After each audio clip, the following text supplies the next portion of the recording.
In a world shattered by apocalypse, technology, once mankind's greatest triumph, has become a myth spoken of in half-remembered whispers.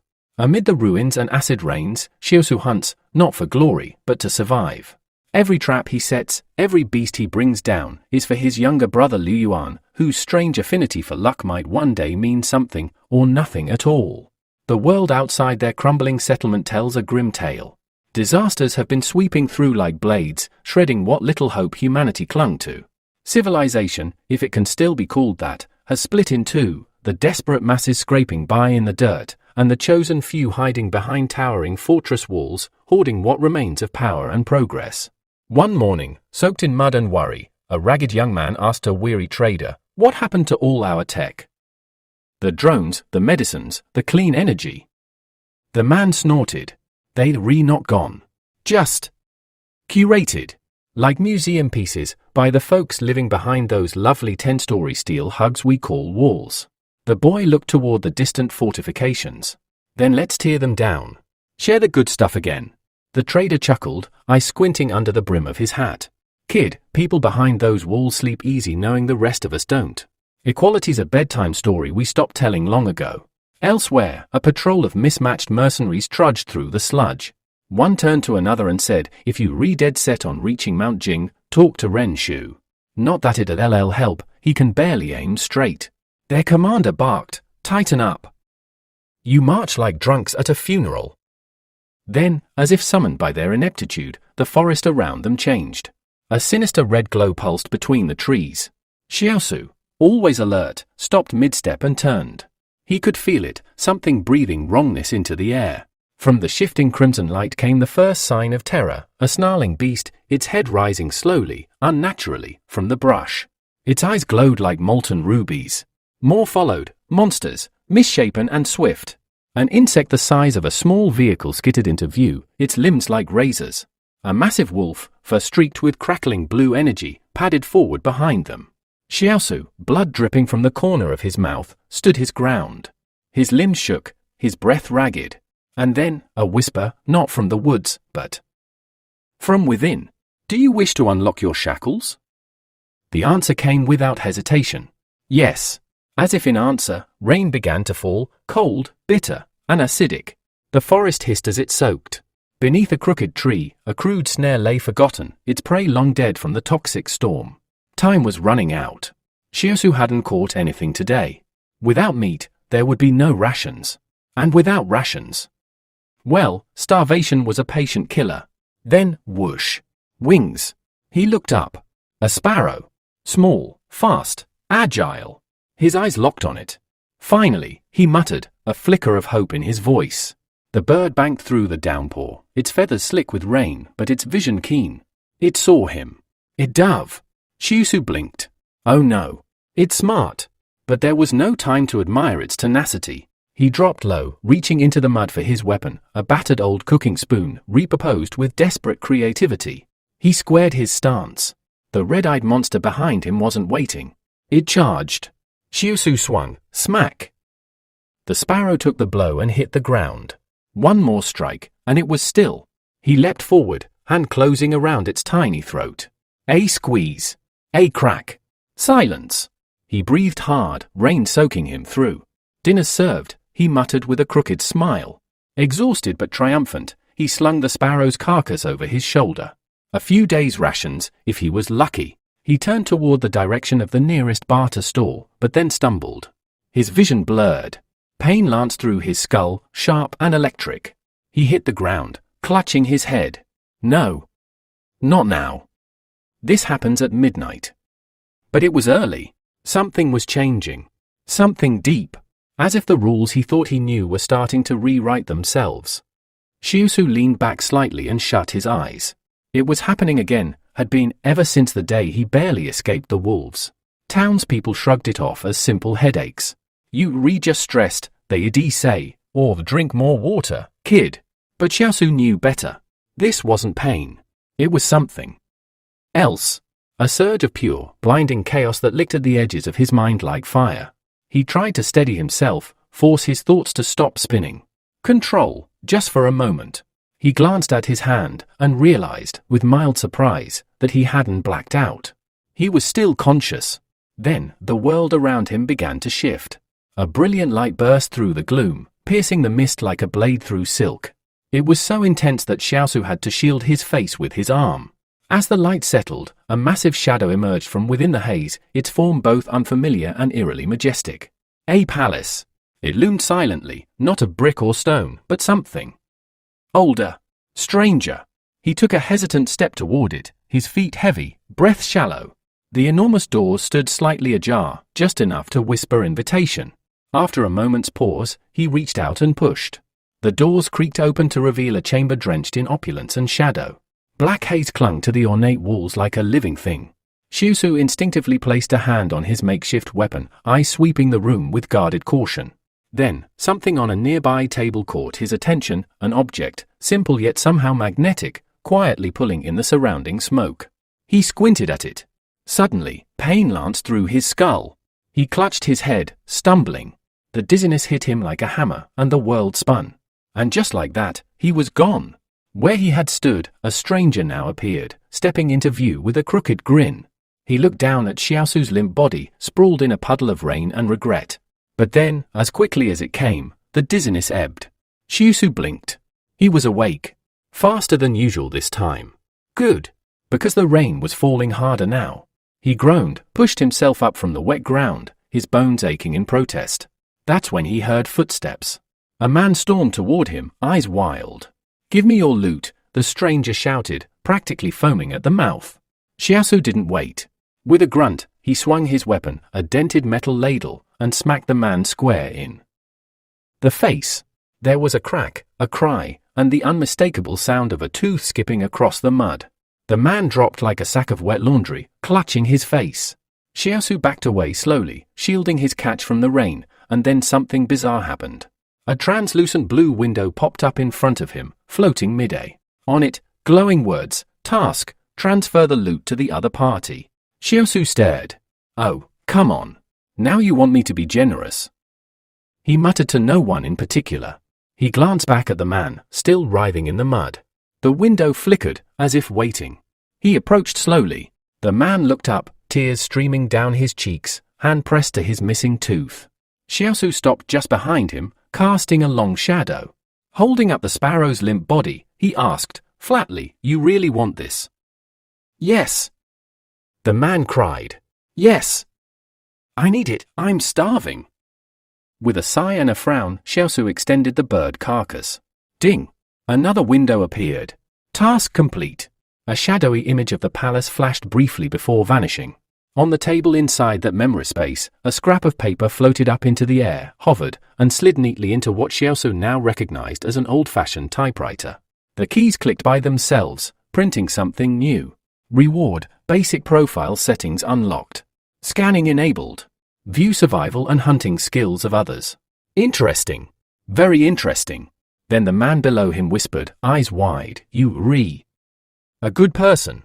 Xiusu blinked, then slowly raised the sparrow again, and snatched it back. "Nope," he said. "On second thought, you're not getting it." And with that, he turned and bolted, sparrow in hand, leaving the man sputtering in disbelief. "You lunatic!" The man shrieked after him. "It's people like you that drag the world into this abyss."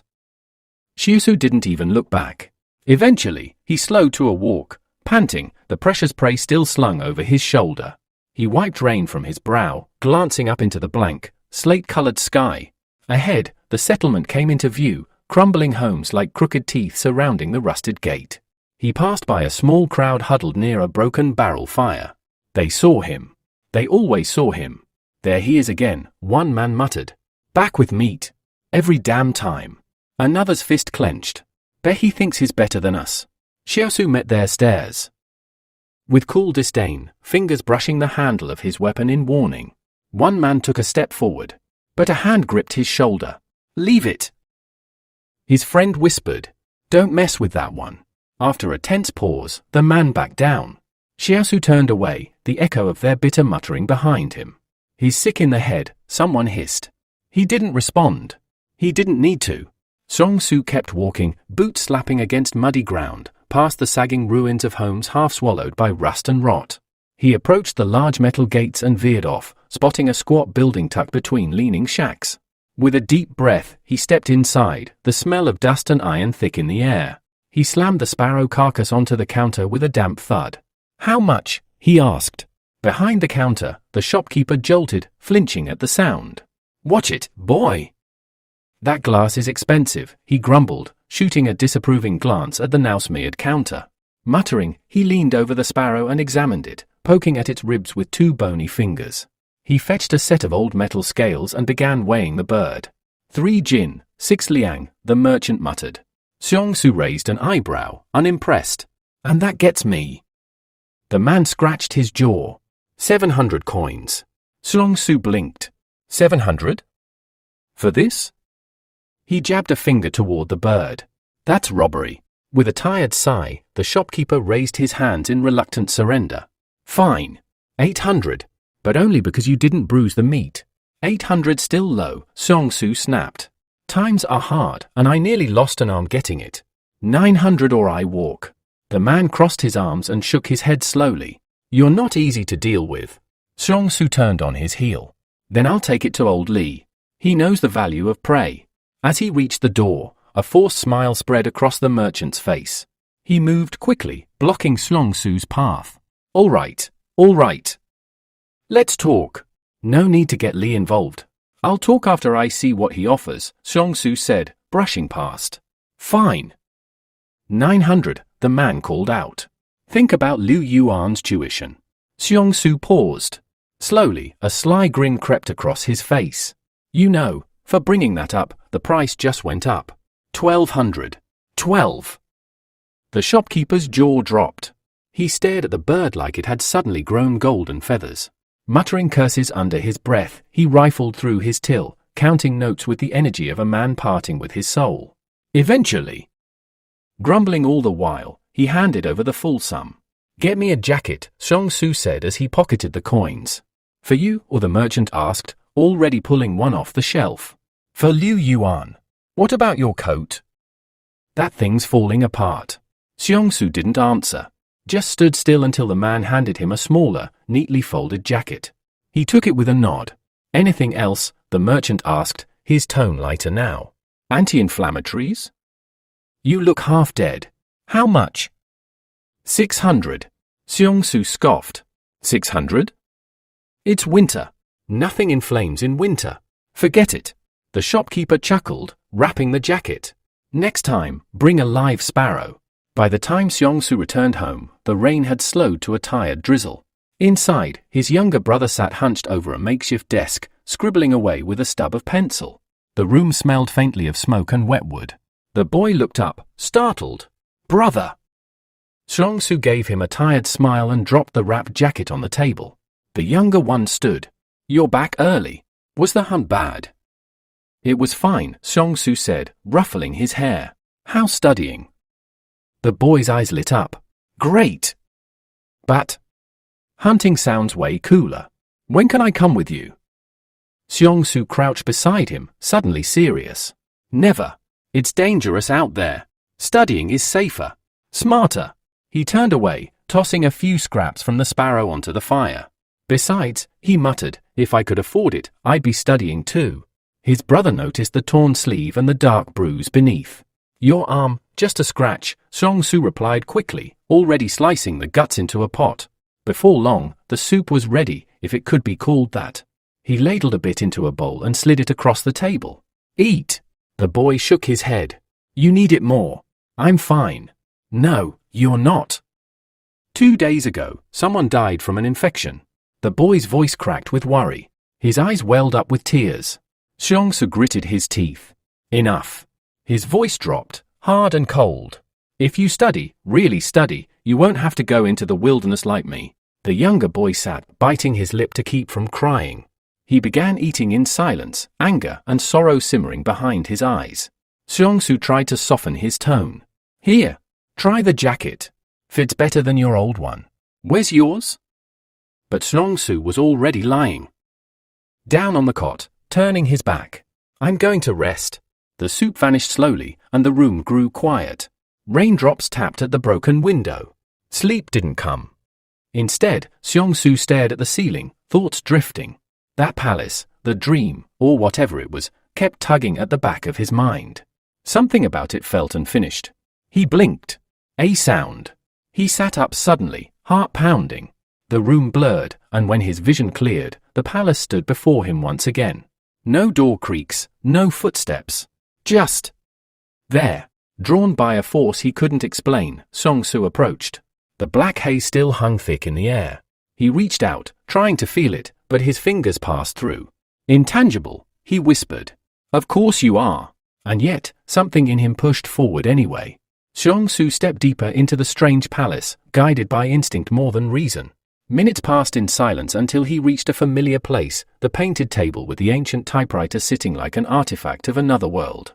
He approached it slowly, each footstep echoing off the invisible walls. The same sheet of paper waited there, resting just as he had last seen it. He picked it up. The handwriting was neat, deliberate.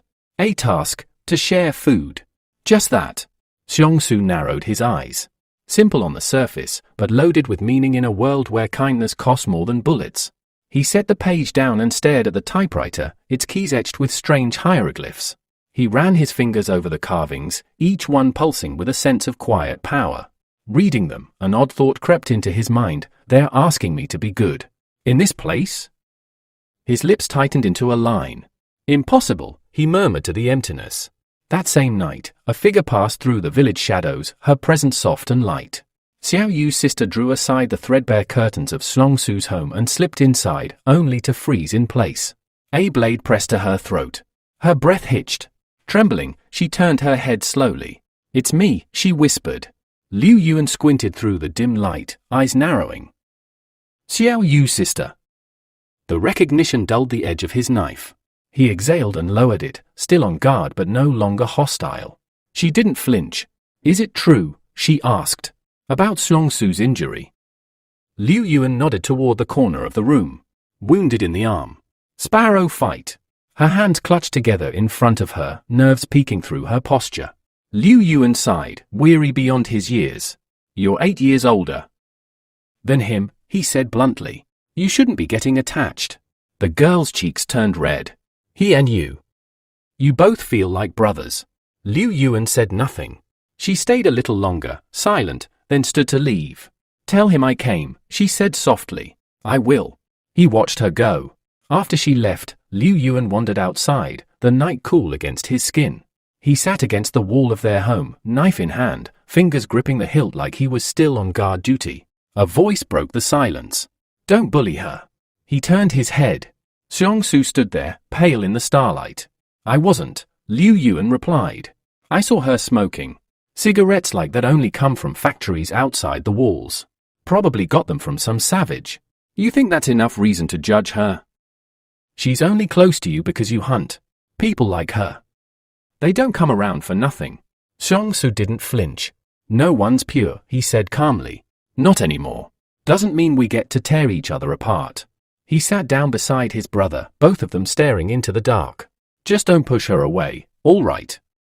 Liu Yuan nodded slowly. All right.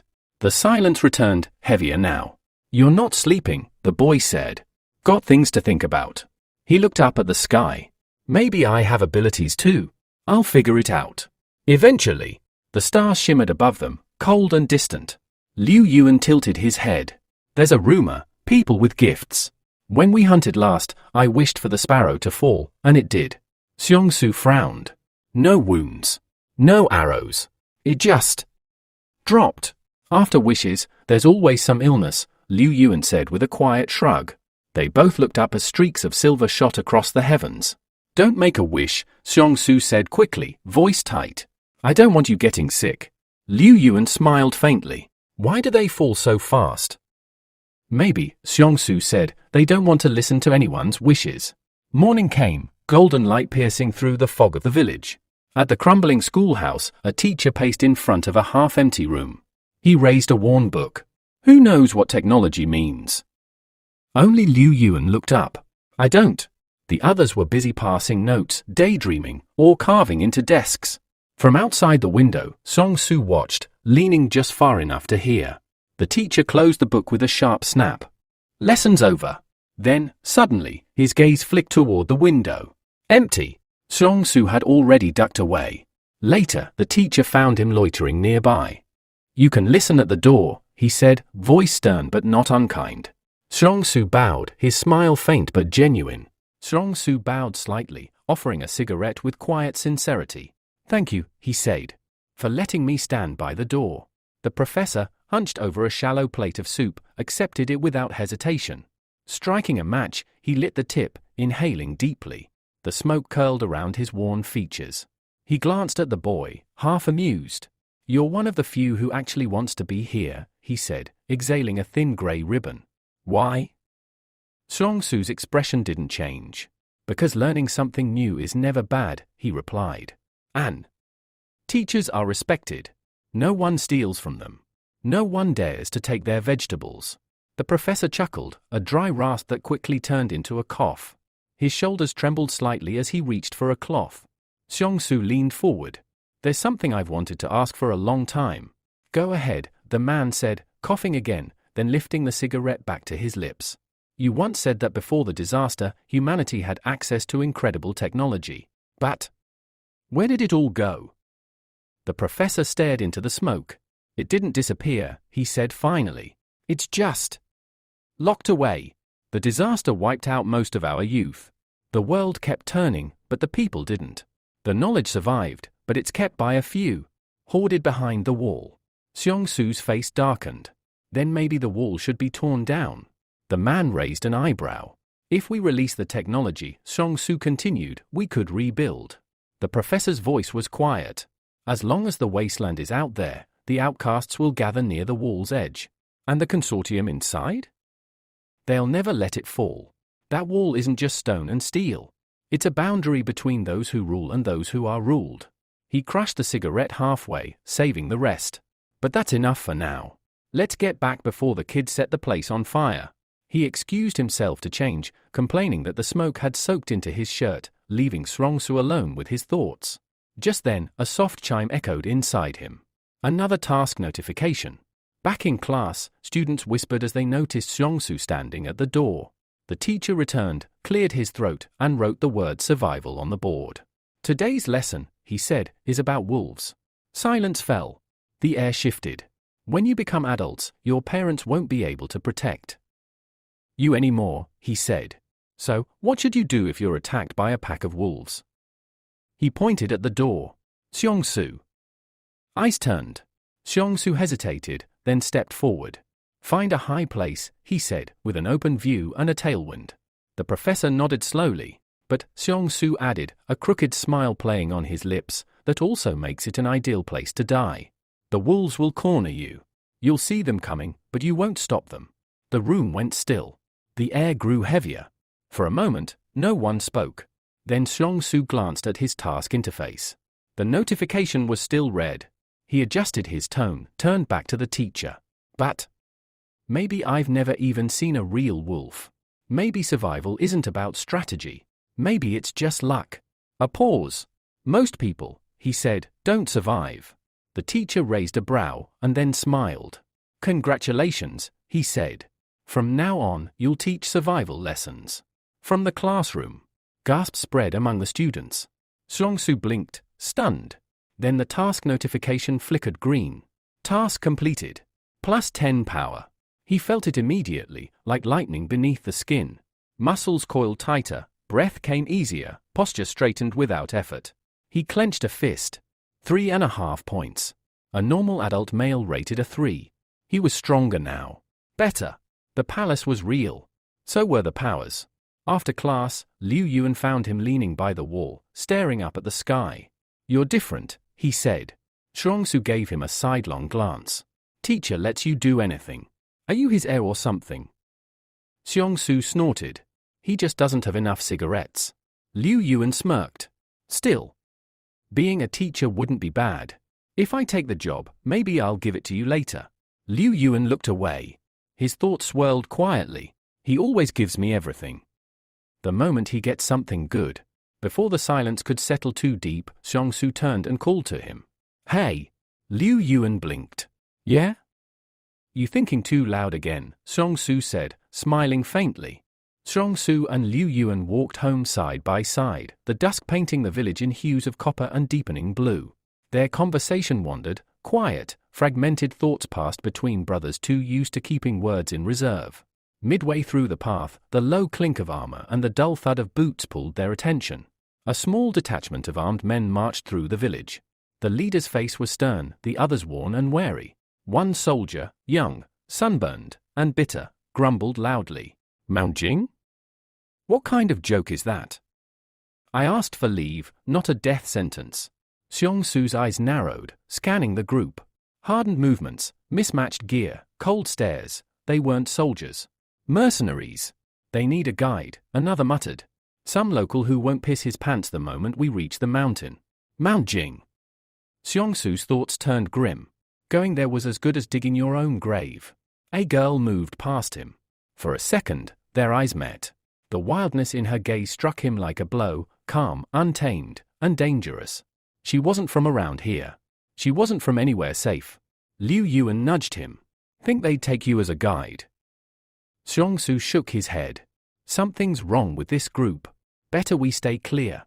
That night, darkness wrapped the village like a cold blanket.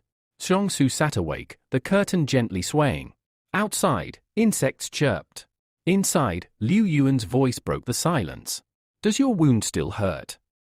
Xiongsu gave him a half smile. "It's fine. You're lying. I'm not risking my life, all right? Don't worry so much." Suddenly, boots crunched just beyond the wall. Muffled voices. The brothers fell silent, crouching low. "They're talking about me," Xiongsu whispered. He reached for his weapon, crawling toward the door. Through the sliver of wood and shadow, he saw them as mercenaries, armed and alert, and Wang Fuji, the merchant. His face wore an oily grin, but his eyes burned with nervous anticipation. "I've brought your man," the merchant called through the door. Liu Yuan tensed. "What do we do?" "Stay here," Xiongsu ordered. "No matter what." He rose slowly and stepped outside. Wang Fuji greeted him with mock warmth. "Ah, young man, such an honor. These guests are looking for a guide." "I'm not interested," Xiongsu said evenly. The merchant pushed forward. "They just want a few days. Maybe a few answers." A mercenary stepped toward Wang and jabbed a finger into his chest. "If you're lying, we'll gut you before dawn." The man paled. Xiongsu turned to the group, standing between them and the house. "They're merchants. Father and son. Not worth killing." A pause. Then the mercenaries turned away, ignoring Wang's protests. The girl at the back glanced over her shoulder, just once. Then she followed the rest into the night. Notification, skill replication unlocked. Beginning random acquisition. Skill copied, firearms mastery. Accept? Yes. Knowledge surged into his brain, gunpowder mechanics, barrel angles, breath control, tactical reloads. It wasn't like learning. It was remembering something he'd never known. Skill acquired, firearms, intermediate. His gaze shifted back to the girl. He scanned her again, mentally activating the skill system. Advanced weapon handling, mastered. She's not just tough. She's elite. What's someone like her doing with this crew? A hand touched his shoulder. "You've been staring at her for a long time," Liu Yuan said, raising an eyebrow. Xiongsu coughed awkwardly. "It's not what you think." Just then, a voice called out behind them. "Boys?" They turned. Sister Shiu stood there, wrapped in a shawl, eyes tired but calm. "You live here now?" Liu Yuan asked. "I swapped houses with the family that used to be here." They exchanged polite words. Then the brothers headed home. Inside, Liu Yuan pointed under the chair. "Potatoes." "And this?" A small brown bottle. "Pills. Anti-inflammatory. The exact kind Xiongsu needed." His expression darkened. "The last time I was hunted by wolves, someone left me pills. In the same spot." "It can't be Xiu," Liu Yuan said. "She only found out about your wound tonight." Before Xiongsu could reply, noise erupted outside. A rough male voice. Laughter. A sharp whimper. Then, a scream. They rushed to the window. A man was dragging Xiu's sister by the arm, pinning her against the wall, his hand already tearing at her clothes. Xiongsu didn't hesitate. New task, protect the victim. Reward? Status, optional. Even without the system. IAD still go. He burst out the door, blade drawn, rage pulsing through his limbs like fire. But the attacker didn't flinch. Instead, he turned and drew a gun. The man drew a sword, iron-forged, not bone-carved like Xiongsu's. He swung it down with full force. But Xiongsu didn't flinch. His hand shot forward, catching the blade mid-swing, and with a single twist, snapped it in half like it was brittle glass. The mercenary gasped, but before he could react, Xiongsu stepped in and hammered a fist into his ribs. 1, 2, 3 strikes, fast and heavy. The man choked on air. Xiongsu seized him by the neck and slammed him into the ground. A deep thud cracked through the night air, followed by a wet gasp. The attacker bled from his nose and mouth, wide-eyed, trying to understand how a teenage boy had this kind of strength. Turning to Xiao Yu, who was clutching her torn clothes, Xiongsu asked coldly, "Who is he?" Still shaken, she stammered, "A foreman at a coal mine. A man was killed in the market last night. He said he wanted to try something new." Xiongsu's eyes went dark. He reached down and picked up a shard of metal from the dirt. His arm raised for a killing blow. New system notification, task issued, leave the target alive. Reward, skill copy scrolls ×2. He froze. A long breath escaped his lips. Without a word, he slashed the metal across the foreman's side. Blood sprayed. The man screamed. "You've got 3 minutes, Xiongsu said, his voice calm and chilling. "If you reach the clinic and get stitched up, you might live." The foreman, now shaking, clawed at the dirt to crawl away. The pain lit fire in his limbs, and he stumbled to his feet and ran, leaving a trail of blood behind him. The 3 watched him go, silent. System notification, task completed. Reward granted, skill copy scrolls ×2. Liu Yuan exhaled. He might come back for revenge. Xiongsu crouched, picking up the broken blade and examining its jagged edge. No. He won't make it to the clinic. Beside them, Xiao Yu stood quietly, her hands trembling. Tears dripped down her cheeks. Xiongsu approached her. "Can you stop smoking?" She shook her head violently, lips trembling. "They're not that addictive," he said. "Poppy seed laced." Wang said the ratio was low. "You can quit if you want to." Then, with a smirk, "Also, I may be handsome, but we're not going to end up together." Xiao Yu looked at him, startled. "You idiot, I see you like a brother." A beat of silence. Xiongsu gave a sheepish grin, turned on his heel, and dragged Liu Yuan away from the awkward scene. Behind them, Xiao Yu's laughter, quiet and harmless, floated softly into the night air. Inside the palace realm, a typewriter clacked away on its own, striking paper with unnatural rhythm. New side quest received, collect 100 sincere expressions of gratitude reward, personal weapon blueprint. A slip of paper slid onto the hero's desk. Xiongsu picked it up and read the task, eyebrows raised. He grinned slightly. Not bad. And the system even counted Xiao Yu's thanks. Later that night, Xiongsu jolted upright in bed. "Hey! Thank me!" Liu Yuan, startled, almost dropped his textbook. "What?" "Come on," Xiongsu said. "You're grateful, right? Say it." Liu Yuan blinked, then said awkwardly, "Thanks for always being there." +1 gratitude counted. Xiongsu beamed. "Too easy." "Again," he said. "Thanks." "No increase." "Who?" Xiongsu frowned. "Say it again, but sincerely." So began a strange, one-sided ritual, Xiongsu coaxing thanks out of his confused younger brother, trying different tones, expressions, and even guilt-tripping. But no matter how many times Liu Yuan said it, the counter refused to go up. Half the night passed. Only 1 point earned. Xiongsu slumped into a chair, muttering, "There's got to be another way." Back in the palace, coins clinked onto the table, soft, metallic echoes. Xiongsu reached out and picked one up. Inscribed on it, in delicate etching, were the words, "Thank you." Xiao Yu's sister. He smiled. Then, the air behind him shifted. Shadows coalesced like smoke poured from a crack in space. A silhouette formed, mechanical and inhuman. With a hiss and a rumble, a heavy machine gun emerged from the darkness, piece by piece, as if summoned from some ancient arsenal buried beneath reality. Xiongsu turned, eyes narrowing. His hand went instinctively to his side. The weapon hung in the air, waiting. Xiongsu approached the strange machine, eyeing its slick, industrial design.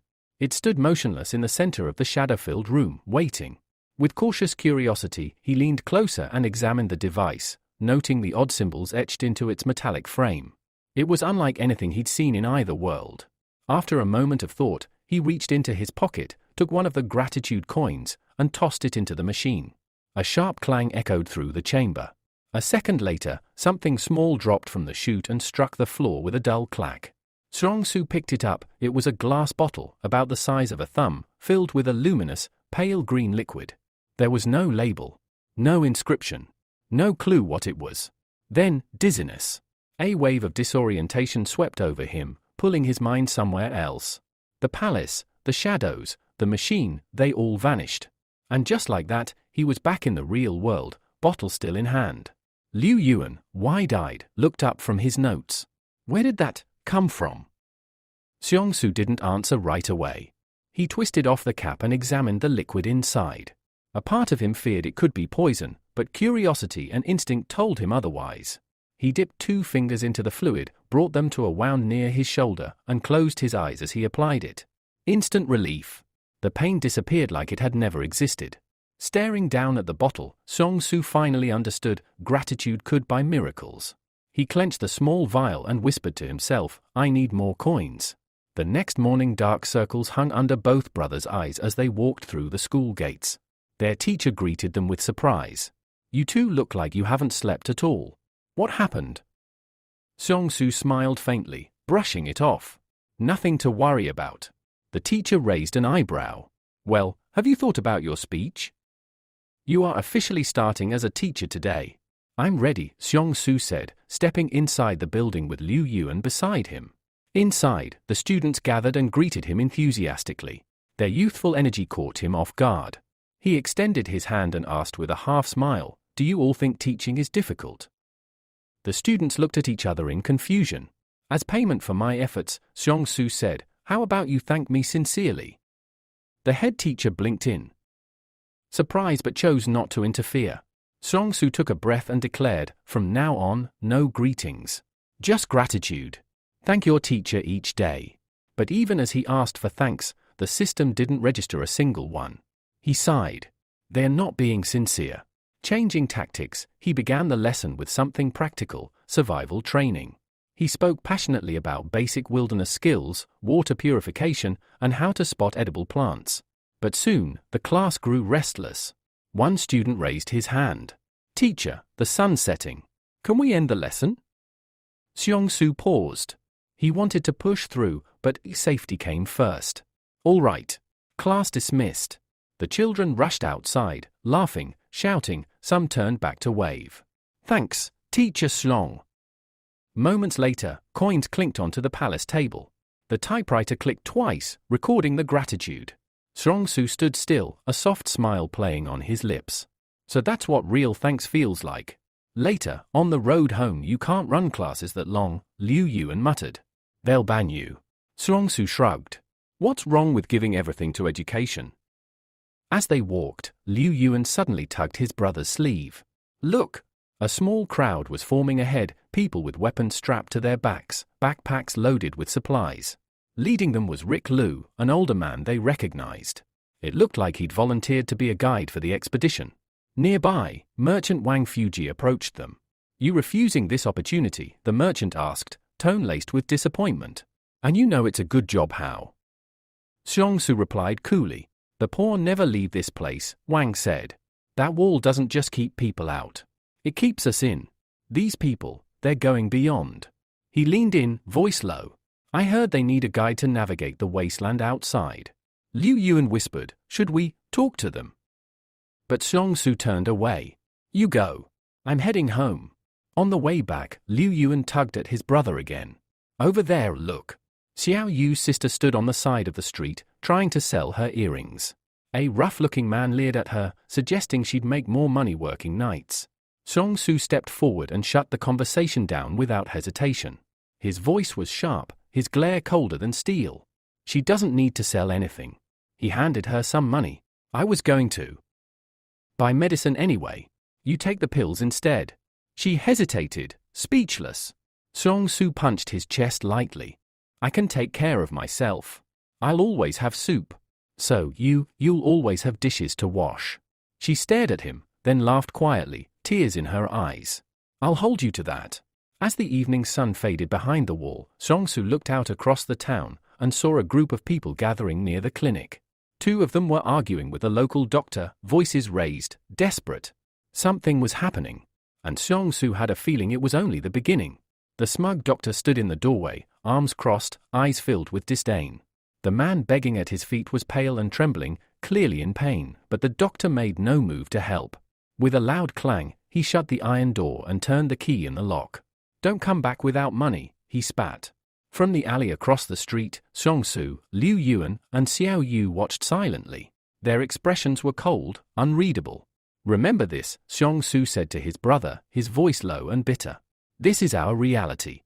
A sharp breeze swept through the narrow streets, and with it came the smell of acid rain on the horizon. The group broke apart, each headed to their own homes as the first drops began to fall. Back home, Liu Yuan looked thoughtful. "Doctors, they don't even try. But everyone still thanks them. It's easy for them to earn gratitude." Xiongsu blinked. "What do you mean?" Then it clicked. He could become a doctor. If he learned medicine, he could treat people, earn coins, and get stronger. He didn't sleep that night. Outside the half-finished clinic, Xiongsu stood with his arms crossed, eyes fixed on the group of injured men shuffling past him. Their clothes were torn, skin blackened with soot, and they limped in silence, dragging themselves toward the larger, better-known clinic at the end of the street. He saw opportunity, not just in their wounds, but in their neglect. "Wait!" Xiongsu called out. The men didn't even glance at him. Frustrated but undeterred, he rushed up and blocked their path. "You'll just be scammed there. That doctor will give you flower water and charge you a week's wages." The men murmured among themselves, unsure. Without waiting for consent, Xiongsu grabbed one of them, an older man with a gash on his arm, and began to pull him toward the clinic. The others followed, less out of trust and more out of confusion. "Xiao Yu," he shouted over his shoulder. "We have patience." She stepped into view, startled. When she saw their condition, she gasped. "They got into a fight." "No," one of the men rasped. "A boiler blew at the factory. We barely made it out." Her eyes softened with pity, but Xiongsu's expression darkened. Of course no one helped them. "Too injured to work, too poor to matter. Needle and thread," he ordered. "We're stitching them up." "But I've only sewn clothes," Xiao Yu began. "Then start learning with flesh," he cut in, gently but firmly. She bit her lip, nodded, and set to work. Her hands trembled as she heated a sewing needle over a flame, then pressed it into the man's torn skin. He howled. "Are you crazy?" "You have to let the needle cool," he shouted at her. "She's doing her best," Xiongsu said flatly. "Next time, you can sew yourself." He leaned in, showing a rare grin. "Now, time for the good part." He held up a small black vial, the same medicine that once healed his own wounds. "I'll treat this injury for 600 currency, guaranteed to stop infection and pain." The group hesitated, groaning. One man tried to stand and bolt, but Xiongsu was faster. He stepped in front of him, one hand on the hilt of a knife tucked beneath his coat. "You can leave," Xiongsu said, voice cold, "but don't come crawling back when your wound rots." The man froze. Slowly, he sat back down. Seeing no other option, the others agreed. Money was handed over. Gratitude, too, and as it flowed into the typewriter machine hidden in the back room. Xiongsu heard the faint clink of new coins falling into place. Later that day, after the patients left with bandaged wounds and pain dulled by medicine, Xiongsu stood outside, cleaning his hands. He saw Wang Fuji leaning against a post, arms folded, grinning like he'd won something. "Word travels fast," the merchant said. "I heard you patched up a man named Tatu yesterday." "A trader." Xiongsu nodded cautiously. "So?" "He said your medicine works differently, like Viagra." Xiongsu raised an eyebrow. Wang Fuji chuckled. "I want a bottle. You want medicine for a cut, or for your pride?" Xiongsu asked dryly. "I'm serious. I'll pay." He handed over 600 currency and leaned closer. "And you'll have my sincere thanks." The moment he said it, the machine inside the clinic clattered softly again. Wang Fuji whistled. "That's a clever setup you've got, kid." He left with a bottle in hand, grinning. But Xiongsu watched him go, uneasy. Elsewhere, Wang Fuji slipped through a narrow corridor to a back room filled with serious men in dark suits. "I brought it," he said, holding out the black vial. One man stepped forward, took the medicine carefully, and studied it without a word. Back at the clinic, Xiaosu hammered a new sign above the door: Xiaosu's emergency cut clinic. Pain ends here. The next time someone walked past bleeding, they might think twice before choosing the other doctor. But just as he turned to go back inside, a scream erupted behind him. One of the men he'd treated, the one who tried to escape earlier, was running down the street, clutching his side, blood dripping between his fingers. Xiaosu reacted instantly, dashing after him. "Stop!" he shouted. The man turned, panicked. "No. I feel weird. Something's wrong." People nearby began to gather. Inside Xiaosu's pocket, one of the gratitude coins began to flicker faintly. Would you like the cause of the man's panic to be a reaction to the medicine, something mysterious about the black vial? A setup by a rival, trying to discredit Xiaosu? Or an activation of a hidden ability unlocked by the medicine? "Stitch him up, Xiaoyu," Xiaosu said as he dusted off his sleeves. "I'll bring the coward back myself." He stepped outside, his eyes locking on the blood trail the escaped man had left behind. The other patient nodded weakly, slumping against the wall with exhaustion and pain, but also trust. Xiaosu followed the trail into a dark alley where the fugitive crouched, panting, hand pressed to his stitched wound. Before the man could run again, Xiaosu's cold hand landed on his shoulder. The man flinched, genuine fear flashing in his eyes. "Back! Now," Xiaosu ordered, voice like iron. Within minutes, he returned to the clinic, dragging the reluctant patient behind him.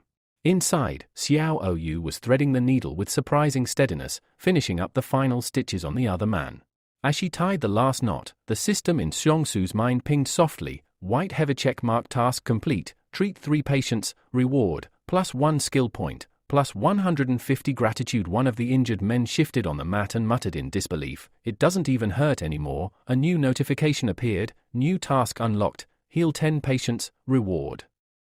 Before Xiaosu could comment, the sounds of panic erupted outside. Screams. Running feet. Then a shout: "Wolves! Wolves are in the city!" He, Xiaoyu, and Liu Yang shot to their feet. "Do you think they'll come here too?" Liu Yang asked, voice trembling.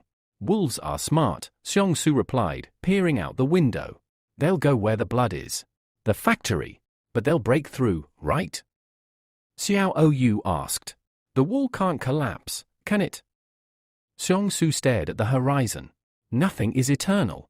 As if to echo his words, a deep mechanical creaking echoed through the air. The enormous city gate slowly opened with a metallic groan. Armed soldiers in black combat uniforms emerged, weapons slung across their backs, their faces set with grim resolve.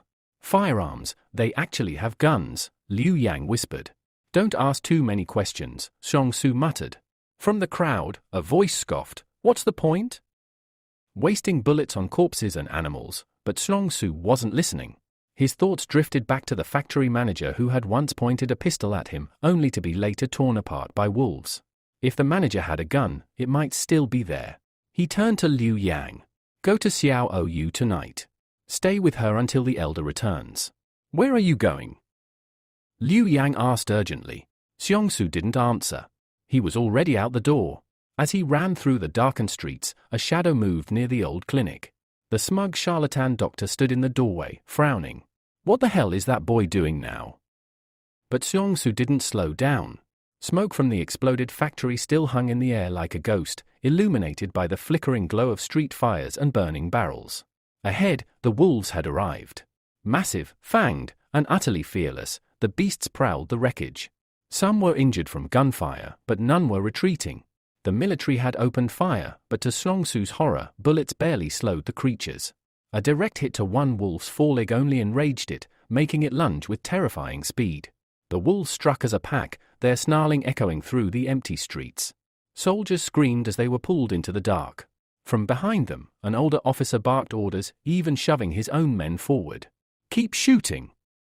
Use everything you have got!" Blood sprayed across the debris-covered pavement. Xiaosu ducked behind a pile of scorched crates, then slipped into the factory grounds under the cover of chaos. Bodies littered the ground, and every step he took crunched glass or bone. But he kept moving. This section looks untouched. They didn't come this far, he thought. Drawing a dagger from his belt, he slipped it into his palm as he moved against the shadows. Blood was everywhere, but none of it was fresh. At the far end, he saw it, the tall administrative tower of the factory, still standing. Perfect, he whispered. Thanks to the increased agility granted by his system, he scaled the side wall using a half-collapsed support beam. He grabbed a rusted ladder, fingers burning from friction, and climbed to the top. Reaching the roof, he crouched low and looked through the cracked glass. The window was dusty but intact. Inside, he spotted an overturned desk, lockers, and something glinting faintly beneath a flickering light. His heart raced. There's something in there. He pulled his hood tight over his head, took a breath, and slammed the butt of his dagger into the glass. It shattered loudly, shards flying inward as he slipped through, landing like a shadow in the dust. He stood, alone, inside the factory office. Somewhere in this room was the gun. And outside, the wolves were getting closer. Xiaosu landed hard on the cold factory floor. For a moment, he crouched still, breath shallow. Silence. Then the scent of blood, old and thick, hit him like a wave. Throwing back his hood, he scanned the room. Bodies were everywhere, twisted in unnatural positions, some still clutching tools, others with eyes wide open in terror. But something felt off. Every corpse faced the same direction. They all ran, somewhere. Xiaosu muttered. In a crisis, people instinctively flee toward safety. Toward weapons. He followed the grim trail of bodies deeper into the industrial labyrinth.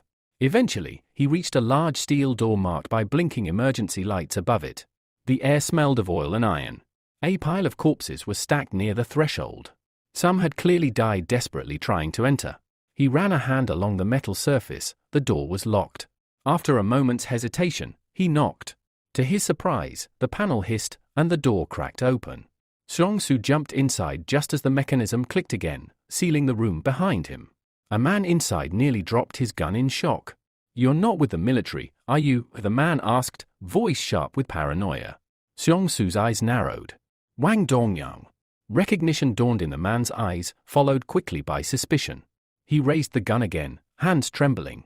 "Stay back. You're one of the medics. You came to loot me, didn't you?" Xiaosu tensed, one hand drifting toward his belt.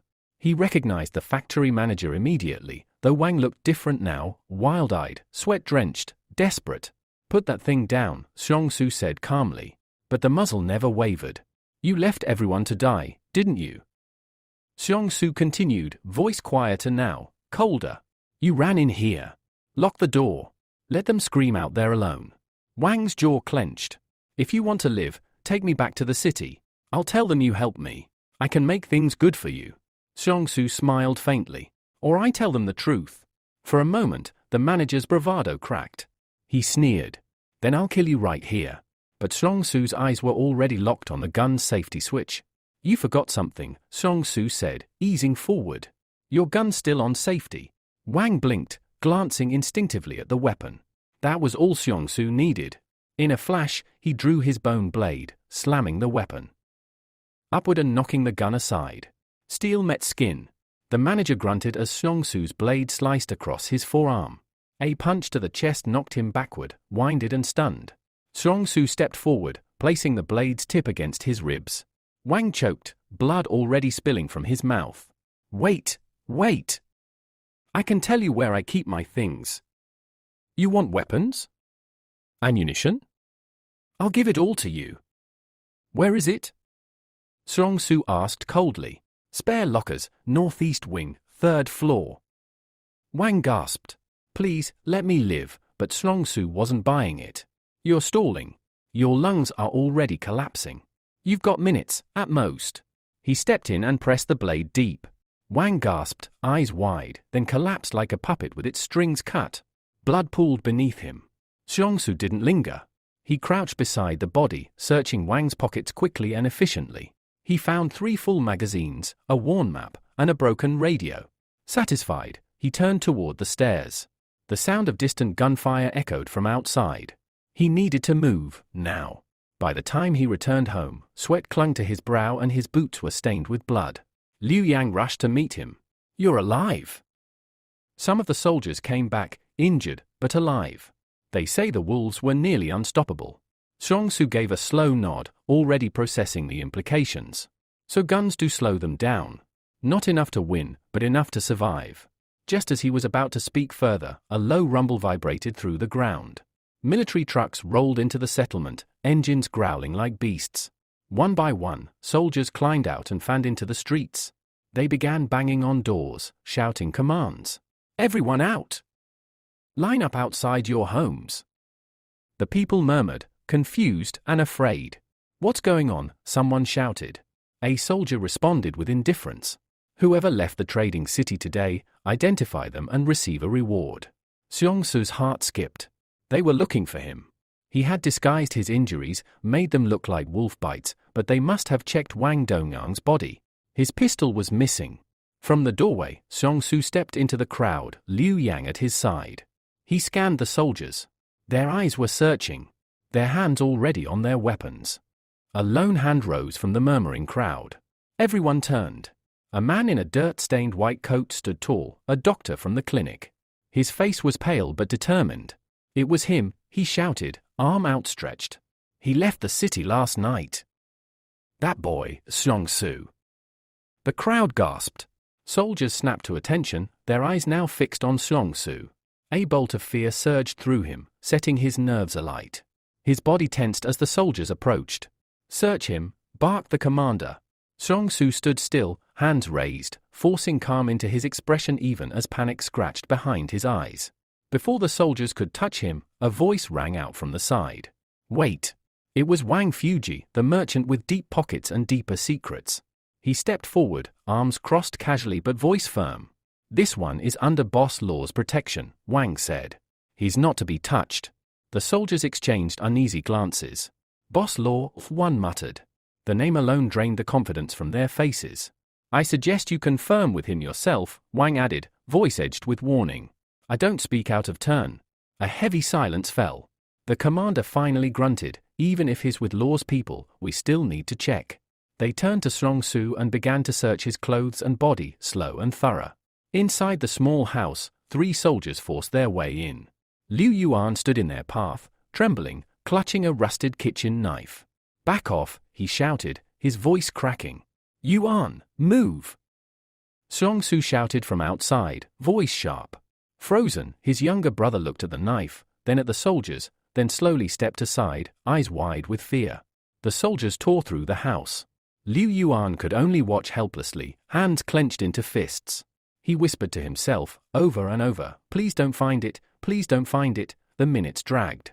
Finally, a soldier emerged, shaking his head. "Nothing here. Place is half empty." The commander cursed and waved a hand. "Leave it. Move out." The soldiers departed. Xiongsu let out a slow breath. They didn't find the gun. He turned toward the crowd, raising his hands as if to show he had nothing to hide. Then he shot a cold glare at the doctor, who had already stepped back, visibly shaken by the look. Wang Fuji leaned in close. "You're lucky," he whispered. "If Boss Law didn't like your medicine, I wouldn't have lifted a finger." "Who is Law, really?" Xiongsu asked, low and cautious. "What does he want from me?" Wang smirked. "Law represents the consortium beyond the 113th wall. He's powerful and curious. He saw potential in your medicine. Said if you give him a share every month, he'll make sure no one bothers you here." Xiongsu narrowed his eyes. "Can I meet him?" "Go beyond the wall." The merchant chuckled bitterly. "People like us? We're dirty, boy. We don't go beyond the wall, we serve the ones who do." Xiongsu's jaw tightened. He understood the message loud and clear.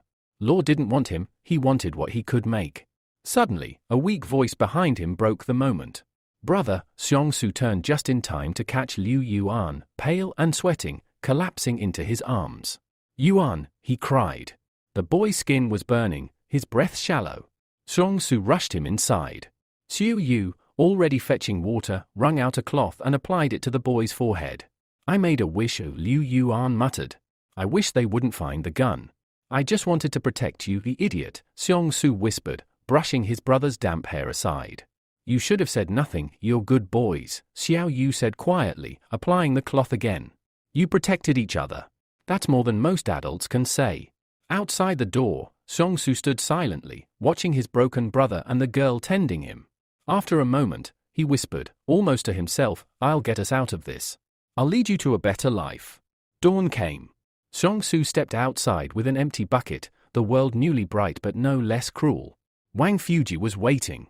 "Well, look at that," the merchant said, grinning. "Congratulations." "For what?" The doctor ran off in the night. Scared witless. "Guess what that makes you now?" He leaned in, eyes twinkling. The only doctor left. Xiaosu stared. "What? And boss law?" "He gave you the old doctor's house. It's yours now." The merchant handed over a small wooden box. "Eat this. You'll need your strength." Xiaosu opened it, a swallow's nest. An expensive tonic. He turned it in his hand, thoughtful. Held together by saliva, he muttered. "Not water. Nature's own glue." Wang laughed. "Whatever gets you through the day." Then his tone shifted, just slightly. "You haven't gone for herbs in days. Medicine's gonna run out soon." Xiaosu closed the box. Slowly, mind already racing. He dodged the military once. But how long until they circled back? Xiaosu blinked in confusion. "But didn't you just buy the medicine a few days ago?" Wang Fuji raised an eyebrow, smirking. "I bought it for someone else," he said pointedly. "A big man." From behind the wall. The merchant's tone darkened. "Don't play dumb.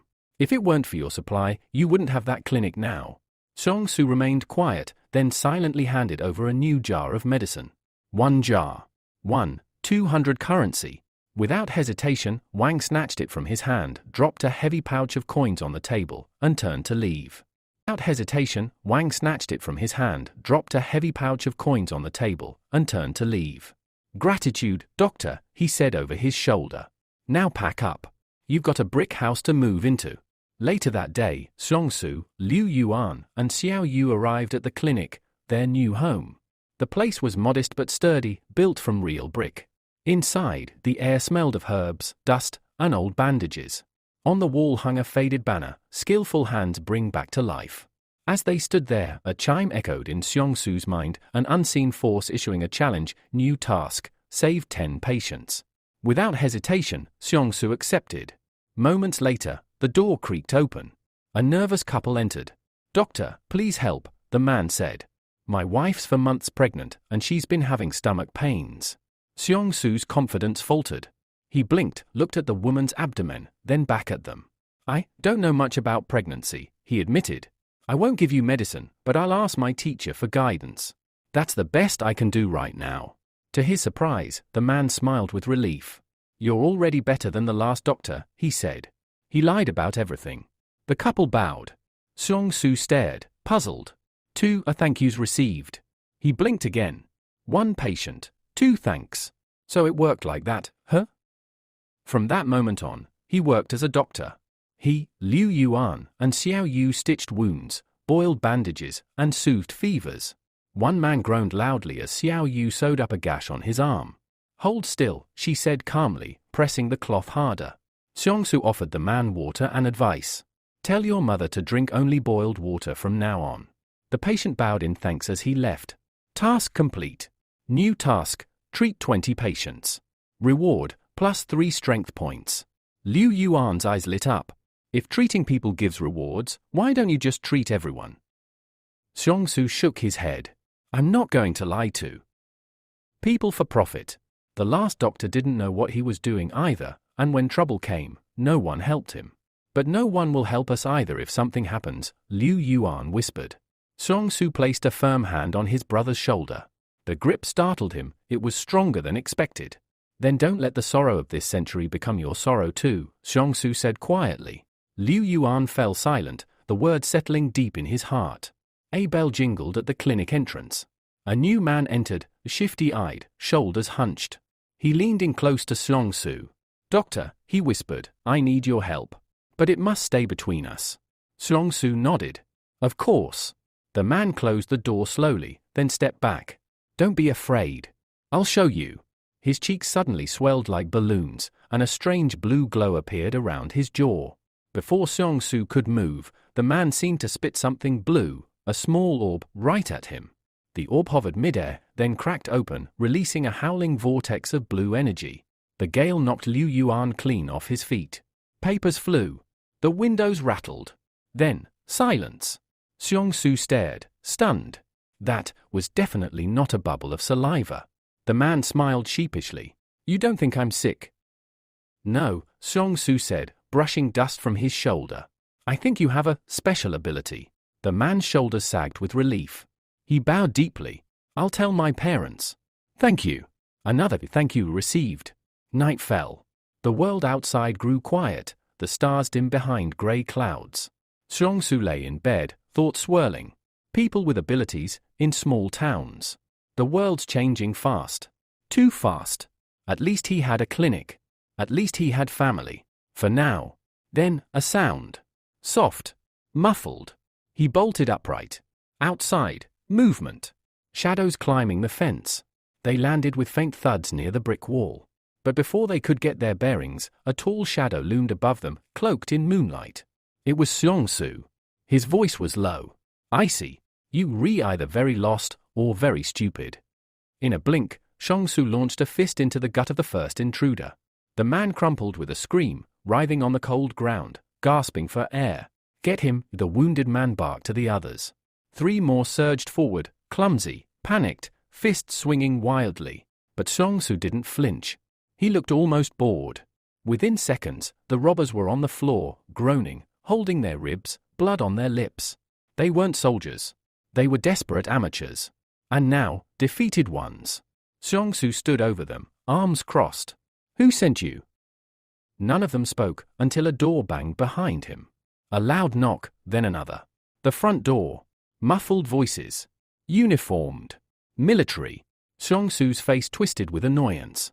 Really? Now. He opened the door. A dozen soldiers stood in the torchlight. Their leader stepped forward. We have orders to search the premises. Xiaosu emerged into the doorway, draping his clinic's red banner, skillful hands bring back to life, around his neck like a badge of honor. This is a clinic, he said. What do you think you'll find? The soldier at the front didn't even blink. We're checking anyway. Xiaosu squinted. He knew this man, the same officer who'd ransacked his old home weeks ago. He stepped aside with a sigh. Be my guest. The soldiers poured in. He sat on a stool as they tore through shelves, drawers, bedding. A few grumbled at the smell of herbs. But Xiaosu stayed calm. He'd de-hidden the pistol days ago. Deep in the rocks near Mount Jing. They wouldn't find anything tonight. Eventually, the lead soldier returned, empty-handed. We didn't find the weapon, he admitted. But you be careful. He stepped close, clamping a hand on Xiaosu's shoulder. If you'd been born outside the wall, he said, you could have made a fine soldier, instead of this, whatever this is. Xiaosu didn't answer. The soldier's words lingered like smoke. The troops withdrew. As silence returned to the night, Xiaosu exhaled in relief. But he didn't sleep. At dawn, a cry echoed outside the clinic. They've returned. They're back. Xiaosu and Liu Yuan rushed out into the morning haze. A military transport truck rolled down the dirt road. Soldiers staggered out, battered, bloodied, trembling. Many leaned on each other. Some barely walked at all. They were supposed to be gone for days, but they were back too soon. What happened? Xiaosu whispered. He scanned their faces, pale, shocked, hollow. Not a single wolf had been seen at the foot of Mount Jing for weeks. So what had attacked them? Among the wounded, the women seemed less hurt, but still shaken.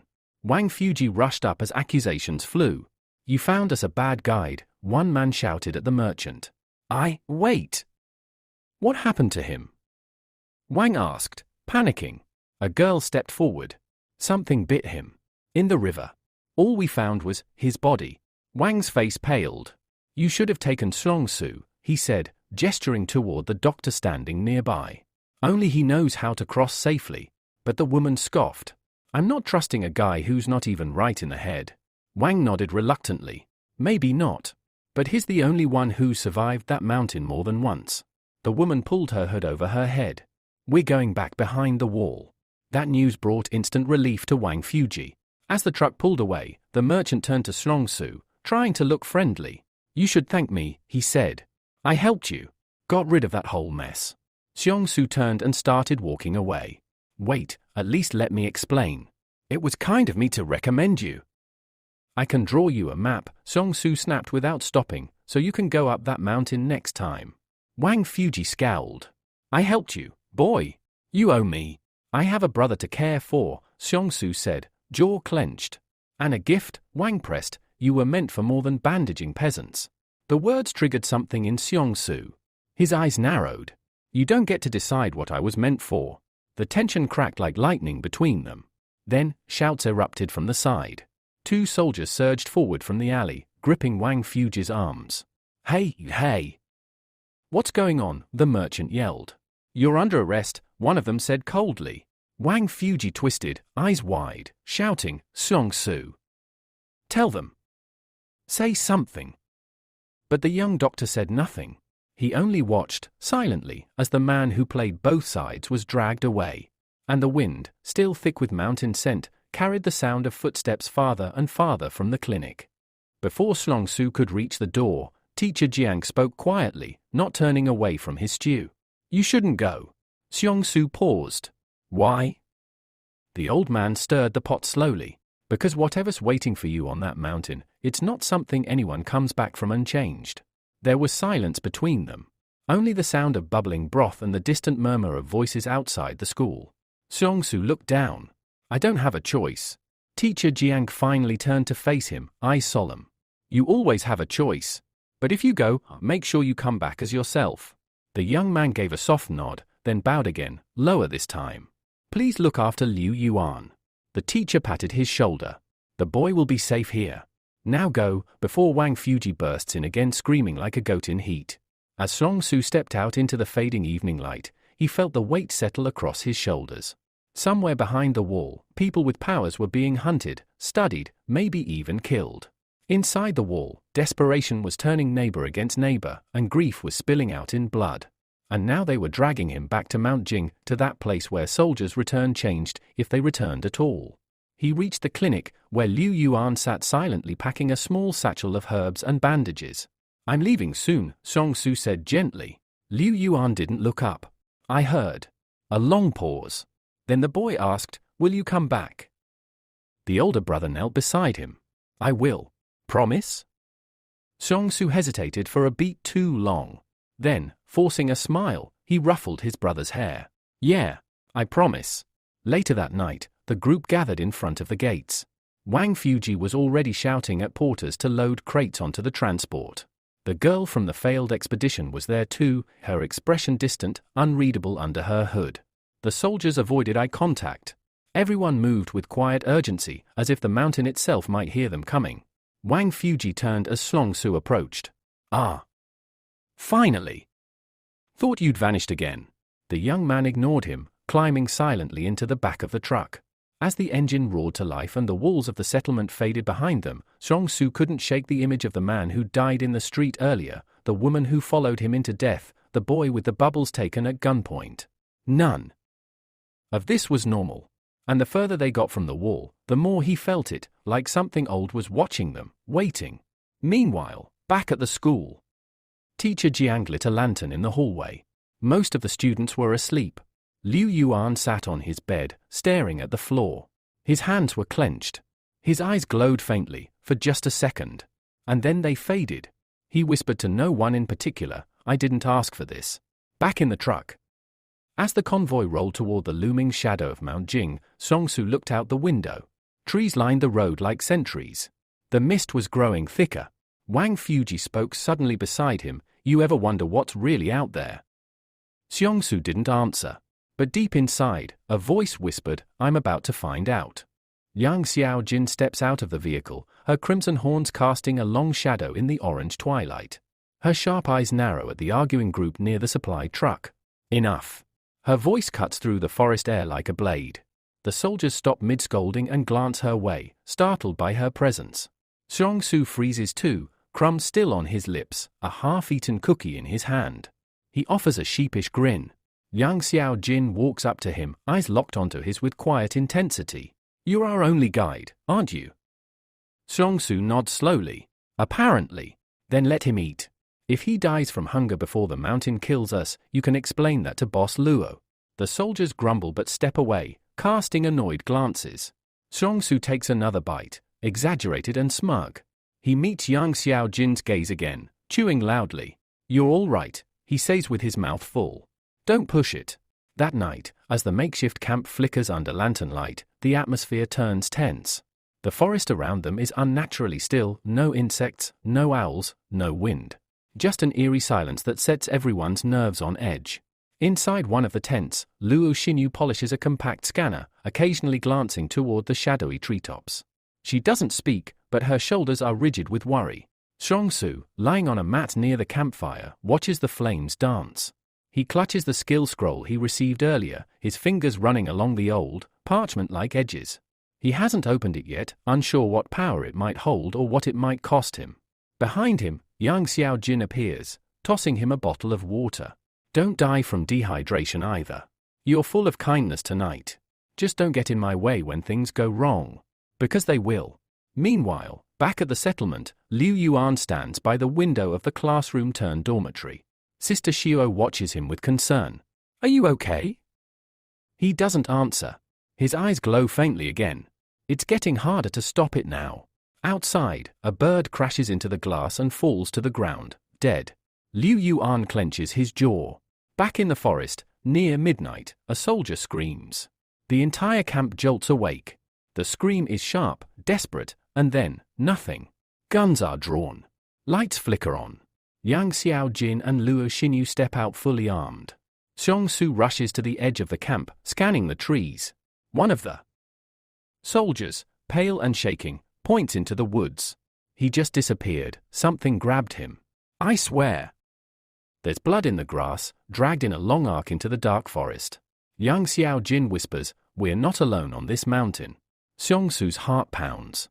The memory of the soldiers returning broken from the last expedition flashes in his mind. He tightens his grip on the scroll. He thinks, whatever's up there, it's not just wolves. Yang Xiaojin sits in silence for a moment, the firelight reflecting off her sharp eyes and crimson horns. Xiongsu doesn't say anything at first, just continues slowly turning the fish over the fire. The skin crisps and crackles, and the scent is richer, smokier than before. You're not useless after all, she finally says, breaking the silence. Xiongsu smirks without looking at her. That's the nicest thing anyone said to me today. Even if it's a low bar. She watches him a little longer, then gestures to the fish. That was clever. Using the ant queen. Would have been cleverer not to almost get eaten by its dad, he mutters, glancing toward the river. There's something huge in that water. Bigger than the one I killed. Smarter, maybe. Yang Xiaojin's expression turns serious. Another reason we shouldn't stay here long. They both fall silent again, the sounds of the other soldiers laughing and eating drifting faintly over from the main camp. You really don't want to be here, do you? She asks suddenly. Xiongsu pokes at the coals. No one sane would. Then why didn't you run? He doesn't answer right away. The fire pops softly. Because my brother's still back there. And if I don't do this, someday, someone will come for him too. Yang Xiaojin studies him for a moment, then nods slowly. So you're the type that stays when it matters. Not brave, Xiongsu says. Just tired of watching people die because no one stepped forward. She leans back slightly, arms resting on her knees. Well, if we survive this, maybe I'll buy you dinner. Will it involve giant ants and river monsters? Only if you cook. They share a small, tired laugh. Just then, a sudden rustle from the edge of the trees makes both of them tense. Xiongsu instinctively reaches for his stick spear. Yang Xiaojin is already drawing a small blade from her side.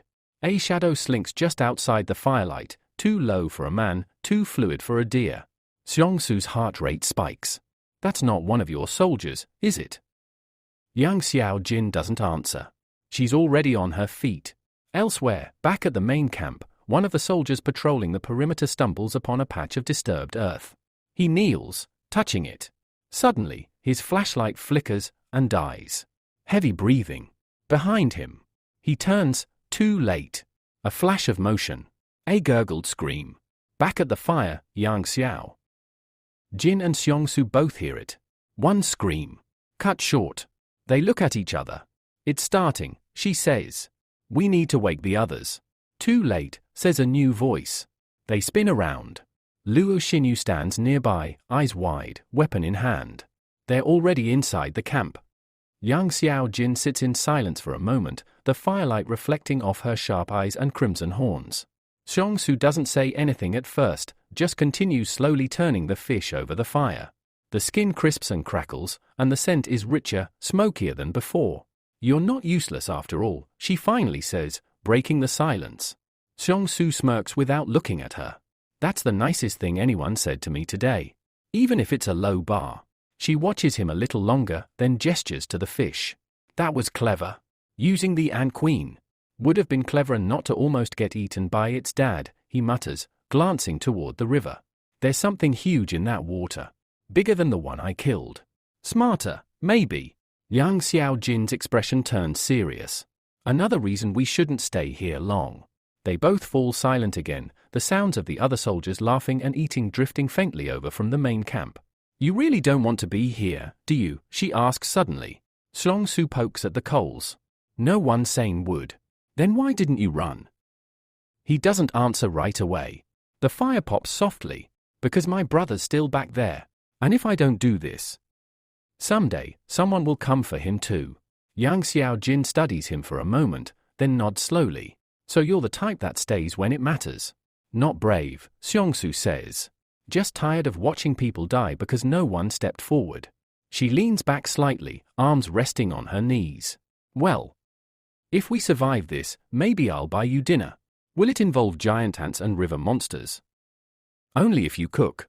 They share a small, tired laugh. Just then, a sudden rustle from the edge of the trees makes both of them tense.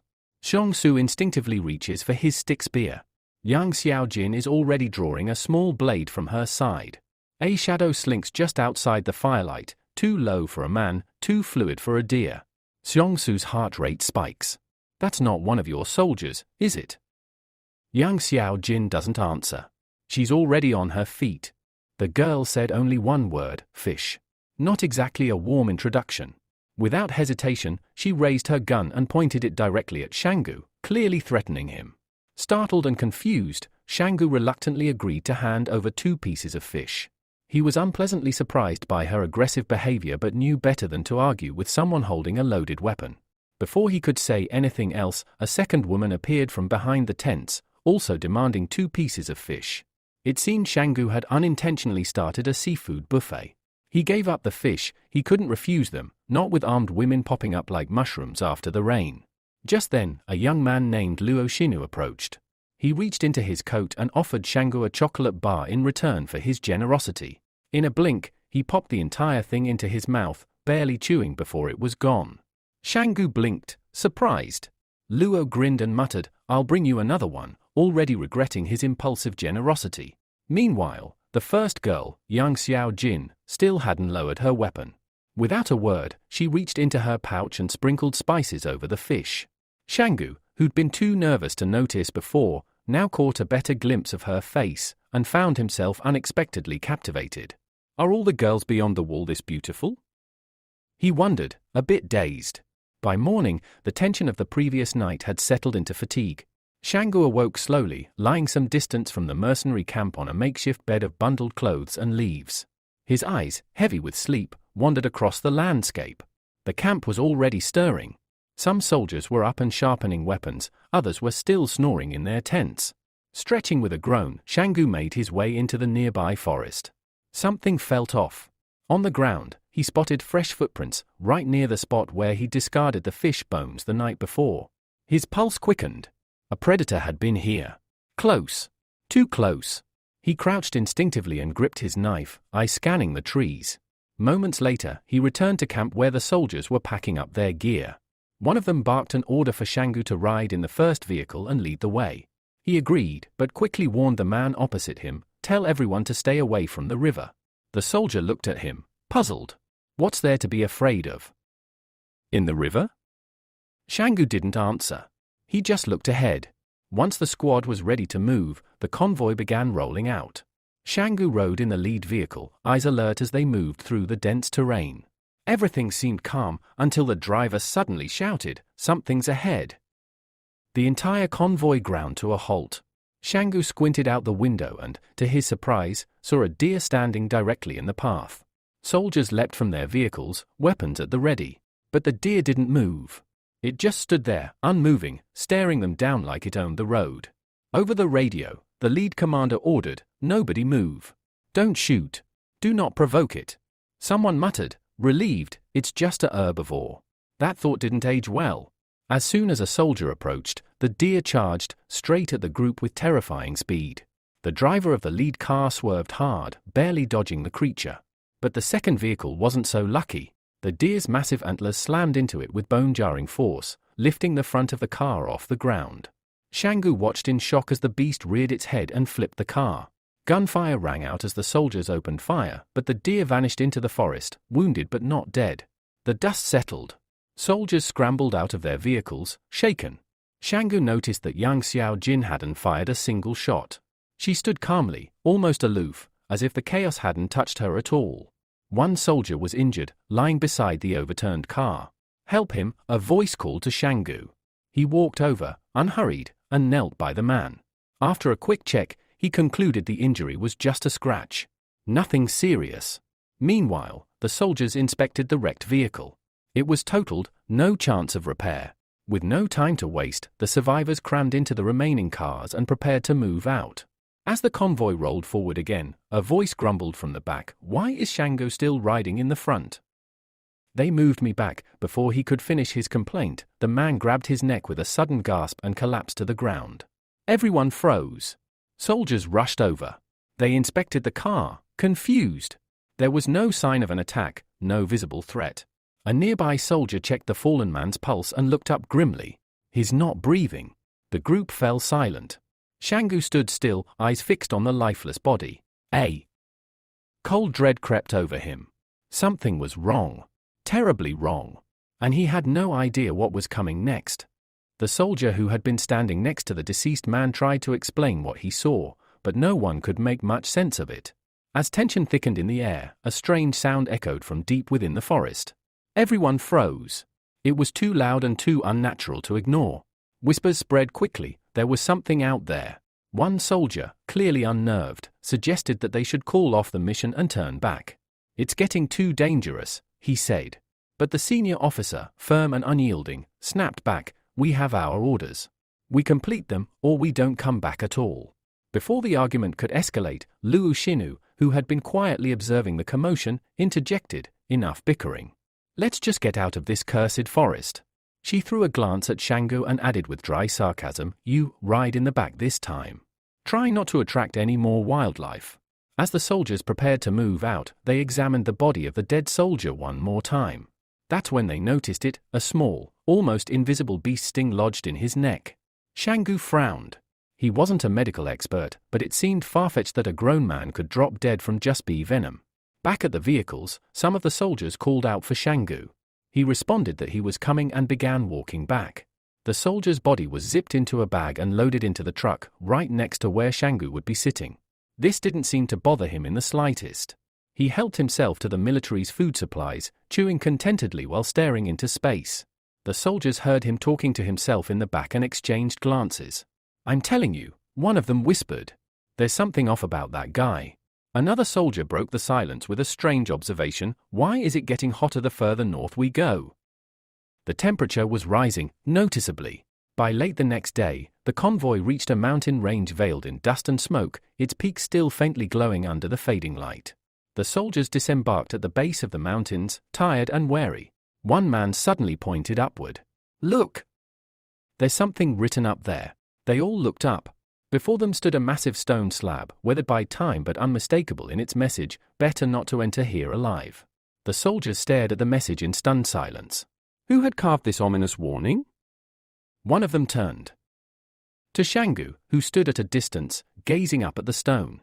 "Did you know about this?" the soldier asked. Shanggu shook his head. "No.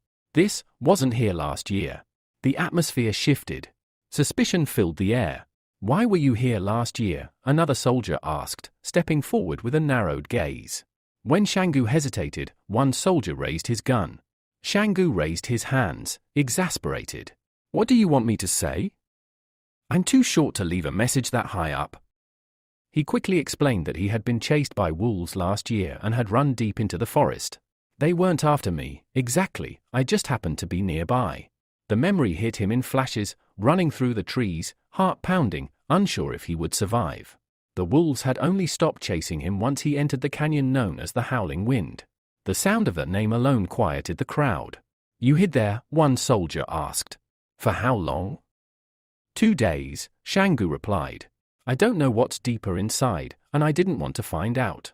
A heavy silence followed. Then someone speculated, maybe the warning was left by someone with superpowers. Another soldier immediately scoffed. Enough with the fairy tales. This is a top military operation. You want to survive, stop acting like we're in a comic book. Shanggu, meanwhile, took quiet note of how disorganized this so-called private army really was.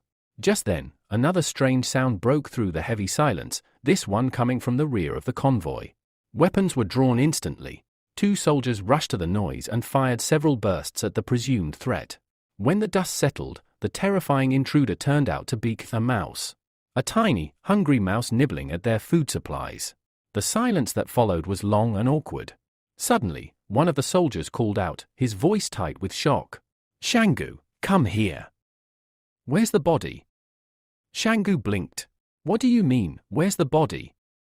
They rushed to the truck. The corpse bag, gone. Vanished. The vehicle was empty.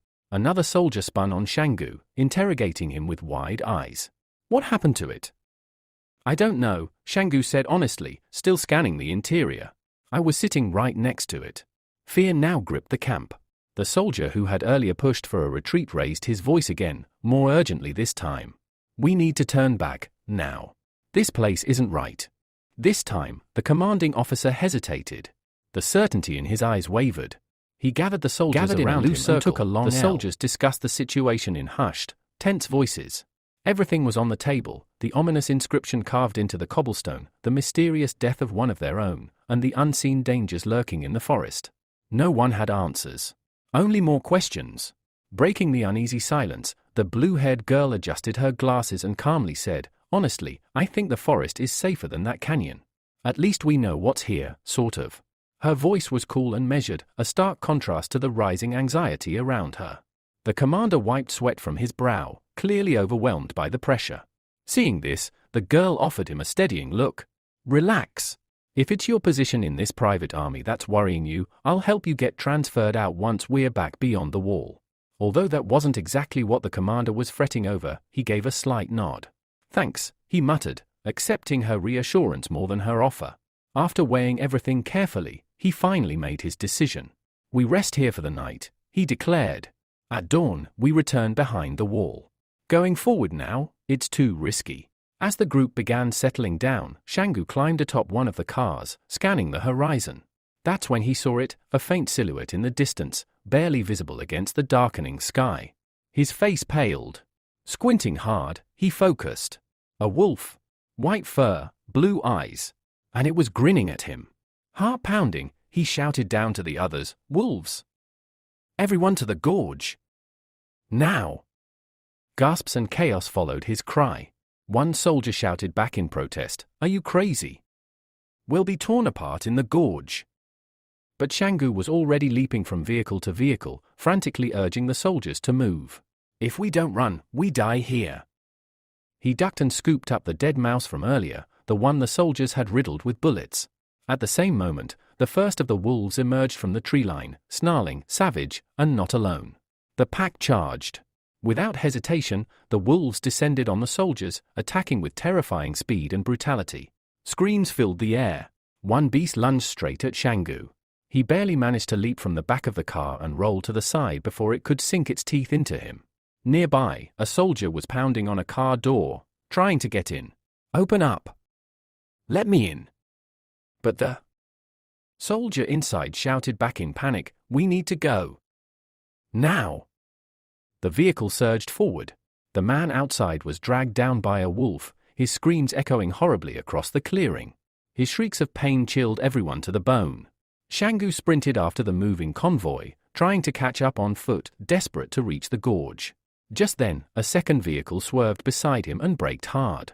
He looked up to see Yang Xiao Jin, still as cool as ever, leaning out with her gun pointed, not at him, but at the driver. Get in, she ordered flatly, extending her hand. Shanggu blinked. Are you threatening him? She said nothing, but when she pulled out a second pistol and casually aimed it at him, he understood. All right. No need to be so welcoming, he muttered, jumping into the car. Moments later, 3 vehicles broke off from the larger convoy and sped into the gorge, barely escaping the wolf pack. Blooded and snarling, the wolves watched the survivors go, their glowing blue eyes tracking every movement before, one by one, they slowly turned and slinked away. Inside the gorge, the shaken soldiers began to catch their breath. One of them looked at Shanggu and finally admitted, "You didn't lie to us." Another pointed at the rat carcass in his hand. "But why'd you bring that?" Shanggu replied dryly, "Food still in the back of the truck. It's this or nothing." Suddenly, something flashed past Shanggu's face. A knife whistled through the air and landed with a thunk, straight into the rat's body. The girl in the elaborate hood, one of the few who hadn't panicked, smirked and offered, "Share the food with me, and you can borrow my knife. Or I could just keep it." Shanggu grinned. That moment of levity vanished in an instant when a loud thud shook the ground. Everyone turned. The massive body of a giant spider dropped from above. Yang Xiaojin immediately raised her pistol and aimed at the twitching legs. Then the sky darkened. Looking up, the soldiers saw a horrifying sight, hundreds, maybe thousands, of spiders pouring down the canyon walls. The horde was endless, crawling toward them with terrifying speed and intent. Shanggu's instincts kicked in. "Run," he shouted at the top of his lungs. One of the officers grabbed his arm. "You help at least 10 people get out of the ravine." But Shanggu hesitated, frozen in the moment. His mind raced, the spiders closing in, the fate of everyone teetering on his next decision. The soldiers barely have time to catch their breath before a new horror descends from above. Panic took hold of Shanggu's face as the chaos around him escalated. The other soldiers, finally snapping out of their own shock, began to flee in all directions. But there was no safe path. Spiders weren't the only threat anymore. New creatures, monstrous and grotesque, descended from the sky. They resembled flies, twisted, oversized versions, their wings buzzing with a sound that froze blood. Frantically, the soldiers rushed toward the cars scattered nearby, climbing in, slamming doors, screaming orders. But the monsters kept coming. It was like a nightmare come alive. Some soldiers, despite their desperation, couldn't make it. One man stumbled, looked back, and froze. A massive beast dropped from above, pinning him down with a wet, sickening crunch. He screamed, struggling under the monster's crushing weight. But behind him were more, dozens, maybe hundreds, of skittering horrors. No one dared help him. Another soldier tripped over a cobblestone, falling hard. He tried to crawl, but his body trembled uncontrollably. Fear had completely paralyzed him. A shadow loomed over him. Too late. A splatter of blood burst into the air as a monster lunged. But before the thing could finish him off, a flash of steel cut through the chaos, Shanggu's knife, slicing straight through the beast's throat. It dropped, twitching, and the young man quickly checked on the soldier he had saved. But the man's eyes had rolled back, foam frothing at the corners of his mouth. Without wasting a moment, Shanggu heaved the limp body onto his shoulders and sprinted toward the nearest car. The vehicles were nearly full, soldiers yelling, engines revving, but Shanggu shoved the man into the back seat. The jolt of impact snapped the soldier out of his daze, and Shanggu barked, "Drive." He grabbed the passenger door, ready to jump in, but Yang Xiaojin blocked him, her gun raised again. His breath caught. But she wasn't aiming at him. With a deafening bang, she fired, hitting a monster that had been right behind Shanggu. Its body dropped with a wet thud. Shanggu stared at her, unsure whether to feel thankful or threatened. She stared back coldly. "Get in," she ordered. They both jumped into the car just as more monsters swarmed around them. The rescued soldier fumbled at the controls, barely functioning. But there was no time to wait. "Drive! Now!" Shanggu roared, slamming a hand on the dashboard. As if shaken. Awake by the sheer force of the moment, the driver stomped the pedal. The car lunged forward, but then a monster landed directly on the windshield, blocking the view with its disgusting, alien body. Shanggu and Yang Xiaojin worked in sync, knives slashing, guns firing. The beast shrieked and slid off the hood. Finally, the car broke free, racing away from the monsters swarming behind them. In the rearview mirror, the spider horde faded into dust. Shanggu breathed hard, clutching the door, heart pounding. They made it. Yang Xiaojin, watching him out of the corner of her eye, seemed quietly impressed by his strength. She glanced at the driver slumped beside her. Shanggu had carried that man while outrunning monsters. The soldier behind the wheel looked back, eyes wide. "You saved my life," he said quietly. "I'll repay you. I swear it. A soft chime echoed in Shangu's mind. Gratitude coin +1, 74 of 100. The car sped deeper into the gorge, 3 survivors, 1 vehicle, and no guarantee of what waited ahead. Just after the driver's promise to repay him, Shangu hears the soft chime again. Gratitude coin +1, 75 of 100. He tries to hide his smirk, brushing off the moment with a dry laugh. But beside him, young Xiao Jin narrows her eyes. She clearly isn't amused. Her gaze lingers coldly on the protagonist, and for a moment, the air feels heavier. Shangu senses the weight of her suspicion. I should stop drawing attention, he thinks grimly. Too many good deeds, and someone might start asking how I'm pulling them off. But the damage is done. Despite the tension, the expedition manages to escape the canyon. Shangu, despite everything, saves more than 10 people. Another notification flashes in his mind, +1 strength point acquired. It surprises him. Even the palace rewards choices now? That's unsettling. The system, it seems, is watching too closely. The truck rumbles through the gorge exit, passing jagged rock faces and shattered cliff walls. The terrain opens up, and that's when the driver slows the car. Bones. Dozens of them. Human. Strewn across the gorge like brittle autumn leaves. Shangu swallows hard. The memory of those monsters flashes in his mind, those insect things with human faces. They weren't just killing people, he mutters. They were eating their souls. The others say nothing. Eventually, the vehicles grind to a halt. Shangu steps out and scans the scene. Only 11 people remain. Too many gone, one soldier mutters, voice barely audible. A second soldier, his face pale with panic, blurts out, "We have to go back. We should never have come here." But another snaps, "There's no going back, we'd just die in the gorge again." Tension boils. Shouts rise. Fingers point. The commander silences them all with a sharp bark. "Enough. Rest while you can. We return through the gorge tomorrow, if we'd lucky enough to survive it again." But Luo Shinu, quiet until now, speaks. Her voice cuts through the stillness. What was the real purpose of this expedition to Mount Jing? She asks evenly. The question stabs through the moment like a blade. Shangu turns his head slightly. The air thickens. The commander glares at her. Suspicion. Irritation. Fear. Another soldier echoes her question, but the commander's voice turns cold. "I don't owe you answers. You're not my brothers. We're strangers on a suicide march." Shangu leans against the back of the truck. Jaw tight. His mind races. So many dead, and still no one knows why they came. His eyes drift to Luo Shinu. She's not as innocent as she seems, he realizes. That one question, it lit the fuse. A shadow crosses his vision. It's young Xiao Jin. She stops near him. "I'm hungry," she says flatly. The remark grates on Shangu's nerves. "You're not my girlfriend," he mutters under his breath. But her response is even sharper. "Return the knife." Her hand drifts toward her gun. Shangu raises a brow. "Fine. Let's eat." She smirks slightly. They decide to cook the mouse. Apparently, she managed to snatch food during the insect swarm.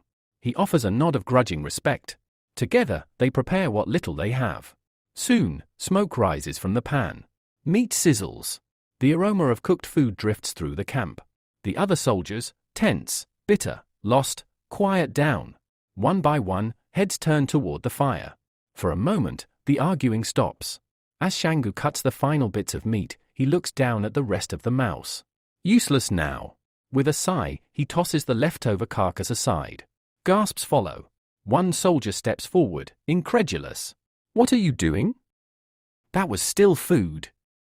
"If you want it," Luo Shinu says coldly, "go pick it up." The soldier stares at the remains and shakes his head, pale. "No. I'm not eating that." Silence returns. The fire crackles. 11 survivors. One half-cooked rodent. And no one knows what tomorrow holds. As the soldiers silently gather around the campfire, trying to make peace with the warmth and the stench of roasting rodent, Shangu breaks the silence. "You know," he says, voice casual but tinged with irony, "a lot of people behind the wall pay good money to eat birds' nests." A few soldiers glance at him, confused. "I'm talking about swallows," he continues. "They build those fancy little nests out of spit and twigs. Tastes like wet paper. And who knows what diseases those birds carry." The soldier nearest to him, spoon halfway to his mouth, freezes. A flicker of irritation crosses his face. Xianggu shrugs, tossing a glance toward the still smoking mouse bones. Compared to that, a mouse isn't the worst thing you've eaten. No one argues. The silence that follows is tense but oddly peaceful, broken only by the low crackle of flames and the occasional groan of hunger from one of the troops. Time passes. Xianggu leans back slightly, recalling something. I should have a basic skill copy scroll left. He thinks, fingers brushing the edge of his inventory pouch. He opens his interface and tries to request skill data from Yang Xiaojin through the palace system. Access denied, target skill visibility restricted. He frowns. I've accessed her skill profile before, he argues mentally. Why block it now? He asks the palace again for just the level of her skills. Yang Xiaojin, skill tier, advance the word sting. His fists tighten slightly in his lap. So she's stronger than me, how officially. But those are refined, polished skills, he reasons. Mine are born from surviving hell. He smirks bitterly. No way she beats me in a real fight. With a sigh, he activates the basic skill copy scroll. Copied skill, efficient pebble sorting, passive utility. Seriously, he mutters aloud. Before he can reflect further, Yang Xiaojin glances at him.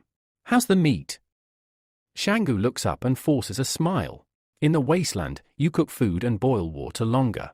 Especially when you don't want to die in your sleep. He pokes the sizzling meat with a stick. It's done now. Right on cue, the sound of growling stomachs fills the air. The other soldiers glance over, eyes locked on the cooked food. The commander steps forward. Anyone still hiding rations? He asks gruffly. Silence. Xianggu's grin widens. No one's going to admit it. Not after everything. The commander's eyes narrow. He turns to Xianggu. Then since you seem to know how to survive, you'll be in charge of food tomorrow. New task received, acquire rations for the unit, reward pending. Xianggu sighs and rises slowly, still holding a skewer of cooked meat. He looks around deliberately, then points at one of the men across the fire. He says calmly. I saw you hide food in the back of the truck earlier. The entire group turns to the accused soldier. The commander steps forward, palm open. Hand it over. But the soldier doesn't move. Then, rage flares in his eyes. Without warning, he yanks a sidearm from his belt and levels it at the commander. The fire's glow dances across his furious expression. You don't give orders to me, he growls. This is my food. You think you can just take it? The commander freezes. A hush falls over the camp. Xianggu steps slightly to the side, quietly calculating the distance between himself and the gunman. But the commander doesn't retaliate. He lifts his hand slowly, voice low and even. We're all trying to survive here. If we work together, we might actually make it out. The gunman's jaw tightens. Another soldier speaks up, trying to mediate. Let's look for food together in the morning.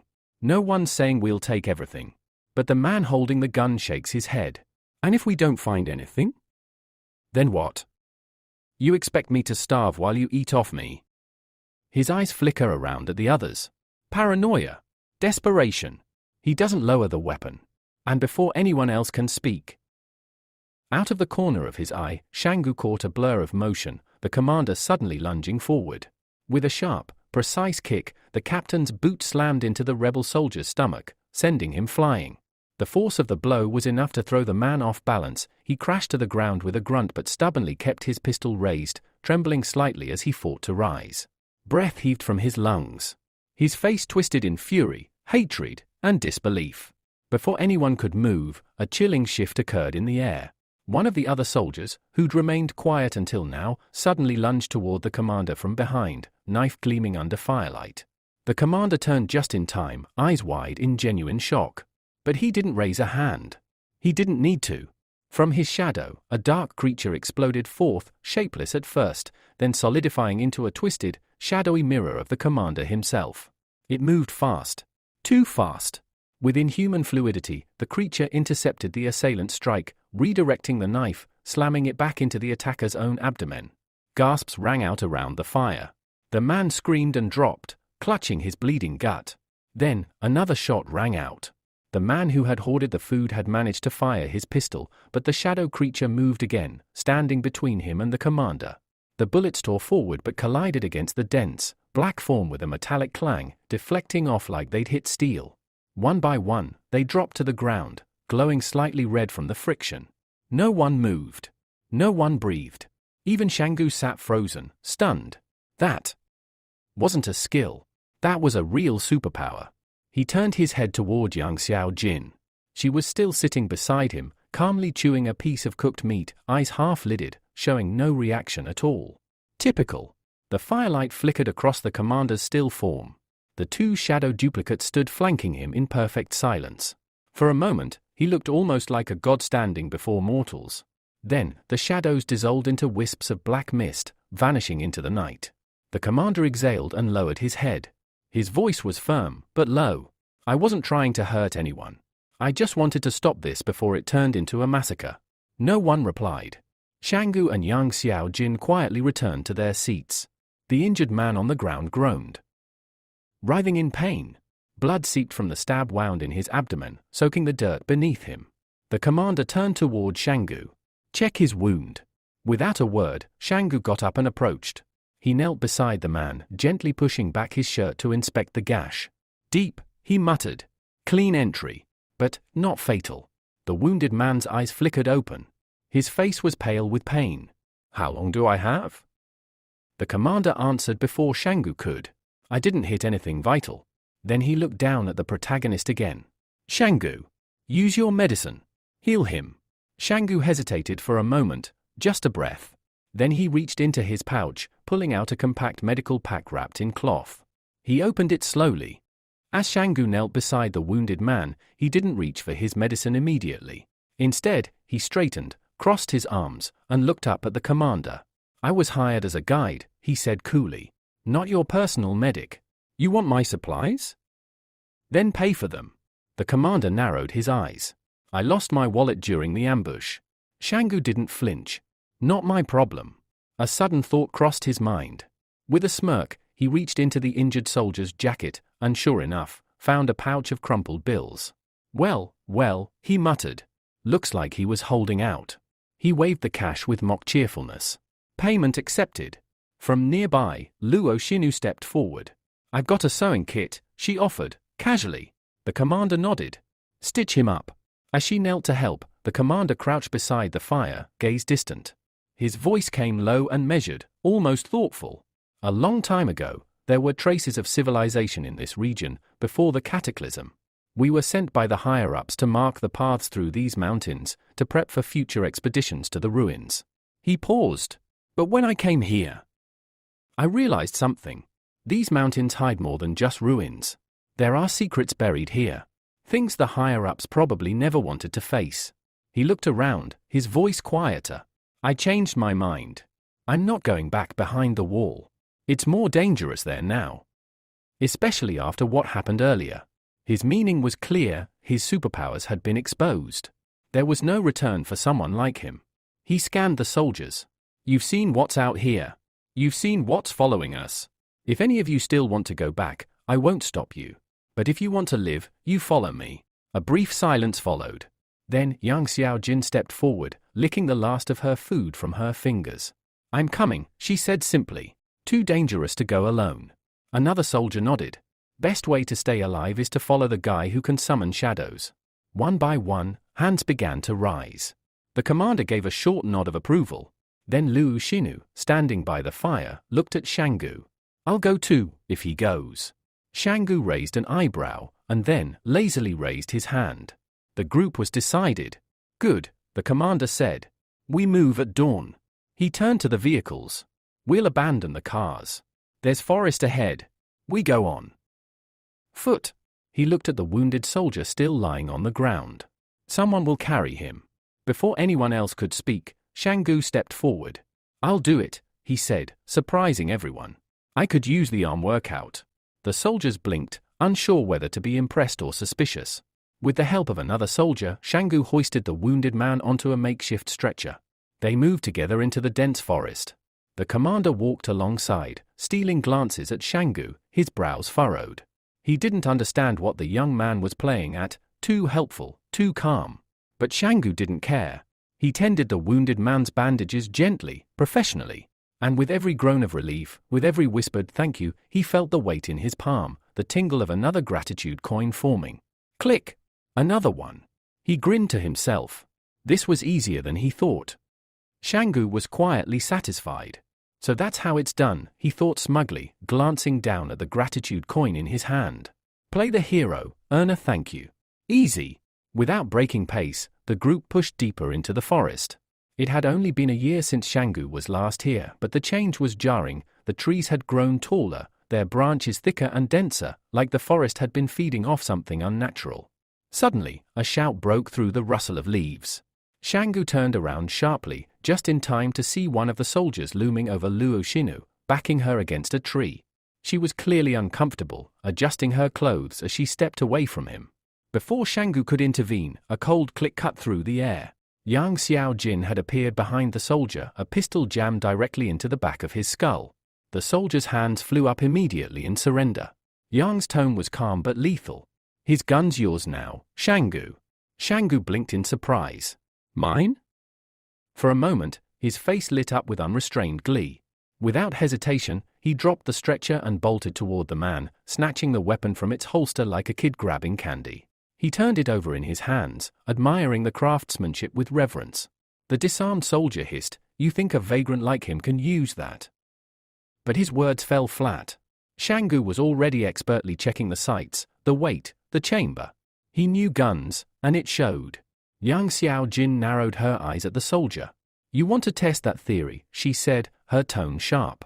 He didn't. He turned and disappeared into the woods.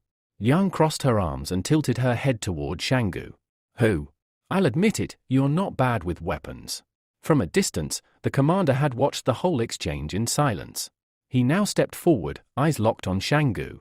"You're resourceful," he said. "Can you find food for the squad?" Shanggu shrugged.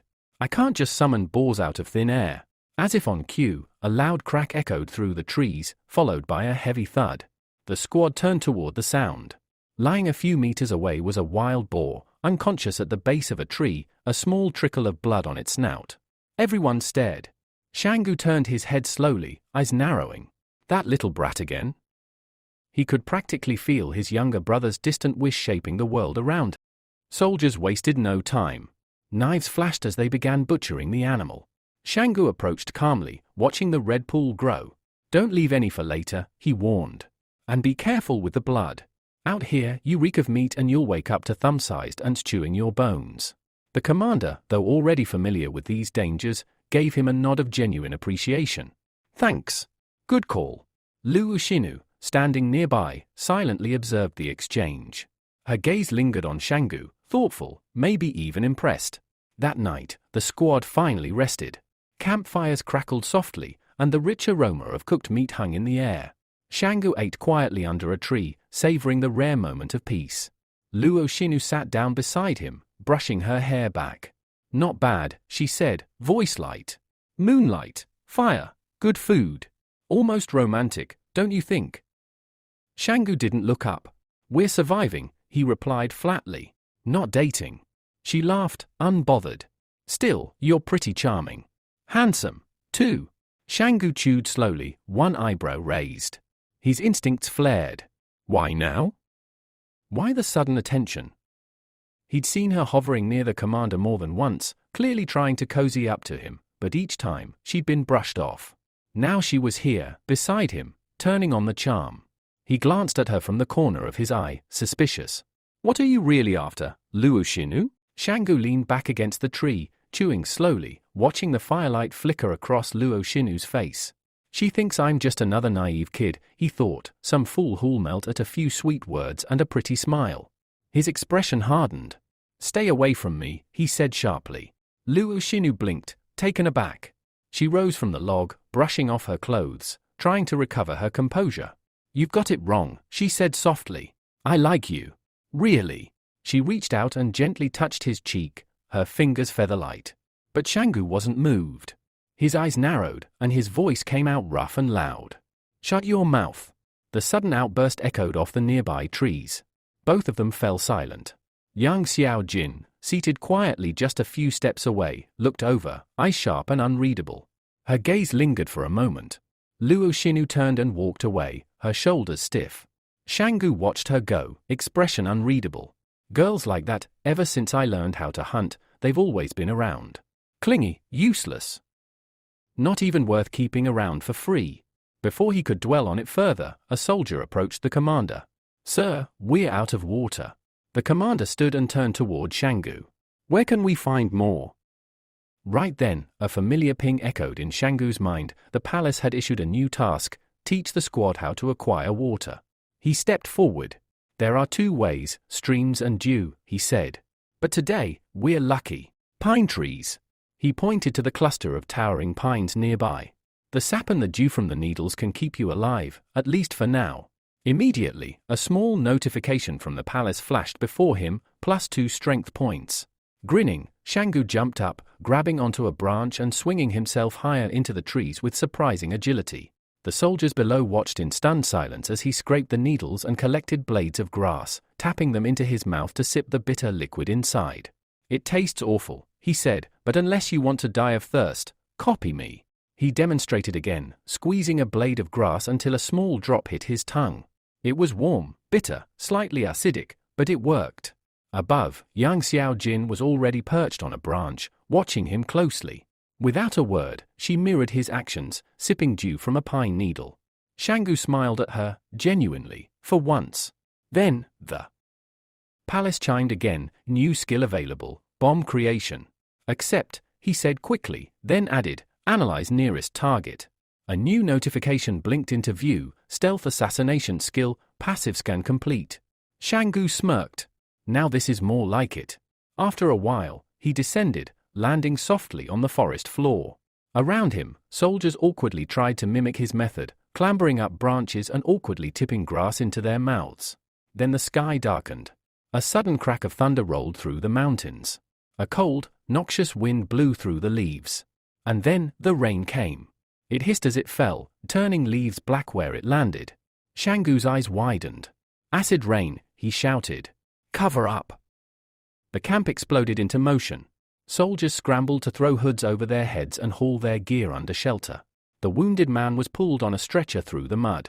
Shanggu tugged his coat tight and scanned the forest. There, a cave. They ran. The first drops were already sizzling against exposed skin, leaving faint red welts. By the time they reached the cave, the downpour had turned the forest into a toxic curtain. Inside, soldiers lit torches and scattered candles across the stone walls. The air was damp, the firelight trembling. As one man lifted his torch higher to scan the walls, his breath caught. Commander, he said slowly, stepping forward. There's something written here. The flames flickered across an old inscription, carved into the stone, faint, ancient, almost glowing. And suddenly, the cave wasn't just a refuge. It was a relic. And it was hiding something. The flickering flame illuminated an eerie inscription, carved deep into the stone. The letters were old, worn, yet somehow fresh. Like they'd been burned in, not chiseled. The words read, I saw them. Dark figures, in the trees.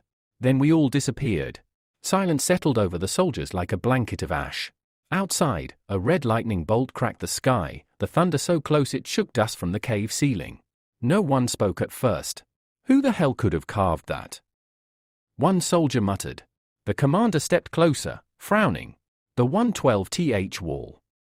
Maybe someone from their unit hid here before they vanished. Left a message. A warning. Nearby, Shanggu turned toward young Xiao Jin, curiosity burning behind his eyes. You mentioned a satellite phone earlier, he asked. Do we have one? She shook her head. Not this time. After the disaster, we captured a few satellites, kept communications going between the walls. But for this mission? They didn't give us anything. Shanggu frowned. That's insane. They sent you all the way out here without a way to call for help. Doesn't make sense to me either, she replied flatly. The commander turned, snapping out orders. Set up patrol shifts. We don't know what's out there. Young Xiao Jin stepped toward Shanggu. You take the first watch. I'll take the second, she said. That way, we've always got each other's backs. He hesitated, watching her closely. There was something about this girl, too calm, too confident, too deliberate. Still, he nodded slowly. All right. I trust you. Young Xiao Jin smiled faintly. I'll go take a look around. You stay here. As she turned to leave, Luo Xinu suddenly stepped forward, her voice cutting through the quiet. I'll go with her, she said, eyes fixed on Shanggu. Unlike some people, I actually understand how girls think. Shanggu raised a brow but didn't respond. A moment later, the two women stepped into the toxic downpour, cloaked in protective gear. Acid rain hissed against their coverings as they vanished into the darkness. Nearby, two soldiers smirked. Would be a real shame if those two girls just didn't come back, one whispered. Minutes passed. Then more. The storm raged on outside, and the soldiers grew restless. Finally, the girls returned, peeling back their hoods and shaking off droplets. Nothing unusual, Yang Xiaojin reported calmly. The tension in the cave eased slightly, until a few soldiers got up, asking to step out to relieve themselves. Make it quick, the commander warned. Stay within sight. Back near the rock wall, Shanggu sat, watching everything quietly. His eyes narrowed as he thought about Yang Xiaojin. Something didn't add up. Why would she come on this expedition at all? And Luo Xinu, she's always near her, even though they act like strangers. But sometimes there's something else there. He tilted his head. Are they pretending? Or protecting each other? Outside the cave, the rain lashed the earth. On the edge of the forest, Luo Xinu pressed a wad of currency into Yang Xiaojin's hand. 10,000, she said. For helping me earlier. I need you to leave Mount Jing with me, soon. Yang Xiaojin counted the bills with a glance, then tucked them away. I helped you once. Don't count on me again. Back in the cave, the soldiers still hadn't returned. The commander checked his watch, lips tightening. They're late. 10 minutes. One of the remaining soldiers jumped up suddenly. Something wet, on me. Everyone braced for an attack. But Shanggu stepped forward, touching the stone where a slow drip fell. It's just water, he said calmly. From the rocks. Perfectly clean, cleaner than well water. Safe. The commander gave him a sharp nod. Everyone, collect what you can. Fill the canteens. The squad moved with purpose, kneeling near the stone pools, letting the clear drops fill their bottles. Relief washed over them with each canteen that filled. But outside the cave, the storm still raged. And somewhere in the forest, something was watching. The commander stood at the edge of the cave, arms crossed. I'll take the first half of the night watch, he said. Two soldiers lounging nearby exchanged glances. Then we've got time to smoke a couple of cigarettes, one said with a grin.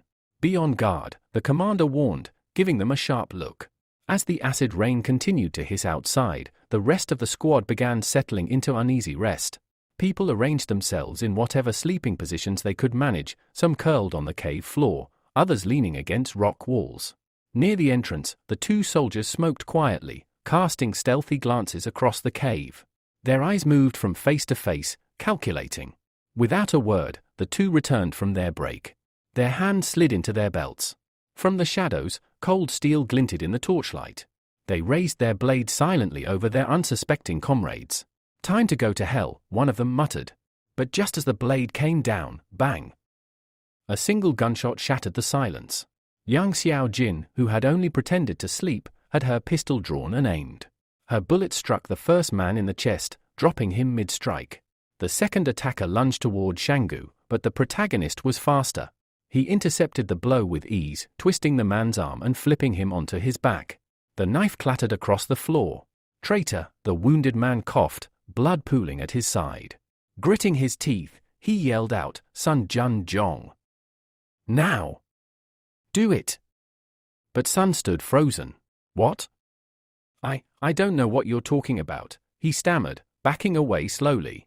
His eyes darted between Yang Xiaojin's pistol and Shanggu's iron grip on the dying man. The cave fell into silence.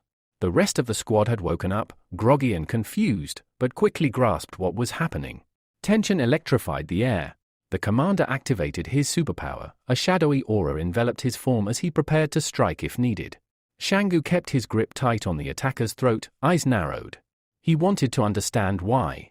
Why betray them now? Then, the palace issued a command, deliver a painful death to the enemy. No hesitation. Shanggu tightened his grip. The man gurgled as blood spilled from his mouth, his eyes wide with agony, until his body went limp. Wait! Please! Sun cried out from the side, pale and trembling. I didn't know. I had nothing to do with this. Yang Xiaojin turned to him coldly. Then how did you know there was going to be an attack? Sun froze. Yang didn't wait for an answer. She raised her pistol. Bang! The bullet punched clean through his forehead. His body hit the ground with a thud, eyes still open in disbelief. She lowered the gun without a word. Concealing a crime, she said flatly, makes you just as guilty. The cave was deathly quiet once more. The flickering flames danced over the corpses of 2 traitors. In that moment, the palace rewarded Shanggu again, this time with a master-level skill copy scroll. The commander slowly released his superpower, the ominous shadow around him vanishing. Breathing heavily, he turned back toward Shanggu. The palace offered a new prompt, study the commander's superpower. Shanggu agreed. In the blink of an eye, he stood once more in the palace realm. A red haze curled around him, heavy and suffocating. From behind, something emerged, a copy of himself, formed from twisting black and red smoke. It hovered, watching him, mirroring him. Curious, Shanggu issued a mental command. Attack! The smoke shadow obeyed, taking flight in a sudden burst. It darted toward him, fast and fluid. Shanggu moved to intercept, a brutal battle beginning as fists clashed with darkness. Each blow was precise, calculated.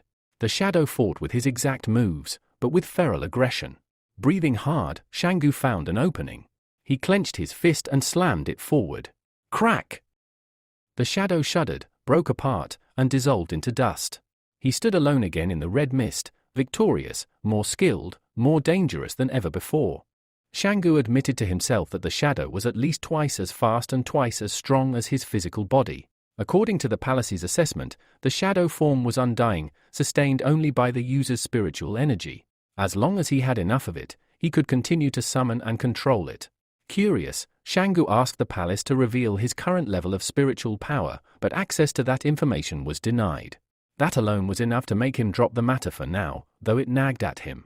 Why were strength and agility expressed in clear numbers, yet spiritual power remained a mystery? Still, with his new skills, Shanggu finally felt like a true superhuman. Later, the commander addressed the group. He acknowledged that the ambushers had brought their deaths upon themselves. However, he firmly believed Sun Junjiang wasn't involved and didn't deserve to die. Then, as if shrugging off the weight of moral judgment, he added, but out here, in this wilderness, there's no such thing as right or wrong.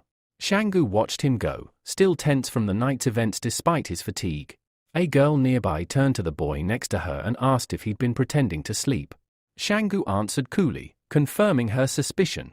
He had long since developed the habit of staying alert, even in slumber. With a small smirk, he moved away. Eventually, dawn broke, and with it, the acidic rain ceased. Shanggu walked toward the bodies of the 3 dead attackers. It struck him as odd, these corpses had been lying out all night untouched, while another body, killed earlier in the forest, had vanished without a trace. The inconsistency unsettled him. Still, the journey had to continue. The commander rallied the group. Though they had no idea what awaited them next, they needed to find a safe location to set up camp before nightfall. He grimly noted that the 2 soldiers who'd gone out to relieve themselves at dawn had yet to return. He assumed the worst. One wounded man, who had been resting quietly, now attempted to stand. He called for help, but Shanggu stepped forward. Without hesitation, he tore the bandages off the soldier's torso. The man flinched, startled. "Your wounds are healed," Shanggu said flatly. "You can walk." A quick check confirmed it, the injuries had disappeared. Grateful and amazed, the man thanked him for the black medicine that had worked the miracle. The commander, observing the interaction, approached and asked if Shanggu had any more of the medicine. "Out of stock," Shanggu replied. But the commander wasn't deterred. "I'll pay double.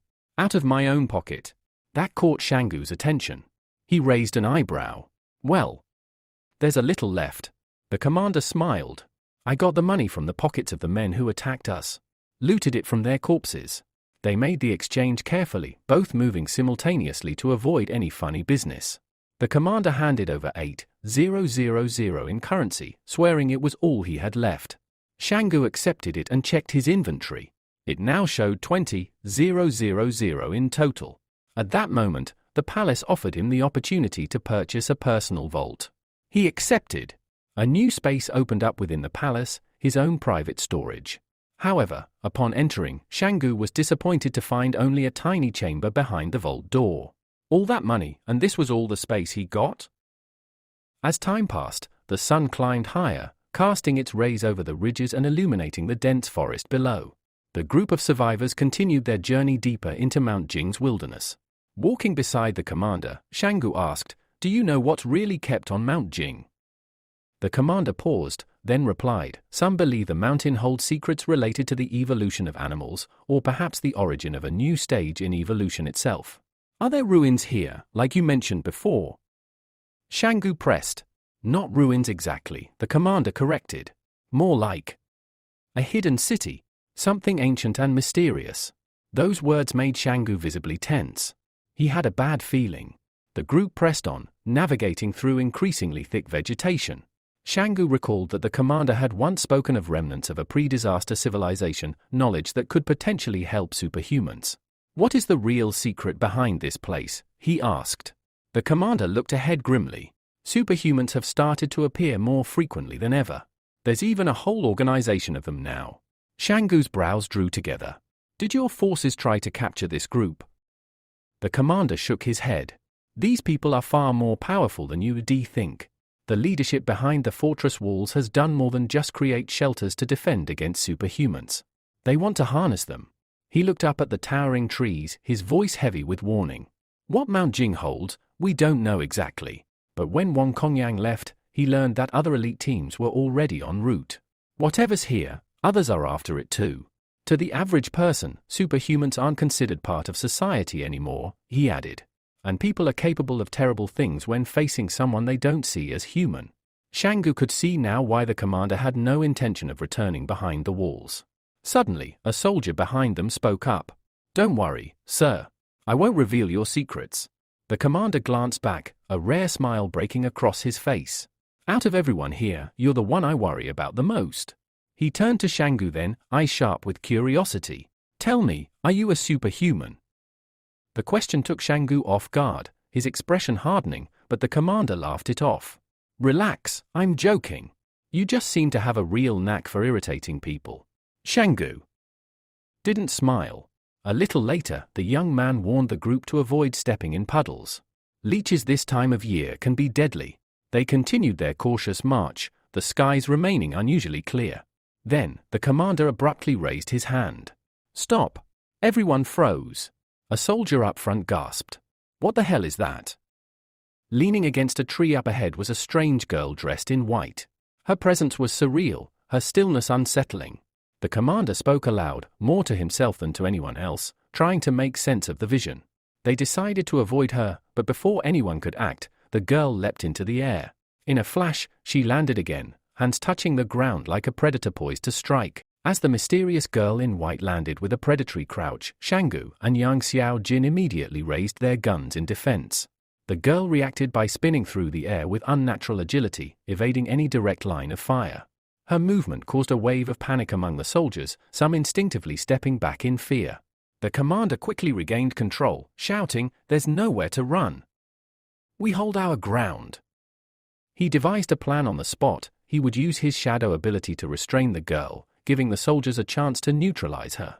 With a nod, the squad prepared to move in. Charging forward, the commander hurled his shadow toward the girl. The dark figure materialized out of thin air, a red-black blur rushing straight at the target. As the girl hovered momentarily in midair, the shadow reached her, its smoky hand gripping her jaw with supernatural precision. In an instant, it slammed her into the ground, immobilizing her. Everyone held their breath. The girl, if that's what she was, had been subdued. Cautiously, the group approached. The figure restrained by the living shadow looked less like a threat and more like something broken. Shanggu frowned, noting something beneath the tree she had been leaning against. Approaching it, he knelt and uncovered a small, weathered box. Inside was a single object, a plastic note with a faded code printed on it. He turned it over in his hands. "It's a code." "Maybe to scan something," he muttered. The team gathered around, puzzled. The commander examined it and speculated it could be a map. Maybe even to the city hidden in Mount Jing. Yang Xiaojin pointed at some faint text. "Scan the code to pay." She read aloud, confused. No one knew what it was truly for, but the commander decided to keep the plastic item. It might prove important later. Then a soldier, clearly disturbed, asked, "Do we really need to bring that thing with us?" He motioned toward the motionless girl restrained by the shadow. No one answered at first. The group exchanged silent glances. Finally, the commander broke the tension. "We take the doll. It might come in handy." As the sun dipped below the horizon, the fading light painted the forest and mountains in hues of fire and amber. Eventually, the group found another cave and decided to rest there for the night. "There's a pine tree growing nearby," the commander noted. "If anyone's hungry, grab some pine cones." While others settled down, Xianggu was inspecting a strange plant nearby. With a swift motion, he sliced it open, green fluid oozing out. The commander approached. "Is that drinkable?" Others began to crowd around, curious. Xianggu shook his head. "It's not for drinking. I use it to coat my blade, poison." A quiet ripple of surprise passed through the group. Nearby, a soldier attempted to climb the pine tree to collect cones. The girl, still eerily motionless, sat beside it like a statue. As the soldier reached out for a cone, the branch beneath him gave a sudden creak, then snapped down onto his hips with a groan. Frustrated, he cursed under his breath, blaming the wolves for their predicament. "Damn beasts.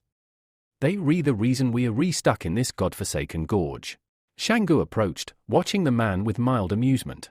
Without a word, he tossed a pine cone with precision, landing it directly into the man's hands. "You know," Xianggu said calmly, "wolves are loyal creatures. Can humans say the same about themselves?" The man, still sitting in the dirt, looked up at Xianggu, struck by the question. He fell silent, mulling over the thought. Later, the group lit a fire in the cave. The flickering flames cast dancing shadows along the rocky walls. Xianggu noticed the fir cone seemed larger than usual. Probably the high oxygen content, the commander explained. Sen Yu raised an eyebrow. "You know quite a bit," he said, impressed. As the fire crackled, the team discussed whether other places like Mount Jing existed near the other fortresses. "They do," the commander replied, "but they are heavily guarded by a group called the Source of Flame." Xianggu frowned. "I've never heard of them being part of any alliance." "They aren't," the commander said. "They're independent. Control up to 20 strongholds. A private consortium. What's life like inside one of those settlements?" Xianggu asked. The commander only shook his head. "I don't know." Unexpectedly, Yang Xiaojin joined the conversation. "That territory is strange. People say they've seen giant prehistoric lizards flying in the sky." Xianggu glanced at her, surprised by the input. She went on, "The Source of Flame is powerful, so powerful that it warps the land around it. Only their top leadership knows what's really going on." "Looks like you know more than you let on," Xianggu muttered. The commander changed the topic. "Have you read Journey to the West?" He asked Xianggu. "There's a creature in it that lifts a 6-ton staff. I used to think it was fiction. Now I'm not so sure." As the fire died down, a soldier grumbled about the meager food. "Why don't you make another wish like last time?" He teased Xianggu. "It was a coincidence," Xianggu replied, annoyed. Before the argument could escalate, a sound interrupted them, low, distant, and unfamiliar. Xianggu and Yang Xiaojin instantly raised their pistols, scanning the cave's entrance. Darkness pooled outside. In its depths, dozens of animals emerged, silent silhouettes with glowing red eyes. They stood at the tree line, watching the cave. The soldier who had argued with Xianggu stepped forward and, almost jokingly, told them to leave. "Go on, get out of here," he barked. To everyone's surprise, the animals turned and fled. Maybe you awakened something," Xianggu said, half serious. "Just like your brother." A heavy silence fell over the group. The forest, moments ago teeming with eerie life, now sat still and quiet. But Xianggu's unease deepened. "They were running from something," he murmured. "Something worse than us." A breeze stirred the treetops, whispering through the leaves with a calming rhythm.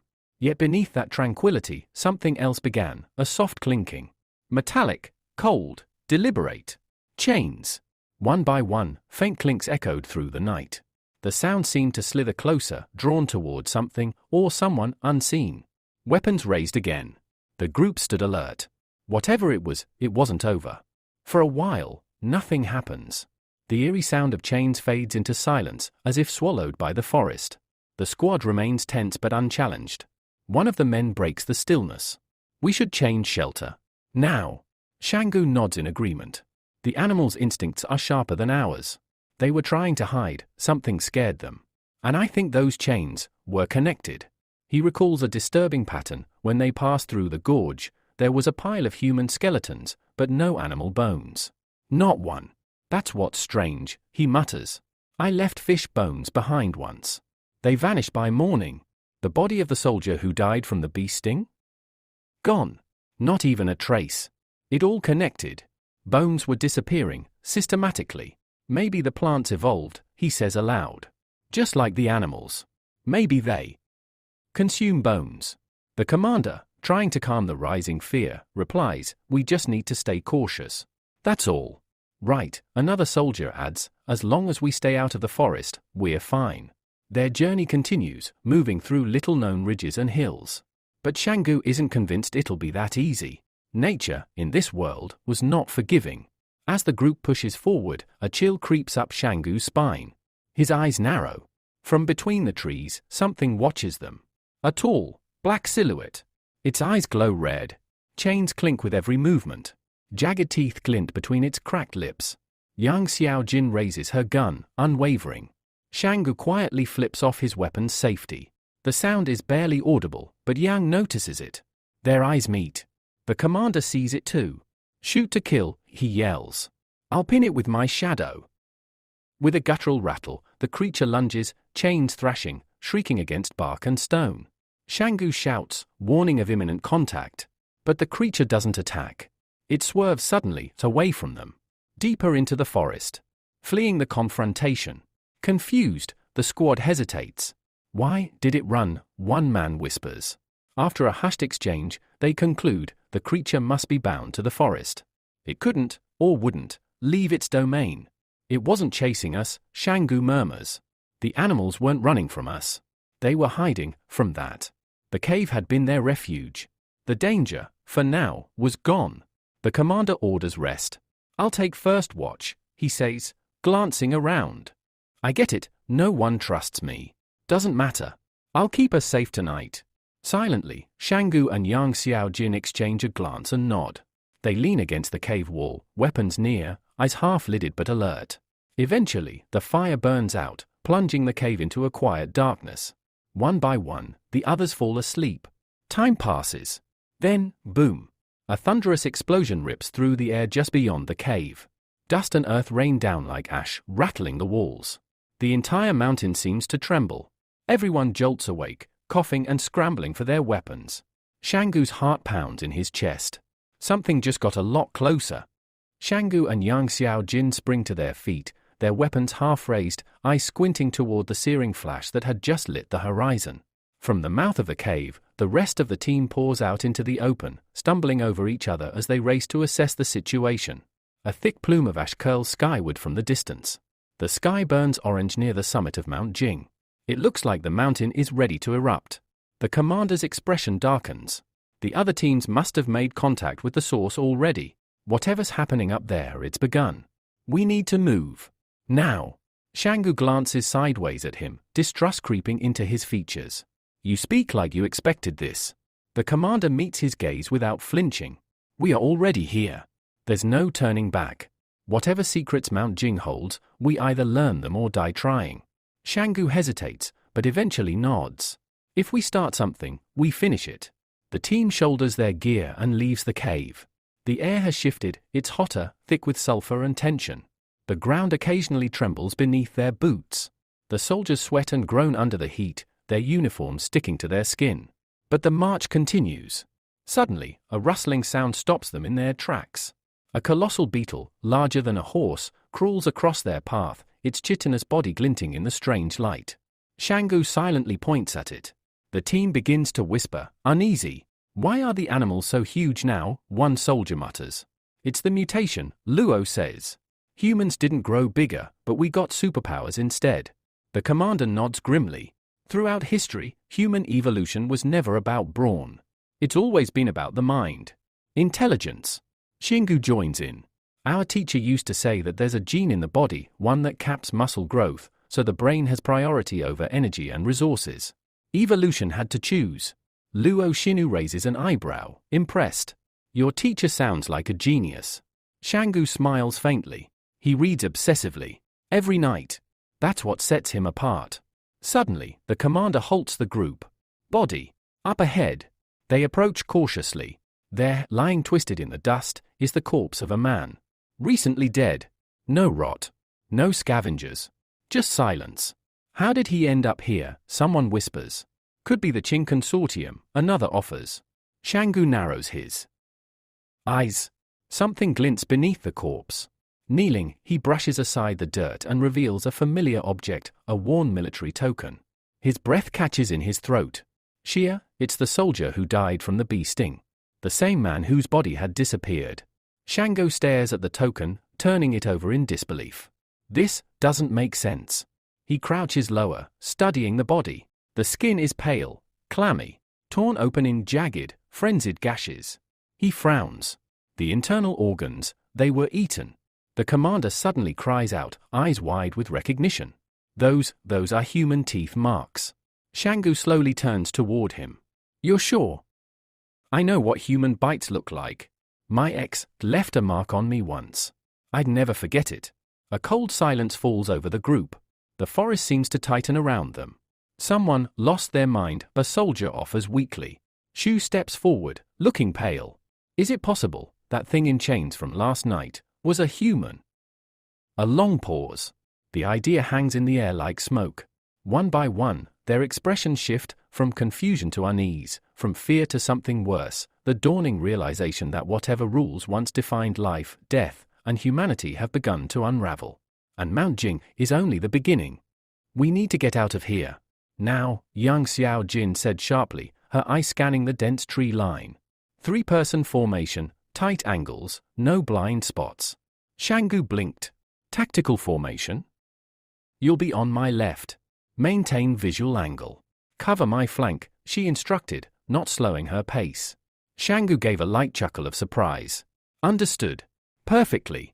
What truly caught him off guard wasn't the order itself, it was the fact that she had taken command, and no one questioned it. Gunfire cracked in the distance, closer now, sharp and rapid. The commander's head tilted. We're nearing something, he said, almost to himself. The truth of Mount Jing may be just ahead. Suddenly, Shanggu crouched, halting the group. There, by that tree. The commander knelt beside him, reaching into the soil and lifting a recently fired cartridge. His eyes narrowed. Jing consortium, he muttered, inspecting the markings.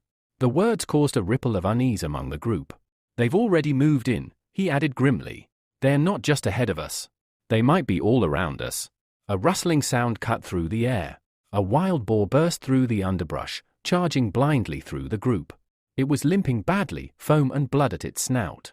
Instinctively, weapons were raised. Hold fire, the commander barked. The soldiers froze, bewildered. We haven't eaten in a day, one hissed. That's meat, sir. But the commander's voice was cold and firm. If we cook now, if we make a fire, we signal our position. You want the Jing troops to find us. Young Xiao Jin added, they won't hesitate. If they see us, we're dead. Grudgingly, the weapons lowered. The boar disappeared into the trees. Keep moving, the commander ordered. Behind us is only defeat. The group plunged deeper into the forest. Gunfire still echoed, but now it was fainter. More sporadic. The commander leaned toward Shanggu, whispering, if guerrilla fighting breaks out, we may have to split.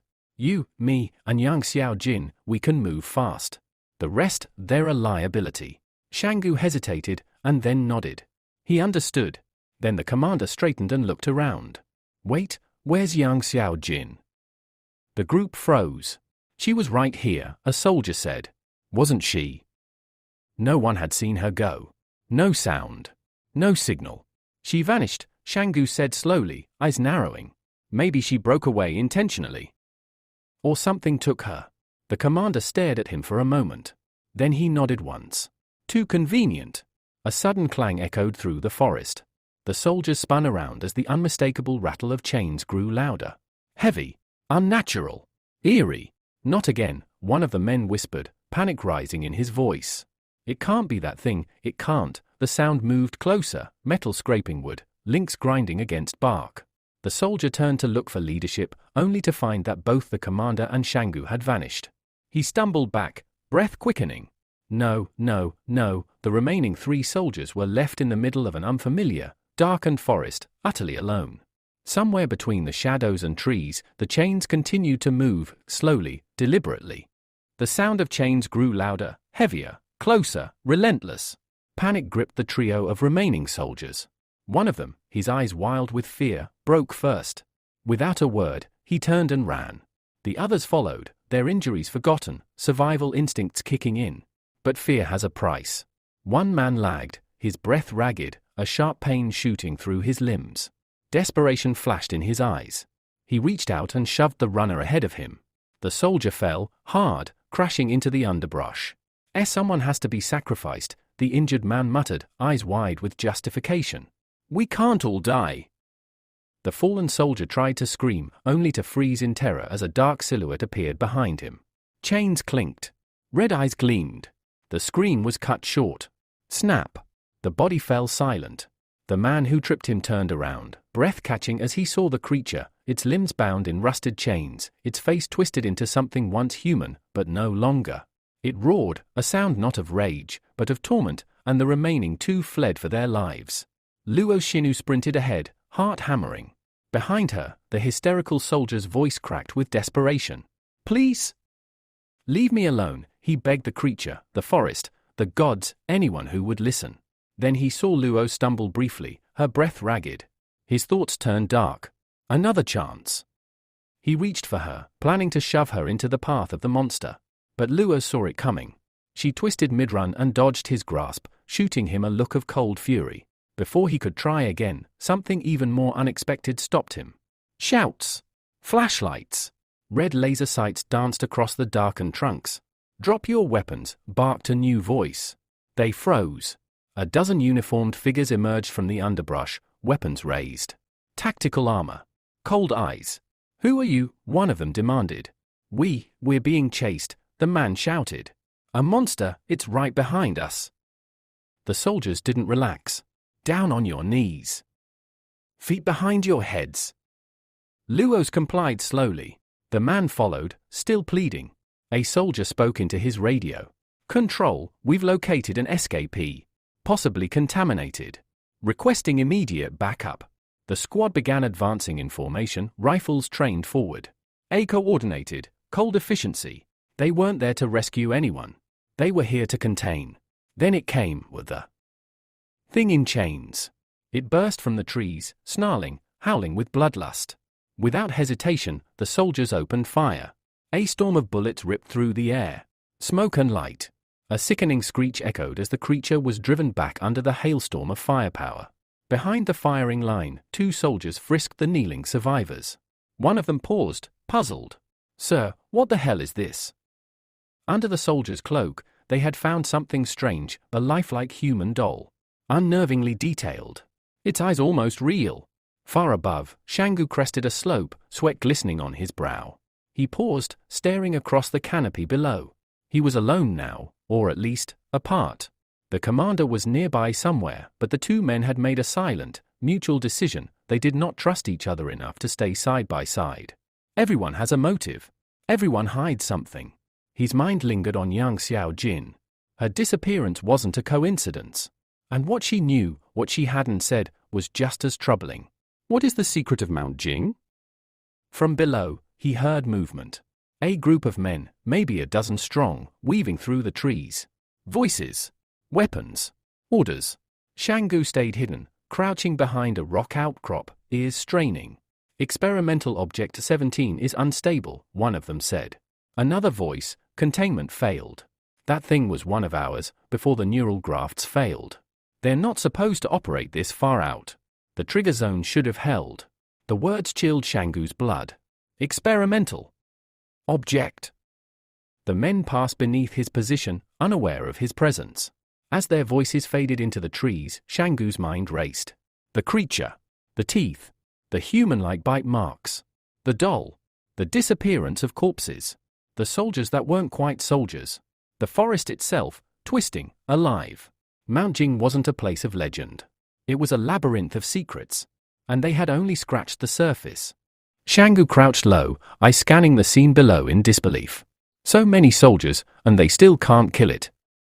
The monster, despite being riddled with bullets, refused to fall. It twisted unnaturally, howling in pain, rage, or maybe something worse. Around it, the military scrambled, yelling orders, repositioning, retreating. It was chaos disguised as control. Shanggu knew it was now or never.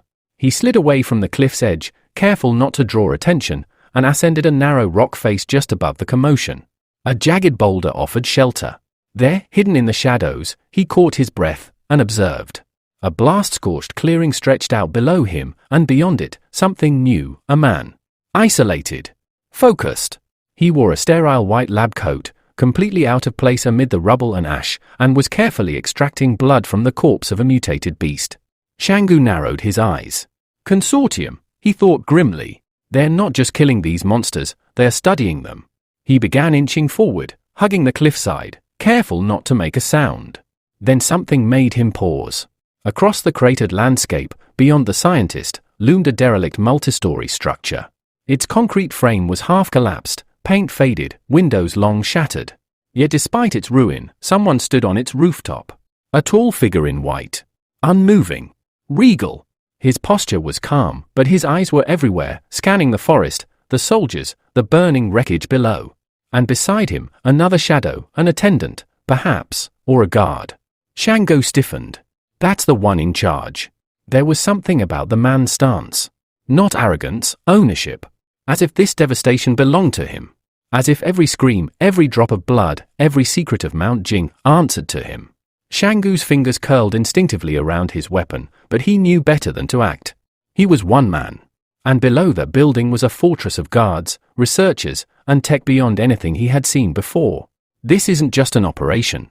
This is a project. Years in the making.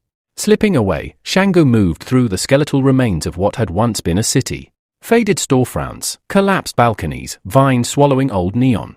A strange silence lingered beneath the surface noise of soldiers and science. He found himself pausing in front of a building, a crumbling sushi restaurant. The sign was cracked but legible, the image of a smiling fish faded by sun and time.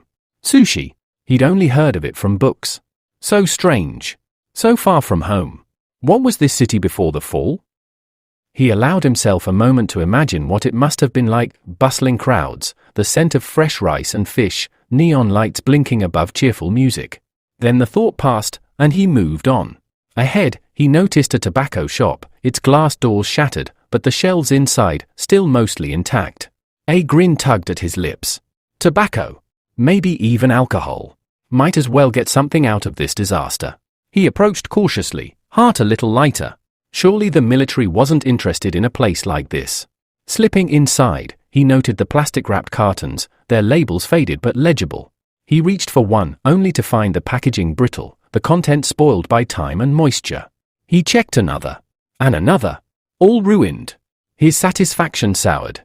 So much effort, and nothing lasts. Still, he wasn't ready to leave empty-handed. He began digging through drawers, lifting cracked floorboards, searching for anything worth salvaging. Not for profit. For proof. A memory of a world before everything broke. Then, under a counter, tucked between old newspapers and broken glass, he found something, a sealed tin, heavier than it looked. The lid was hard to pry off. Inside, cigars. Dry, but intact. Shanggu chuckled under his breath. Not bad. He slipped them into his bag. But just as he turned to leave, a distant sound reached his ears, a heavy mechanical thud. Then another. Not footsteps. Not chains. Something waking up. He froze. Far off, the rooftop man turned his head in that direction. And smiled. After rummaging through the ruined tobacco shop, Shanggu wandered deeper into the collapsed town. Night had fallen, and the sky above was veiled in thick ash and clouds, turning the landscape into a realm of shadows and silence. He paused as he approached a strange, cracked display window. Inside, dolls. Dozens of them. Lined neatly along the shelf of what once might have been a toy store or a curio stall. Their porcelain faces, covered in dust, stared back at him with lifeless, haunting eyes. Some were broken, arms missing, heads cracked. Others remained pristine, wrapped in faded plastic. Shanggu frowned, confused. What were these for? Who were they for? He turned away without answers. Outside, the wind stirred the ash like soft whispers, and he continued along the uneven streets. His boots crunched against rubble, glass, bone, he couldn't tell. The city was a ghost. Soon, he found another shop. The inside smelled of mold and rot, but he scavenged anyway. Among the ruined goods, he found a jar labeled in old script, white gold. Curious, he twisted it open. Small round tablets tumbled out onto the floor with a clink-clink. He scowled. Just medicine. Or candy. Or nothing. With a snap of frustration, he flung the jar to the ground, shards scattering across the tile. Still, one thought lingered in his mind, something Wang Fuji once told him. This city held gold. Real gold. In secret shops. Maybe the old man was rambling. Or maybe not. Even if it's night, I can still search. And so Shanggu pressed on, slipping deeper into the heart of the forgotten city where danger and history intertwined. Meanwhile, in a quiet corner of the trading city, the dim light of a lantern flickered inside a modest home. Liu Yuan sat up weakly in bed, wrapped in sweat-soaked cloth. Beside him, Sister Xiao Yu wiped his brow with care, her hands gentle but her face pale with worry. "Thank you for everything," he murmured. She smiled faintly. "Just rest. You'll need strength for class tomorrow." Liu Yuan chuckled. "You're still worried about school." Xiao Yu glanced toward the window. Darkness was thick now. Outside, footsteps. Fast. Heavy. They both froze. "Did you hear that?" she asked, whisper sharp. "Yes. There's more than one."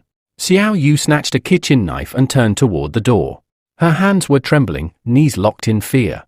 "Stay here," she said. But her voice cracked. Liu Yuan tried to sit up. "Don't go," crash. The door exploded inward. Men stormed the house, faces masked, hands armed. Xiao Yu screamed as one lunged at her. She raised the knife instinctively, slashing blindly. The man cursed in pain, blood spraying from his arm. Enraged, he tackled her, slamming her to the ground, pinning her wrist. "Let me go," she shrieked, voice raw. Another attacker saw Liu Yuan and moved to silence him. But the boy was already rolling off the bed, barely dodging a knife swipe. Years of surviving in a harsh world had taught Liu Yuan how to move. How to breathe through fear. These men, just city scum, he realized. Opportunists. But opportunists with blades. Just when things seemed desperate, the door to the classroom nearby slammed open. The teacher, gun in hand, shirt hastily thrown on, rage etched into every line of his face. The robbers turned. One grinned. "You again? Always preaching. Let's see what you're hiding." The teacher didn't wait. He fired. One attacker screamed, clutching his bleeding side, collapsing. Stunned, the others froze. And then Liu Yuan stood tall, pistol clenched, aiming at the remaining men. "Run," he said coldly. They didn't need to be told twice. They fled, trampling over each other, leaving behind their fallen comrade. But Liu Yuan wasn't done. He stepped to the door, aimed carefully, and squeezed the trigger. Pop! Pop! The echoes of gunfire rang through the quiet city night. The gun clattered faintly as it slipped from Liu Yuan's trembling fingers and hit the ground. His breathing came in ragged, shallow gasps. Even as the blood cooled on the floor, his thoughts burned, disbelief, fear, shame.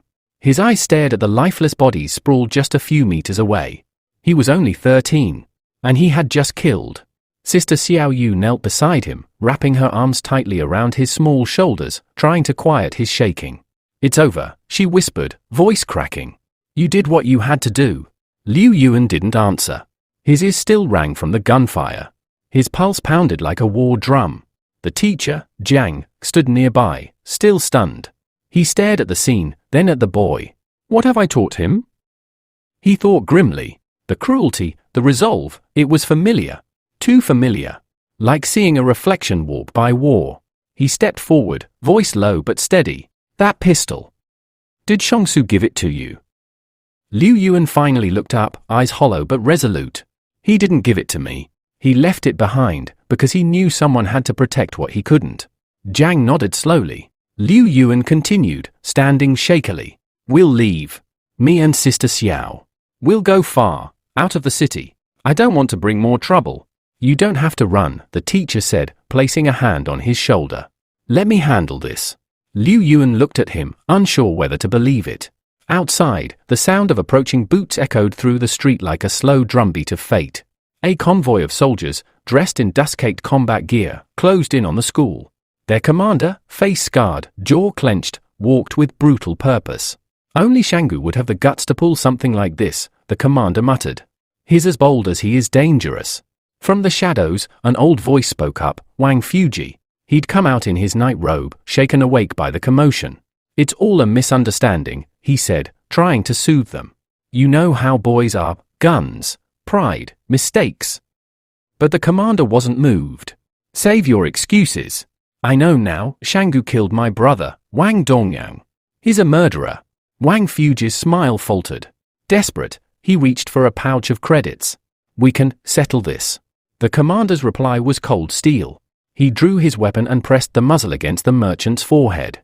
You have 3 seconds to disappear before I put one through your skull. Wang Fuji stammered and backed away in horror, nearly tripping on his robe.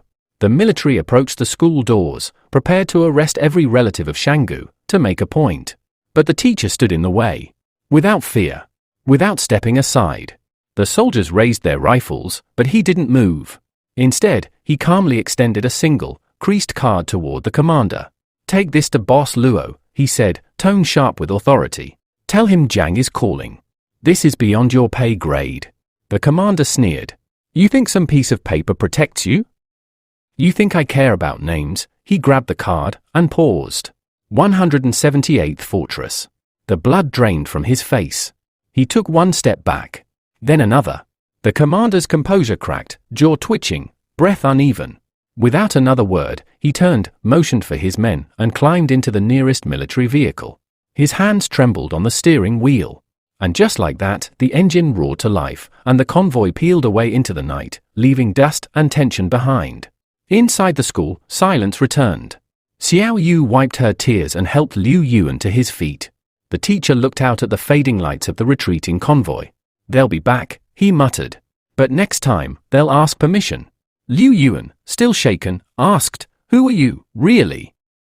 Jiang smiled faintly. Just a teacher. But some teachers have seen more war than soldiers ever will. He turned back toward the bloodied floor, his gaze lingering on the revolver. Then toward the door. If Shanggu made enemies this powerful, the real war hasn't even started. Inside the school, a suffocating silence hangs thick in the air. Soldiers, still uneasy after the earlier retreat, aim their rifles steadily. One of them steps forward, pointing his gun directly at Liu Yuan. Where's the weapon? He demands coldly. But instead of fear, he's met with something unexpected. Liu Yuan's eyes flare with fury, sharp and unblinking, like a wolf cornered but not broken. For a fleeting moment, the soldier hesitates. There's something unsettling about the boy's stare. He lowers his voice, but he also lowers his weapon slightly. Xiao Yu clutches Liu Yuan's hand. Will we be okay? She whispers to Jiang. Jiang nods, calmly. Yes. No one here will be harmed. Not tonight. Liu Yuan bows his head slightly and says, I'm sorry, teacher, for bringing this trouble. Jiang's expression softens.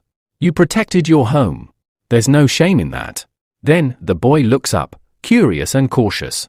Teacher, what did you do before you came here? Jiang looks out the window, where stars flicker faintly behind clouds of dust and war. I was a soldier, he says simply. Why did you stop? A long pause. Because war doesn't save anyone, Jiang replies quietly. It only teaches you how to bury things, hope, people, yourself. Liu Yuan swallows that answer with the solemnity of a boy who's seen too much already. I thought you were going to leave the city, he asks. I am, Jiang says. I was planning to leave soon. Back to Sanbei. Liu Yuan's eyes widen slightly. Sanbei, the far northwest? Where the snow never melts.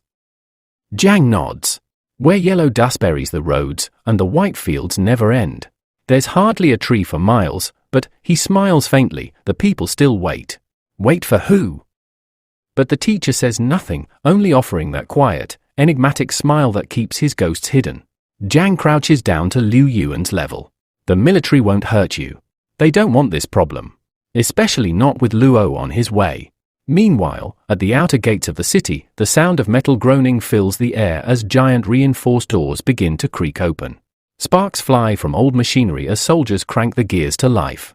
A black, Heavy-duty military vehicle waits beyond the gate. Inside, Boss Luo sits like a swollen toad on a throne of leather and tension, phone pressed to his ear. Yes. I have Jing Lan with me, Luo says, dabbing sweat from his temple. The voice on the other end pauses. Are you sure it's him? Luo swallows. Not entirely. Not yet. Then kill him, the voice replies coldly. We can't let people like him disappear into the shadows. Luo's smile falters. Do you think the 178th Fortress would forgive me for that?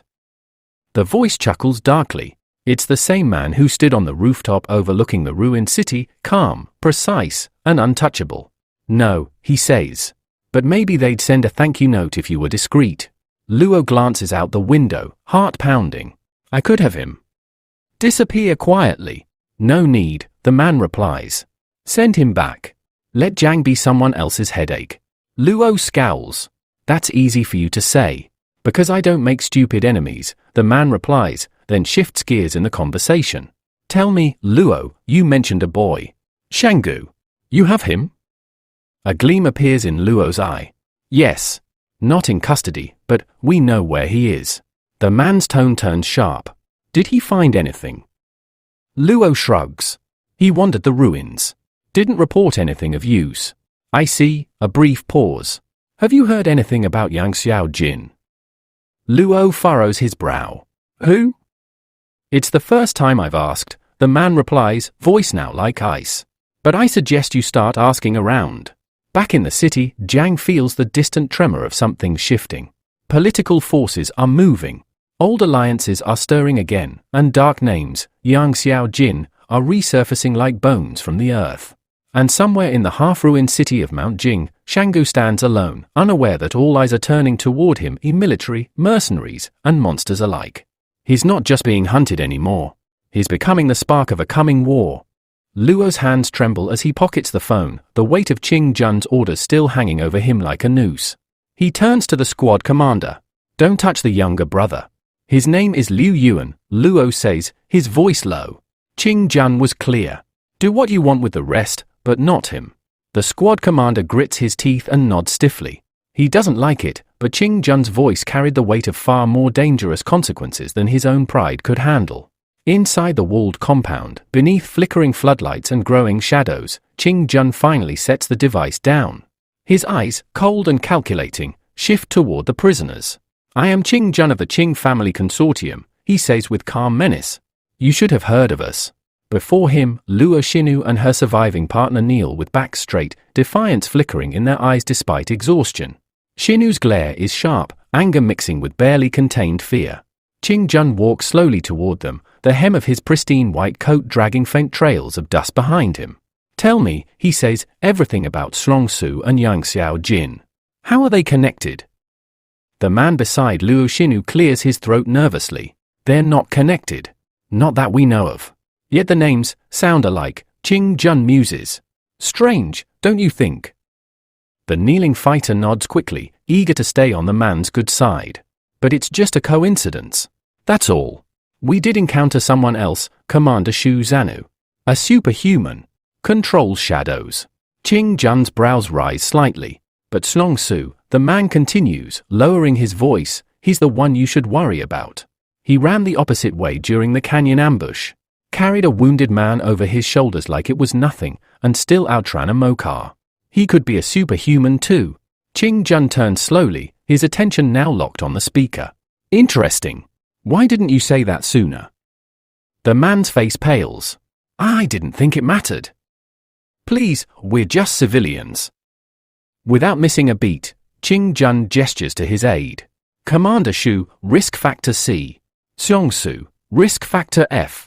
The moment the record is made, the soldier grabs the frightened man by the arm. He begins pleading desperately. Please? I told you everything. We had nothing to do with anything. But Qing Jun raises a hand. Luo Xinu and your partner, come with me. The rest are not our concern anymore. Night falls heavily over the ruined edges of the trading city. Under cover of darkness, Qing Jun and his unit move toward a secure warehouse. Several soldiers carry an enormous, metal-reinforced cage, their boots thudding rhythmically against the ground. The metal creaks and groans with every step, as if protesting what it holds. Shiu watches in horror as they lower the cage. "What is that?" she whispers, voice cracking. Her partner stumbles backward and screams. Inside the cage lies a grotesque creature, unconscious, but unmistakably monstrous. Chains wrap tightly around its limbs and neck, binding it like some ancient beast from legend. Pale, gnarled limbs. A head shaped like it once belonged to something human, but now twisted beyond recognition. Dried blood cakes its claws. Qing Jun steps closer, eyes gleaming. "This is a product of the pre-disaster era," he says softly. Luo Shiu stares at him, wide-eyed. "What kind of product?" Qing Jun turns to her, finally offering something resembling a smile, cold and clinical. "Biological engineering. Weaponization of the human genome.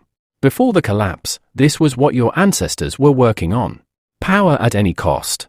He crouches near the bars and addresses the creature as if it can still hear him. "They called it a prototype. A living superweapon. This one's incomplete, but it's enough to scare you, isn't it?" Shiu can barely breathe.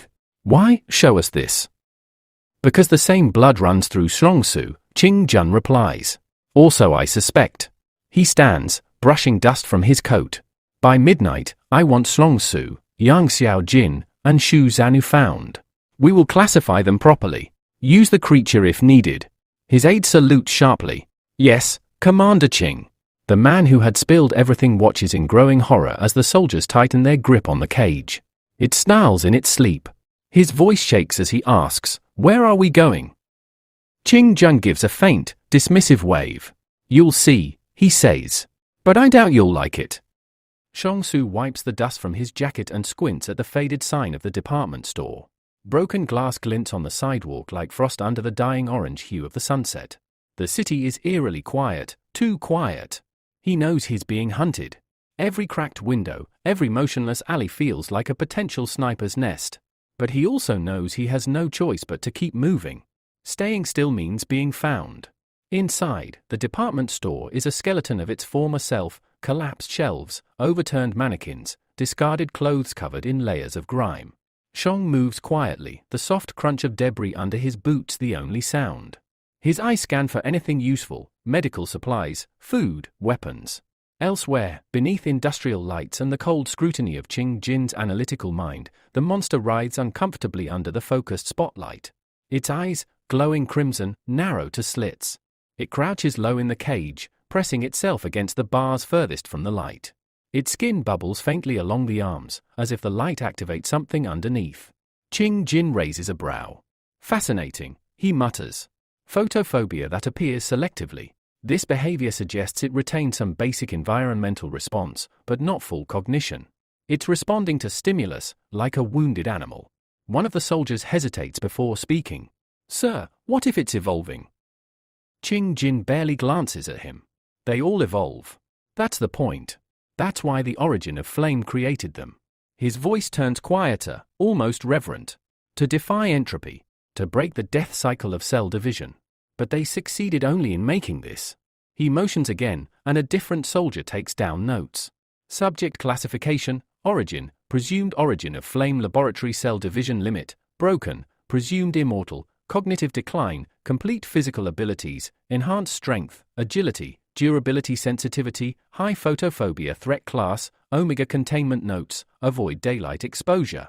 Potential trigger factor, pursuit targets, Xiaosu, Yang Xiaojin, Shu Zanu. Luo Shiu stands off to the side, arms crossed, but her expression is tense.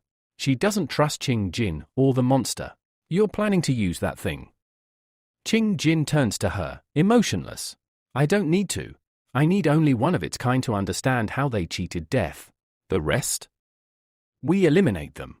He gestures toward the cage. "You see a monster. I see the legacy of an extinct genius. Imagine what your city would pay for just one vial of its blood. How many fortresses would fall to get the secret of eternal combat viability?" Shiu steps forward, voice sharp. "You mean immortality?" Qing Jin's expression darkens. "Don't flatter them. They're not immortal. They're trapped in decaying bodies, split by evolution gone wrong. I want to control the process. They merely surrendered to it." Just then, his comm crackles to life. Voice over comm, sir, we've swept sectors 4 through 7, no signs of Xiaosu or the others. They are either underground or have moved east. We'll check the department sector next. Jin looks up, thoughtful. He's close. I can feel it. He turns toward the cage. The creature inside snarls softly, a low, guttural sound that doesn't come from its throat but from something deeper, something inhuman. Jin whispers under his breath, let's see how long he can run. Back in the department store, Xiaosu finally finds what he's looking for, a locked case of first aid supplies. He smashes the glass quietly, pulling out gauze, antiseptic, and a few syringes. As he packs his bag, a movement flickers in the corner of his eye, just beyond the ruined cosmetics section. He ducks, heart racing. Something was watching him. He presses his back against a pillar, silent. The air in the room shifts. And then, he hears it. A breath. Not human. Not steady. Xiaosu tightens his grip on the metal bar in his hand. Whatever they sent after him, it's here. Xiaosu's heart pounds in his chest as he clutches the gold-filled cloak tighter. His body is tense, crouched behind a collapsed counter, the faint shimmer of polished jewelry peeking out beneath the folds. He knows the military doesn't come back to a place they've already swept, unless someone or something tipped them off. His breath catches when he hears the telltale crackle of a comlink outside. Soldier's voice, Sector 9 confirmed. Possible tampering. All units, prepare breach formation. Outside, boot shift. Safety switches click. Shadows move past the broken glass. They're not searching anymore. They're hunting. Meanwhile, just across the plaza in the toy store, the unit commander slowly walks past the very shelves Xiaosu had touched minutes earlier. His gloved fingers brush over a dusty action figure, then stop. Its placement is subtly off, the dust around it disturbed. He doesn't say a word, but his hand slowly rises into a clenched fist, a silent signal. His squad fans out silently, forming a perimeter around the department store across the street. Commander, whispering no mistakes. Confirmed contact. The target might still be inside. Back inside, Xiaosu peers through a crack in the wall. He sees them, more than a dozen soldiers, now with shields and short-range weapons at the ready. Too many to fight. Too many to outrun if they block the exits. He retreats deeper into the ruined store, eyes scanning for anything he could use. A service elevator shaft. A back hallway. A ceiling panel. Escape routes long forgotten. But every step he takes, he hears them moving too, closer, more coordinated, as if they know his position. He grits his teeth. Why did they come back, he whispers. And then it hits him. The gold. The cabinet glass. The smashed jewelry display. His fingerprints. His smell. His presence. They're tracking him, not through sight, but behavior. He disturbed the environment. Left a trail. Suddenly, over the soldiers' comms, Jin's cold voice cuts through. Jin, radio, do not kill him. Xiaosu is to be taken alive. If he resists, disable. But preserve the spine. The soldiers freeze momentarily at the wording, preserve the spine, before nodding silently. One mutters, he's not just a fugitive. He's a specimen. Xiaosu hears this too, faintly, through a half-open comm device left behind in a soldier's pack. His face darkens. They're not trying to arrest him. They're trying to dissect him. He tucks the gold deeper into his cloak, ties it tightly around his chest, and runs a hand across the nearby wall, cold, smooth, cracked open near the back. A maintenance crawl space. Small. Tight. Barely enough room to move. But it leads somewhere. And right now, anywhere is better than here. Xiaosu skids to a halt on the rooftop, his breath ragged, boots scraping against the weathered concrete. His eyes narrow as he stares at the building ahead. The silhouette is unmistakable. Yang Xiaojin. She stands like a statue in the shadow of a shattered window, her long coat fluttering in the wind. The faint glint of metal shines in her hand, a sniper rifle, already raised, already aimed. In that instant, 100 thoughts race through Xiaosu's mind. Is she here to help me? Or is she here for me? Her eye is pressed to the scope. Time slows. From behind, soldiers burst onto the rooftop he just left, shouts echoing across the city blocks. Red targeting lasers begin to dance over nearby walls. Then, the rifle barks. The sound cuts through the wind like a whip crack. Xiaosu flinches instinctively, but the bullet isn't meant for him. Down below, on the opposite rooftop, a soldier collapses, his head snapping back violently, helmet rolling off. Screams of confusion rise as chaos erupts among the pursuing troops. From her perch, Yang Xiaojin quickly pulls the bolt and chambers another round. Her expression is calm, cold even, as she speaks into her comm unit. Yang Xiaojin, Xiongsu is moving east. I've cleared his path. Keep extraction point Delta clear. A voice responds over the comm, garbled by static. Operator, understood. We've locked down the western perimeter. Package must exit within 4 minutes. No more than that. Xiongsu doesn't waste time. He runs. Each rooftop feels like it's collapsing beneath his feet, but he pushes forward, ducking low to stay out of sight. The flash of Xiao Jin's rifle fires again, dropping another soldier trying to line up a shot. She's covering me. The realization settles in his chest like a second wind. But he also understands something deeper now. They were expecting him. Xiao Jin, the operator on the comms, the extraction team, all of them. This wasn't just luck. This was a rescue mission. Planned in advance. For him. As he jumps to the next rooftop, soldiers below are shouting, "Sniper! Zone 3! Fall back!" and retreating into cover. The commander, however, doesn't flinch. He watches from behind a corner, calmly taking out a cigarette and lighting it. "Commander, radio, he has backup. Someone embedded inside the city. Adjust protocol, Xiongsu is no longer a rogue element. He's part of an organized unit. Voice on comm. Authorization for lethal suppression? Commander, negative. New order, capture. No body damage. They want him intact." High above, Yang Xiaojin reloads, eyes never leaving the figure sprinting across the cityscape. Just a little more, Xiongsu, and in the distance, the evac team begins to mobilize. As the thick grey smoke rolls across the rooftop, cloaking the scene in a dense fog, Xiongsu watches everything unfold from his vantage point, heart pounding, adrenaline surging. Yang Xiaojin's shot had landed, but not on the herself to protect Qing Jin. Her ruined weapon scatter in the wind as her body collapses. Blood stains the rooftop tiles, stark against the pale light of dawn. Yet Qing Jin doesn't even blink. He simply straightens his coat with quiet dignity, picks up the bullet that nearly ended his life, and studies it with a cold, calculating gaze. The engraved casing gleams faintly, custom work. A message. Not just a bullet, but a signature. Qing Jin, TSK. Saud, really? These rebels always do love their theatrics. A nearby soldier, tense and alert, yanks the pin on a smoke grenade and tosses it down.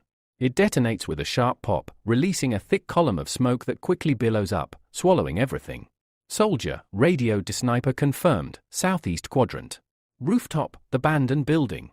Another voice, permission to engage. Qing Jin, no. Not yet. Track her. She's more valuable alive than dead. He turns to the man still on the ground, the one who had sold out his companions, trembling, afraid. Qing Jin, stoic, you're very brave, and very stupid. You didn't even realize the girl beside you was a superhuman. He tosses the spent bullet toward the man's chest. It bounces off with a clink, the sound louder than it should be in the heavy silence.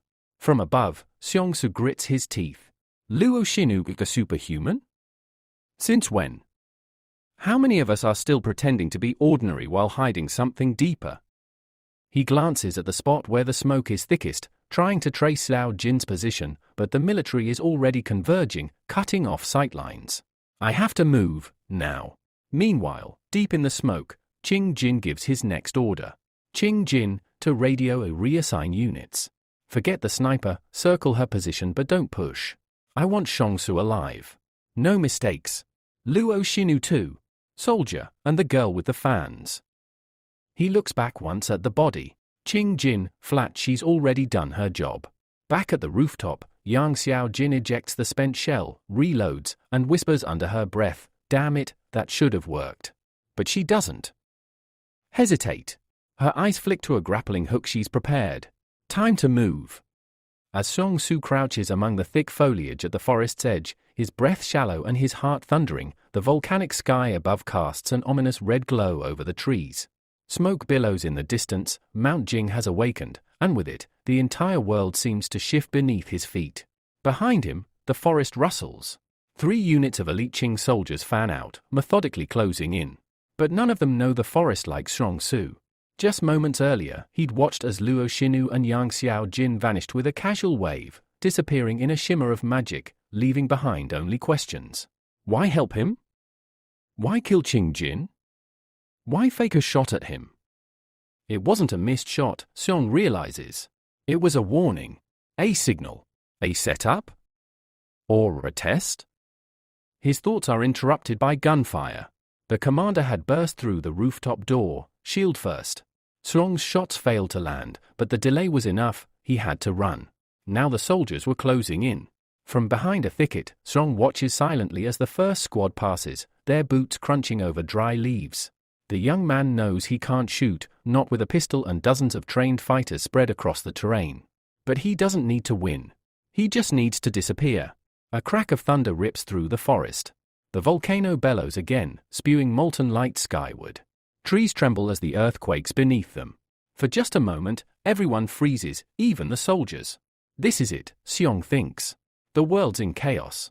I just have to use it. He darts out like a shadow.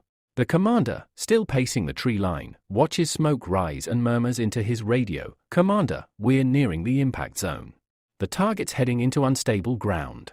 A younger soldier protests, "Soldier, sir, if we follow him into the lava zone, we'll all be commander. Coldly, if he makes it to the other side, we lose everything.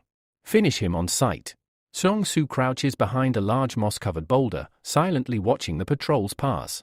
Sweat beads on his forehead, not just from the heat, but the pressure. He knows the terrain won't hide him forever. They'll sweep this place clean.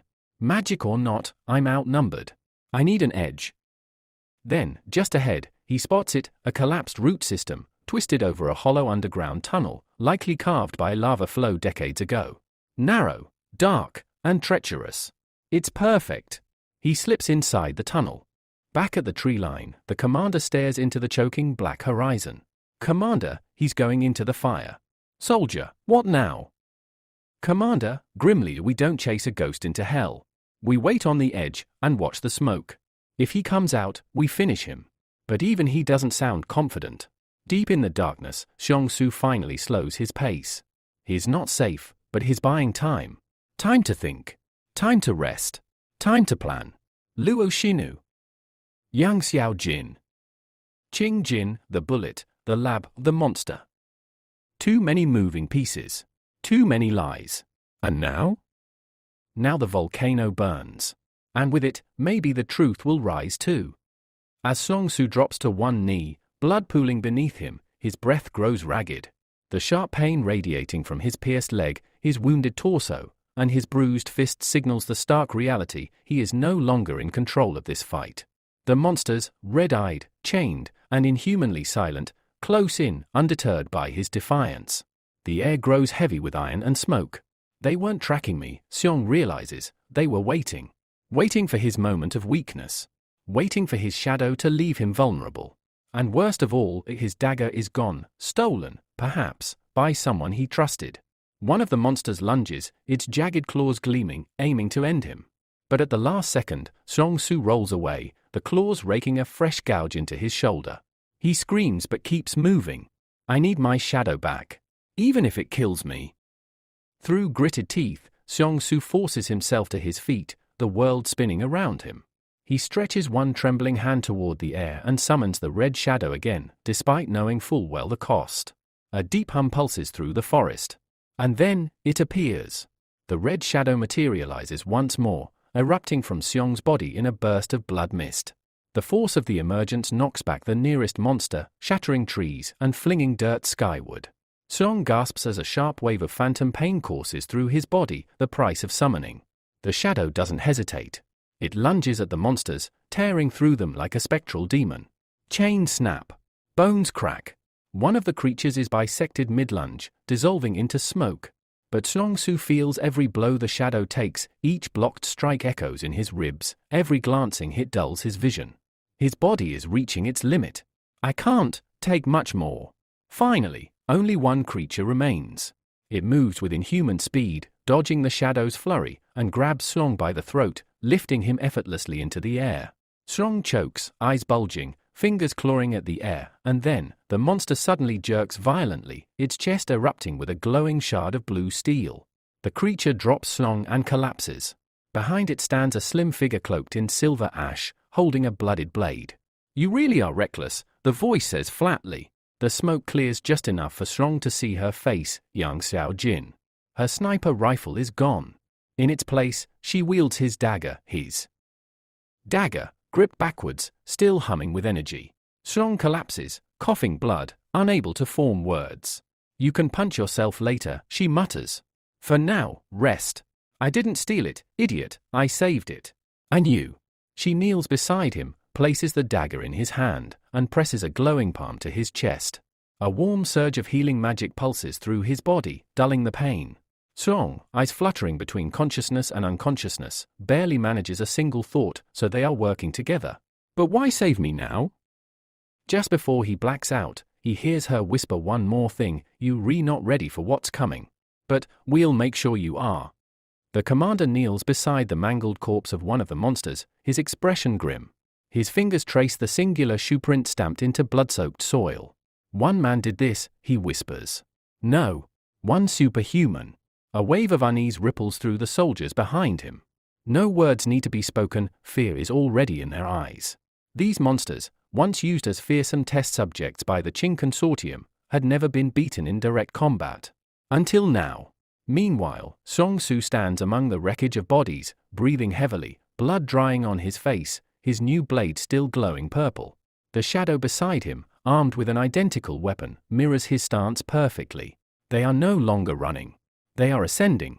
In his mind, the palace speaks again, its voice no longer cryptic, but proud. "You've proven yourself worthy of the seal. The next level awaits."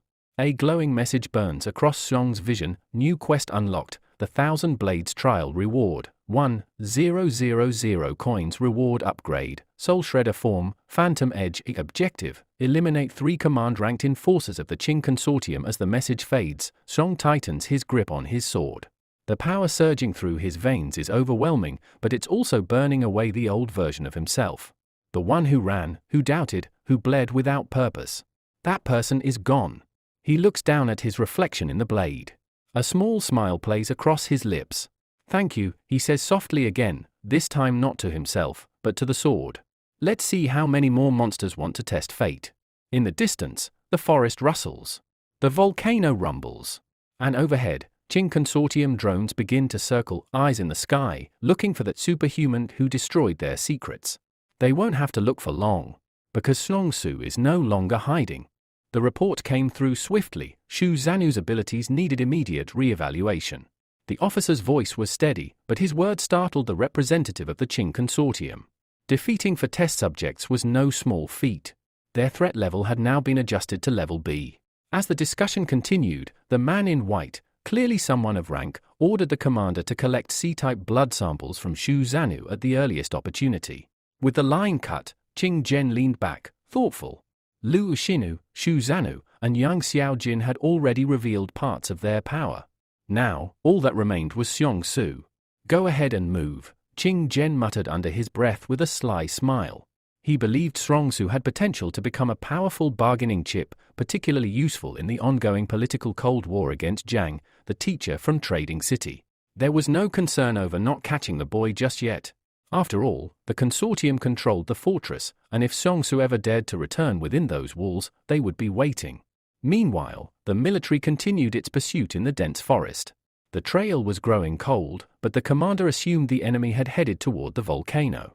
Despite extensive searching, they found nothing. Still, the commander wasn't fooled. Judging by the heavy blood loss, Shu Zanu had suffered serious injuries. Yet the corpses of the slain monsters told another story. Their wounds were clean, surgical, each one sliced with terrifying precision. Even with a military-issue tactical blade, no ordinary soldier could have inflicted such damage. Before he could think further, a sudden noise startled the squad. They turned, weapons raised, and saw Xiongsu sprinting straight toward them in sheer panic. "Don't shoot! Look behind me!" Xiongsu yelled, breath ragged. The soldiers hesitated, confused. But instinct took over and they opened fire. Xiongsu dived, zigzagging between trees, dodging the hail of bullets. "Are you guys blind or just trying to win a prize for stupidity?" he shouted mid-dodge.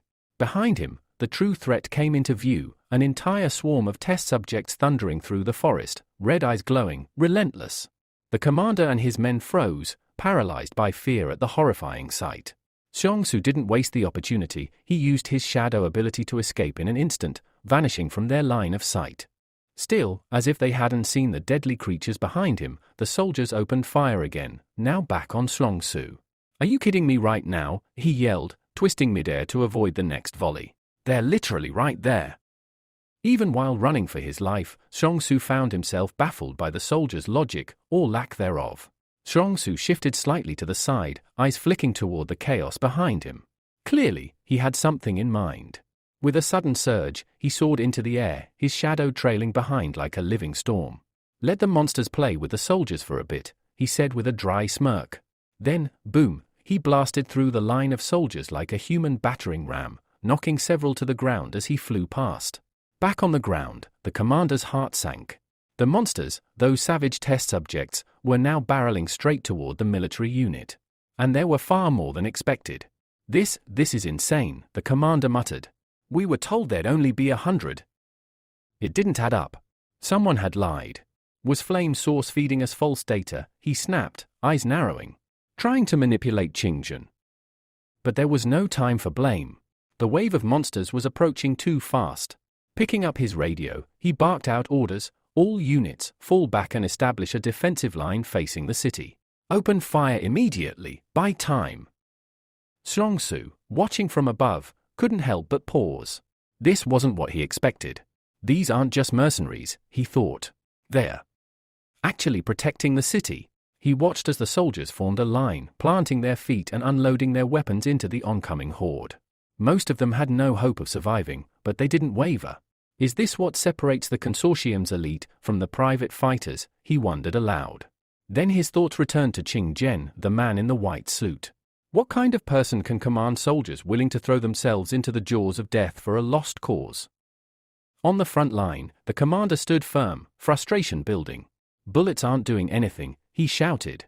"These things are tanks with claws."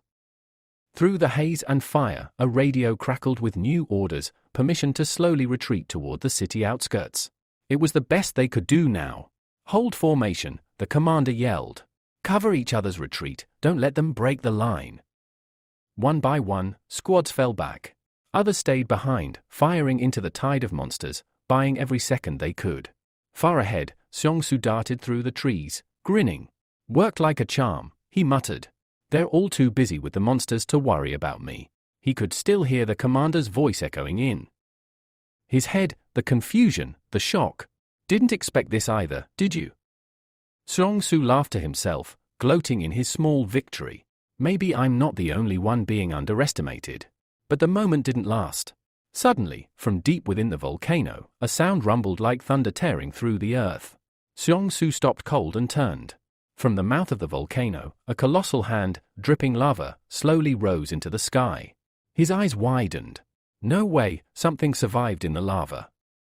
Far away, watching the same spectacle unfold from a safer vantage point, Qingzhen narrowed his eyes. Beside him, a soldier adjusted his glasses, unable to believe what he was seeing. Qingzhen's expression remained calm, but his voice was laced with quiet tension. "We're pulling out," he said, turning away from the blast of molten fury. "The mission is a failure." Then, after a beat, he added to the soldier beside him, "Call the brother of the Qing consortium member. If that thing breaks through, the 113th barrier won't hold." As the volcano roared like an awakened beast, Qingzhen gave the final order: "All units, prepare for immediate retreat." The sound of molten fury grew louder, shaking the air itself. The volcano was now fully erupting, vomiting streams of lava with terrifying force. In the chaos, military vehicles were prepped for evacuation. An officer in black, still exchanging fire at the front, turned sharply to his unit. "Fall back now," he shouted. "We'll cover you." Obeying without hesitation, the soldiers began retreating toward the evacuation point, while the officer and one other stayed behind, firing their last rounds into the monstrous swarm. But the monsters were relentless. No fear. No mercy. Just pure destruction. Eventually, the two remaining soldiers rejoined the others, who had already gathered near Qingzhen. As the troops marched to the vehicles in tight formation, Preparing for exfiltration, Qing Zhen stood still, eyes fixed on the dark forest beyond, a strange device clutched in his gloved hand. And then, the monsters appeared. They came in hordes, clawing and charging toward the evacuation zone, showing no signs of slowing down. Without a word, Qing Zhen raised the device and pressed the large center button. Boom! A devastating explosion tore through the landscape. The shockwave rippled across the field, tearing trees from the ground and sending monster corpses flying in every direction. The blast was so powerful, it distorted the very air around it. That should hold them for now, someone muttered. An officer in black approached Qing Zhen, sweat on his brow, face stiff with regret. Sir, we couldn't retrieve Xiaosu. But the man in white waved it off calmly. It doesn't matter. Get in the car. Later, as the convoy prepared to move out, one of the vehicles abruptly stalled. A soldier ran over, reporting a flat tire. No problem, I've got a jack and a spare, said the officer, rolling up his sleeves. But something wasn't right. Another soldier crouched beside the wheel and frowned. Sir, this wasn't a puncture.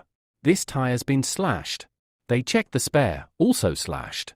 Qing Zhen's calm expression didn't change. But a flicker of true irritation crossed his face. This is the first time, he said coldly, I've actually wanted someone to pay for this with their life. He requested a bulletproof vest, strapped it on himself, and assembled a small detachment. I'm going out. Stay here and secure the rest. The officer hesitated. And what about Xiaosu? Qing Zhen glanced back over his shoulder. Luolan will take care of him. He's just a shadow thief. He won't cause much trouble. Meanwhile, Xiaosu had already returned, gliding silently over the forest on his summoned shadow. He smirked as he looked down at the sabotaged tire tracks. Good thing I had the sense to slice those tires, he muttered. Not so easy to drive away when your wheels are shredded.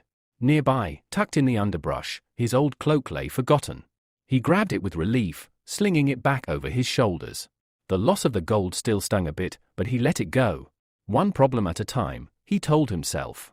Spying a nearby cave, he made his way inside, hoping to finally catch a moment of peace.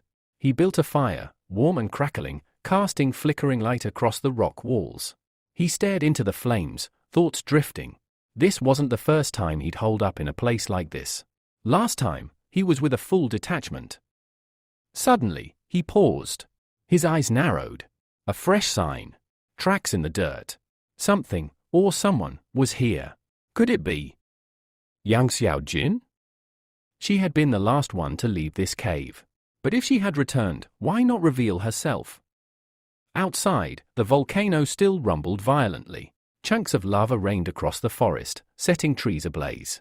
Wild animals, driven by instinct, stampeded in all directions, escaping the forest, the fire, and the monsters. Xiaosu took one last look at the collapsing wilderness and shook his head. So much for rest. He leapt onto his shadow again. If he wanted to survive the night, he had to move, now. With incredible speed, he darted toward the gorge, the wind slicing past him. Behind him, more monsters stirred, but they were too slow to match his speed. He wasn't just running anymore. He was racing fate. Xiaosu's body moved like a blade through the forest, slicing through the morning fog. His movements were so sharp, so unnatural, that nearby animals bolted in fear. Even Xiaosu himself was surprised by the incredible speed he had gained. It was as if his shadow had finally begun to merge with him, fluid, instinctive, and fast. The night gave way to sunlight, and after what felt like an eternity of danger, fire, and blood, he was home. Elsewhere, inside Liu Yuan and Sister Xiao Yu's home, a visitor arrived. Wang Fugu, the ever-watchful merchant, entered with calm steps and a gentle demeanor. He bowed slightly as he spoke to Liu Yuan, who was still recovering. I just did what I could, Wang Fugu said kindly. You don't need to thank me. We got lucky. Liu Yuan, lying in bed, managed a weak but genuine smile. Sister Xiao Yu, sitting by his side, tried to lift his spirits. You'll be up on your feet in no time, she said cheerfully, though worry still lingered in her eyes. Despite everything, a quiet peace had settled over the house. Liu Yuan took a deep breath, closing his eyes. Deep inside, he was relieved the chaos had paused, if only for a moment. Yet, one thought remained, I just wish my brother were here. Xiao Yu, perceptive as ever, didn't say a word. She understood. She always did. Wang Fugu moved around the room, carefully placing hot food on the table. Eat. You'll need your strength, he said.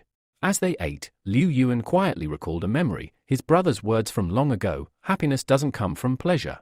It's born from grief. When sorrow is deep enough, people start fighting for life. That moment, the moment someone chooses to fight, may go unnoticed by others, but to the one who's fighting, it's everything. That lesson had stayed with him. Even now, it kept him hopeful. Though Mr. Jiang was gone, leaving no other teachers in the trading city, Liu Yuan was confident. When his brother returned, and he'd continue to teach and protect. Wang Fugu, glancing out the window at the distant smoke rising from the volcano, spoke again. I heard rumors. That eruption could have been near your brother. I can't imagine what's happening out there. But Liu Yuan refused to accept the worst. He's alive, he said firmly. He has to be. The younger brother had made his wish with his entire soul for Xiaosu to come back alive. He wasn't ready to believe in anything else. Wang Fugu's eyes narrowed as he looked down the street. There are too many new faces outside. Strangers. Quiet ones. They're not the kind you make friends with or ask for directions. He turned back to the siblings with a low voice. Be careful. If anything goes wrong, I'll help you disappear. You have my word. Sister Xiao Yu frowned. Why are they here? What do they want with us? They're not here for you, Wang Fugu replied. They're here for your brother. I don't know what he did out there, but whatever it was, it got the fortress's full attention. Back in the dense forest, Qing Zhen and his remaining subordinates moved cautiously. Their mood was dark, their expressions grim. How far to the 112th fortress? Qing Zhen asked coldly, brushing branches out of his path. There was no answer, only the distant hum of panic spreading across nearby towns. In one such town, a frightened civilian was shoved aside by a soldier trying to maintain order. Amidst this confusion, Xiaosu slipped through the city gates, cloaked in shadow. He didn't waste time. He made a beeline for the school grounds, kicked open a familiar wooden door, and stood in front of Liu Yuan and Sister Xiao Yu. Both of them stared at him in disbelief. Brother! Liu Yuan shouted, beaming with joy. But Xiaosu was already scanning the room. Pack your things. Fast, he said without pause. He looked over his shoulder, tension etched into his every move. Suddenly, he turned and pointed a gun at Wang Fugu. You're staying. Just until we're gone. Wang Fugu raised his hand slightly, trying to keep the mood calm. Hey, easy. I've got no plans to stop you. Liu Yuan blinked in confusion, not sure what to believe. Xiaosu twirled the gun once, lowering it, but his tone remained firm. No one stopping me. Not this time. Wang Fugu sighed, stepping forward with caution. You've always been like this, bold, reckless. But don't forget, as long as Mr. Jiang is around, the Qing consortium can't touch you. Xiaosu froze for a moment, clearly surprised. That name again, Mr. Jiang. Even now, his presence lingered like a protective shadow.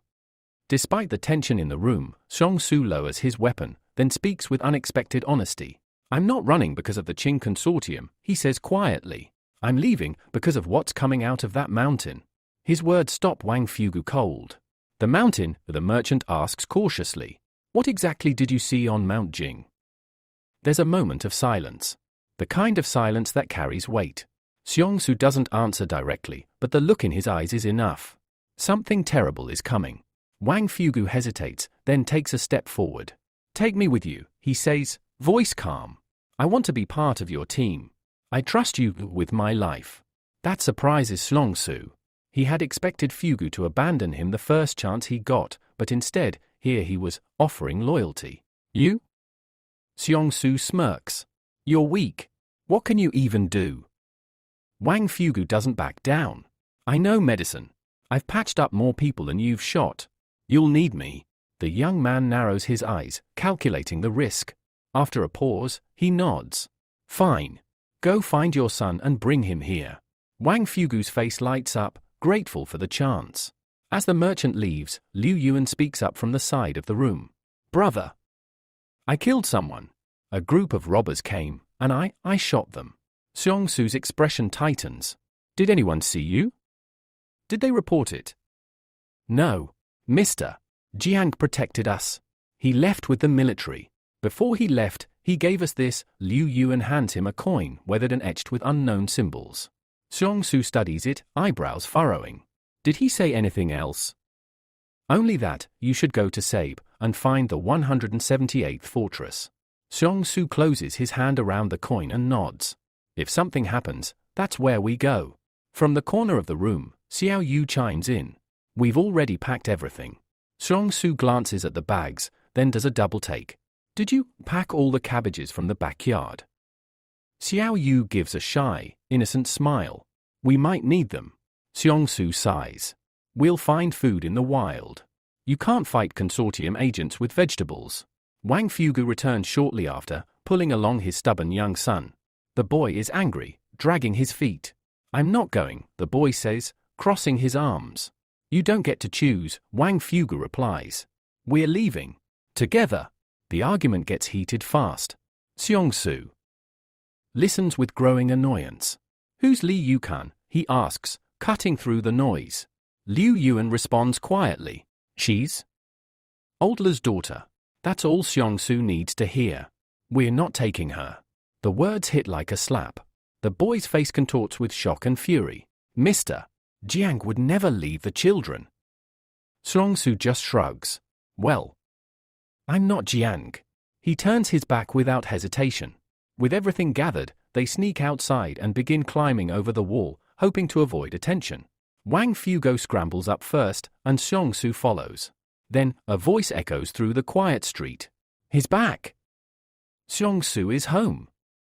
More voices join in, shouting, alerting, spreading the alarm like wildfire.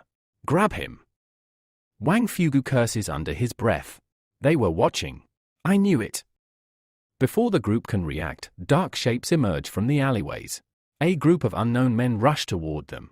Xiongsu doesn't hesitate. He draws his pistol. Bang! A shot rings out, hitting one of the pursuers square in the chest and sending him flying backward. The others freeze momentarily, stunned. Step back, Xiongsu growls, reloading with smooth precision. But the attackers don't back down. Their hesitation turns into resolve, and they close in, shouting threats and surrounding the group. The moment has shifted from escape to battle. And Xiongsu is right back where he belongs, gun in hand, blood rushing, shadow rising. With blood on his hands and rage in his eyes, Xiongsu makes a split-second decision. He spares no one. Gunshots echo in rapid bursts. The brave men who stood against him fall one by one, their bodies hitting the pavement in dull thuds. The survivors flee in horror, but Xiongsu's voice follows them like a curse. You think calling for help will save you? Bang! Bang! He fires at their backs, cold, precise, merciless. Each shot finds its mark. Each scream is silenced. Around him, onlookers freeze, paralyzed by the cruelty, by the sheer weight of what just happened. Everyone out, Xiongsu growls. There's a fortress to the southwest. The 109th. At that very moment, Xiongsu felt a slight tremor beneath his feet. Instinctively, he assumed it was an earthquake, and he was right. Without warning, a massive chasm split open right in the heart of the bustling trading city. From its depths, hundreds of glowing red eyes emerged, monsters and giant insects staring directly at the main character. Panic swept through the streets as terrified citizens tried to flee. The city wall, once thought to be impenetrable, began to collapse. In the midst of the chaos, Shang Yuanshan was reminded of a question his younger brother once asked him: what if the wall really fell? Now that hypothetical fear had become a grim reality. But what made it even worse was the horrifying truth: monsters had been hiding behind the wall all along. As a massive spider lunged forward, chasing a screaming Wang Fugi, Xiongsu acted swiftly. Without hesitation, he shot down the monstrous creature, saving his comrade. His voice rang out through the panic. No one was to stop. Everyone needed to keep moving.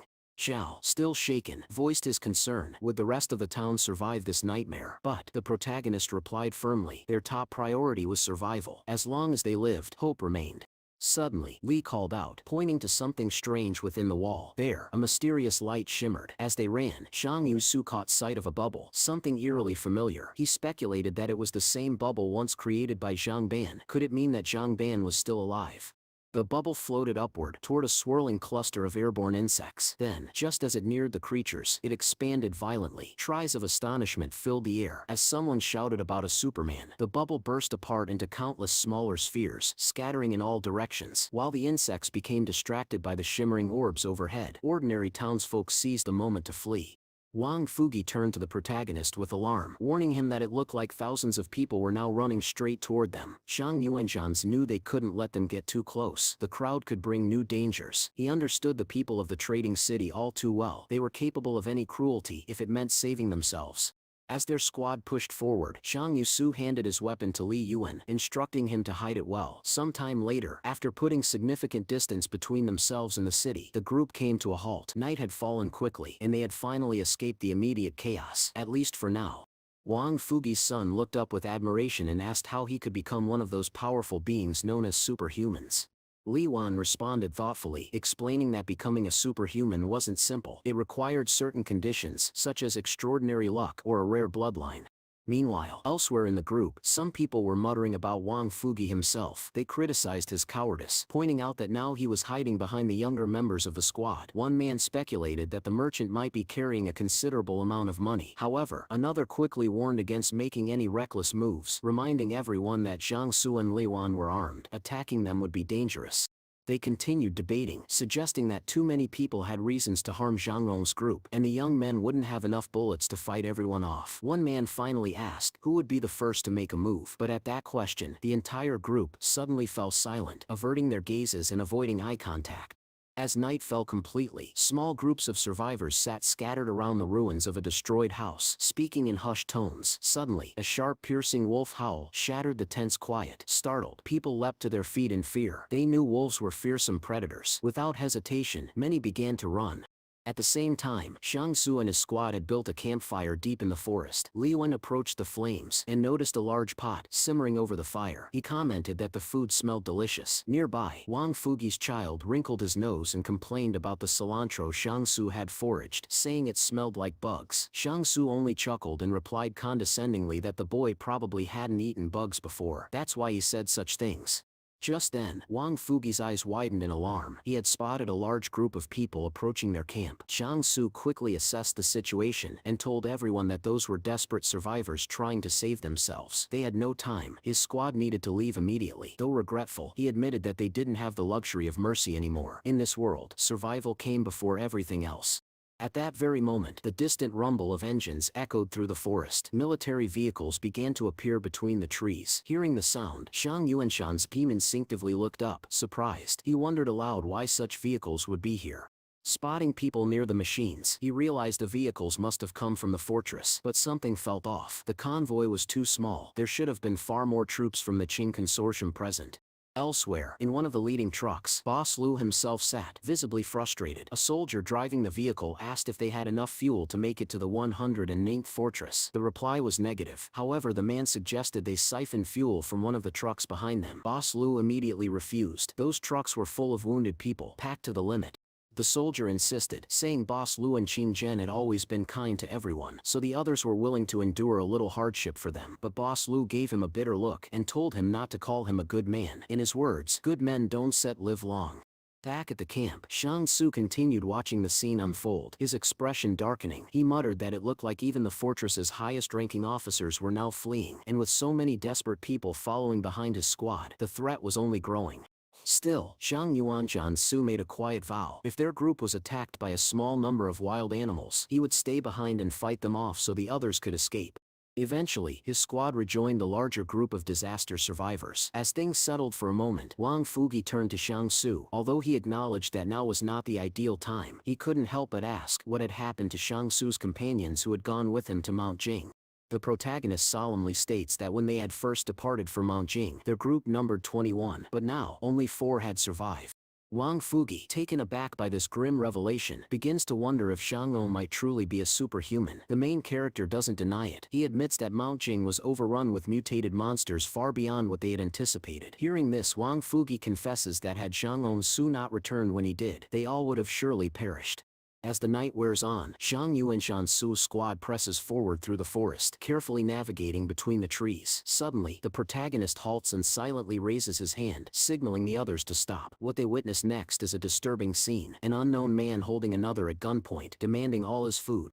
The armed man orders his accomplice to search the victim for anything valuable. The terrified man being threatened can hardly comprehend why this is happening to him. Without hesitation, the gunman, Wan Ken, pulls the trigger and shoots the man in front of him.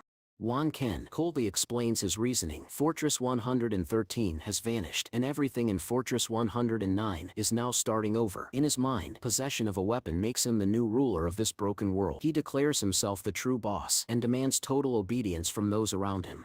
He points to a few standing bystanders and orders them to search the people lying on the ground. At first, they hesitate, unwilling to become part of such cruelty, but Wan Ken shouts at them, forcing them into submission. Reluctantly, two men step forward and begin demanding valuables. The helpless victims, desperate to survive, surrender their jewelry and other precious belongings.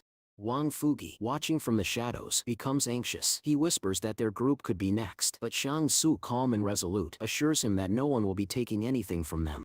Soon, the robbers' attention shifts. One of them recognizes Xiang Su and quietly murmurs his name. Whispers spread through the group. Despite his youthful appearance, Xiang Su carries a dark and dangerous reputation. Afraid of provoking him, the thugs decide to back off and leave. But before they can, Xiang Su himself calls out to them. The group freezes. Xiang Yushan's sword steps forward, his eyes locked on one of the men wearing multiple wristwatches. With a faint smile, he tells them to hand over the watches, unless they want trouble. Given his reputation, the men don't argue. They quietly hand over the watches without resistance. Xiang Yubi distributes the watches to his team, ensuring that each member can now keep track of time. With the situation diffused, the group continues on their path, looking for a safe place to rest before sunrise. After some time, the squad approaches what appears to be a mountain and decides to circle around its side. As they move along, they hear a voice behind a large rock, someone repeating pleas of fear over and over. Curious, they move behind the boulder and come across a small detachment of people. All of them are dressed in the same uniform. Observing their demeanor and discipline, Xiang Su quickly deduces that these individuals must be disciples.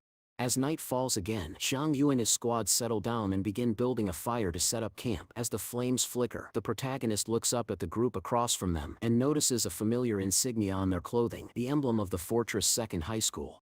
As Xiang Su watched the group of students by the fire, his mind drifted back to something Zhang had once told him. According to teacher Zhang, there were dozens of schools within the fortress. Students there lived entirely different lives. Clean classrooms, dedicated teachers who supported them at any moment, and no need to brave the wilderness or perform hard labor. They even received student benefits just for attending. The thought made Xiang Su pause. What would his life have looked like if he'd been born inside a fortress? A life of structure, safety, and opportunity, so different from the harsh reality he now knew.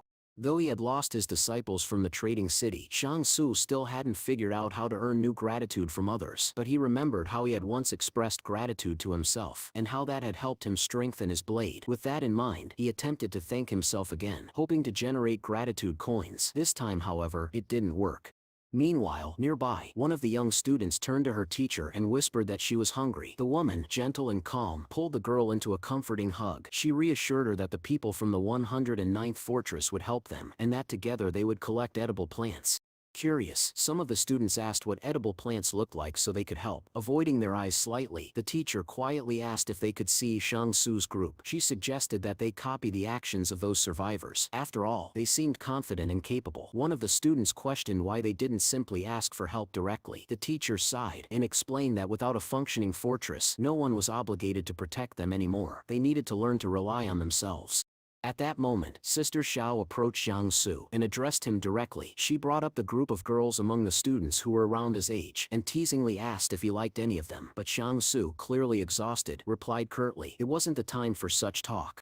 Soon after, Xiang Su turned his attention back to the forest floor, beginning to gather edible herbs. Observing him closely, the teacher encouraged her students to find the same type of plant he was collecting.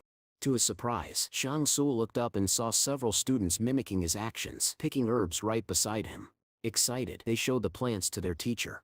Proud of their find, Zhang Yuanshan quietly walked over to Wang Fugi, showing him one of the plants. He warned him that this particular herb was absolutely unsafe to eat. The surrounding students, watching closely, were stunned as Zhang Su tossed away his entire collection of gathered plants with visible frustration. One student, overwhelmed by the tension, slammed a plant into the ground in frustration. It was then that Zhang Su realized this group of disciples had begun taking their cues from him. They were following his lead without question. He calmed himself and pointed to a small plant near Wang Fugi's feet, explaining that this one, unlike the others, was perfectly safe to eat. Wang Fugi, somewhat defensive, told Zhang Su not to underestimate him. He was already well aware of this plant's properties. Just then, the students and their teacher moved together to continue foraging, but the teacher, distracted by the conversation, stumbled over a small stone and fell noisily to the ground. The students rushed to her side, quickly helping her back to her feet. Even in the middle of the chaos that defined their new world, moments of learning, connection, and quiet humanity still remained. The teacher reassured her students gently, telling them everything was fine, but one of the boys looked at her and pointed out that they were no longer in school. She didn't have to take care of them anymore. The woman simply smirked, her tone unwavering, and replied, "I'm your teacher, and I'll lead you to the fortress safely." Watching the interaction from a distance, Zhang Yasu remained silent. Her words stayed with him. Time passed. The students began eating the herbs they had gathered, only to find them bitter. The taste, combined with the stress of their journey, began to take its toll. One by one, the students approached their teacher, confessing that they missed home deeply. Lu Yan, noticing the mood shift, quietly pointed out that a group of girls had begun to cry, but Zhang Yusu, still emotionally detached, stated that they didn't need to get involved. At that moment, distant shouting interrupted the scene. People came running toward the fire, their faces filled with relief and joy. They had found other survivors. They crowded around the white-haired man and praised him, calling him a remarkable superhuman who had led them to safety. Zhang Yushan and the rest of his group turned to the newcomers, their expressions weary and unwelcoming. The protagonist narrowed his eyes, taking in the man at the center of the commotion. He wore the tattered uniform of a mental hospital patient. Skepticism spread quickly among those watching, but Shang Suo kept his thoughts reserved. Despite the man's appearance, there was something strange, something real, about him. After all, he had managed to guide an entire group to safety. Perhaps he truly was a superhuman. Suddenly, the man's eyes landed on Zhang Su. His expression changed instantly. His eyes lit up as if he were looking at the most precious treasure in the world. He shouted loudly, demanding the crowd make way, and charged toward Zhang Nan with uncontainable excitement. Lu Yan, confused, leaned over and asked if Shang Su knew this man. The protagonist replied with a simple no. The unknown young man reached him with a forced smile, pushing into Shang Su's space. Before anyone could react, he clasped his hands together and called Shang Su his master, bowing respectfully. Zhang Yuanshan's horror was stunned. He froze, unable to find words. It was all too strange, too sudden. With the confidence of a prophet, the mental patient told the surrounding people to take care of themselves. Then he declared that he would lead his master Zhang Su westward to attain the Holy Scripture. The survivors stared at him, bewildered by both the statement and the man himself. No one could quite make sense of what was happening. Wang Fugi, watching the scene unfold, burst into laughter. But the man turned toward him, tone shifting instantly. "What are you laughing at?" he asked sharply. Then, with a grand gesture, he embraced both Wang Fugi and his child, and proclaimed that they too would go west in pursuit of the Holy Scripture. Needless to say, Zhang Yushan's group was not thrilled to have such a man as a potential companion. Zhang Su grabbed the young man by the shoulder, voice firm, and told him to stop calling him master. He made it clear he was not going west. The young man pulled away calmly and asked where Shang Su was headed. The answer came quickly: the 109th fortress, located southwest. The strange man brightened immediately. "That sips the west," he said triumphantly. "You Shang are already on the path to the Holy Scripture. You just don't know it yet." Zhang Yuan Zhangrong's raised his hand in protest, firmly asserting that he would stick to his direction. A heated argument broke out between them as others turned away, clearly uncomfortable with the absurd confrontation. But just then, before the chaos could settle, danger crept closer. The same robbers who had been tormenting desperate survivors earlier now approached a new target, a group of students from the fortress. Suddenly, the man dressed as a mental hospital patient picked up a wooden staff and pressed it threateningly against the chest of someone he called Zhang Fang. The tension skyrocketed. In a defensive reflex, Zhang Yuan Fang reached for the pistol hidden in his belt, but before he could properly aim, the young man struck first, slamming the shaft into his head. Still, Zhang Yuan Fang managed to fire his weapon in panic. Seeing the gun go off, Shang Yuanshan's instinctively moved in front of his squad, trying to shield them with his body. Meanwhile, the young man waved his staff dramatically, proclaiming that no bullet could pierce it. But Li Yuan, observing from the side, dryly pointed out the obvious, that the bullet hadn't struck the staff, but flesh. A moment later, the young man seemed to grasp the same fact. He muttered a short curse as he looked down at his chest. Blood was flowing from the wound, yet he remained standing. Roaring with defiance, he declared that a pathetic bullet could never harm him. Miraculously, the bullet dislodged itself from his body and clinked to the ground. The onlookers gasped. Even Shang Yuan Feng, the shooter, stared in disbelief and muttered, "A superhuman." Without hesitation, the young man leapt into the air, wielding his staff like a divine weapon. A second later, the staff came crashing down on Zhao Mianfang, striking him hard enough to draw blood. The gunman collapsed to the dirt with a heavy thud, his pistol slipping from his hand as he fell unconscious. Proudly, the young man looked around and announced that he had slain a demon. Once again, he turned to Shang Ongsu and called him master, continuing to heap praise on himself while attributing all his strength to Shang Ong's guidance. The crowd began to gather around the boy, thanking him for his bravery, but he stopped them and insisted they thank his master instead. All eyes turned to Shang Su. Without hesitation, the people bowed in unison and expressed their gratitude to him. Instantly, Shang Yuanshan received 10 gratitude coins, an unusually high amount to gain so quickly. For the first time, Shang Yuanshan's Crikey addressed the boy as a true disciple. He offered him medicine for his wound, and the young man joined Shang Yuanshan's squad, sharing food with the group around the fire. As they ate, the disciple gratefully thanked Shang Su for the meal. Another man, introducing himself as Chang Yuendi, echoed the sentiment. After finishing his portion, he commented on how delicious it was, but added that he wouldn't mind another serving. While observing Chang Wudi, Shang Su quietly reflected on a curious pattern. Increasingly, it seemed that all superhumans had some connection to spiritual power. In Shu Shanu's case, this link was evident. And now, Chang Wudi, who imagined himself a legendary sage, also appeared to exhibit a strong spiritual connection. Yet Shang Su couldn't determine whether he possessed such a power himself. Just then, the teacher from the student group approached him, politely asking if she could take some fire for her group. In exchange, she offered dry firewood they had managed to gather. Shang Yuanshan's agreed to the trade, and in return he received 3 gratitude coins. The girls left happily, satisfied that they had been able to reach an agreement. Sitting silently by the fire, Shang Su contemplated the situation. For people without survival experience, life in the wilderness was brutal and unforgiving. Meanwhile, Chang Wudi returned, bringing a small bundle of supplies. Shang Su declined, telling him that he had gathered them himself and should keep them. The young man replied that, in that case, he wouldn't hold back. Shang Su simply nodded and said that in the wilderness, there was no use in being polite. Out here, they were completely on their own. Carried away by the moment, Chang Wudi tossed a pistol toward Wang Fugi and declared that it was for him. Surprised but grateful, Wang Fugi caught the weapon and thanked him. Wang Fugi let out a few weak croaks in response to the gesture, too exhausted to form proper words. Not long after, Shang Wudi fell asleep, curling up near the fire. Shang Su sat in silence, watching him, a subtle weight pressing on his chest. He hated having to deceive the boy. Li Yuan approached quietly and suggested that Zhang Yisu take a break and get some rest. "I'll take the first watch," he offered. But Shang Su shook his head. "You go to sleep first," he said firmly. "Yu Shang will take over later." Li Yuan tried to argue, but Shang Yisu cut him off. "We'll do it my way." Slightly disappointed, but understanding, Li Yuan nodded and laid down to rest. Sitting alone beside the flickering firelight, Shang Su reflected on their journey. They were already halfway to the 109th fortress. The golden medicine he had hidden back in the palace should be enough to keep the squad alive for now. Still, worry gnawed at him. Would the boys be able to cross the wall into the fortress, or would they be forced to settle in the trading town outside? Before long, Shang Yuanshan Wudi stirred and opened his eyes. He turned to his master and asked softly, "Why aren't Setchu sleeping?" Shang Yushans raised an eyebrow. "Why are you awake already?" The boy smiled and explained that he only needed 3 or 4 hours of sleep each day. The two of them sat quietly by the fire, the night calm and heavy around them. Chang Wudi began to share more about his past. He said that he was first admitted to a standard psychiatric hospital, but later, he had been moved to a different facility, one where they drew his blood for testing. Curious, Zhang Yusu asked if he knew Zhang Ban, the man who created bubbles. Chang Wudi nodded. "He was in the room next to mine," he said. "There was another patient before him, but I don't know where that one went."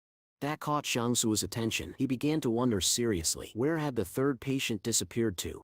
He looked at the young man beside him and asked gently, "Do you have any plans for the future?" Without hesitation, Zhang Ruji straightened up and declared, "I will follow master to the west." Xiangsu blinked, taken aback. But what if I don't wanna go west? The boy looked heartbroken. His expression fell instantly. Seeing how much it meant to him, Xiangyu and Xiangsu finally sighed and relented. All right, we at Skull go west. Relieved and delighted, Xiang Wudi's eyes lit up. Xiangzi then asked with a smirk, do you even know where the west is? The boy shook his head, clueless. Xiang Yuanshanzou allowed himself a quiet smile. Morning arrived slowly, and with it came a new problem. Around the camp, people began coughing, harsh, frequent, and unsettling. Xiang Yuanshanyu immediately grew concerned. This place looks like a contamination zone, he warned. Wang Fugi, clearly disturbed, agreed with him. We should move quickly. But just as the group prepared to leave, Chang Wudi stepped forward and blocked their path. We can just leave these people behind. Shang Yuanzhan so looked at him, his face unreadable. I second going west to find the scriptures, he said. If you want to stay here, that's up to you. Chang Wudi paused, torn between compassion and devotion. After a long breath, he turned his gaze back to the coughing, struggling people. His eyes squinted with sadness, but then he exhaled and turned to follow his master. My task now, he said quietly, is to accompany you to the west. Zhang Yuanzhans watched him run to catch up, and nodded. I'm glad, he said calmly, that you finally made up your mind. At that moment, one of the girls in the student group turned to the teacher and suggested they remain where they were to help the ordinary people. The woman, however, shook her head gently and told them that before they could help anyone else, they needed to save themselves. She urged her students to follow her. They began trailing behind Zhang Rong's group, with the teacher instructing the students to gather any edible greens they could find along the way. One of the students grimaced at the taste of the plants, complaining that they were awful, but the teacher reminded them calmly that they had no choice. Survival came first. Meanwhile, Zhang Yu's group continued moving without pause. The protagonist found it odd that, despite how far they'd come, they hadn't seen a single wolf. Deep down, he understood the importance of staying cautious. It wasn't yet time to reveal his superhuman abilities. As they pressed on, Lu Yuan tugged lightly at his elder brother's sleeve and pointed ahead. A few broken-down cars stood in their path. Judging by the condition of the vehicles, it looked like they had only recently stopped working, meaning people might still be nearby. Just then, another group of civilians came into view. They had discovered a Qing consortium military squad and rushed toward them, desperate for help. The sight of soldiers sparked hope in their hearts. Being near the army felt safer than wandering the wild alone. But Zhang Yuanzhans hesitated. Something about the scene unsettled him. He told his group to hang back and remain alert. His gaze landed on a particularly slow-moving heavyset man who seemed to be leading the soldiers. What caught Zhang's attention was how this man hadn't abandoned a wounded soldier. He was still at his side. The fat man finally stood up, and Zhang's noticed something strange. He had been sitting on a seat cover, not just any chair.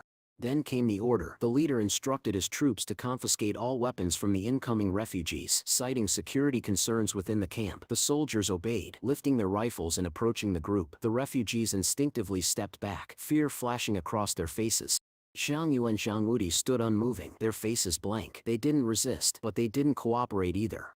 Night fell soon after, and the fugitives quietly set up camp not far from the soldiers. Shang Yuan-su decided it was too late to travel any farther, and told the group they would spend the night here. Wang Fugi whispered to him, "Isn't it dangerous to be this close to the Qing consortium?" Xiang Su tensed, glancing around nervously as if afraid someone might have overheard. After a short pause, he replied, "For now it's safer to stay with the main group. If anyone breaks away, the wolves might be waiting." Wang Fugi didn't argue. He nodded in agreement, accepting Xianglong's judgment without question. Xiang Yuanshan then announced he would go collect firewood with Qiang Wudi and told the others to rest for the night. As they moved away from the camp, the protagonist kept a watchful eye on his eccentric disciple. He had no concrete reason to distrust him, but caution, Xiang Yuanshan reminded himself, was always wise, especially with many long days still ahead. As they walked, Qiang Wudi broke the silence. "Master, why didn't we continue west after a whole day of traveling?" Xiang Yuanshanzi hesitated, searching for a vague answer, but before he could respond, Qiang Wudi spoke again, more seriously this time. "Please don't treat me like I'm stupid." The boy's sincerity and clarity of thought caught Xiang Su slightly off guard. Xiang Yuanqi stepped closer and gently placed a hand on Xiangwan Yu Jemyuan and Sik's shoulder. With a steady voice, he asked, "Do you have any other goals besides following me west?" Surprisingly, the question made Zhang Wudi pause. After a moment of silence, he admitted that, in fact, he did. This piqued Zhang Wu's curiosity. "I'm looking for a girl," Zhang Wudi said with sincerity. "Her name is Xia." The name caught Zhang Su off guard. He hadn't expected that answer. Zhang Wudi's expression hardened with resolve. "Even if I have to do it from the outside, I intend to find her and accomplish my goal." Despite the young man's seriousness, Shansu couldn't help but think he looked a little foolish, earnest perhaps, but naive. Just then, the teacher and her students returned, carrying bundles of brushwood in their arms. Smiling faintly, Shansu noted to himself, the more people feed the fire, the brighter it burns. He thanked them for their help, and the teacher replied warmly, if you hadn't shared your fire with us earlier, my students would sit frozen last night.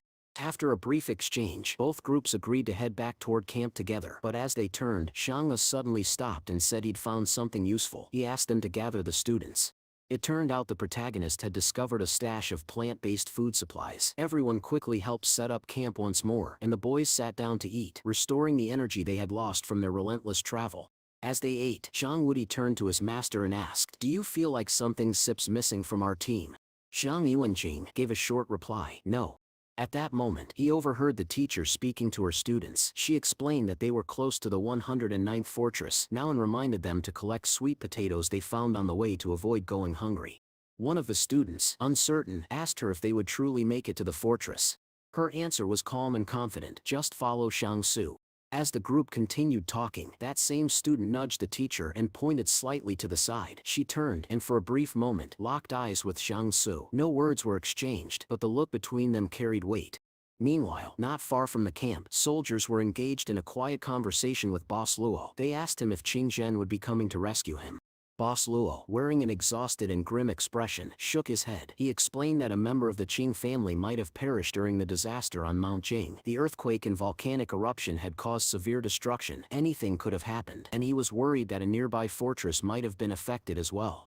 One of the soldiers tried to console the heavy-set man, telling him that none of it was his fault, and that he had done all he could. Boss Luo nodded, but he was clearly weighed down. He muttered that Qing Zhen himself could be facing severe consequences from the higher-ups within the Qing consortium. At that same time, in another part of the region, consortium officials were trying to reach Qing Zhen, but the man brushed them off, saying he had no time to talk. One of the wards finally broke the news to him. Fortresses 112 and 113 were gone, completely destroyed. The consortium was demanding that Qing Zhen remain in the 101st fortress and not leave under any circumstances. Annoyed but composed, Qing Zhen replied that he would call the 109th fortress and request that someone be sent to retrieve Boss Luo, but that presented another complication. Fortress 109 was under the control of the Lu consortium. Still, Qing Zhen gave the order. And then, with a shadow crossing his face, he added one final message to be delivered. If the man from that fortress doesn't find my brother. He didn't finish the sentence, but the silence that followed said enough. He will die, Zhang Zhan had said coldly. Back at the refugee camp, Boss Luo remained seated among the soldiers, his eyes occasionally scanning the line of exhausted civilians nearby. A soldier leaned in and asked whether they should simply take some food from the refugees, but Boss Luo immediately cut him off. He instructed the man to buy the potatoes instead. The soldier didn't understand. Why not just take it? They are just refugees. Boss Luo looked at him sharply. And what will we become if we start stealing from people even more desperate than us? With those words, he turned to leave but gave one final command. Take a few men and watch the perimeter. He didn't want the refugees sneaking up on them. The soldier, with a small gleam in his eye, nodded and moved to carry out the order. From his place in the camp, Boss Luo watched as a small squad of soldiers approached the refugees. A bitter smile crept across his face. Never thought I'd be begging refugees for potatoes, he muttered to himself. Some time later, the soldiers returned. Grinning, they proudly held up their spoils, 6 sweet potatoes, and showed them to their commander. Boss Luo examined the tubers, then gave a new order. The potatoes would be rationed. Each soldier would get half, and any wounded would receive a full one. Bake them, he added simply. The soldier nodded eagerly and tossed the potatoes into the campfire. As the flames cooked the food, the soldier remained close, enjoying the warmth. When the food was ready, he brought one to Boss Luo. The large man took it, split it in half with thick fingers, and held one piece out to the soldier. Startled, the soldier hesitated. Boss Luo insisted, his tone leaving no room for argument. Eat. The soldier took the piece, grateful. Slowly, more members of the military gathered around Boss Luo. The commander sat back, the firelight dancing across his face, and said, when we reach the 109th fortress, I still treat you all. We'll enjoy life again. The soldiers murmured in agreement, chuckling and nodding. Even in a disaster, one said, a blessing can be found. But before the warm atmosphere could settle, a blood-curdling scream tore through the trees. Everyone turned. A man was striking a young woman across the face. She pleaded with him, saying she would pay for the sweet potatoes he had given her, but he ignored her. Instead, he shouted cruelly, dragging her toward the darkness of the forest, threatening her with violence and spewing rage. Most of the people nearby remained silent, lowering their eyes and pretending not to see. But Chang Wudi, who had been sitting close to the fire, stood up, quiet at first. Then without hesitation, he broke into a run, sprinting toward the attacker. As he moved, a staff began to form in his open palm. In one fluid motion, Chang Wudi struck the man directly in the face with a crushing blow. The assailant was sent flying, slamming into the ground with a heavy thud. But before Chang Wudi could speak, the woman he had just defended ran to the fallen man, not in fear, but in concern. She pushed Chang Wudi away, shouting at him to leave them alone. Confused and hurt, Chang Wudi stepped back. He didn't understand what he had done wrong. Slowly, with slumped shoulders and a pale expression, he walked back to the fire and sat down beside Zhang Su. He clutched his head, visibly shaken. Zhang Yushanzhou glanced over at the boy. A faint smile played on his lips. "You really are something," he said, placing a reassuring hand on the young man's shoulder. Zhang Wudi stared at the food in his hand. "Master, why did she push me away? I was trying to help." Zhang Yuxi didn't respond immediately. He looked into the fire, deep in thought. Human nature, he mused silently. Some people are just not worth saving. From the other side of the fire, Wang Fugi chimed in. "Yusham Der, too curious kid. Dom stat, go sticking your nose in other people's sips business. Be selfish, care about yourself." But Chang Wudi didn't want to hear it. He looked away, refusing to take in the merchant's advice. The fire crackled. The argument slowly faded. People returned to their quiet conversations, warming themselves beneath the faint glow of the flames, while the night once again settled over the forest. At that very moment, Zhang Wei heard the sharp clinking of chains echoing through the trees and turned around abruptly. Liu Yan, startled, asked what that sound was. But before anyone could answer, the protagonist shouted with urgency. They needed to escape immediately. From within the shadows of the forest, an entire armada of monsters burst forth, their chains rattling violently as they screamed in hunger. These creatures crawled forward without pause, their eyes burning with a single desire to feast on human flesh. Realizing the danger, Zhang Yuan yelled to his comrades, commanding them to retreat while he stayed behind to buy time. Chaos erupted. Ordinary refugees and those left behind quickly fell into the clutches of the relentless monsters. Meanwhile, Zhang Yu's group, along with disciples from the fortress, scrambled to flee as fast as they could. As fate would have it, their entire squad soon crossed paths with Boss Lu and his military unit, who had been stationed nearby all along. One of the soldiers close to Boss Lu instinctively raised his pistol, ready to fire. But Shang Long screamed for them all to run. Understanding the gravity of the situation, Boss Lu quickly reacted. He forcefully pushed down the soldier's arm, stopping him from pulling the trigger. The protagonist knew that if they had opened fire then, the consequences would have been far worse. More lives would have been lost. The soldiers, now acting with discipline, supported each other, lifting the wounded and the crippled. They retreated together in an organized fashion, covering each other's backs as the monsters drew closer. Suddenly, several of the creatures appeared right in front of the group. Their eyes were filled with rage and burning hatred. Without hesitation, they charged toward the terrified survivors, determined to rip them apart. Wang Fugi called out the protagonist's name. Gritting his teeth, the protagonist tried desperately to come up with a plan. Behind them, the agonized screams of those being caught grew louder. The monsters were catching up from behind. SSU grimly declared that there was no longer any space to retreat and suggested they observe how Qing would react next. In response, Boss Lu made a decision. He ordered one of his soldiers to take a group of people, especially the wounded, and head toward the 109th fortress to seek reinforcements. The soldier hesitated, insisting he would not abandon his commander. But Boss Lu swiftly snatched the man's gun and barked at him to follow orders. He then told the others to go as well, declaring that he would stay behind and fight. One of the soldiers standing behind Boss Lu issued a command to protect the commander. Without hesitation, the group obeyed, demonstrating their loyalty and resolve. They grabbed Boss Lu by the arms and began dragging him away, even as he struggled and shouted insults at them.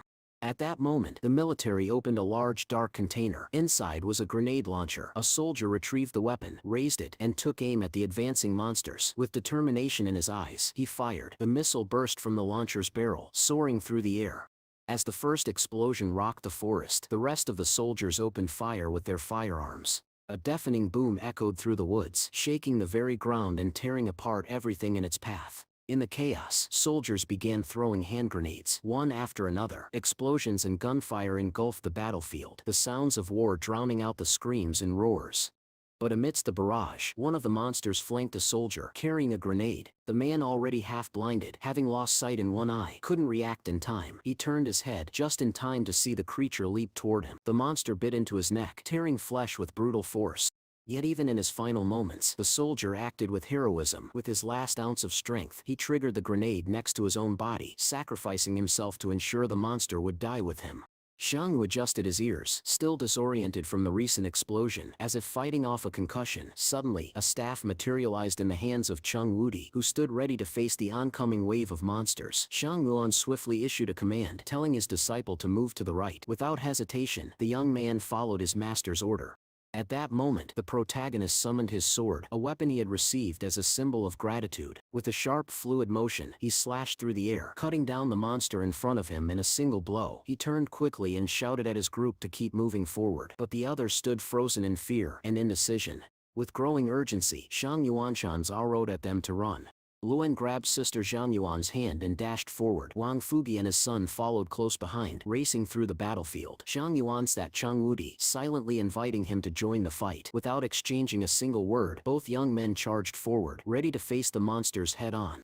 Xiang moved with deadly precision, weaving through the enemy ranks, his sword cutting down every creature in his path. But then something caught his attention. Out of the corner of his eye, he saw Cheng Wudi fighting beside him, driving his staff through multiple monsters at once. In the next moment, Cheng soared into the air and brought his staff down with a powerful, crushing blow. The impact was so forceful it shattered not just the monster, but also the ground beneath it. As the dust settled, Cheng Wudi stood triumphantly atop the beast's corpse, gripping his staff with determination. With the immediate threat neutralized, the two warriors rushed after their group. Shang Wudi glanced over and asked if Shang was alright. Shang Wu nodded, confirming he was fine. Just then, they heard someone calling for help nearby. Following the voice, Shang Yuanshan's team ran toward a car parked in the distance. Lying beneath the wrecked vehicle was Boss Lu, pinned down by the massive body of a dead monster. Without hesitation, Shang Yuanshan's sword Woody rushed forward to assist. Shang Go grabbed Boss Lu's arm, urging him to get up. The man, however, simply sat there, breathing heavily. "I can't move," Boss Lu said, thanking them for trying to save him. But Shang Rong's voice grew firm as he warned of an approaching pack of wolves. There was no time to hesitate. He ordered everyone to move immediately. Meanwhile, the military forces were still locked in a brutal battle against the test subjects. Despite using various weapons, the enemy numbers didn't seem to decrease. The horde felt endless. But then, without warning, the monsters began to retreat. Simultaneously, as if they had received a command, Shang Yu watched them disappear into the woods and concluded that they must be afraid of the wolves. Turning to Cheng Wudi, he instructed him to call Wang Fugi and the others. He told them to deliver a message. They didn't need to come back, just wait where they were. Shang Yu and Cheng would regroup with them soon. Nearby, Boss Lu walked slowly toward a cluster of fallen and wounded soldiers. His face was twisted in anguish. With a voice full of pain, he cursed himself for failing to protect his men. One of the wounded soldiers looked up at him and told him to leave while he still could. Boss Lu approached and sat beside the soldier, quietly listening. The wounded man, speaking calmly, admitted that he wouldn't make it to the 109th fortress, just like many others. But instead of despair, the two began to joke, sharing a quiet moment of camaraderie. Laughter suddenly broke out between them. Eyes closed, they smiled, holding on to that brief moment of peace. Then came their final handshake, firm, respectful, and full of unspoken understanding. The soldier spoke for all of them, declaring with pride that they had no regrets about following Boss Lu. Suddenly, Shang Yu stepped in. He pointed out that not all of the military men had to die. Reaching into his belongings, he pulled out a collection of special medicine meant to treat external injuries. However, with a smirk, he added that he wasn't going to treat them for free. Shang Yuan gently placed his hand on his younger brother's head and offered a few comforting words. He assured him that from now on, things would only get better. However, Wang Yukugi remained melancholic. He spoke softly, saying that some things in life were simply unattainable. In their world, even the most difficult matters could be settled with words, if only one had the status or power to speak them. Standing nearby, Boss Lu broke the tension. He declared firmly that he would keep his promise to the boys. He would make them official residents of the fortress. Upon hearing this, Wang Fugi's eyes lit up with cautious joy. Then, curiously, he asked whether it was true that Zhang Wu had saved Boss Lu's life. According to Wang Fugi, Boss Lu's life was far too valuable to be risked by entering the fortress under normal circumstances. If word got out that he was let in without merit, people might begin to suspect the Qing consortium was stingy or showing favoritism. Boss Lu raised an eyebrow. Intrigued by Wang Fugi's reasoning, he asked the boy directly, what more did he want? Without hesitation, Wang Yafugi made his pitch. He asked for a store, suggesting that Boss Lu likely owned more than enough real estate to spare. At first Lu resisted, but Wang Yafugi pressed on, reminding him that even Qing Zhan himself admitted he owed Zhang Yu a favor for saving his brother. That sealed the deal. With a sigh and a chuckle, the plump man relented. He agreed to give them the store and announced that the Qing consortium no longer owed them anything. As the group rested nearby, Zhang Yuanzhan's eyes caught something strange once again, a golden hoop gleaming on Cheng Wudi's head. When asked, the young man again claimed it had been gifted to him by some mysterious, likely imaginary creature. The explanation was just as bizarre as before, and yet no one pressed further.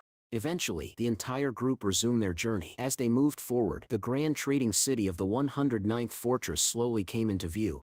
Upon arrival, a teacher gathered her students and prompted them to thank the main character. The students bowed their heads in gratitude, and Zhang Yu was awarded a handful of gratitude coins as a token of appreciation. Their car rolled gently through the bustling streets of the marketplace, passing merchants and vendors. Xiaoyu chatted with the teacher, casually noting that Zhang was a teacher too, in his own way. Soon, they arrived at the heart of the market town. The group stepped out of the car one by one. As Boss Lu climbed out, he immediately barked an order, demanding that the manager of the shopping town come out to greet him. At first, the people around didn't know who he was referring to. So, with typical flair, Boss Lu raised his voice and shouted again, more to lighten the mood than out of genuine anger. Zhang Yu introduced Boss Lu to those present and instructed them to report everything that had happened to the fortress leader without delay. However, the teacher watched all this with growing concern. Boss Lu had only promised fortress residency to Xiangruo's group, but not to the students. Their fate, it seemed, would be left to chance. After a short wait, the head of the fortress finally arrived, flanked by a squad of military personnel. A stout, well-dressed man approached with a cigarette in his mouth, nodding toward Boss Lu. He reported that they had sent vehicles to pick up Lu and his team, but contact with them had been lost during the chaos. But Boss Lu didn't wait for him to finish. Without a word, he began walking toward the fortress, ordering Zhang Yu and the others to follow. The fortress leader quickly stepped forward, insisting that everyone in the car must first be inspected and cleared before entry. That was when Boss Lu snapped. He slapped the man sharply across the cheek. "Don't that be arrogant," Lu growled, "and don't that forget who you sit you're talking to." Gasps spread through the crowd. The slap Boss Lu had delivered left everyone stunned. The man who had just been struck looked back at Lu, eyes narrowing, and coldly asked if he had forgotten his place. Yet instead of retaliating, he simply told Boss Lu and his group to move along. As Zhang Yu and his companions stepped beyond the towering gates of the fortress, they were met with a surprising sight. The streets were spotless, the air fresh, and towering buildings stood on either side, like sentinels of progress. Lush trees and greenery lined the roads. It was a world unlike anything they had seen before. Lu Yan, wide-eyed, pointed toward a massive open space just beyond them. "It's so big," he whispered in awe. The female teacher smiled, explaining that the area ahead was a park, a place where residents came to relax, walk, and even dance. Their eyes then fell upon a cheerful couple dancing together, clearly enjoying the moment. Boss Lu, watching them, smiled. "All right," he said. "Time to take you all to the store I promised." Wang Fugi waved to the others, beckoning them to follow. Together they strolled through the pristine city streets, attracting more than a few curious stares. The nervous Leon leaned toward Wang Fugi and asked quietly, "Why is everyone looking at us like that?" Boss Lu soon brought them to a large store, located in a prime location, bustling with potential customers. In addition to the store itself, there was a spacious courtyard, with several rooms, more than enough for living comfortably. "This place, it's perfect," Wang Fugi said gratefully. He then turned to Zhang Yu and sincerely thanked him for bringing him and his son into the fortress. But Zhang Yu waved it off. "No need to be so polite," he said. "I still do everything I can to help you rebuild your store." In response, Wang Fugi declared with pride, "Then from today onward, I am your employee." Zhang Yu chuckled. "Don't worry, I'll pay you a decent salary," he said to himself, quietly noting how loyal the merchant truly was, especially when money was involved. Suddenly, Zhang Yu sensed something. Someone was watching him. He spun around the corner where he thought the gaze had come from, but found nothing. Shrugging it off, he returned to the others and asked the teacher what her future plans were now that they'd arrived. But she didn't answer right away. Instead, she trembled slightly, unsure of what to say. Just then, a man standing nearby stepped in. He announced that the teacher and her students would be able to enroll in a proper school, receiving full support. Wang Fugi, ever cautious, asked whether the man could truly be trusted to keep that promise. The man nodded. "The Li consortium is so heartless. They will allow this. When profits are involved, all consortiums get along just fine." Zhang Yuan then asked with a grin, "How much is the student allowance, exactly?" Upon hearing the amount, he turned to Lu Yen and said, "You and I should enroll too. We are both thirsty for knowledge after all." The man from the consortium then admitted that the Qing consortium owed Zhangrong nothing directly, which meant he was obligated to return the favor somehow. After thinking it over for a moment, Zhangrong handed him a strange item and asked that it be delivered to Boss Lu. Finally, the entire team stepped into the grand store Boss Lu had given them. The interior was elegant and luxurious, a far cry from the ruins they had grown used to. Wang Fugi called Zhang over and asked him to look at something. They emerged into the courtyard where they would soon divide their living quarters. Xiu was given a private room, and she bowed with sincere gratitude. Wang Fugi and his son followed suit, both of them bowing deeply to Shangno in appreciation. Soon, the entire team began tidying up the space. With everyone helping, the surroundings were quickly transformed into a livable area. After finishing their work, they decided to take a well-earned break. For the first time in what felt like forever, they finally had a moment of peace. Wang Fugi remarked that this place might once have been a pharmacy. During the cleaning, several people had arrived asking if a doctor was still available, suggesting the building still carried memories of what it once was. Zhang Yuan felt a deep sense of gratitude. Boss Lu had truly given them an incredible opportunity to live and build a future in a place like this. As the day settled, Zhang Yu sat down with Wang Fugi to discuss the direction of their new business. Their primary focus was clear: antibiotics and medical supplies. According to the merchant, what they truly needed was a powerful long-term product, something in high demand that could ensure a steady stream of customers. Wang Fugi offered to sell the medicine directly to Shangnu. However, the protagonist was quick to clarify he was interested, but not in buying wholesale. Wang Fugi understood and agreed. Even selling in smaller batches would be enough to avoid overwhelming traffic, keeping the operation manageable. Shang Yuanshan's pleased with the arrangement. He already began thinking about how best to sell the medicine. In addition, he decided that tomorrow, he would investigate whether the gold he had received could be exchanged or sold within the fortress. With their plans for the day complete, Shanglong turned to the others and suggested they all get some rest. Before heading to bed himself, he and his little brother Lu Yen went to check that the front door was properly secured. As they approached the entrance, Lu Yen noticed something strange. "Brother," he called out, picking up a slip of paper from beneath the door. "There's a note here." Shang Yu took the note and read it. The message was brief, yet unsettling. "This is definitely not a place to linger." What made his blood run cold was the handwriting. It was eerily familiar. He had seen it before, carved on the cave walls during his journey to Mount Jing. "Yang Yu Shanjian," Shang whispered to himself. "Why would she be here, and why is she warning me?" The next day arrived. One by one, the team emerged from their rooms. Wang Fugi stretched his arms and said with a smile that he hadn't slept this peacefully in years. But then he paused. Something was off. "Where's Cheng Wudi?" he asked, looking around. Elsewhere in the fortress, Cheng Wudi was already awake and exploring the city on his own. Having spent most of his life locked away in a mental institution, the outside world was dazzling to him. He wandered freely, marveling at the tall buildings and vibrant city life. Eventually he arrived at a large public square where dozens of people were dancing in harmony. Enthralled by the scene, Chang Wudi couldn't resist joining in. Without thinking, he jumped into the rhythm, dancing among the women. However, his sudden appearance and strange behavior quickly drew irritated stares. The girls frowned, their training disrupted by his erratic movements. Though their expressions showed clear displeasure, Chang Wudi kept dancing, completely unbothered by their reaction. After a while, he finally chose to leave. On his way back, he crossed paths with Shangwu and the others. The protagonist immediately noticed something was wrong. "What happened to your face?" he asked, seeing the bruises and cuts across Cheng Wudi's cheek. The boy didn't answer. Instead, he looked up with a faint smile, humming a quiet tune as he walked past the group, ignoring the question entirely. Shang Yuanshan settled for a moment. Unsettled, his thoughts went back to the note from Yang Zhangzhen. There must be someone dangerous inside the fortress, he thought to himself. Someone hiding in plain sight. Later that day, Shang Yu and Wang Fugi headed to Li's bank inside the fortress. Wang Fugi tried to exchange his money for Li consortium notes, but the conversion rate was shockingly high. Though tempted to go through with it, the merchant hesitated when Shang Yu advised him not to exchange everything. "If we have to change fortresses again, Shang Yuan, we still need resources." After a moment of thought, Wang Fugi agreed. He didn't like the idea of leaving, but Shang Rong's words planted a seed of doubt. "Do you really think we'll have to move again?" he asked quietly. Shang Yuanqing didn't answer directly. Instead, he looked toward the horizon and said, "Right now, I can say for sure, but what I do know is, we still need a large supply of money." Shang Yuanshan stood quietly for a moment, uncertain of what direction their future should take. He admitted to himself that, despite the calm they now enjoyed, they might eventually need to relocate again. Nothing was ever truly stable, not in a world like this. Stepping out onto the street with the others, they spotted a large bus pulling up nearby. Painted on its front was a curious number, Route 666. Wang Fugi, eager to lighten the mood, suggested they all take a ride to relax and enjoy themselves. The group agreed, boarding the spacious vehicle together.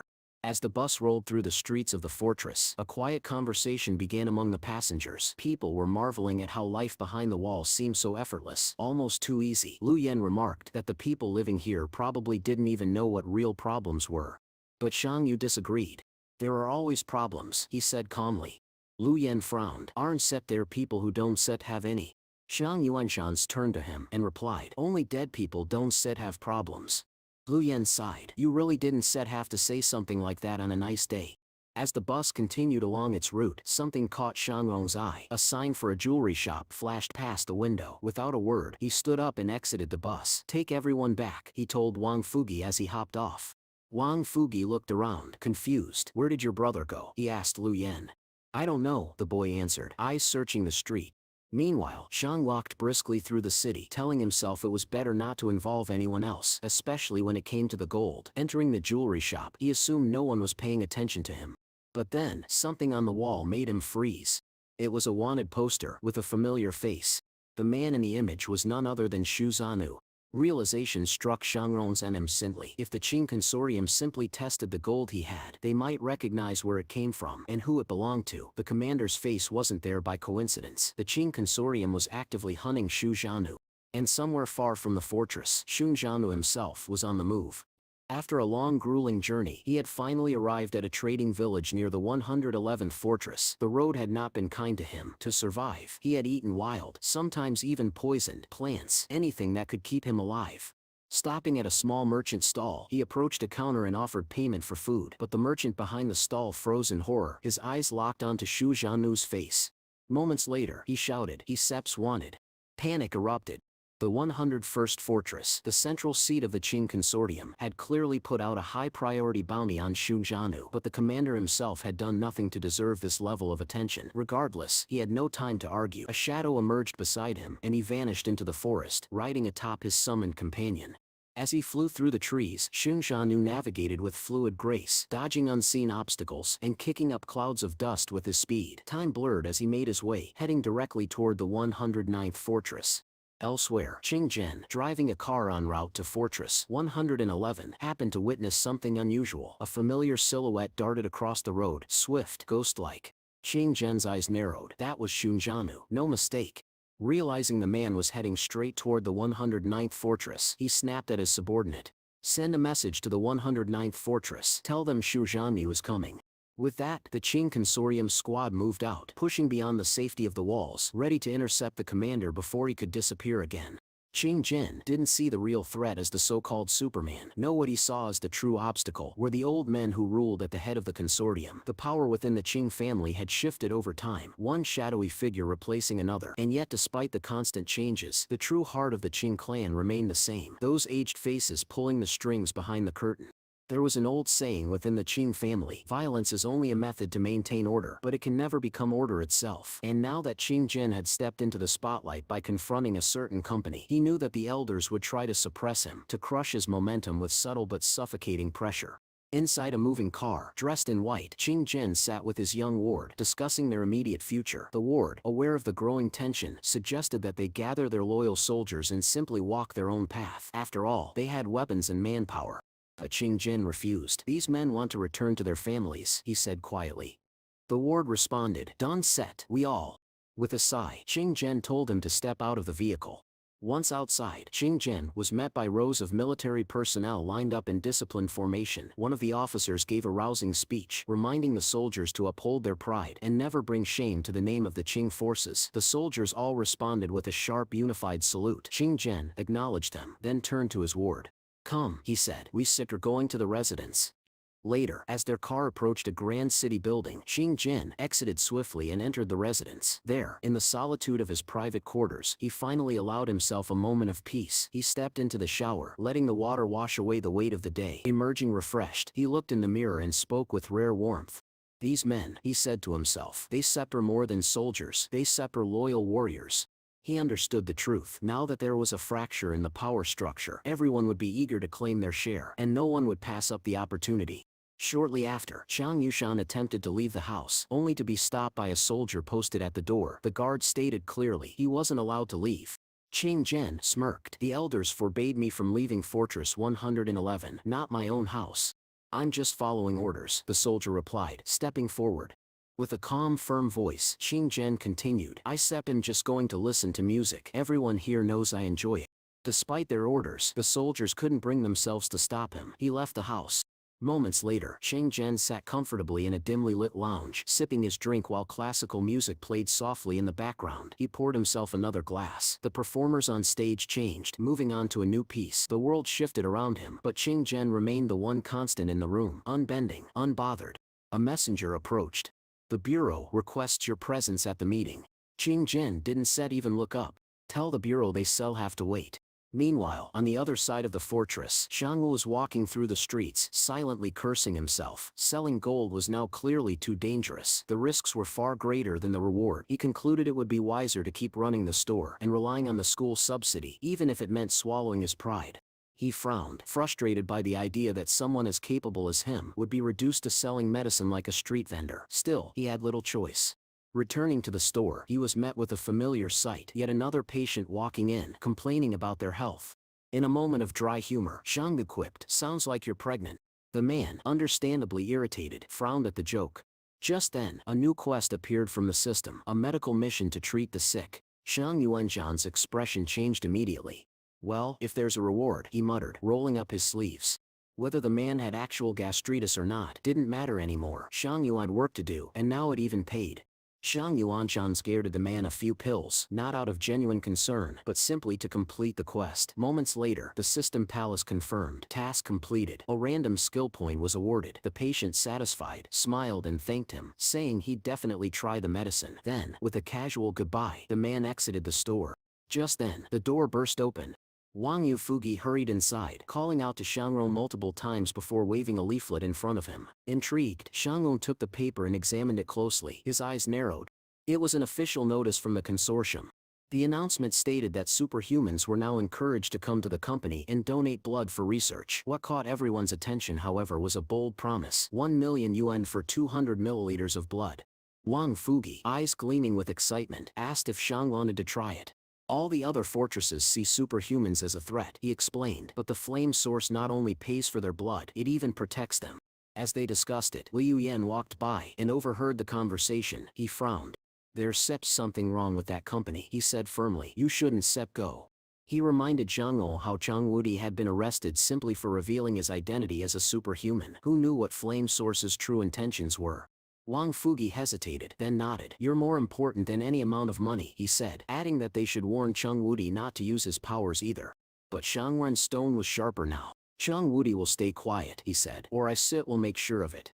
Liu Yan then suggested a cunning idea to trick the company instead of donating actual blood. They are rich, he reasoned. Why not take advantage?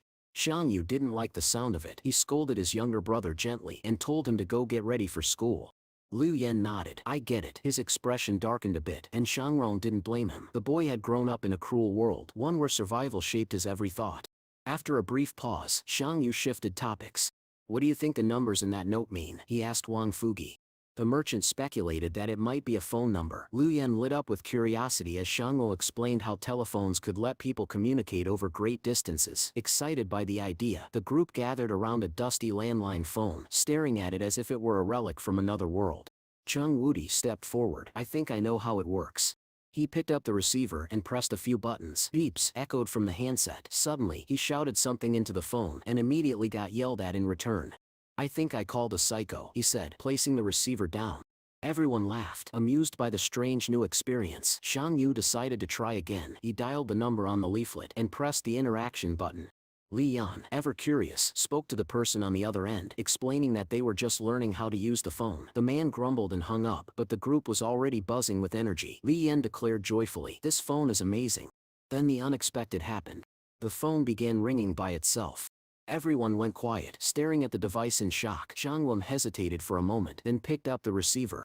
The voice on the other end offered him a loan for his new store. Xiangwer kept the conversation going for a while, trying to understand the terms being used. After a few lines, the voice revealed that he was the very same patient who had recently visited the clinic. Shang Yuanzhan slowly lowered the phone, covering his face in embarrassment. He had jokingly introduced himself under a fake name during that appointment, and now it had come back to haunt him. Wang Fugi walked over, still smiling. "This could actually be good for us," he said. "If we build strong ties with the local people, our business will thrive." He went on to report that he'd already managed to distribute a large batch of medicine across town. Encouraged, Xianglong gave him a short list. "Good, then go pick up the items from this list, only the ones marked special." The gears of their new life were beginning to turn. With a nod, the merchant carefully took the paper from Xianglong and promised, "Don't set worry, I'll take care of it." The next morning arrived quickly. The boys were already up and trying on their brand new clothes, looking cleaner and more refreshed than ever. Xianglong reminded them to thank Xiu for preparing everything. After a quick breakfast, they stepped outside, ready for their first day of school. Xiang Yu said goodbye to Wang Yifugi, Zhang Wudi and Jian Yuan Xiao, then led the boys through the streets of the fortress toward the school. The path was filled with other students all dressed similarly, matching uniforms that marked their place in this society. As they entered the school grounds, Xianglong's gaze locked onto a familiar figure standing among the crowd, Yangzhan Zhanzhan. She was watching him with a cold, appraising look. He walked up to her, smiling slightly. "Didn't expect to see you here," he said casually. "Maybe we should step aside and talk." But Yangzhan Jing didn't move. A group of her new classmates approached, wondering why she was standing outside so long. Before Xianglo could say anything else, she suddenly raised her hand and said aloud, "This man is trying to rob me." Xianglu blinked in disbelief. "What? We know each other." One of the students turned to her and asked, "Wait, what's your name?" Xiangyu answered confidently, "Her name is Yang Xiaoyul." But to his surprise, the students looked puzzled. "Her name is Xianggu." "What?" he stammered. "That's my name." Amused and suspicious, the students told him to follow them to the teacher. From a distance, Liu Yan and Wang Fugi's son watched the scene unfold, unsure whether they should intervene. Liu Yan squinted at the girl. She seemed close to him during the expedition to Mount Jing. Curious, he stepped forward and introduced himself. "I Sepshan Sustit's little brother." Yang Yushanjin smiled brightly. "Oh, An, Stem, a good friend of your brother." That response clearly annoyed Liu Yan. Later, the teacher examined the enrollment documents. "Shang Yusu, yes, you're already entered in the system." She decided to take him to his assigned class. The room they entered was part of the senior section. A number of students were already seated inside. Xianglong quietly walked to the back, relieved that he wouldn't have to share a class with Yang Yushanjin. As he sat down, the girl next to him leaned over. "Are you a transfer student?" "I came from the 5th school," he replied. She looked confused. "What do you mean? The 5th and 6th schools merged ages ago." Her voice rose a little. "Wait, did you come from behind the wall?" The question made the room feel colder. "Do you have some kind of virus or something?" Before things escalated, the teacher entered, smiling. "All right, class. Exams are coming soon, so let's review the 3 trigonometric functions." He placed his books and materials on the desk, then went straight to the blackboard and began the lesson. Formulas, angles, graphs. Shang Yu tried to keep up, but it was like deciphering an alien language. When the lesson finally ended, the teacher smiled. "Time for a break." But Shang Wu didn't move. He slumped forward, face buried in the desk, groaning in silent defeat. What in the world is sine squared theta? Eventually he dragged himself into the hallway, utterly exhausted. He hadn't expected to be so drained by a math class. Liu Yan caught up with him there. "Hey, big brother." He looked a little troubled. "Our classmates, they are looking down on us, just because we came from behind the wall." Shang Wu sighed. The two brothers headed up to the rooftop, away from the stairs and whispers. There in the quiet open sky, they talked about the weight of judgment and the injustice of being labeled for where you were born. Xiang Yu gently ruffled Liu Yan's hair, trying to reassure his younger brother. No matter how many people judged or misunderstood them, the truth was that such treatment would always be unfair. Still, they had to hold their heads high. "You're right to feel the way you do," Xiang Yu said softly. Just then, a familiar voice echoed from behind. Yang Yushanjian had stepped onto the rooftop. Seeing her, Shang Yuanshan's expression hardened. "What are you doing here? What do you want?" Liu Yan gave his brother's sleeve a light tug. Understanding the tension in the air, the boy whispered, "I'll leave you two alone," and quietly slipped away, leaving them in silence. Without a word, Yang Zhanzhan suddenly tossed something at him. Shang Long caught it reflexively. It was a small knife, the same one that had gone missing during the expedition to Mount Jing. "Now we stir even," she said coldly. But before he could respond, she drew a gun and pointed it at him. "How did you escape the Qing consortium blockade?" she asked sharply. Shang Yuanxia raised an eyebrow. I ran. I broke through the encirclement. That sips all. What sips the problem? She didn't lower the weapon. What happened after we left Mount Jing? His expression darkened. The monsters, they broke free. It was a slaughter. You can imagine the horror of it. But she replied calmly. I can feel it. After a moment, Yang Yushanjian finally lowered her gun. I was afraid you set turn us over to the Jing consortium, she admitted. When we returned we saw that wolves always guarded the canyon Sip's end. Without Luoshinu Sip's portal ability, we never would have made it back. Then, looking at him more intently, she continued, given those circumstances, there's Sips no way you should Sep reach the fortress ahead of us, unless you Sep are a superhuman. Her deduction hit the mark, and it clearly caught Shangwo off guard. But, he tried to deflect, feigning innocence. Before he could speak, she stopped him. Let's just not hurt each other, she said, her voice cool but sincere. Shang Yuan gave a short nod, agreed. He turned to leave, but paused just before the stairwell. Why is the source of flame buying superhuman blood? Yang Yu Jian Yu Jin, Sek's gaze hardened. This fortress, it Sep's too dangerous. Just don't sell your blood. Don't get involved with the source of flame at all. Their conversation was suddenly interrupted as they looked up and saw Luo Shinu standing silently on a nearby dais. His presence didn't surprise Shangward, it only confirmed how tangled things were becoming. Turning his attention back to Yang Yushanjin, Shang Yu asked one more question. Do you know why superhumans exist? She took a moment before answering. As humans evolved, our physical strength weakened, but when true trouble comes, it's the strength of spirit that matters. Her words struck a chord. They echoed the same thoughts Shang had been wrestling with in recent days. Night gradually fell. Shang Yu and the boys finally returned home. Lu Yuan immediately asked, why has the store suddenly become so busy? Wang Fugi, spotting the boys from the shop entrance, greeted them with a wide smile. Everyone came for the medicine, he said proudly. They Sept are here to eat and share what they Sept heard. The atmosphere around the shop was alive with chatter, customers filling the courtyard. Shang Yu looked at the scene, somewhat overwhelmed. Why are there so many people? He asked. Wang Fugi laughed. Word of mouth. The medicine Sip's effectiveness is spreading like wildfire. Despite his exhaustion, Shanglan smiled gratefully and raised a hand. We can sell too much. 1 dose a week, no more. Wang Fugi looked puzzled. Why? The medicine has no side effects. We could become the richest store in the fortress. Just then, Lu Yen chimed in with a new idea. Why don't we change how we present the drugs? Attractive packaging, smart marketing, we can create a buzz. Wang Fugi's Sip's eyes widened, genuinely impressed. Brilliant. 1 dose is all it takes if we do it right. The plan was simple, quality over quantity, and with clever thinking, they might just make a name for themselves in this city behind the walls. Shang Yuanshan's raised his hand and looked around the bustling store.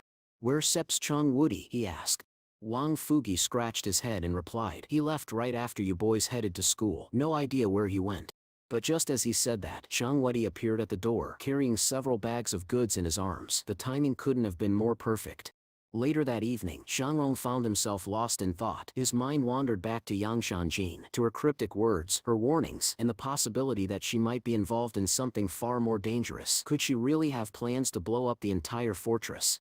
He couldn't shake the feeling that there were more forces at play here than just the source of flame. The Li Consortium, for example. Shangwan hadn't seen any signs of them since arriving. Did they even have control over anything anymore? Seeking some clarity, he stepped outside for air. To his surprise, Zhang Yuanchan's holding a brand new bicycle. I got this for you, she said, cheerfully. Caught off guard by the gesture, Zhang Yuanshan felt both embarrassed and grateful. He thanked her warmly. Standing nearby, Li Yuan tilted his head. I don't get how people ride those things. You have to balance on 2 wheels. The next day, the boys all headed back to school inside the fortress. As Shang Wu entered his classroom, he immediately noticed something was off. The students were looking at him strangely, furtive glances and half-hidden whispers. It was clear they were hiding something. But Shang Wu ignored it. I'm just a transfer student, he reminded himself. I came here to learn, not to win popularity contests. He flipped open his geography book and noticed something odd. The entire textbook focused only on the 109th fortress and a handful of surrounding areas. It seemed that knowledge about the world beyond the walls was limited, likely because so few people had ever ventured outside. Just then, a system message appeared from the palace. New quest, help your classmate. Shang Yu looked to his side and noticed the girl sitting next to him was trembling strangely. Concerned, he leaned over. Hey, are you okay? He asked. The girl turned away but didn't reply. Thinking she might be sick, Shang Wu offered her some paper towels. She refused. He then suggested she visit the school infirmary. But what she said next stunned him. My illness, it's incurable. Xiang Yu stood up abruptly and addressed the whole class. Everyone, our classmate is suffering from an incurable disease. We have to help her. There was a pause. Then the room erupted in muffled laughter and sighs. One of the students leaned forward and muttered, "It's just her period, idiot." Xiang Yu froze, feeling utterly humiliated, but thankfully, the palace dinged again. Quest complete. Reward, perfect skill copy scroll. Despite the embarrassment, the reward was phenomenal. Xiang Yu could hardly contain his excitement. If I can copy Luo Shinu's portal ability with this, I'll become invincible. At that moment, the teacher entered and called Xiang Yu to the front of the class. He stood, still recovering from the earlier fiasco, and walked past his snickering classmates, their eyes gleaming with amusement. Instead of heading to the blackboard, he was led down the hall to a large room where many parents of the students were gathered. Their expressions were cold. One of them spoke sharply. "This boy should be transferred to another school. He accepts a virus carrier from beyond the wall." Xiang Yuanshan kept calm and asked, "If I really have this virus, then what school would accept me?" Another parent replied with venom, "Then drop out. We don't want your kind here." The protagonist narrowed his eyes. "And what happens if I refuse?" The air grew tense. The parents began threatening legal action, making it clear they'd push him out if they had to. One of the staff members in the room suggested, "Maybe you should talk to Boss Lu, who's the one that sent this boy here." Just then, the classroom door opened again, and the teacher he had saved entered the room. Without hesitation, she stepped forward. "Enough," she said firmly. "Whether Shangor is from inside or outside the wall doesn't matter. He's a student, and I am willing to take him into my own class." She turned to the parents, looking one of the mothers in the eye. "Has your child gotten sick?" The woman shrugged. "No." "Then stop this nonsense," the teacher snapped. "He's here to learn. That's all that should matter." She turned back to the school official. "I settle file the request now." Xiang Yue looked at her, momentarily stunned by the support. For the first time in a while, he felt like someone in this fortress truly had his back. Just then, a voice rang out from the back of the room. "I'll write an application too," said one of the students, stepping forward to support the teacher. A man nearby, who had been arguing with her, raised an objection. The opinions of her class should matter as well. But to his surprise, every student in her class stood by the teacher. One after another, they expressed their gratitude and support. Each of them had been saved, thanks to Xiang Yu's actions. One of the mothers, clearly unhappy, scoffed. "It's funny, helping an outcast like that." But one of the disciples turned to her sharply. "We are not helping him," he said coldly. "Xiang Yuanshan doesn't need help from people like you." Then, with a firm voice, he added, "None of us would have survived if not for him." The teacher nodded and declared, "Xiang Yuanshan's was transferring to our class." She turned to the administrator beside her. "Prepare the paperwork, please." Then she looked at another teacher nearby, disappointment clear in her eyes. "You should be ashamed. You didn't say a single word for him." Unable to respond, the man simply lowered his head and walked away. By the time school ended, the students began to leave the building. Xiang Yu walked over to the girl who had been unwell earlier that day. She blinked in surprise, wondering aloud why he had returned so soon. "I just wanted to wish you a quick recovery," Xiang Yu said kindly. The girl looked up at him, slightly stunned by his concern. Just then, the teacher approached Xiang Yu. "Come, I shall take you to your new class," she said warmly. "And if you ever need help with your studies, just ask." Xiang Yu nodded. "Actually, I do have a lot of questions." Before he could finish, Yang Yushani appeared nearby and asked with a teasing smile, "So, did you really buy that bicycle?" They started talking casually. For the first time in a long while, there was no tension between them. "The teacher sat us at the same desk," she said. "Looks like we still are official classmates now." Xiang Yu extended his hand, and the two shook hands, agreeing silently to get along and support each other moving forward. Turning slightly away, Xiang Yu couldn't hide a soft, sincere smile. To his surprise, Yang Yuanshan smiled back, genuinely. Time passed, and the sun began to set over the fortress city. Xiang Yuan the teacher returned home, where Lu Yan and the other kids were waiting. Yushan Yuyan quickly approached the teacher, saying he had heard about what happened at school. "Thank you," he said earnestly, "for standing up for my brother." But the teacher shook her head gently. "No need to thank me. That's just what any teacher should do." Still, Liu Yan looked at her with admiration. "You Shangron am not like the rest of the people in this fortress." Xiang Yu turned to his brother with a smile. "Bring out the bicycle. Let her show us how to ride it." Excited, Liu Yan fetched the bicycle, and the teacher agreed to help. "The secret is balance," she said, mounting the bike gracefully. "Look ahead. Trust your body. Don't be afraid. The only way to learn is to fall and try again." The children gathered around as she demonstrated how to ride. Xiang Yu watched her, a gleam of excitement in his eyes. But the peaceful moment was shattered. Suddenly, a terrifying roar echoed in the distance. Everyone froze. Xiang Yuanshan's eyes narrowed. That sounded like an explosion. His heart sank. It started. Yang Yushanjan, she's made her move. Without wasting a second, he turned to the teacher. If something happens, you and the children can hide in our house, he said firmly. I still handle the rest. He called out to Chang Wudi, barricade the place, protect everyone. Where are you going? Lo Yin called out in alarm. Shang Ru looked over his shoulder and forced a smile. Don't sit worry about me. And with that, he ran off into the heart of the fortress, toward whatever danger was unfolding. Even though they were finally inside the safety of the walls, it was clear. The real danger had only just begun. Despite being within the fortress, danger still lurks everywhere, and Jiang Su knows he must stay ahead of it all to protect himself and those he cares about. With his enhanced stats, he moves swiftly through the outskirts of the city, beyond the walls. Eventually, he arrives at a towering building. His goal is clear: reach the top to better observe the ongoing battle. The building's exterior is flat and offers no obvious handholds, but that doesn't stop him. Using his strength and agility, Shangla begins to scale it effortlessly. After a short climb, he finally reaches the top. Gripping the rooftop railing, he begins to pull himself up. But just as his eyes peer over the edge, the barrel of a gun points directly at his face. Xiang Yu freezes until he hears a soft chuckle. Standing at the top of the building is Yang Xiangjane, smiling at him with amusement. Seeing her here immediately shifts Xianglong's thoughts. If she's on this rooftop, then she isn't the one behind the explosion that rocked the city earlier. A moment later, she casually steps away from the edge and puts her weapon down, motioning for him to get up. Xiang Yuan climbs the rest of the way and lands beside her. Turning to face her, he asks what's going on. Yang Yushanglong's voice is calm but serious. She reveals that an awakened superhuman had donated blood to the Flame Source Company. When they tried to arrest him, the man somehow escaped. This news unsettles Shangro. He himself had considered approaching the Flame Source, but now he realizes that even such a powerful organization failed to capture a single escapee. Yang Yushanjan adds that it wasn't just one man's escape. A group of superhumans orchestrated a rescue, defying the company's trap. Despite their size, she warns, Flame Source shouldn't be underestimated. What shocks Xiang Yu even more is what she says next. Boss Lu is now involved in this hidden conflict. He's confused. What does Boss Lu have to do with any of this? She explains that Flame Source had previously tried to detain a soldier from Qing Jing's forces, sparking tension between the company and the Qing consortium. That brings Xiang Yu to the next point. He asks, why did Yang Xianzhan try to shoot Qing Jing at Mount Jing? Her answer is cold. The enemy remains the enemy. That never changes. Without hesitation, she materializes a sniper rifle and prepares to fire. She tells Xiang Yu that both Qing Jing and the Flame Source are chasing after something they were never meant to control, and if they succeed, the consequences will be catastrophic. Suddenly, an explosion thunders from below. Soldiers begin gathering in formation, and the streets erupt into chaos. Through the scope of her rifle, Yang Zhangjian calmly observes it all. Xiang Yu tries to speak again, to intervene somehow, but she silences him with a gesture. She then points to a manhole cover on the road below, which begins to shift.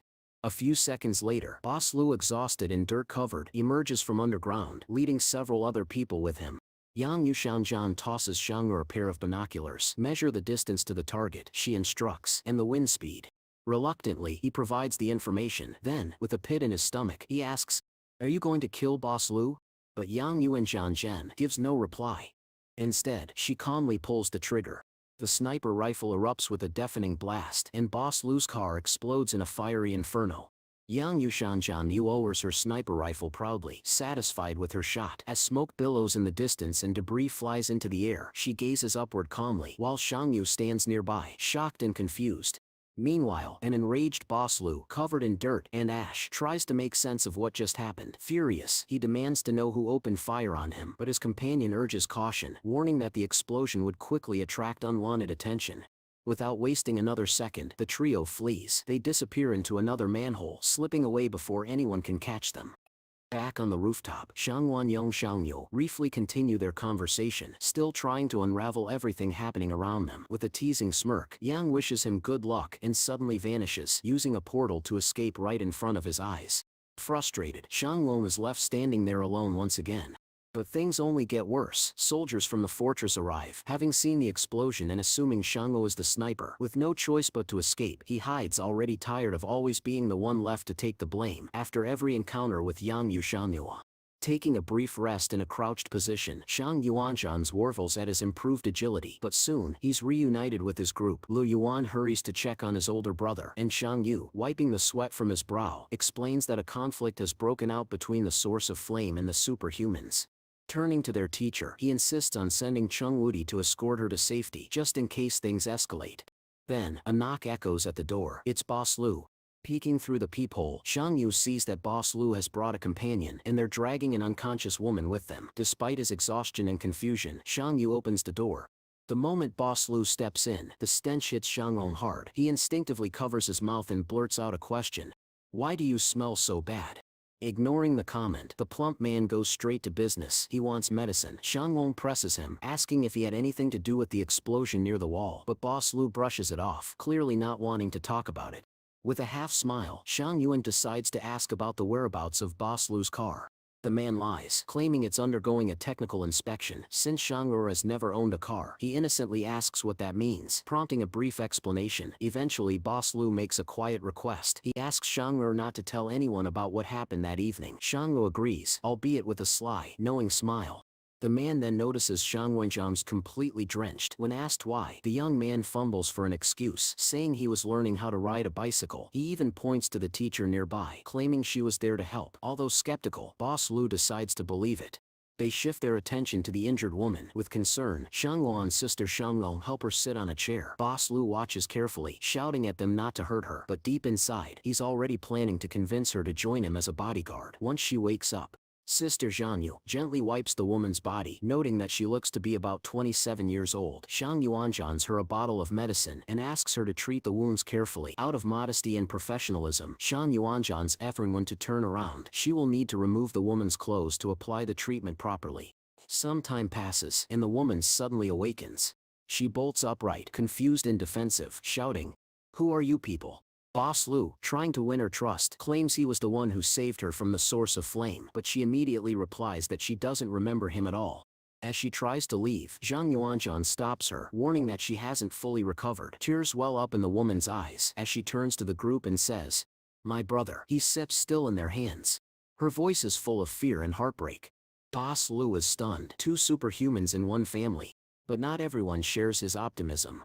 His accomplice steps forward, casting doubt over the woman sips hope. He bluntly says what everyone is thinking, but no one wants to admit.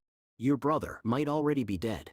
Boss Lu's companion continues, telling the girl that he and his boss were only able to save her. There was no chance of rescuing her brother. He adds bitterly that the source of flame wouldn't have any need to keep her brother alive. As the words sink in, Shang Long quietly thinks to himself that Yang Yushanjin must be a good person if she's opposing such a ruthless organization. The protagonist then sides with Boss Lu, stating that it was indeed him who saved the girl. Boss Lu, clearly pleased with the support, offers to write Shang Ru a check as thanks. He turns his attention back to the girl and invites her to join him, claiming that he and his men have already caused serious damage to the source of flame. But the woman coldly refuses, saying she doesn't see him as a good or trustworthy person. Still, she bows respectfully and sincerely, thanks everyone who helped save her, but makes it clear that she cannot stay here. That's when Boss Lu notices something that annoys him. It's Shanggu, the one she thanks the most genuinely.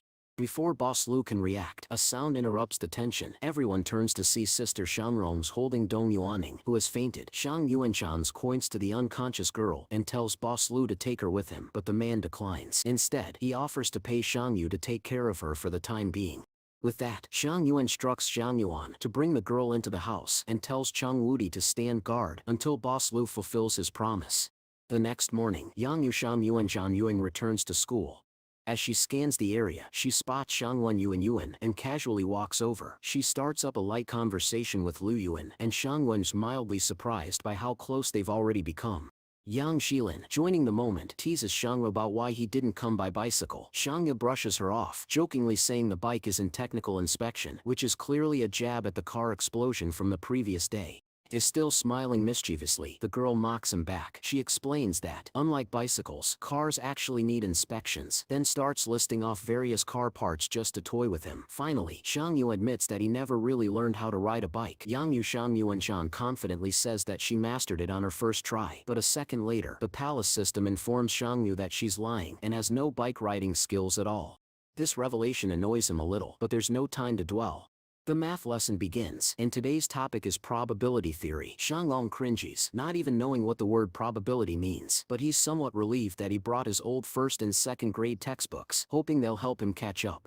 According to the teacher, if Shanglong studies diligently, he could graduate in just 6 months. But there's a final exam coming soon, and the pressure starts to build.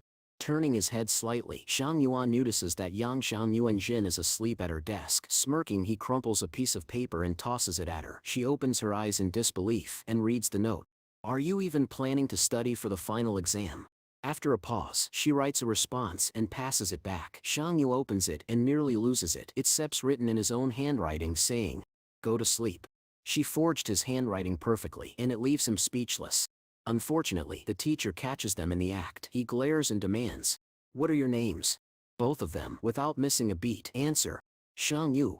The teacher is stunned. His face twists in confusion and frustration. One of the students even pipes up, confirming that both of them are indeed listed in the class records under the same name. The teacher double-checks and is completely bewildered.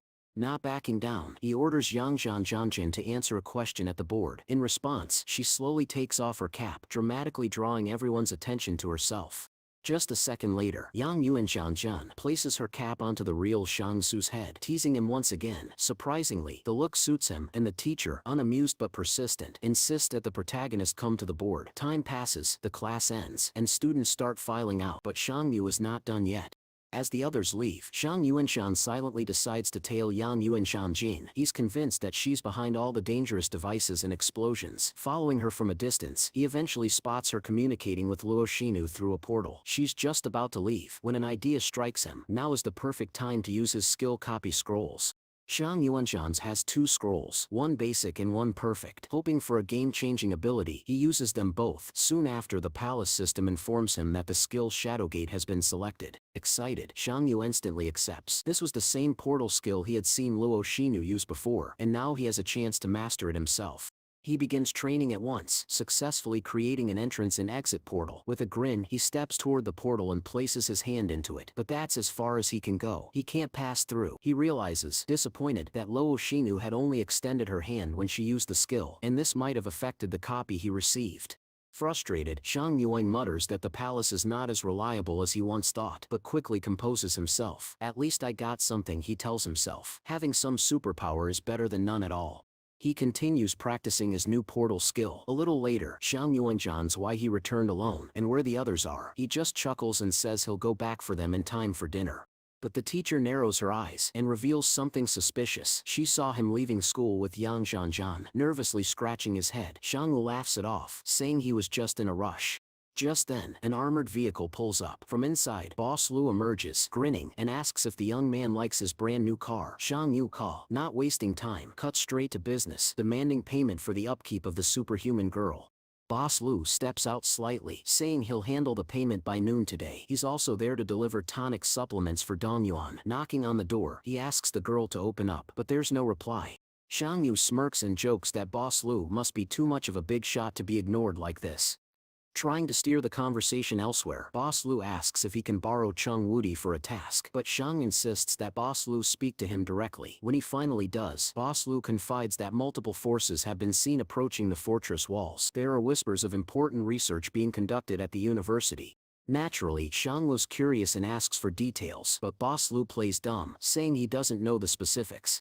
Annoyed, Shang Yu turns to leave, but the man calls out that this research could be of colossal importance. Still unconvinced, Shang Yu tells him once again to just talk to Chung Wudi if he wants anything done. At that moment, a military officer walks up behind Boss Lu, whispering something urgently into his ear. While they talk in hushed voices, Shang Yuanshi stands aside, thinking deeply. Something is going on. The Jing consortium must be behind this. If I could just steal their research using the Shadowgate. Suddenly, Zhang Yuanshan is from a nearby building, drawing attention. Shang Yuanshan's to Boss Lu and bluntly asks why he's so eager to pull superhumans to his side. But, as usual, Boss Lu avoids giving a real answer. Tired of the political scheming and double talk, Shang Long sighs and says they can all do whatever they want. He'll go make dinner. Sometimes it's just easier to focus on something simple. He walks away, deciding for now, he'll just keep an eye on Dong Yunnan. The palace issues a new mission. Shang Yuanshan's tasked with rescuing 7 people in distress. As a reward, he'll be granted access to new items from the vending machine. While eating, Shang calmly asks the girl what kind of superpowers she possesses. She responds that she's relatively strong. Curious, the protagonist presses further, asking just how strong she is. Dong Yuanshan Zen, reporting that the girl's strength is equivalent to that of 2 adult men, and it's only continuing to grow. However, Shang Yuanshan points out that her escape had more to do with Boss Lu than her own abilities. He then inquires about her plans for the future. She explains that her injuries will be healed by tomorrow, and after that she intends to take revenge on the source of flame. But Shang Wu immediately shuts down the idea, telling her she won't be able to leave. The girl directly challenges him, asking why he believes that. According to Shangwu, the source of flame has already been driven out of the fortress. Even if some of their people remain behind, it's unlikely she'd be able to find them. More importantly, if she gets caught, she will be tortured, and that could jeopardize the palace's mission entirely. Internally, the girl is already plotting her own retaliation, believing she will find a way to turn the tables on them. As these thoughts run through her mind, Shang Yuanshan suddenly catches a glance from Chang Wudi. The protagonist turns to him and asks if he can look after the guests for the next few days. After a moment of contemplation, Shang Wudi agrees, mostly because he enjoys being seen as both important and capable. Lu Yan then chimes in, complimenting Chang Wudi and calling him a very cool person.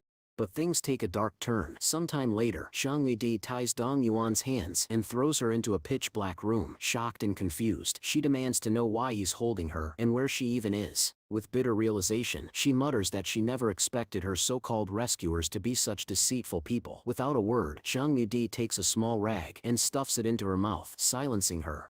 Meanwhile, Shangwu invites Lu Yan to witness his latest superpower, the Shadow Gate. Asking his younger brother to step back, Shangwu announces that he's about to open the gate. Gathering his strength, he raises his hand and tries to activate the ability, but nothing happens. An awkward silence fills the room, as only a tiny crack appears on the floor, far too small for anyone to pass through. La Zuyan skeptically asks if his elder brother can truly control these mysterious gates. Though confused, Shang refuses to give up and keeps trying to open it. Growing uneasy, La Zuyan pleads with his brother to stop, admitting that he's getting scared. Finally, Shangwu agrees to test the ability on himself first. Reversing the direction of his hand and focusing his strength, he successfully opens the Shadow Gate. However, the gate appears too large and unwieldy. Currently, he can only teleport his hand through it. Determined to refine the skill, he tries to shrink the gate, aiming for a size that would fit only one hand. It feels as though some strange law is pushing against his will, but ultimately, Shang Yu succeeds. A small compact portal appears before him.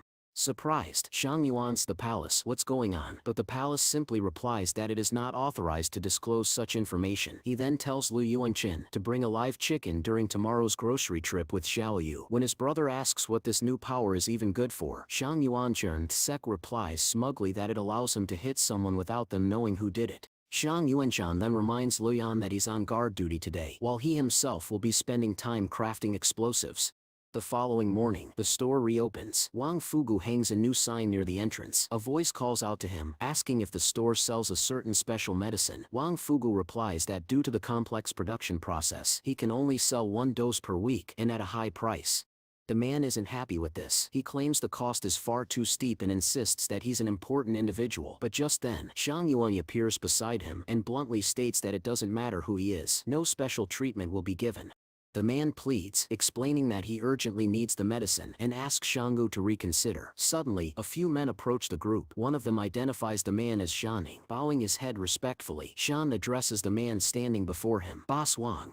In disbelief, Shang Yuan turns to the palace and asks if the medicine truly cures infertility, but the palace calmly replies, no, it does not have such a function. Surprised, the main character then questions whether the woman is actually pregnant. The man, however, assures him that multiple tests confirmed it. Somehow, Shang Yuanjian says to mutter that a miracle must have occurred.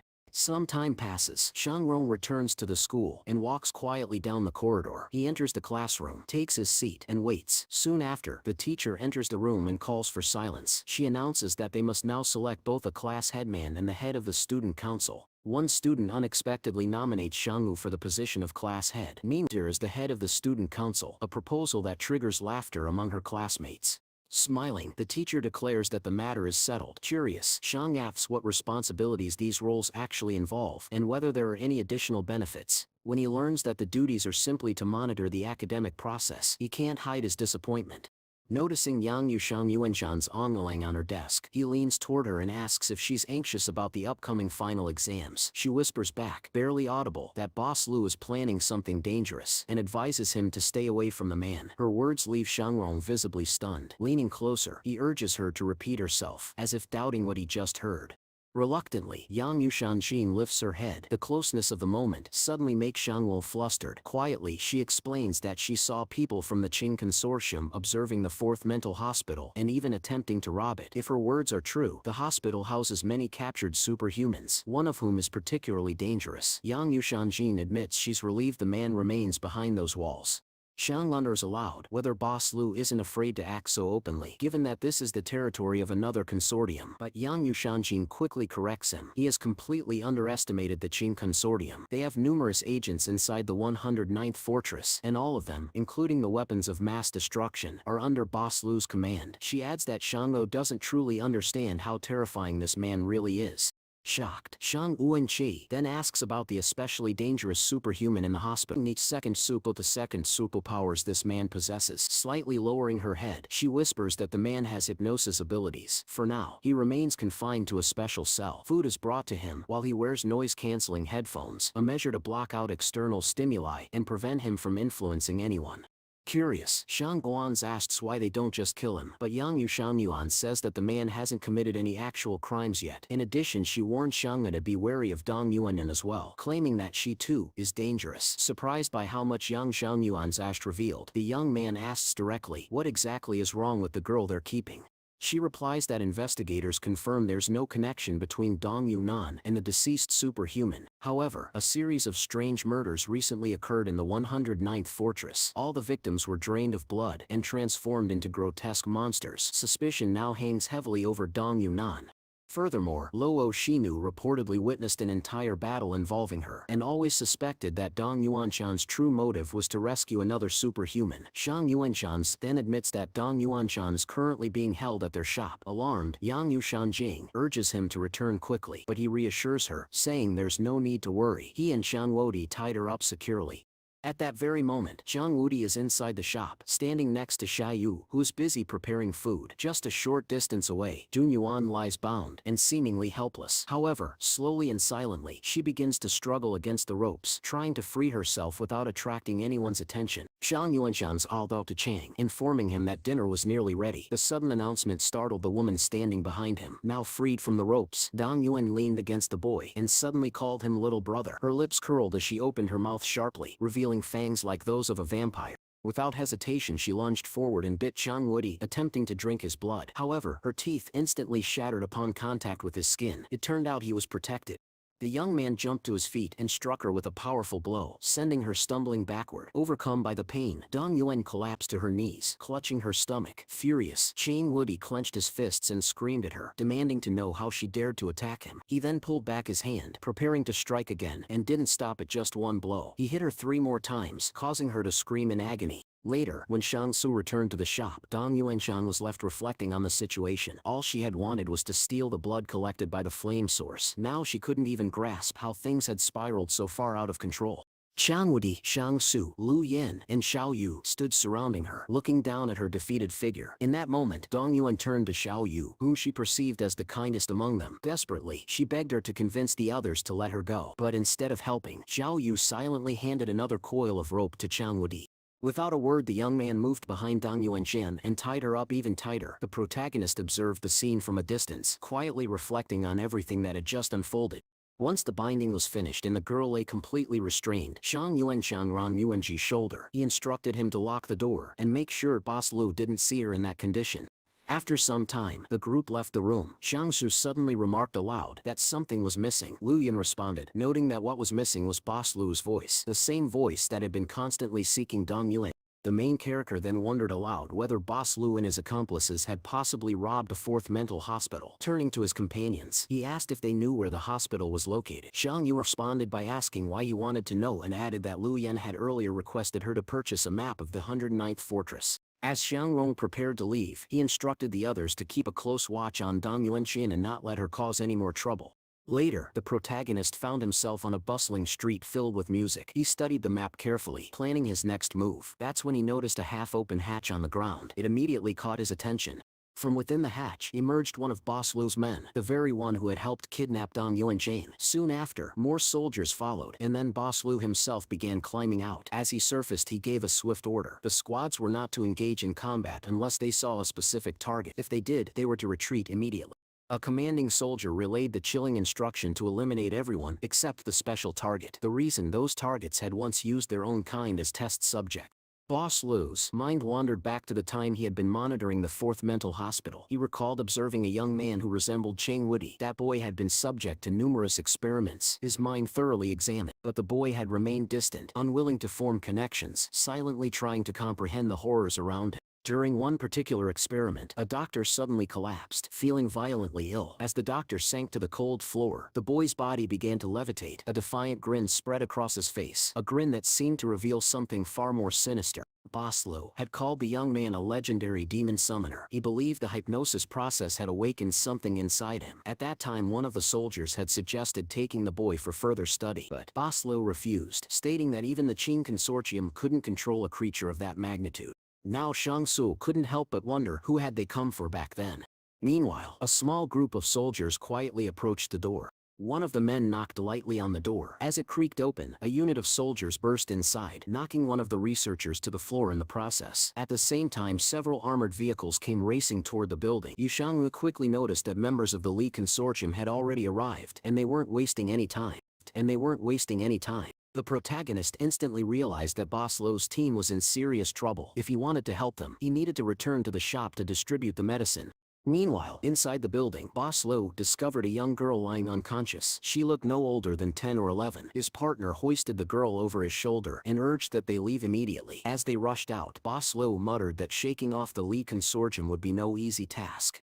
Just then, 3 shots rang out loud, sharp and consecutive. The shells whistled through the air, striking the transports ahead of them. In an instant, the vehicles exploded right before Boss Lu's eyes.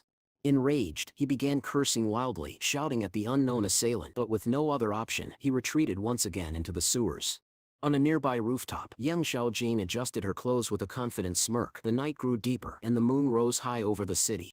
Back at the shop, Zhang Yuanxi finally returned. He greeted everyone and casually announced that Boss Lu would be arriving soon, news that clearly unsettled the group. Moments later, a knock echoed through the shop, followed by Boss Lu's voice, calling out for help and treating his injured comrades. Zhang Yu and Yushans opened the door, but immediately questioned the presence of the girl with them. Boss Lu lied, claiming she was his cousin.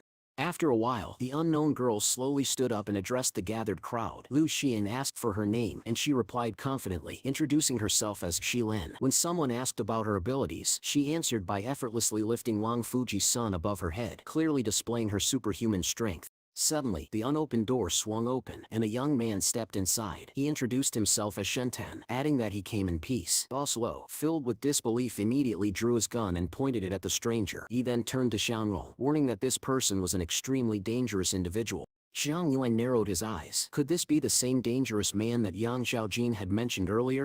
The rescued girl approached Shentan. Observing this, the protagonist began to suspect that Boss Lu had been allowed to save her. It felt as if everything was playing out under the control of the man in the hat. Feeling uneasy, Xianglong directly asked Shentan what his intentions were. With a relaxed smile, Shentan said that he and the girl were simply lonely souls wandering this fortress, and he had only come to say hello. Looking Xianglong directly in the eyes, he called him a special person. A few seconds later, Shentan removed his hat and declared that it was time to go, promising they would meet again. He told Boss Lu not to worry. He hadn't hypnotized his subordinate. Before leaving, Xiangru had said to him a final question. Why hadn't he escaped the mental hospital earlier, when he clearly had the chance? Without turning around, Shanrong sentently replied that the time hadn't come yet. He had other matters to attend to, likely related to the research being conducted. Watching him disappear, Boss Lu turned to Dong Yuan and muttered that it might be best to have a proper talk with her. Approaching the fat man, the protagonist asked if he knew that Shentan was from the Li family. Drinking the medicine provided by the protagonist in one gulp, Boss Lu confirmed it. Shandong, he explained, was the abandoned son of the Li family, locked away by his own kin. In Boss Lu's words, the consortium was a ruthless world. To rise to the top, one had to walk over their own family.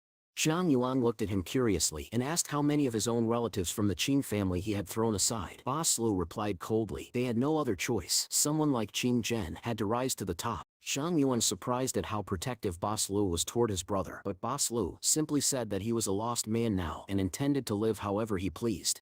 The Yang consortium had already entered the fortress, the flame source was in hiding, and now the demon summoner was on the loose.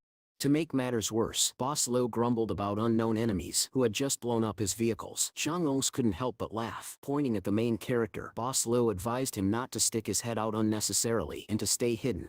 Meanwhile, in the 11 Twin Fortress near Mount Gago, the residents of the Qing family bustled with activity. During a high-level meeting within the consortium, someone asked about Qing Hai. A bespectacled man replied that they had already scouted the area around Mount Jing. Based on their calculations, the consortium had issued a clear objective. They were to reach the 113th fortress. The area had already been cleared of test subjects, and after the recovery team arrived, the search resumed near Mount Jing, focusing on the creatures hidden within the crater. One such creature had now entered a deep slumber once again, possibly due to the volcano's intense temperature. One man voiced his concern, doubting whether Qing Hai could handle the situation. However, he was quickly reassured that Qing Hai had brought an entire team with him. The resources near Fortress 113 were vital to the consortium's operations, especially the coal mines. Their restoration needed to be completed as swiftly as possible.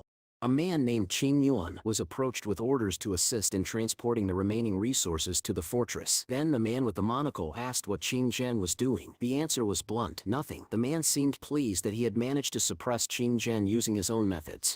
Suddenly, a messenger burst into the room with urgent news. Iake's brigade had been ambushed by test subjects and was now retreating. The casualties were severe, many were wounded, and numerous soldiers had been killed. The news unsettled the Qing family members present. Iake's brigade was known to be the most elite, equipped with overwhelming firepower.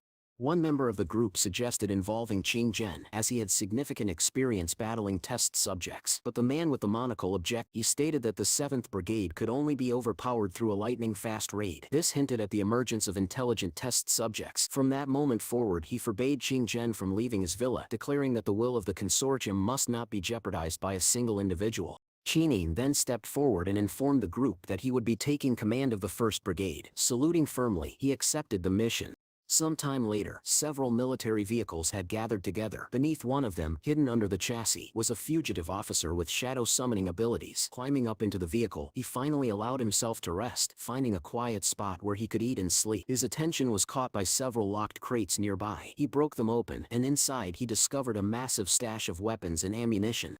But just as he was preparing to move, his vehicle turned away from the rest of the convoy, heading in a different direction. When it came to a stop, the fugitive, Shiu Shanro, peeked out to find Boss Lu himself climbing into the back, holding a flashlight. Instinctively, Shiu Shanro shielded his face as the beam of light struck him. Upon seeing the fugitive, Boss Lu let out a scream of shock. But before he could act, Shiu Shanru vanished into the shadows, determined not to fall into the consortium's hands. Boss Lu immediately ordered his men to give chase, shouting that they must capture the escapee. As he looked around, he realized the enemy's numbers were overwhelming. Their arsenal was extensive. This led him to one conclusion: the Qing consortium was preparing to launch an attack on Wan. The pursuit surged through the night, winding through a city drowned in darkness. Back at the shop, Shang Yuan opened the door after hearing a ruckus. Boss Lu barged in, demanding that Chen Qingwudi catch Shiu Shanron for him, offering a fortune as payment. Zhang Yu, however, hesitated. He asked if the man was certain it was truly Shiu Shanyu. As Lo continued pressing, the protagonist stood still, deep in thought, weighing everything that had just unfolded. After careful reflection, he made his decision. He needed to help Shiu Shanyu escape. Just then the palace itself gave the young man a divine task: assist someone in distress to flee. To Boss Lu's shock, the protagonist looked him straight in the eyes and declared that he wanted no part in their feud. Without waiting for a reply, he shut the door in Boss Lu's face. Immediately, Shang Yuanqiang sprang into action, moving swiftly through the shop and preparing to leave its walls. Shang Yuanqing wanted to follow him, but Lu Yan reminded him that their current mission was to guard Dong Yuanen. Reluctantly, the young man admitted she was right. The protagonist's younger brother simply smiled, pleased that he was finally being of use. Eventually, Shang Yuanji picked up on Shiu Shanron's trail, but the fugitive was moving too slowly, perhaps exhausted or distracted. Shang Yuan racked his mind for a way to help his old partner without directly provoking Boss Lu. That's when he decided to use his new powers. A small portal suddenly appeared in front of Boss Lu. Without warning, a hand emerged from the portal and struck him hard across the face, sending him sprawling to the ground.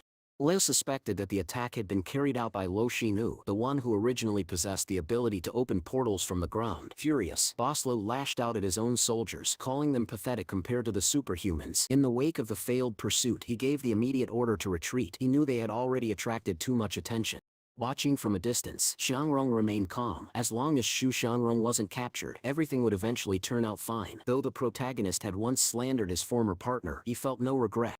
When dawn arrived, Shu Xianrong found shelter in the shadow of a stone outbuilding. Suddenly someone called out his name. Instinctively he leapt to his feet and drew his gun, pointing it upward to defend himself from any surprise threat. But to his shock it was Xianglo who appeared, waving at him in greeting. Startled, Shu Xianrong asked what he was doing here. Xianglo replied that he had fled after the fall of the 113th fortress. Shu Xianglo nodded. He had ended up here following the collapse of the 112th fortress. He tried to enter the 111th fortress but was declared a criminal and wound up here by accident. Xiang Yu warned him that Boss Lo now had an ample supply of weapons and his strength could no longer be underestimated. However, Xiang Yu had the strong impression that Shu Xianrong was unaware of the fact that Lo could no longer return to Qin. That left the protagonist puzzled. Why was Lo smuggling weapons, and why were they the same weapons seemingly required to combat the flame source?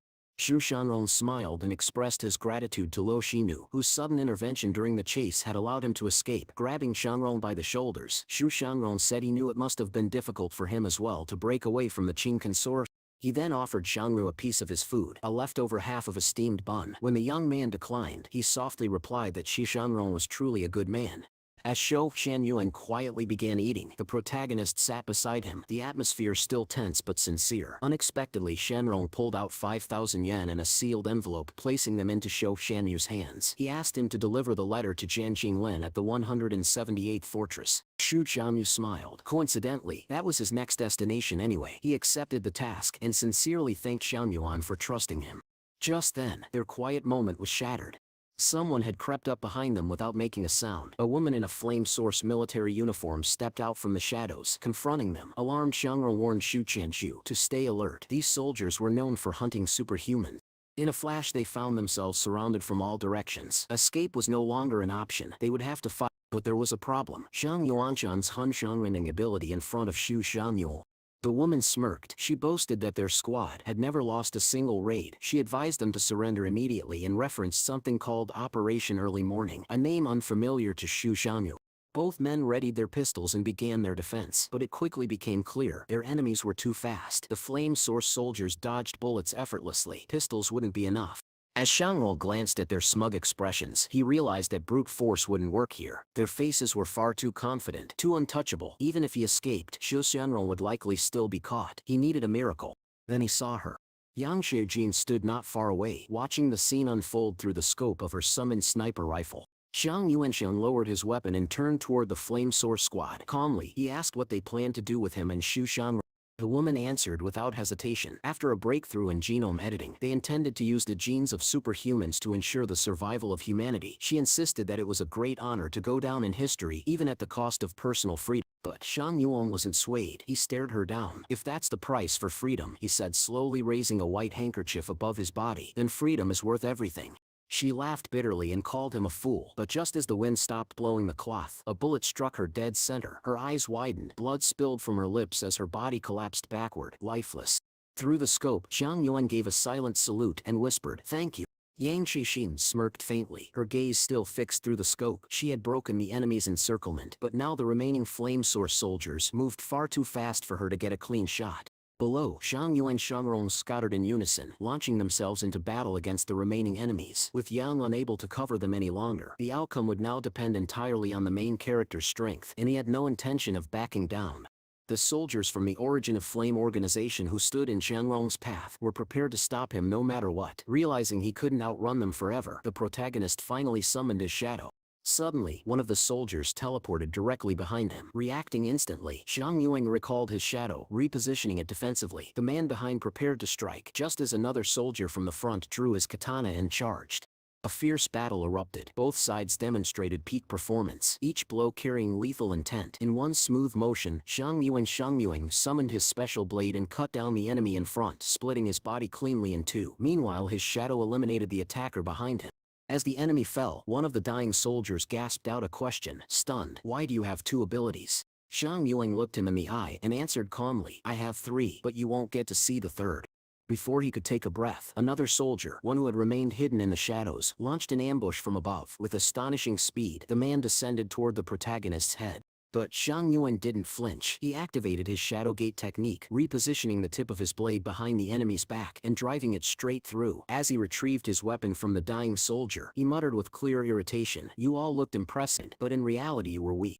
With the battle over, he regrouped with Xu Shanyu. Casually, Shanrong suggested they return to his home to shower and eat, but Xu Shanyu shook his head. He couldn't stay here any longer. Now that his location had been exposed, he would be hunted. He didn't want to drag Shangyu into his fight. He thanked him sincerely, adding a gratitude point in his own way, a token of appreciation that surprised the young man. Zhang Yuan was briefly speechless. Smiling, he told his former comrade that perhaps they'd meet again at the 178th fortress. He urged him to take care. Later, Zhang Yuan and Zhang overheard 2 soldiers speaking. They were discussing how the city had grown increasingly dangerous and that they planned to report the flame source's actions to the Li consortium. As a reward for aiding Zhang Rong gained 1 strength point, becoming even more powerful. Meanwhile, Yang Zhaojin met with Lo Xinu to reflect on the earlier battle. The blue-haired girl asked whether Yang found it strange that Shanrong had defeated 3 enemies, especially considering that these weren't even the organization's top operatives. Adjusting her cap, Yang replied that she had underestimated him. While Xu Shangru had only faced 1 opponent, Zhang Yuan gone head-to-head with 3. She had assumed his combat effectiveness wasn't particularly high. In truth, she had hoped to provide him with a means of escape, but instead he had taken control of the entire situation. Lo Xinu, however, noted something else. She admitted that Shanrong struck her as a bloodthirsty person. Subconsciously, he always seemed inclined to eliminate threats entirely. Yang sighed. He grew up in a very hostile environment, she explained. Curious, Lo asked what her partner was thinking. Yang replied thoughtfully, with Chang Woody, Shanrong's group is only getting stronger. Lo wondered aloud if they were trying to attract the attention of the consortiums, but Yang shook her head. They just want to live peacefully in this city. Then, Lo asked a pointed question. What are the protagonist's true abilities? Yang didn't answer. Instead, she ended the conversation. The 2 of them prepared to leave. As Li's first combat troops were soon to arrive, Lo Xinu activated her portal technique, vanishing from the rooftop in an instant. Xiang Yu, watching from below, hadn't expected the Li consortium to respond so quickly. Patrols now flooded the streets and even he couldn't understand how Xu Jianrong had managed to escape the fortress at all. A moment later, Yang Yashaojin appeared beside him and asked, did anything else happen? Something strange, besides the fight with the flame source. At that exact moment, news came in. The Qing consortium had suddenly raised a bounty on Xu Shanrong's head. Xiang Yuan simply stood in silence, pretending not to know a thing.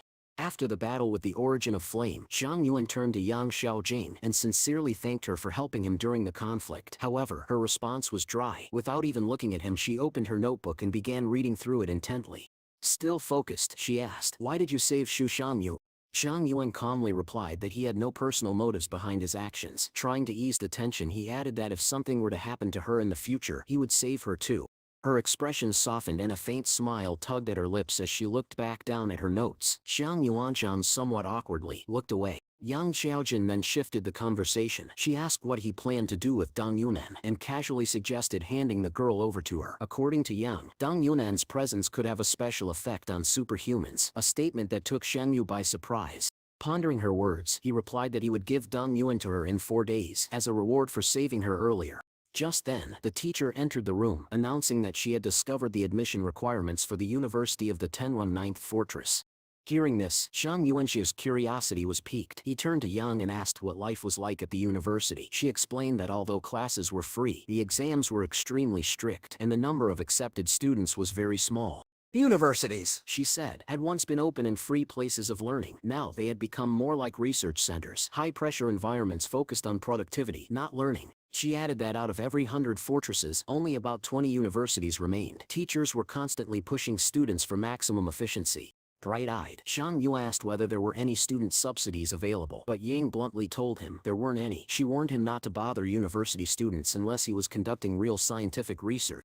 The teacher then elaborated on the admissions process. To get in, one had to pass 4 subjects, with a minimum passing score of 560 points. That meant scoring at least 140 points per subject.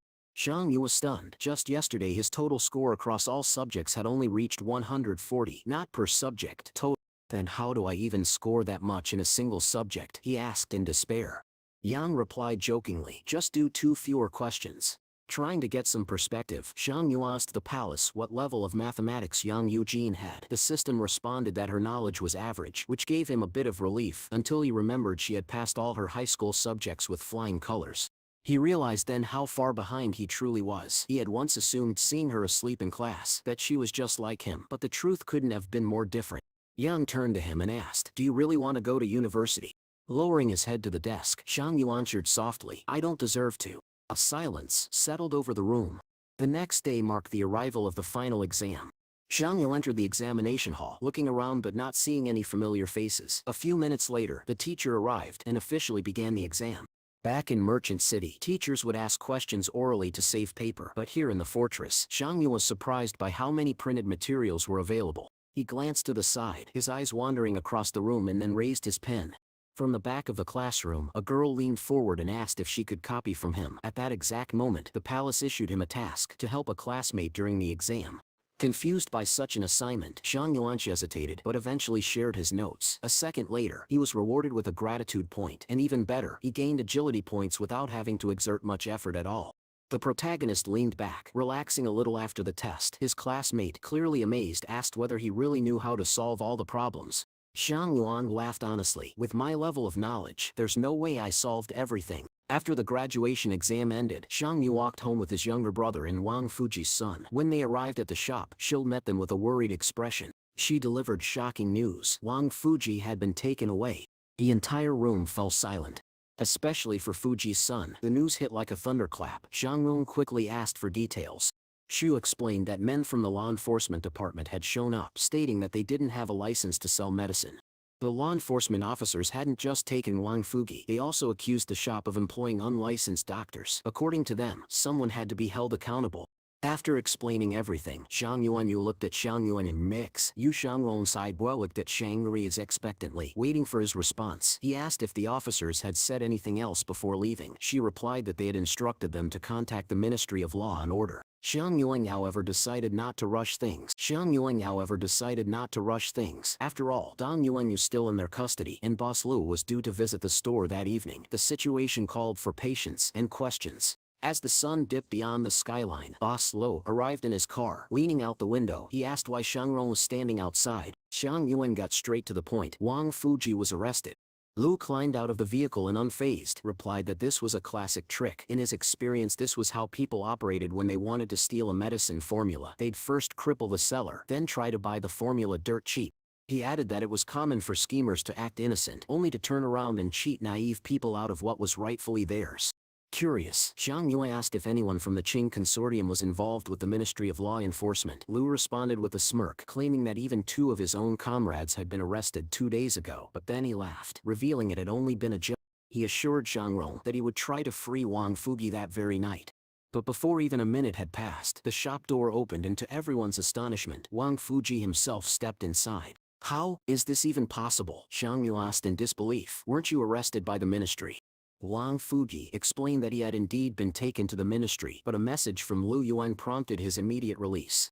That revelation annoyed Zhang Yi. It irritated him that Boss Lu, with all his influence, hadn't even informed Lu Yuan ahead of time. Still, Lu reminded them to stay alert. While Lu Yuan had helped this time, he wasn't the true power behind Fortress Tenhong. If the Li consortium had developed an interest in the medicine, getting out of this situation unscathed would not be easy. Zhang Yuan realized then that scammers operated just as freely within the walls of the fortress as they did outside them. Boss Lu handed him a contact number, telling him to call if any trouble arose. "Not all problems can be solved with fists," Zhang Rong remarked. Lu just smiled. He had spent recent days fighting and killing, but dismissed it all as part of a larger strategy. According to him, the Li consortium valued their research so much that they had dedicated entire forces to guard it. They couldn't afford to sit back and watch chaos unravel. With that, Lu ended the conversation and walked toward Dong Yuanshan's room. Turning to Wang Fuji and Xiao Yu, Xiang Lu reminded them to be cautious. They had once believed life beyond the walls was a kind of paradise, but now he knew better. "Paradise," he said bitterly, "doesn't exist in this world." Later, Chang Widi was resting at the shop entrance when a stranger approached him, asking if Wang Fuji was around.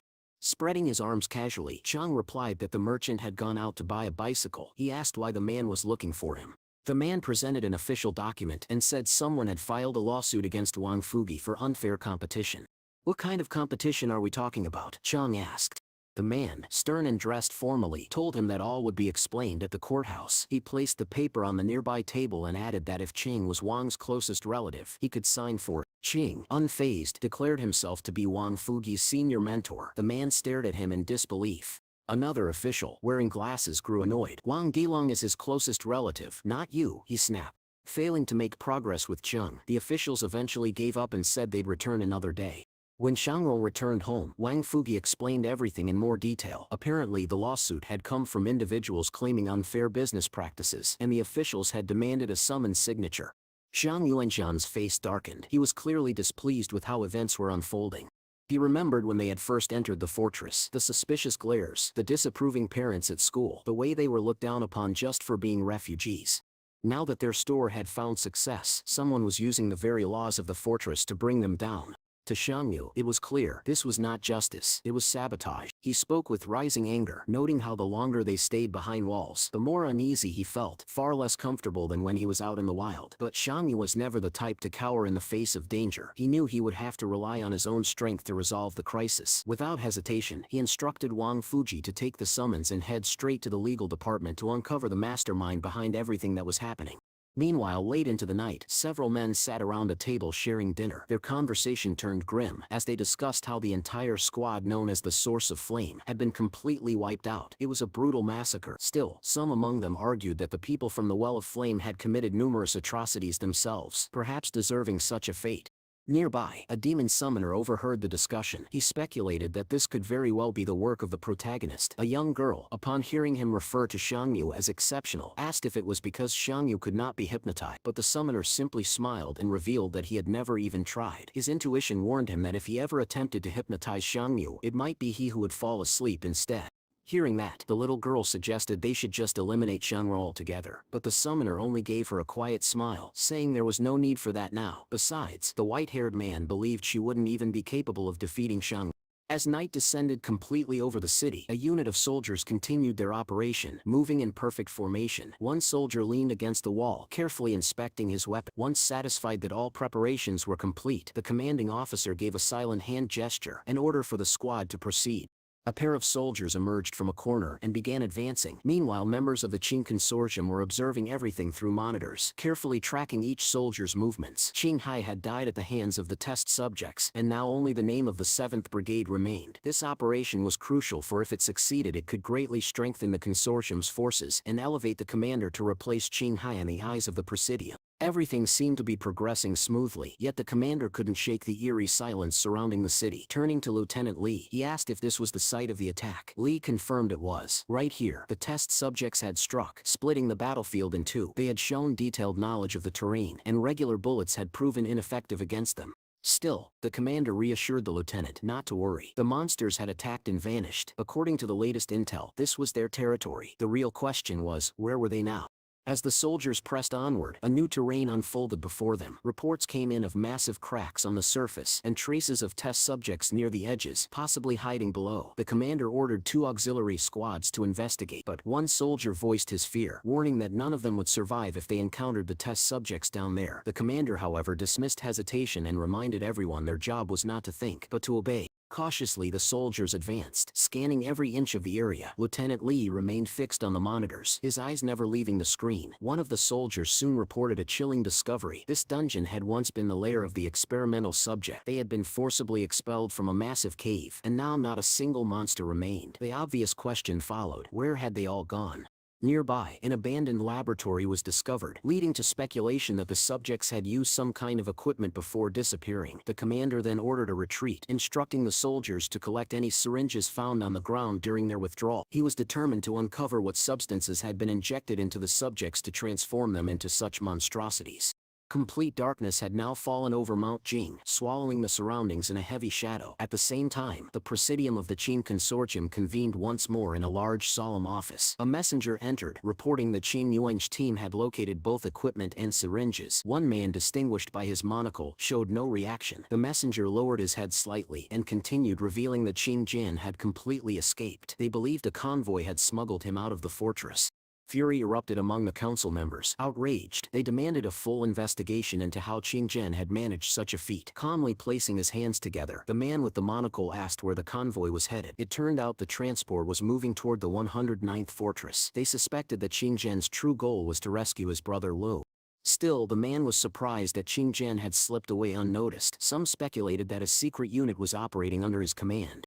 3 long days passed. Eventually Shang Rongso found himself back in the classroom, seated among his classmates. He quietly reflected on something odd. He hadn't seen Yang Yaojin at all since their senior year began. The teacher, holding 2 sheets of paper, stood before the class, trying to determine which student each belonged to. Strangely, both papers had been submitted under the same name, John. Naturally, the protagonist reached for the one with the higher score, but the teacher hesitated. She pointed out that the handwriting on that paper was simply too elegant to match his usual script. However, there was an inscription on the paper, clearly identifying it as belonging to the protagonist. The teacher, surprised, acknowledged the authenticity of the work and admitted that she had never expected such results from him. Zhang Yuan picked up the paper and unfolded it, confused as to why Yang Xiaojin had signed it using his name. Later, as the school day came to an end, the protagonist wandered aimlessly through the streets, his mind weighed down by the day's events. It wasn't just Yang Xiaojin. Boss Lu had also vanished, and neither of them had appeared before him in quite some time. Then, without warning, someone bumped into Shangmi, slamming their shoulder against his. In that quick and calculated moment, something passed discreetly from one hand to another. Shang Yu, now in possession of the item, acted as though nothing had happened. Not long after, he returned to his shop, finding the doors already open. Taking a seat at his table, he carefully pulled out the letter he had received. With slow, deliberate movements, he opened the envelope and poured out its contents. Inside were a folded piece of paper and a small flower. The letter revealed unsettling news. A large number of test subjects had disappeared from Fortress 113, and there was a high possibility they were now heading toward Fortress 109. The letter concluded with a warning. The protagonist and his partners needed to leave Fortress 109 within 3 days. As Shang Yongrad, he realized that in those 3 days something major was going to happen. Those who had been seeking the research would finally make their move. Placing the letter in his pocket, Shang Yuanshan staying in the fortress any longer would be dangerous. Turning to Wang Fugi, he firmly declared that it was time to leave. Wang, visibly saddened, commented that it was a pity to part with such a shop. He noted that although hundreds of fortresses had stood for decades, even centuries, it was only this year that so many disasters began. Clear signs that troubled times were coming. Just then an armored vehicle pulled up in front of the store, and several individuals stepped out. The 2 strangers stated that they were there to pick up the goods, claiming that Yang Xiaojin had made a deal with the protagonist. Zhang Yu immediately understood they were referring to Dong Yuan, but only he and the girl knew the details of that arrangement.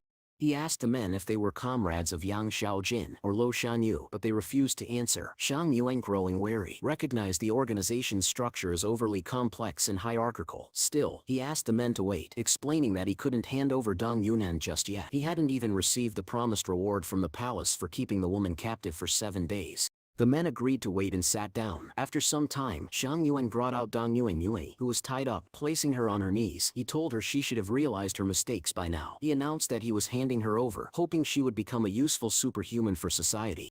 After an exhausting half-hour, the palace finally notified that the mission had been marked as complete. Shang Yuan handed the girl over to the 2 men, who left in a rush. The heavy door slammed shut behind them. Now alone in the shop, Shang Yu was eager to see what reward he had earned. Upon examining it, he discovered it resembled a mysterious deck of cards. Driven by curiosity, he spent his hard-earned coins to draw a few cards from the deck. By the next morning, Shang Yue had already shifted to his next plan. He asked Wang Fuji to rent a courtyard near the west gate, stating that he needed to go buy supplies for their escape. According to Shang Mo's strategy, the test subjects would likely reach a different gate first, not the western one, so they still had time to prepare. As the day passed, Shang Yue, wearing his cap low, made his way to a local pawn shop. Since Shiu had already arrived at Fortress 109, it made sense to exchange their gold for cash. By splitting the gold and selling it at various locations, they could avoid attracting suspicion. Proud of his cleverness, Shang Yuanqing counted the yuan she received from the transaction. Just then, the shopkeeper squinted and asked if the man standing before him was Xu Jiangyu. Acting flustered, Shang Yuanqing feigned panic, covering his face with his cap as though caught red-handed. He quickly exited the building and dashed into the street. While running, he received a notification from the palace. His personal savings had surpassed the threshold required to unlock the vault. The palace offered an upgrade. Upon hearing this, Shang Yuanshan's expanding his storage space was far more valuable than holding on to the money. With more space in the vault, he could now carry extra supplies, clean water and other essentials for survival. When he asked the palace what the money would be needed for, it refused to answer. Accepting this, Zhang Yuan focused instead on unlocking a new level of storage as he adjusted his cap and continued on his path. With a firm and serious expression, the protagonist gave a direct command to the palace. He wanted it to act. The palace responded immediately. In an instant, the space surrounding Xiaosu expanded dramatically. He observed the change with a satisfied nod, rightly noting that the available area had grown significantly. However, this came at a steep cost. The palace deducted 280,000 from his balance, leaving him with only 150,000 coins for the upcoming escape. Using what remained, Zhang Yuan began gathering supplies, not just food, but also tools that might prove useful for him and his team. After some time, everything was ready. He had prepared for the worst. As evening slowly approached, Zhang Yuan returned to his newly rented location via public transport, a backpack filled with supplies strapped to his shoulders. On the way, he overheard two schoolgirls chatting about an upcoming music festival. Around him, the city seemed peaceful, silent. Even no one could have imagined that this very fortress might soon become a dangerous battleground. That eerie calm only deepened his sense of foreboding. A dark era, filled with sadness and uncertainty, was fast approaching. Eventually, Shangrong reached the western sector of the 109th fortress. There, something caught his attention. Lifting his gaze, he spotted the teacher standing nearby. Unexpectedly, Liu Yan was beside her. He explained that he had brought the teacher here on purpose because she deserved to be warned. With a faint smile, Zhang Yu acknowledged that Liu had made the right decision. He promised to inform the others tomorrow. Turning to the teacher, he told her bluntly the fortress would become unsafe by the next day. He had rented this yard specifically to make escape easier. What surprised him most was her immediate and calm acceptance of the news. She explained that she trusted him completely. This stunned Shanghua. Ever since arriving in the fortress, he had always been met with suspicion. To be trusted so sincerely now was something he hadn't expected.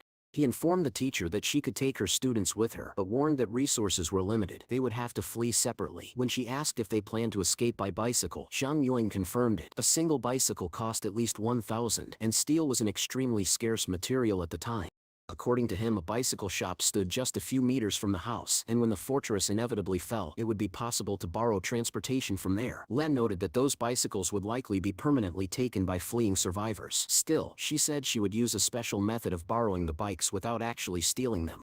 Zhang Yuan shied, realizing it was because she didn't want her students to become thieves. She admitted as much. He struggled to understand whether this was naive hypocrisy or genuine kindness. In the end, he was simply glad that she had always stayed true to her ideal. Even now, she was willing to give everything to protect her student. Suddenly, Lo Shinu appeared nearby, offering to sponsor the bicycles herself. Coincidentally, the courtyard they had rented was right next door to her own residence. With a teasing smile, she asked Shangrong if he was surprised by the coincidence. He admitted that he was.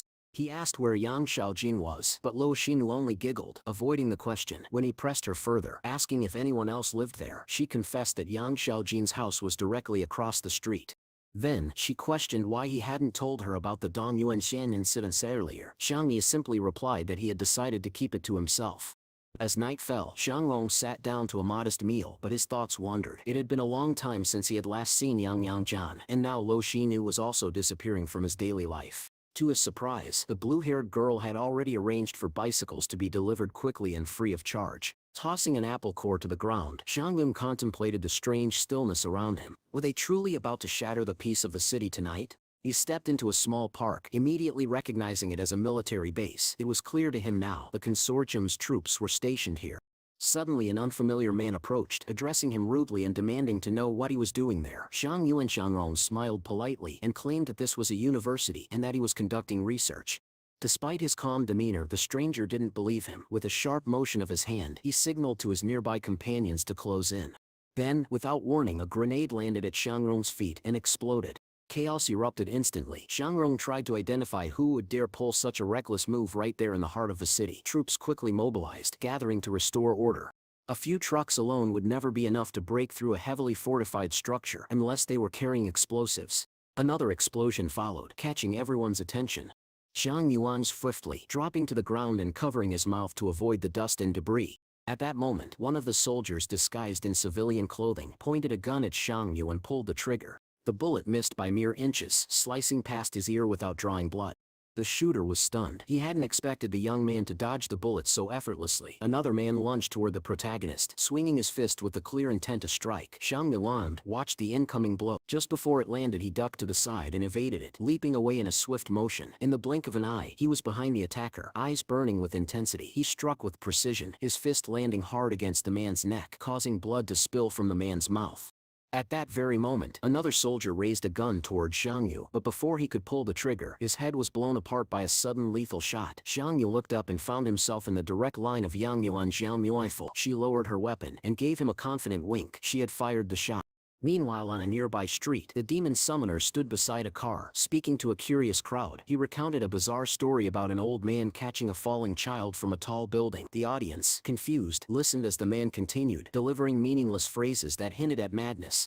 Without warning, the summoner demonstrated superhuman strength, lifting an entire car into the air. Standing tall and imposing before the crowd, he seemed to dominate them with his presence and gaze. Then the fortress bell rang, its toll echoing across the city. Xiang Yu and Yang Xiaojin both heard the bell's ominous chime. At the same time, the demon summoner activated his power, controlling the minds of many people at once. Like puppets, they began walking around in a trance.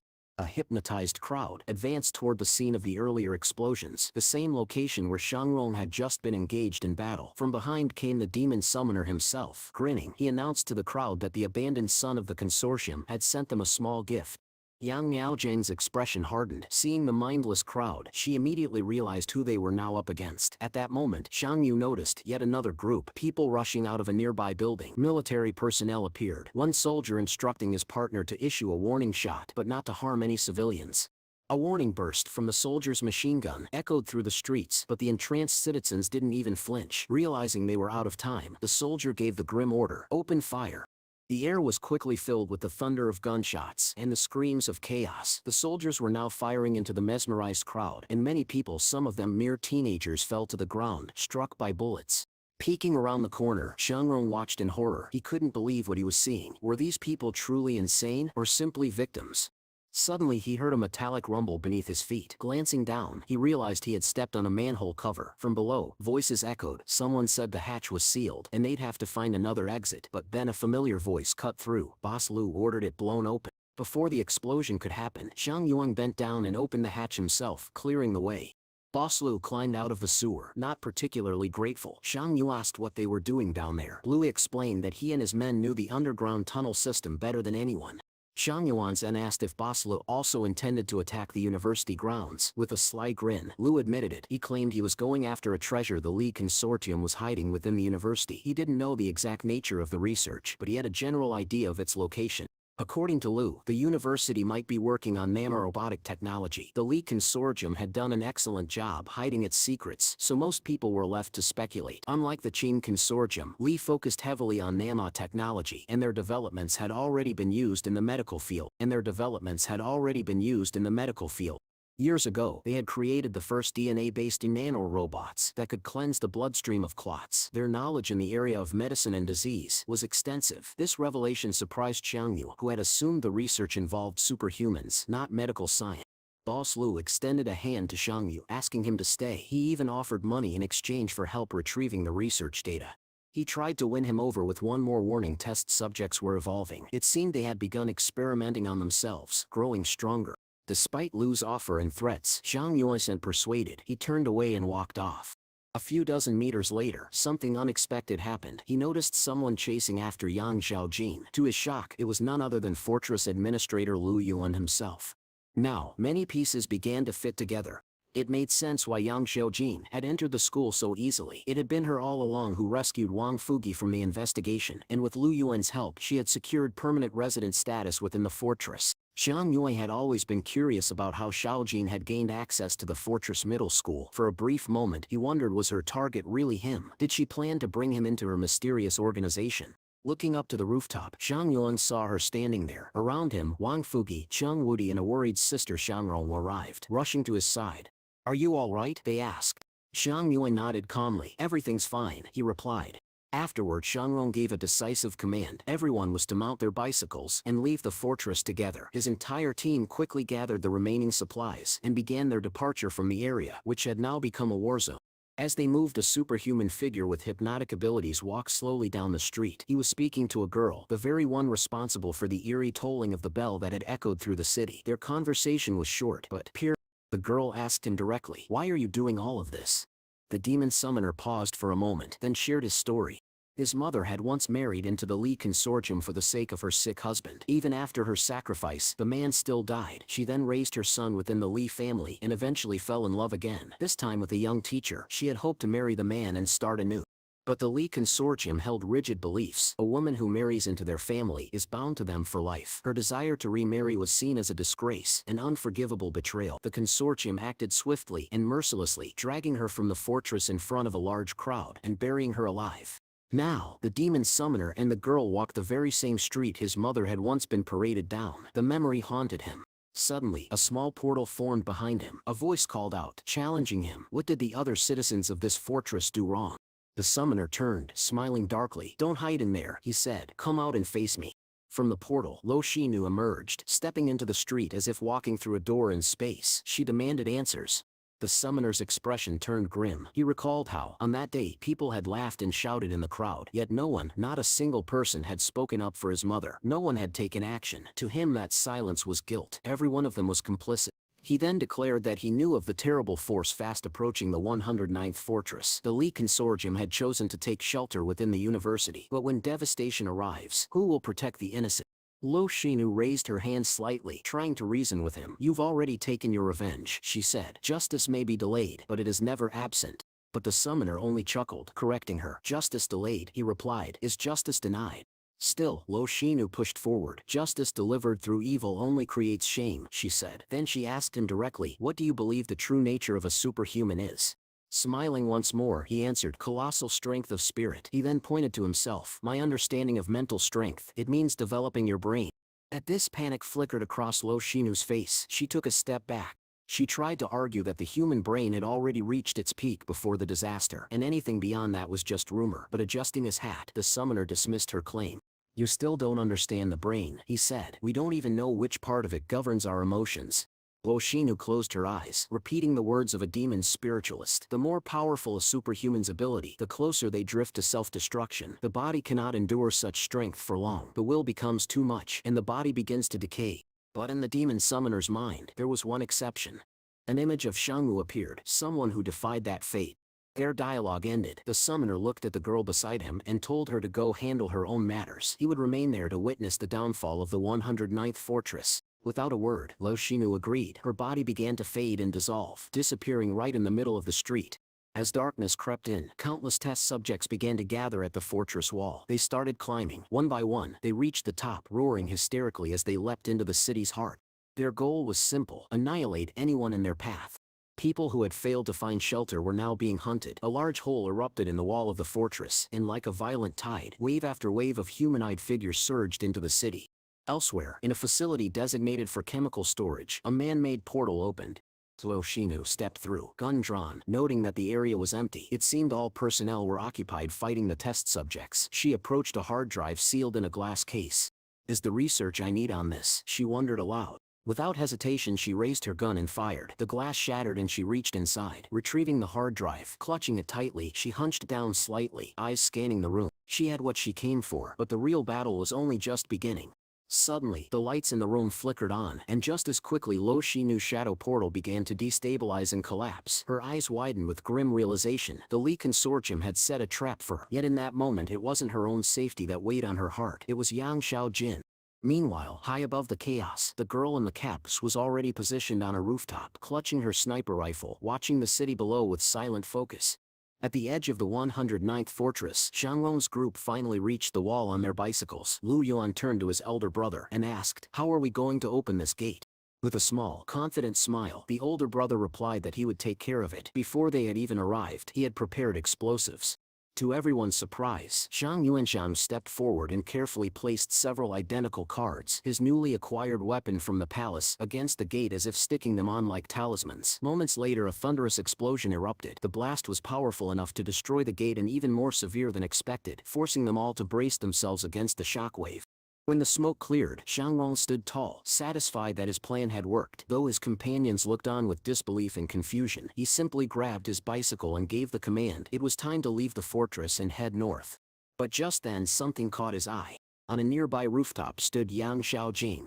Why hadn't she left yet? Without hesitation, Xianglong ordered Chang Wudi to take charge of the group and protect everyone. Then, after seeing them safely off, he turned and sprinted back into the fortress alone.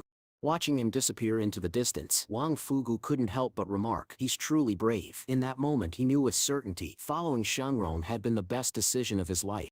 Even if they made it to the 113th fortress, danger would still await them. But Sister Shiu hugged a frightened Lu Yuan and gently asked if he was worried about his older brother. The boy shook his head. "No," he said quietly, "I'm just a little excited." Stepping forward, he turned to the others and said with confidence, "Let's head north. My brother can handle anything."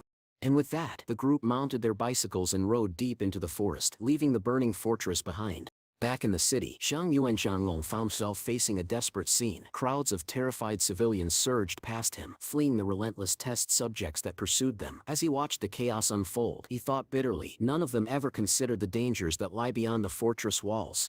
Suddenly a shot rang out. One of the test subjects collapsed, falling from a rooftop. Xiang Yuan turned and spotted Yang Xiaojing, quickly reloading her sniper rifle with sharp precision. Shot after shot, she picked off the monsters with deadly aim. Xiang Yuan felt a brief wave of relief. At least she could hold them off for now. But he had no time to waste. He pushed his way through the panicked crowd, ignoring the screams and pleas for help. The sheer horror in their voices reminded him once again just how cruel these monsters truly were. Then, a group of test subjects appeared, blocking his path. Without hesitation, Xianglong summoned his weapon, a sharp blade he had received in gratitude from many he had once saved. Gripping it tightly, he charged. He moved like lightning, striking with swift, decisive blows. The monsters fell around him, sliced apart by the fury of his sword. His eyes blazed with anger and purpose as he cut a path through them. When the final creature fell, Xiang Wenyu stood in the midst of fallen enemies, breathing heavily. One girl, trying to flee, suddenly recognized him. In shock, she called out to her mother, exclaiming that it was that boy, the one they had once forced to transfer classes. As if past wrongs no longer mattered, others began to chase after Shangyi, desperate for safety. But he didn't stop for them. He knew better than to be weighed down by false guilt or insincere redemption. Just then the palace sent him a new directive: help the citizens of the fortress escape. In front of him, he spotted a man on his knees. A test subject loomed over the helpless figure and injected something into him with a medical syringe. Xianglong's eyes widened in horror as the man's body began to convulse, mutating rapidly. He was turning into one of them. They're intelligent, Xiang Yuan realized. They're making more of themselves. The capture of the 113th fortress had given them numbers and strength. Now they were powerful enough to take down any stronghold. But Xiang Yuan had no time to dwell on that revelation. He had one goal. He gritted his teeth and began running again toward Yang Xiaojing. He had to reach her before it was too late.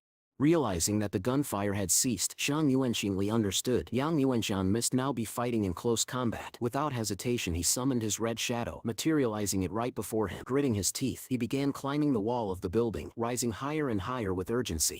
As he ascended, several test subjects emerged from cracks in the walls and shattered windows, blocking his path. To his surprise, only two monsters stood in his way, even though his hands were stained with the blood of dozens of their kind. But these creatures didn't retreat. On the contrary, they advanced toward him with growing ferocity. Xiang Yuan swung his sword with deadly precision, commanding his shadow to strike as well. The monsters, undeterred by his attacks, pressed in closer. One lunged forward, but with a swift, brutal slash to the neck, Xiang Yuan brought it down.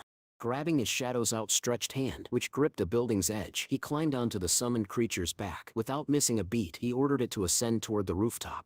With nimble movements, they rode the creature upward, bounding over ledges and running along the vertical walls with incredible speed. At last, they reached the roof.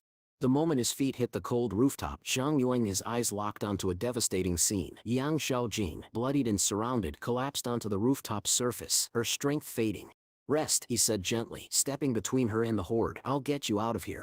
And then, the fight truly began. Xiang Yuan exploded into motion, displaying tremendous power and agility. The monsters couldn't even track his movements. His blade danced with lethal grace, carving through the test subjects like a whirlwind. The red shadow joined in the battle, turning the rooftop into a brutal battlefield lit only by blood and moonlight. Meanwhile, deep inside the university, Lo Shinu was still locked in one of the chemical research rooms. She knew the test subjects had already breached the fortress walls, and if she didn't escape soon, Yang Yaozhen would be in greater danger. Just outside her door, she heard a familiar voice. "Boss Lu." He was inside the building. Moments later, Boss Lu's men cornered one of the researchers. A heavy-set soldier barked a threat, demanding the access code. With no other choice, the terrified man entered the sequence, and the heavy door slid open. "Get lost," Boss Lu ordered. At first, the researcher didn't believe it, but once he realized he was being spared, he hurried past him. That's when Boss Lu noticed her, Lu Xinu, standing in the room with the shattered data vault. To his shock, she was already opening her shadow portal to flee. Acting quickly, he flashed a powerful light at her, pinning her silhouette and interrupting the portal's formation. With an annoyed sigh, Lu Xinu shut her eyes as the incomplete portal crumbled beneath her. Smirking, Boss Lu stepped forward. "You still owe me for that punch," he sneered. Lu Xinu frowned. She didn't even know what he was talking about. But Boss Lu didn't press the issue. Instead, he demanded the hard drive containing the research data and warned her if she wanted to save Yang Xiaojin, she needed to act fast. Reluctantly, Lu Xinu made a decision. She tossed the drive toward him. He caught it and, true to his word, dropped the flashlight. Without waiting another second, Lu Xinu summoned a new portal, leapt through it, and vanished from the university. When she reappeared on the rooftop moments later, her eyes scanned the aftermath test subjects' corpses scattered across the ground. Someone had already been here. Someone had saved Yang Xiaojin. But even with her life spared, Yang Xiaojin's escape from the fortress would still be far from easy. Somewhere deep underground, in the maze of sewers beneath the city, Zhang Yuan's red shadow was carrying both him and Yang Xiaojin on its shoulders. The fight had taken a severe toll on him. He had expected 6 or 7 enemies, but 5 more had joined the fray. It had been more than a fight, it had been a trial. Though Zhang Yuan managed to dodge many attacks, one of the monsters eventually caught him, slicing into his side and drawing blood, but he refused to give in. Summoning every ounce of strength, he surged forward through the mass of enemies, slashing with his blade and tearing through the ranks with blinding speed. His determination never wavered. No matter how wounded he was, he had made a promise to get Yang Xiaojin out of this alive. And nothing was going to stop him. After an intense and perilous battle, Yang Xiaojin finally found herself safely beside the protagonist, still seated on the shoulders of the shadow. She turned to him as if she had a question in mind. Once she caught her breath, the girl asked Jiangsu where they currently were. Scratching his head with a finger, the protagonist admitted that he had no idea. Yang Xiaojin assumed that Jiangsu had escaped the encounter with only minor injuries. Meanwhile, the shadow was carefully placing the bodies of the fallen near the wall, choosing not to argue with her, especially since she was already wounded. The protagonist lit a candle nearby and then inquired why Lu Xinu hadn't been taken away by Yang Xiaojin.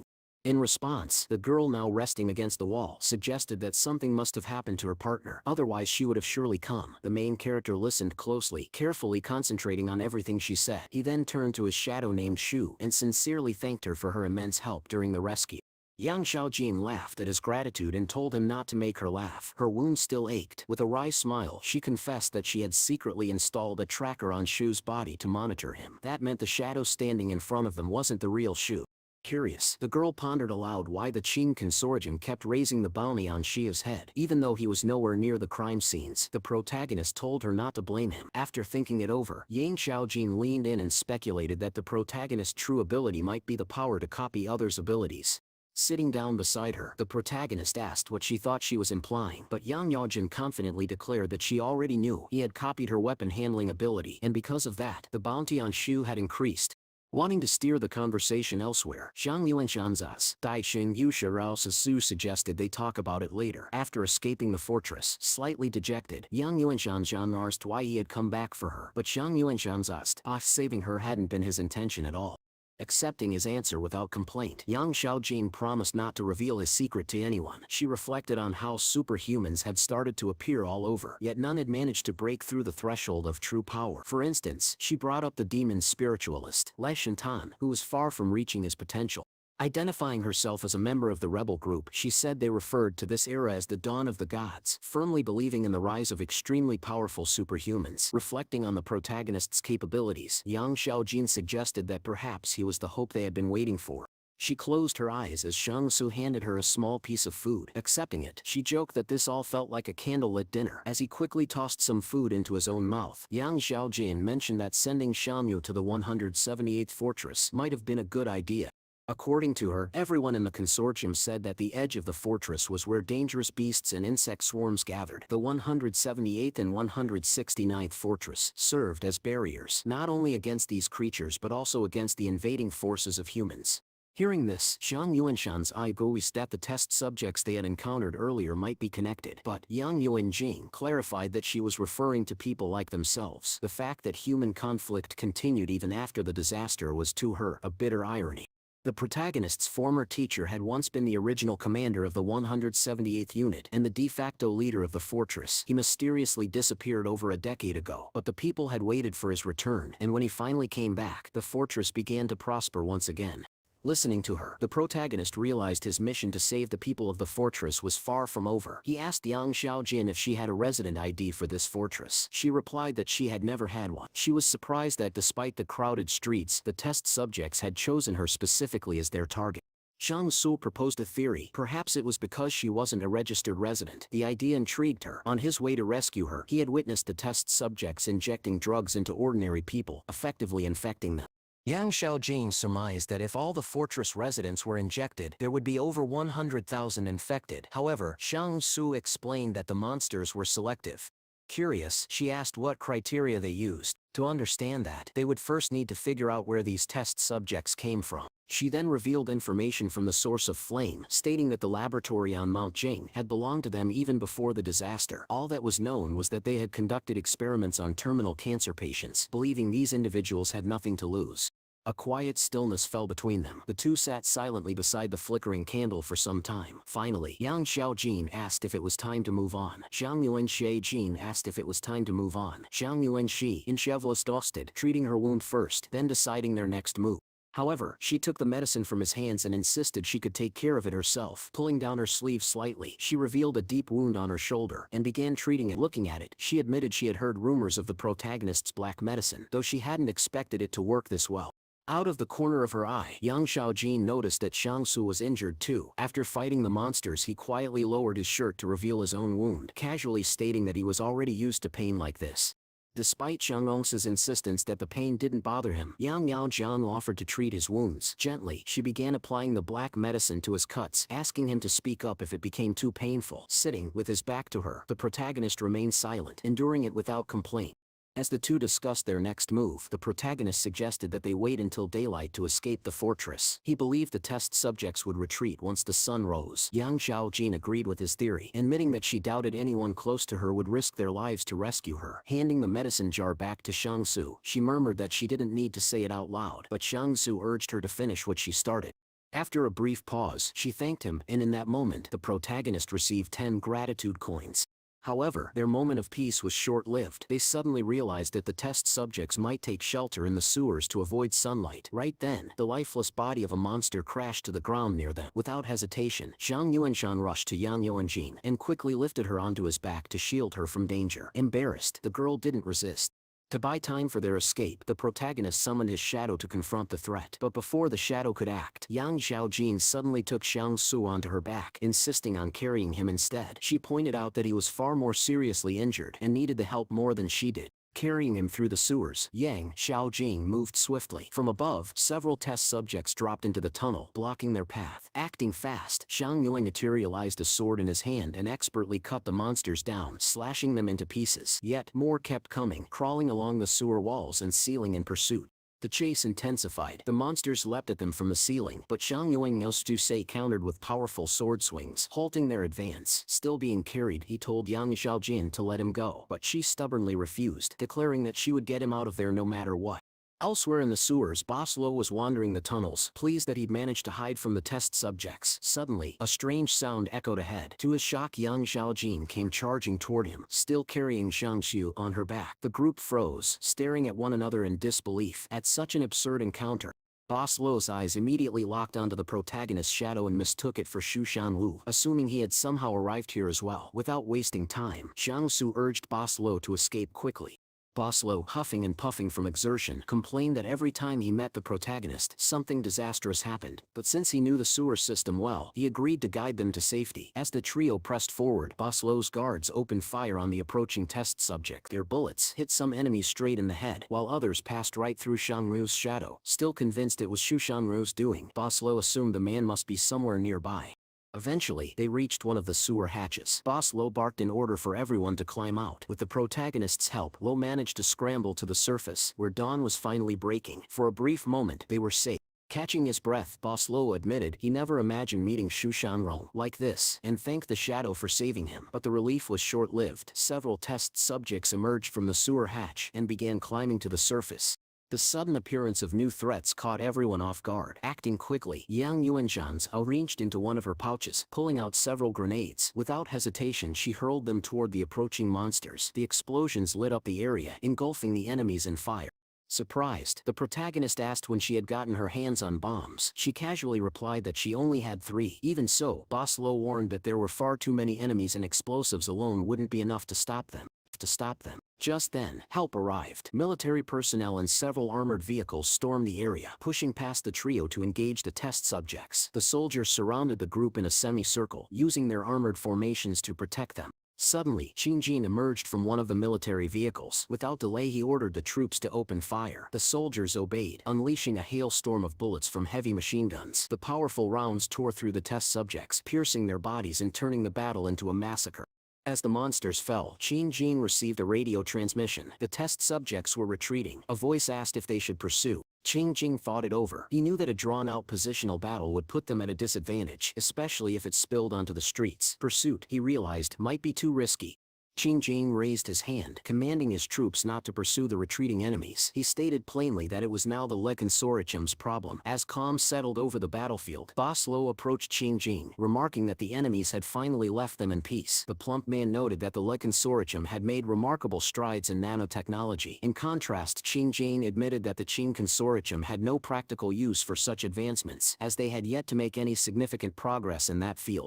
Seeing an opportunity, Boss Lo offered to sell the nanotech to others, perhaps to the young consortium, who might need it more urgently. At that moment, Jing stepped closer to the protagonist and expressed his gratitude for saving Boss Lo. However, the plump man interjected, clarifying that it wasn't Xiaosu who had saved him, but rather Shu Xiangyu, still mistaking the protagonist's shadow for the fugitive. Curious, Jing asked where Shu Shanrong had gone, but both Xiaosu and Boss Lo claimed he had already escaped. The man in white then turned to his protege and declared that Shu was no longer needed. The Qing Consortium, he said, had lost interest in him entirely. Turning to Yang Xiaojing, Jing questioned why the rebels had chosen to follow him. She replied that it was because of the nuclear testing base he had constructed. But, to Jing's surprise, even the presidium of the consortium hadn't known of the base's existence, meaning he didn't believe he deserved to die for it. Yang Xiaojing countered, saying that humanity had no right to tamper with powers beyond its nature. Jing, however, continued to argue that such technology could be the key to harnessing energy more effectively. Eventually, both realized that neither could change the other's mind. For today, at least, they stood as comrades in arms, united in the face of a common enemy. At this point, Zhang Yuanshan asked Boss Lo about the state of nanotechnology. The man responded that it had become more accessible in recent times. As the group prepared to part ways, Jing offered Yang Xiaojin a hard drive, claiming he had no further use for it. She questioned his motive and asked whether the military had managed to capture any of the test subjects or gather research data. Jing revealed that each test subject's body contained massive quantities of cancer cells. However, these cells were not chaotic. Instead, they had achieved a strange balance, appearing almost indistinguishable from normal cells. He openly shared his suspicion this might be an attempt by the origin of flame to achieve immortality. Zhang Yuanxi found the idea deeply intriguing, though everyone present understood that, for now, it was nothing more than speculation. One particular theory stood out. When the test subjects infected civilians, they deliberately selected people already carrying cancer cells. It was too targeted to be random. Jing, still technically under house arrest, suggested that they all disperse. Zhang Yuanxi asked whether he was worried about the test subjects returning, but Jing, turning toward his car, dismissed them as nothing more than a child's horror story. As the group parted, Zhang Yuanshan asked Yang Xiaojing about her future plans. She answered that she would return to the 88th fortress. The protagonist assumed it was far away, but she clarified it was only 2 fortresses from their current location. It had previously been known as Fortress 101, but had been renamed by the consortium leadership. Zhang Yuanjing asked whether the name change was driven by superstition, but Yang Yuanjing ignored the question and instead asked about his plans. Stretching his arms, Zhang Yuanxi said he intended to find Lo Yuan and the others and then head north with them. Meanwhile, far from the group, Xianglong stood alone in a desert region, cautiously watching his surroundings. Aware of a dangerous band he'd been warned about, he summoned a black shadow for protection. After a moment, he turned and calmed the shadow with a glance, noticing that it had grown stronger. Back in the car, Jing reflected solemnly. Humanity, he thought, was once again under threat, this time from an inhuman race. The appearance of experimental subjects was a warning, a sign that people needed to rethink the world they lived in. Oslo then asked if it was possible for them to return to the fortress without resistance. After all, the consortium had started discarding those they considered unnecessary. But Jing responded firmly, telling Lo not to refer to himself as a useless person. No matter what the consortium believed, this was their home, and they had nowhere else to go. Turning to his brother, Jing stated that he would remain with him. He criticized Lo for recklessly entering another consortium's territory, but Boss Lo defended himself. He hadn't acted without reason. In fact, he had managed to secure valuable research data. Lo then questioned why his brother had given that research to Yang Xiaojin. Jing explained that now the two rival consortiums would fight each other over ownership of the findings, while he and Lo could sit back and relax. Jing, who claimed to hate conflict, believed it was the perfect solution. But Boss Lo saw through him. He pointed out that his brother had always been neck-deep in fighting and killing and had been considered the best at it. Elsewhere, walking through a quiet forest, Xiang asked Yang Xiaojin, who accompanied him, whether they had truly found the Qing nuclear testing base. With a faint smirk, she confessed that she had lied to Jin. Several scientists who had ties to his people had gone missing, and it was easy to pin suspicion on him. Puzzled, Xiang asked why Jin would do something so drastic behind the consortium's back. Yang Xiaojin explained that everything Jin had done was essentially in self-defense. She then suggested it would be better to tell the public that it was Shiu who had saved them, admitting in the same breath that she had lied about the tracker on his body. Xiangsu, thinking back to their previous encounters, asked her whether Lo Yuan was one of the rebels. He had seen her covering for him. The girl confirmed it, adding that the man from the Yang consortium had long been involved in the development of nanotechnology. He had believed it was the future. When the protagonist asked her about the relationship between the Yang consortium and the rebel group, Yang Xiaojin replied that things had grown complicated. The two factions no longer shared common goals. The rebels had begun to diverge from the consortium's ideology, though it was once the consortium's very first superhuman, Yang, who had founded them. Just then, Yang Xiaojing noticed something unusual on the path ahead, a stone marked with a subtle sign. She rushed toward it, leaving Xiangsu behind. With deft precision, she retrieved a small tube from her pouch. In a swift motion, she broke it apart into several pieces. Holding one of the segments high, she activated it, sending out both audio and visual signals. Almost immediately, an armored vehicle appeared from the tree line, stopping just a few meters ahead of them. Lo Shinu leaned out from the window, her eyes filling with tears at the sight of Yang Xiaojin. The fortress manager beside her solemnly stated that the mission had failed, and it was time to return.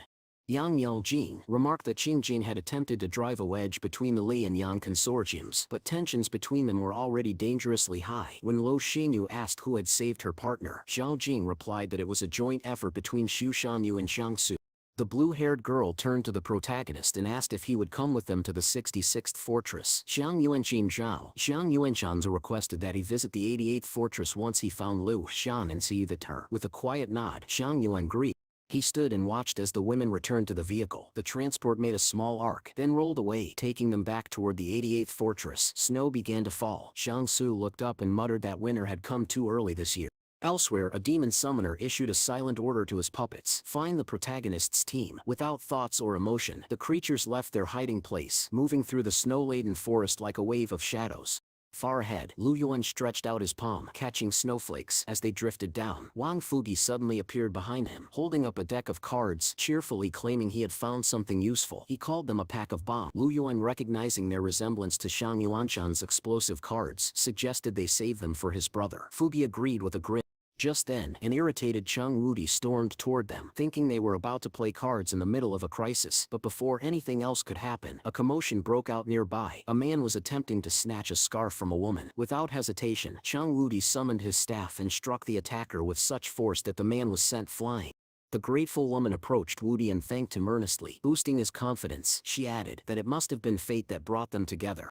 At that moment, Lu Yuan spotted his older brother and waved excitedly. Xiang Yuanshan sat quietly by a fire, and the younger boy asked if he had managed to save Yang Xiaojin. Their conversation was interrupted by the arrival of a woman and a child. The woman demanded that Xiang Hongsu share his food with them. When the protagonist silently turned away, she accused him of cruelty and heartlessness. The child, spotting the tiara on Wudi's head, pointed at it and demanded it. Lu Xian scolded the child, saying he couldn't take what didn't belong to him. But the boy began throwing a tantrum.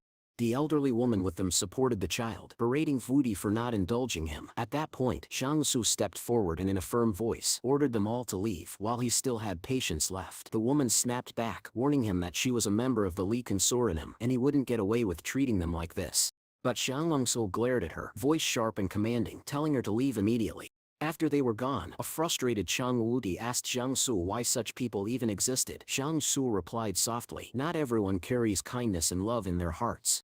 Yuan, looking determined, turned to his older brother and asked where they were going next. The protagonist answered that they would head to the 88th fortress. He had an acquaintance there. Yuan questioned how they would get there, since they obviously couldn't ride their bikes all that way. Xiangsu gave a dry smile and said that they would probably have to borrow someone else's car along the way. Suddenly, a long haunting howl echoed through the forest. One of the men pointed toward the nearby slope, drawing everyone's attention. There, standing proudly and ominously, was a whole pack of wolves, their eyes locked on the group below. Xiang Yuanshan's Chiu narrowed his eyes at the sight, suspecting that the wolves were still tailing him specifically, yet their motive remained unclear. Turning to his younger brother, he calmly instructed him and the others to keep moving with the running crowd. They didn't need to run fast. The goal was simply to stay with the group. Though he could have taken a different route, Xiang Yuanqi didn't distance himself from his companions. He stayed close, saying with a hint of dry humor that he had lost his bike and had no choice but to continue on foot. Suddenly, a group of men stopped several schoolchildren on bicycles and demanded their vehicles. Without hesitation, Xiang Wudi reacted. With a burst of energy, he leapt into the air and slammed his staff down onto the heads of the bandits, knocking them out instantly. Approaching the schoolchildren, he dramatically declared that if anyone dared to trouble them again, he would deal with them personally. However, when the children thanked him, Xiang Wudi, displaying rare humility, told them to thank Xiang Ru instead. As he mounted his bike again, Wudi turned to the protagonist with a puzzled question. Why do people always hurt others when chasing their goals? Xiang Longzi replied coolly, "It's just human nature, vile, selfish, and desperate." The group continued their journey, the discussion drifting toward the idea of how truly rotten people could be. Xiang Su warned Wudi that if he spent too much energy worrying about small matters, he would wear himself out. Wudi grinned and said he'd shift his focus to bigger, global issues. But the protagonist quickly told him to stop and listen. The wolves, he said, weren't chasing them anymore, otherwise they would never have made it this far. Meanwhile, the group of schoolchildren on bicycles, now joined by Lu Yuan, pressed forward, but something soon caught Lu Yuan's eye. On a rocky ridge, another wolf appeared. Both brothers noticed it and immediately found its behavior strange. Lu Xianyuan admitted that whenever the wolf leader looked at him from afar, he could feel its gaze. It was as if the creature was watching him with more than just instinct. Later, the group set up a small camp. Xiang Yuanshan asked his younger brother and Xiang Wudi to keep watch while he scouted the surrounding forest. The two enthusiastically accepted, with Wudi even saluting him playfully. As Xiang Yuanqing walked deeper into the woods, he passed by several people who gave him odd looks. Nearby, a man approached a woman named Fan Yujing, revealing that he was a fan of hers and had hoped to attend the music festival with her. She smiled gently and said she was simply glad he had survived. Venturing farther into the forest, Xiang Yuanshan spotted a group of wolves, but they remained at a distance. They didn't act aggressively or approach the camp. He began to wonder, did the wolves truly see the humans as prey, or was there something else? Suddenly, from behind a thicket, a massive wolf stepped forward. Its fur shimmered blue, and its glowing eyes locked onto him. In its mouth, the wolf held a rabbit. It dropped the prey gently onto the ground in front of Shang Su, then nodded several times as if offering the animal to him willingly. Without another sound, the creature turned and vanished into the woods. Staring in disbelief, Xiang Yuanshan's arms struggled to accept what had just happened. Could wolves truly be capable of sharing? Later, he returned to camp with the rabbit slung over his shoulder. Lu Yuan was astonished. He asked whether his brother had caught it himself. Xiang Yuan exhibited that the wolves had given it to him, and that their leader bore no ill will toward them. Though Lu Yuan found it hard to believe, his brother assured him they were safe, for now. Still, Xiang Yuanshan's knew that the real danger wasn't from wolves, but from the people around them. Starving humans were capable of the darkest acts. Lu Junryuan, concerned, proposed setting an example to discourage any would-be attackers. After thinking for a moment, Zhang Su agreed, stating that if chaos broke out, they might have no choice but to kill. Just then, a teacher hesitantly approached Xiang Yu and asked for a weapon. Her request caught him off guard. He hadn't expected this from a teacher. She explained that she feared the hungry refugees might attack her students, who still had food. Her duty, she said, was to protect them. Showing her a small firearm, Xiang Su asked if she even knew how to use it. She admitted she didn't. The protagonist then suggested giving the weapon to one of the students instead, but the woman refused, saying she didn't want to teach children cruelty. At that moment, several men approached from the side. Xiang Su immediately instructed Chen Wudi to protect everyone gathered nearby. The approaching men shouted angrily, accusing Xiaosu of eating food in front of starving people without sharing. Xiaosu noted silently that they were armed.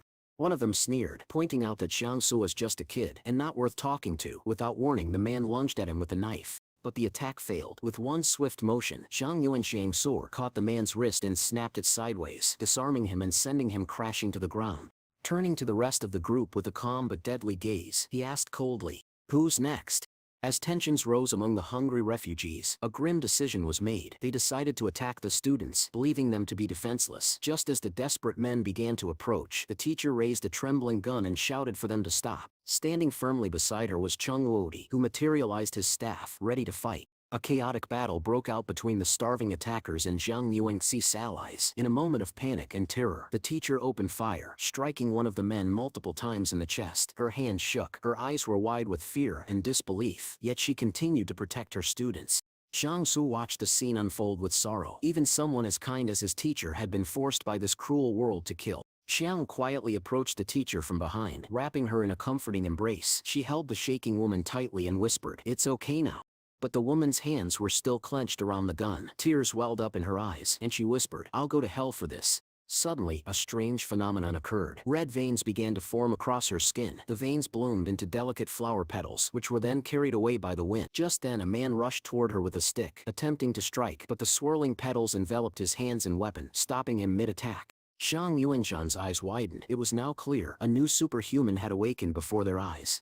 The students and others nearby stared in awe, witnessing her transformation with a mix of admiration and disbelief. Wang Fugi glanced at his own weapon, bending his arm in silent reflection. He looked at his gun and then at the woman. Perhaps there was another way.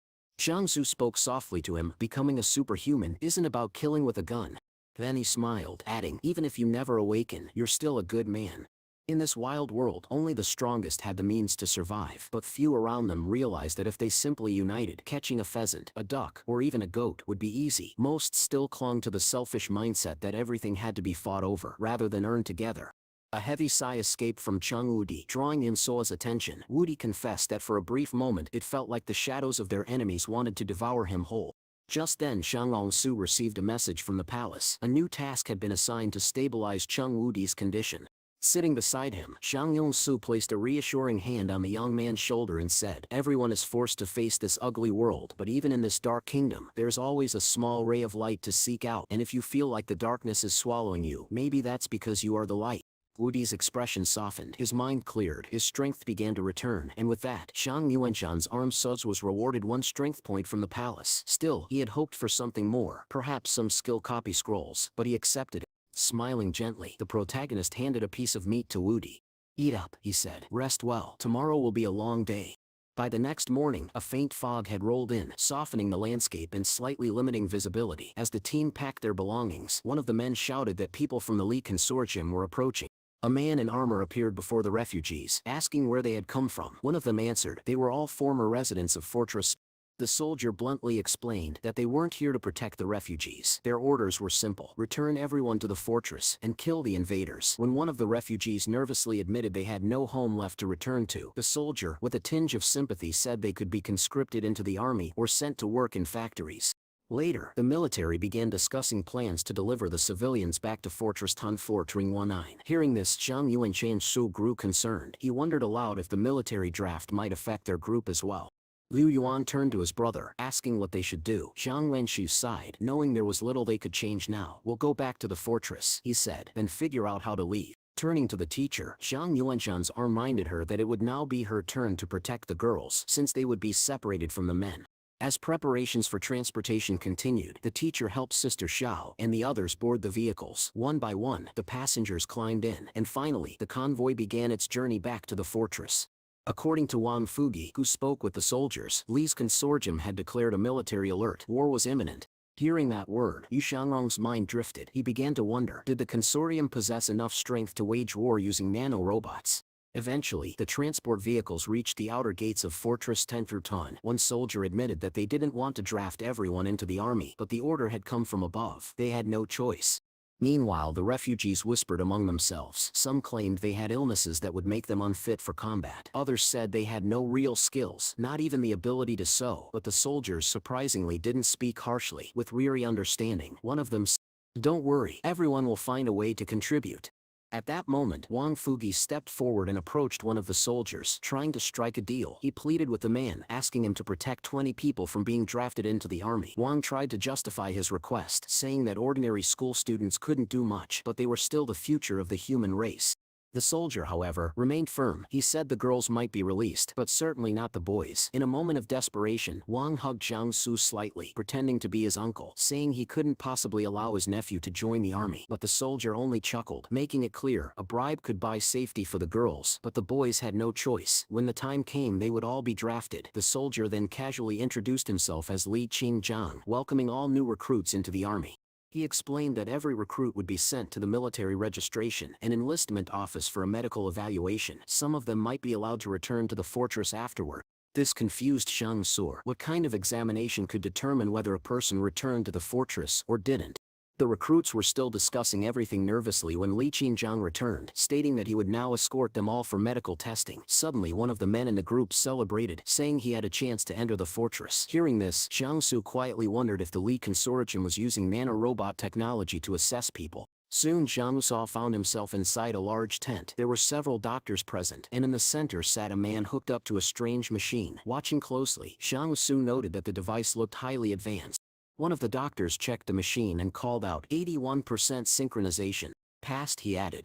Curious, Zhang Yuanzhan's asked what the synchronization rating meant. Standing beside him, Li Qingjiang explained that if someone scored high, they would be sent to the barrier detachment, a frontline defense unit. The man being tested asked excitedly if he could now enter the fortress. The doctor smirked and asked for his name. Lei Yi, the man replied. But the doctor, unfazed, simply wrote down the name and called for the next person. Now it was Jiangsu's turn. He sat in the chair, and at once he felt a strange sensation. Threads of something intangible reached for his mind, trying to connect. But the moment they brushed against his palace, they snapped and dissolved. One of the scientists monitoring the equipment let out a gasp. Synchronization, 0. That was unheard of. It had never happened before. Perplexed, the doctor approached and scribbled down the results, confirming that Jiangsu's neural connections were completely severed. With a confident smile, Jiangsu asked for the test to be repeated, thinking the device might be faulty. But the doctor refused. Don't waste our resources, he said coldly. Next. Still determined, Jiangsu continued to push for a second test.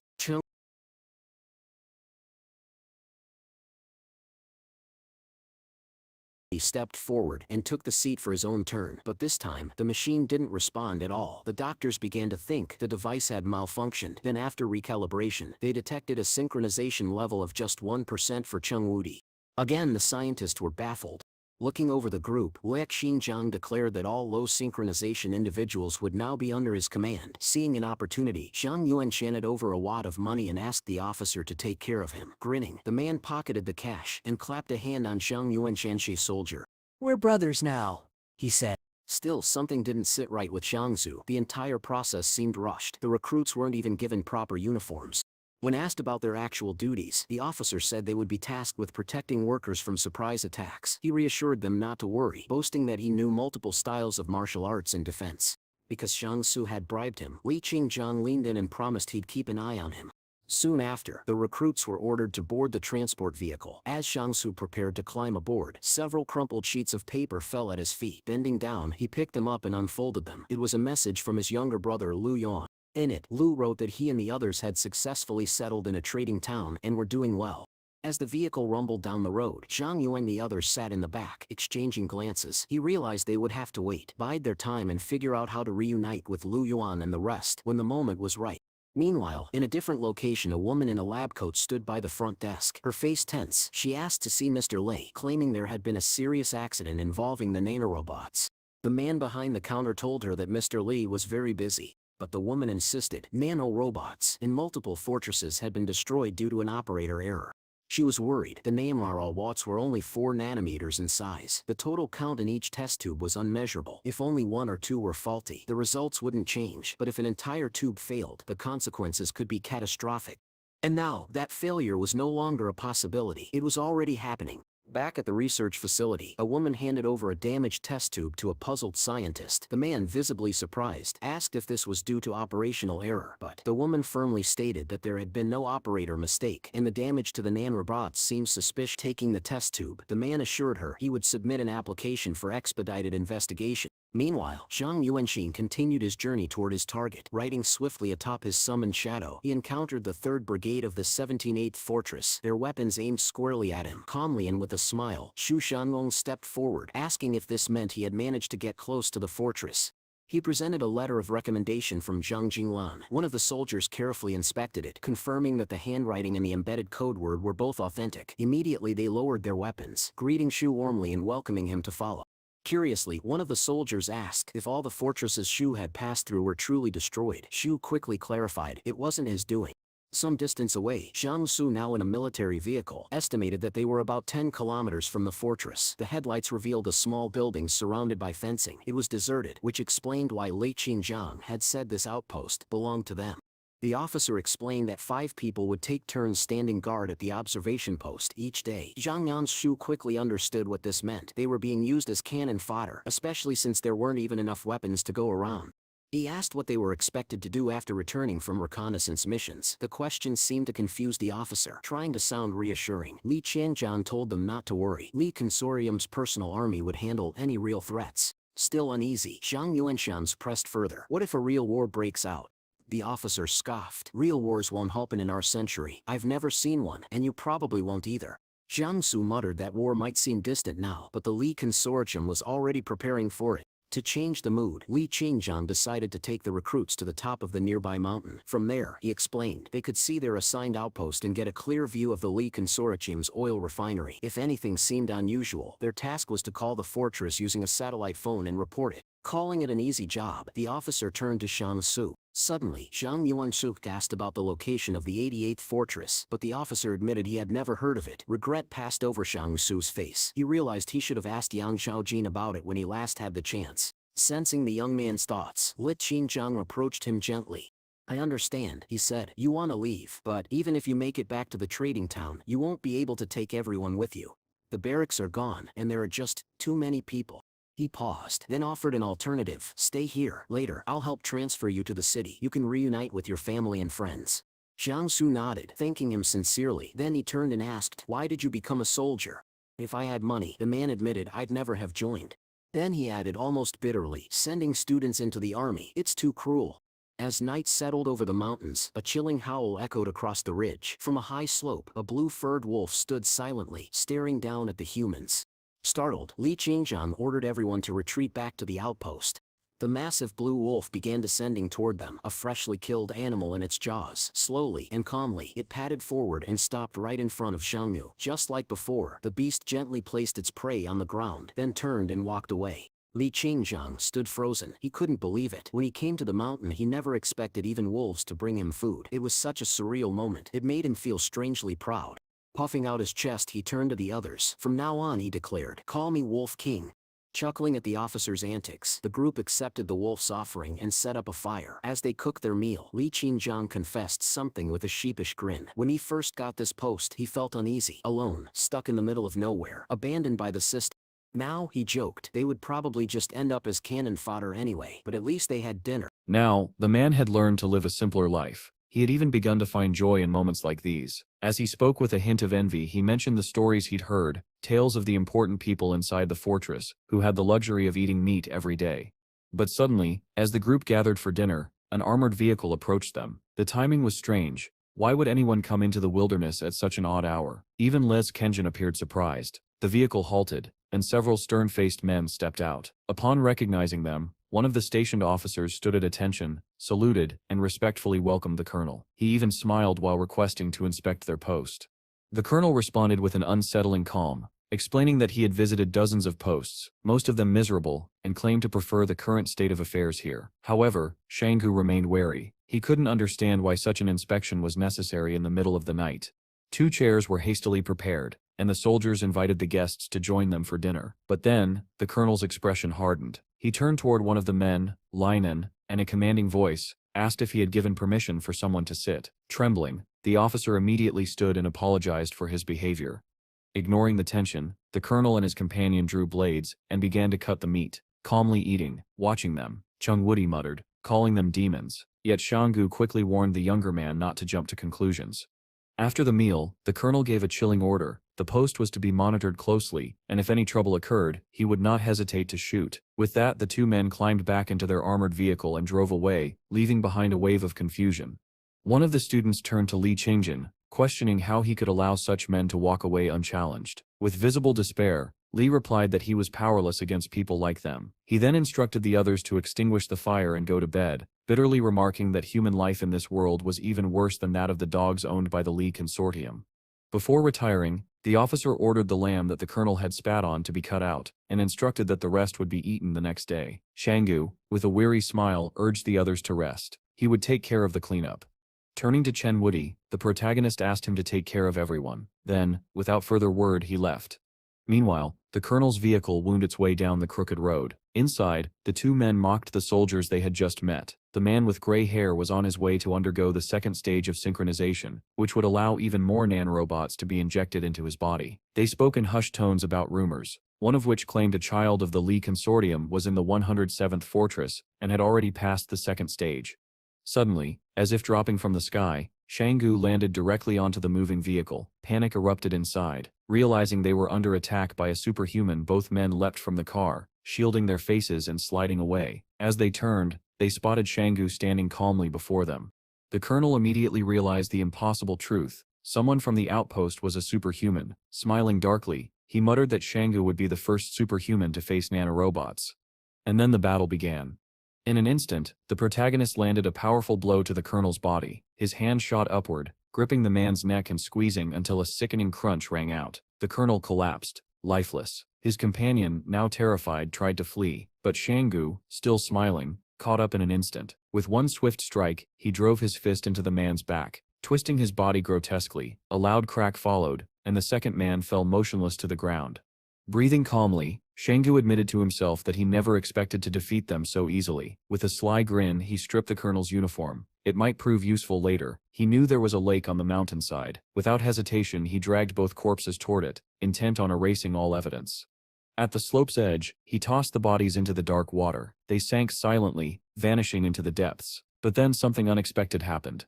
From beneath the surface, countless white clots began to gather nanorobots. They surrounded the lifeless bodies and then drifted towards Shanggu. At that moment, deep within the palace, a long dormant typewriter stirred. A sheet of paper slowly emerged, displaying a message: "Reboot program. Restore factory settings."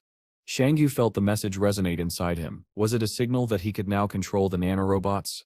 He now understood why his enemies had been so weak. There had been too few nanorobots inside them. A small metallic glove began to materialize on his hand. It was a defense system. With a triumphant smirk, he raised his arm as if to celebrate. He recalled once laughing at Boss L's words about nanorobots. Now he finally understood their true power. Of course, someone would investigate the disappearance, and Shanggu hoped they too would be infused with nanorobots. Just then, a familiar figure emerged from the rocky terrain. A wolf. It was the same leader he had encountered before. Surprised by the coincidence, Shanggu lifted his hand in greeting, inviting the creature to talk. For a long moment, neither moved. Man and beast simply stared into each other's eyes. Finally, Shanggu broke the silence. He offered to give the wolf something in exchange for the carcasses the creature had once left him. What happened next would depend on the answer of the wild.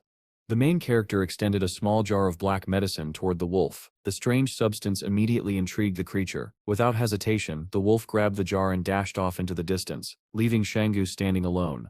After some time, Shanggu quietly returned to the outpost. He walked in slowly, lay down on his bed, placed his hands behind his head, and prepared to rest. The next morning, the soldiers, along with Lu Jing, made a startling discovery. Numerous animal corpses lay at the entrance to the outpost.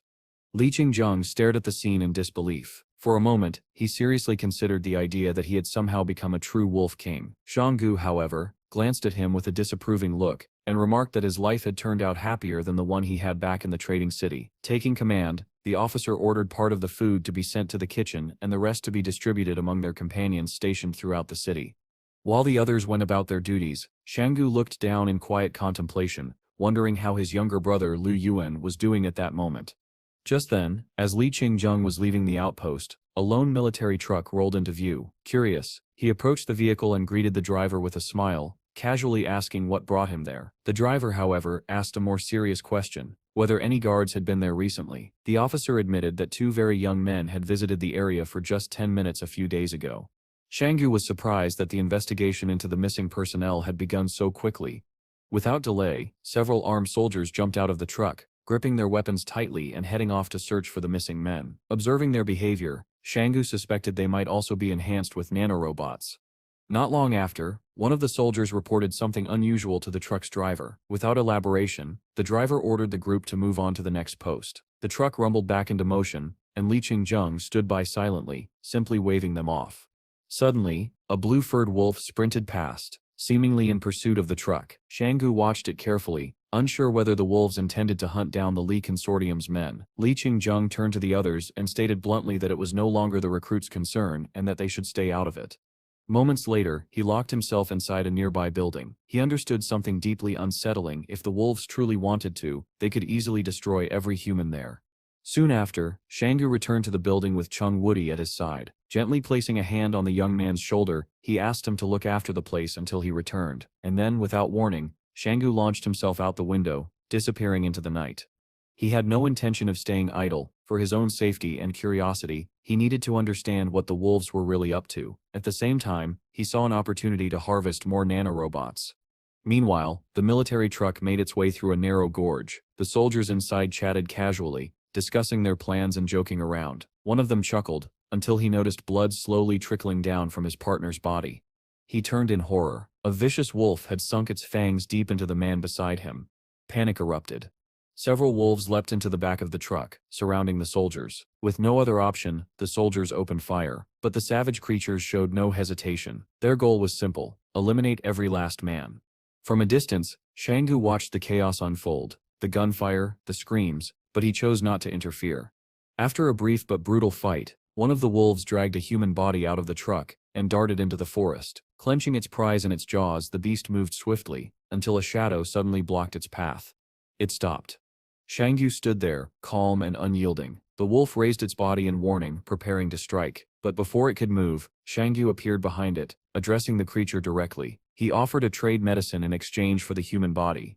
The wolf eyed him suspiciously, as if judging his motives. After a few seconds of hesitation, it finally accepted the deal. With a sharp turn, the beast leapt into the air and disappeared into the forest, leaving Shanggu alone with the injured man.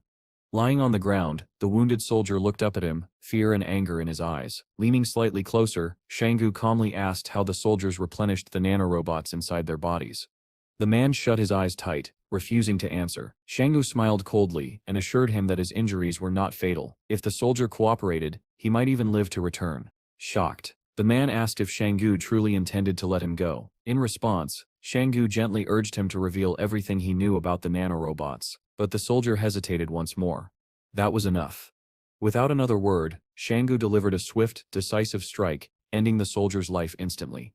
As the body grew cold, Shanggu extended his hand and began the process of absorbing the nanorobots from the corpse. A voice echoed from the palace, reporting that the absorption and rewriting were successful. Yet Shanggu felt little change in his body. He would need many more, to reach the next level. Later he found a body of water nearby. Without ceremony, he tossed the lifeless soldier into it, watching as the body vanished beneath the surface. Another trace erased. After moving away from the scene of the crime, Shanggu found himself reflecting on the wolves. It had only been 2 days since they brought him food and helped capture the officer. Deep inside, he felt a growing urge to repay their kindness. As he wandered through the depths of the forest, a sudden sound caught his attention. Turning toward the noise, he cautiously approached the area. Out of nowhere, a massive wolf leapt forward and landed directly in front of him. Startled, but not threatened, Shanggu asked calmly if the wolf had come seeking help for another injured member of its pack. The wolf let out a soft whine, confirming his assumption. Without another word, the wolf turned and began walking, leading the way through the forest. Understanding the animal's intentions, Shanggu followed closely behind. As time passed and the sun began its climb above the mountain peaks, they arrived at the wolf's den. There, Shanggu spotted the wounded member of the pack. It was clear that the bullet hadn't been fatal, but the injury could become infected and dangerous if left untreated. He would need to remove the bullet first. The procedure would be painful, but it was the only way. To his side, Shanggu summoned a small shadow portal. Slipping his hand inside, from the palace system, he retrieved a surgical tool designed specifically for such delicate work. As he began the extraction, the wolf writhed in discomfort, but endured it. With steady hands, Shanggu carefully pulled the bullet from the animal's body. Then he took out the jar of black medicine and applied it to the wound. The wolf stared at him with gratitude, its breathing calm once more. Evening fell swiftly, casting long shadows across the mountainous terrain. By the time Shanggu finished treating the last of the injured wolves, the sun had dipped behind the horizon. Exhausted, he sat down and murmured that the wounds would heal in just a couple of days. Suddenly one of the wolves beside him lifted its head and let out a loud howl. One by one, the rest of the pack followed, creating a chorus that echoed through the valley. Smiling, Shanggu admitted that he never expected to leave the wolves' den unharmed. As he stood, he waved goodbye and whispered that it was time to return to his companions. That night, Shanggu returned to the outpost. As he crossed the boundary of the camp, he was greeted by an unfamiliar voice. A man, face lined with age and gray hair streaking his beard, examined him from head to toe. Shanggu turned to Chang'e and asked who the stranger was. Chang'e explained that the man was from the Li family, sent to investigate the disappearance of the two missing officers. Shanggu was caught off guard. He had expected the Li consortium to send someone younger, more aggressive, not an old man with calm eyes and a polite smile. Later, they sat around a fire. The man offered Shanggu some food, suggesting he eat properly for his own health. With a smirk, Shanggu asked if he'd found any clues about the two missing officers. The old man admitted he was here to investigate, but didn't seem particularly enthusiastic about the task. Curious, Shanggu asked his age. The man replied that he would turn 73 next year, and introduced himself as Huo. The protagonist found it strange. The man bore no trace of the powerful Li surname. After finishing his meal, Huo stood and thanked Shanggu. The young man asked how many posts he had visited that day. With a smile, the old man confessed that this was the only one, making Shanggu instantly suspicious. Was it possible he had already found some sort of clue? Hands folded behind his back, Huo casually asked which room he could stay in. Lai Qingjung quickly offered to clean one for him. As the man disappeared inside, Shanggu watched him carefully, uneasy about his intentions. Suddenly, Huo announced that he intended to stay for more than one night. This made Shanggu even more cautious.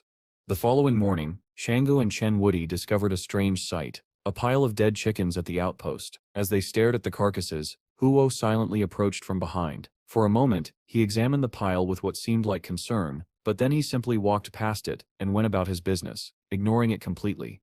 This stunned both Shanggu and Chen Woody. Unable to hold back, Shanggu directly asked why the investigator hadn't asked about the origin of the meat. Huo shrugged it off, admitting that he didn't care. Another morning arrived. The sun climbed higher over the land as Huo stood near one of the outpost's walls. With a light knock, he tapped on the window of Shanggu's room, waking him up. Wearing his usual faint smile, Huo asked the young man to get up and prepare breakfast. Shanggu was far from pleased. This old investigator had clearly decided to stay for the long haul. Later that day, Shanggu overheard a conversation between Huo and his subordinates. They reported an attack by wolves on a nearby outpost. Yet Huo remained indifferent. He said no military response was needed, since the incident had nothing to do with his current case. At that moment, Li Qingjung leaned out of a window, grinning. He mentioned that the person who had delivered Huo's belongings was a colonel. Shanggu asked if that was really true. The officer confirmed it again, saying he had no reason to lie. As the new year approached, the mysterious old man continued to stay at the outpost. Despite his age, there were no signs of weakness in his body, no slowness in his movements. He was observant, calculating, and very clearly not someone to be underestimated. With a gentle smile, the protagonist casually asks the old man if he plans to return home. But the man shakes his head and replies that he's fine staying here. He explains that he once had a daughter, but entrusted her to another family for her upbringing. Now he's left with only a small grandson who refuses to live with him. As a light-hearted gesture, Shanggu invites the man to stay and celebrate the spring festival with them. To his surprise, the old man takes the invitation seriously and gladly agrees. However, he offers something in return. He proposes to act as a teacher for the students who have gathered in the area. Soon after, everyone gathers inside the outpost, which now resembles a makeshift auditorium. Shanggu hadn't expected much, but he is quickly amazed. These guest lectures are far superior to anything he experienced from his former teachers. One particular lecture stands out. HHA, filled with enthusiasm, passionately teaches the students one of the core disciplines. When the lecture ends, the old man announces that anyone who has doubts can approach him with questions. He even shares some snacks with the students to reward them after a long day, earning smiles and gratitude all around. Later, Shanggu approaches the old man and admits that he didn't understand the topic at all. Instead of being annoyed, the old man praises Shanggu's dedication to learning. When they sit at the table, Hu asks him to point out the parts he couldn't comprehend. Shanggu opens his notebook and points to nearly every section, declaring them all as confusing. Hu is momentarily irritated by this, but regains his composure and patiently tells him that he'll have to study the material on his own. Frustrated, Shanggu slaps the table and exclaims that he simply can't do it. Taken aback, Hu gently asks why he's trying so hard. Shanggu replies honestly, he just wants to understand the truth about this world. Hu reflects that modern people often treat knowledge as purely utilitarian, and it's rare to find someone so young who genuinely seeks understanding. Their conversation continues, delving into studies and personal reflections. Soon after, Li Qingzhong invites Shanggu to join him on a trip to the trading city to buy food, and Shanggu agrees. On the way, inside the car, he finds himself thinking about Li Jian and Wang Fugi, feeling a mix of concern and anticipation. As their vehicle rushes through the bustling city streets, it suddenly stops near Shanggu's younger brother. He looks out the window and calls out to Lu Yuan, drawing the boy's attention. Surprised and happy, Lu Yuan immediately gets up from the ground. Shanggu asks what he's doing here. With joy in his voice, Lu Yuan says he sensed his brother would return today. He saw a magpie in their yard and took it as a sign. Shanggu asks where he and the others have been staying, and Lu Yuan reports that the group managed to purchase a house near the fortress gates. Everyone now lives there. Wang Fugi even opened his own shop and started doing business with the fortress administration. Shanggu is impressed, and notes how exceptional Wang Fugi is as a merchant. A nearby woman, noticing the parked military vehicle, approaches Liu Yuan and greets him as if they've known each other for a long time. She hands him some eggs, suggesting he enjoy them with his brother. Shanggu observes that the group has become quite popular in the area, and Liu Yuan agrees. He explains that Wang Fugi started helping neighbors repair furniture to build strong local connections. He even gave out candy to children in the streets. While they did face a few ungrateful people, most of the community has welcomed them warmly. Liu Yuan then shares that he recently asked around for any news. Curious, Shanggu asks if he discovered anything important. Liu Yuan reveals that the Li Consortium army, which had been dispatched to Fortress 1008, suffered devastating losses. Initially, their attack on the test subjects went well, but they were soon drawn into chaotic street battles. Their forward base was destroyed, and now the consortium is preparing to send reinforcements, even if it means destroying the fortress entirely. Startled, Shanggu asks where he heard this. Liu Yuan explains that 2 days ago, a soldier stationed near Market Town visited a neighboring house. The boys overheard his conversation. He also adds that their teacher's identity had been uncovered, and she was offered a substitute teacher position, but she declined, choosing to stay and care for her family instead. As they continue driving through the city, Shanggu asks if there's any more news. Liu Yuan solemnly reveals that Flame Origin staff are now in the city. This revelation shocks Shanggu. He realizes the danger and immediately resolves to warn the teacher not to expose her powers.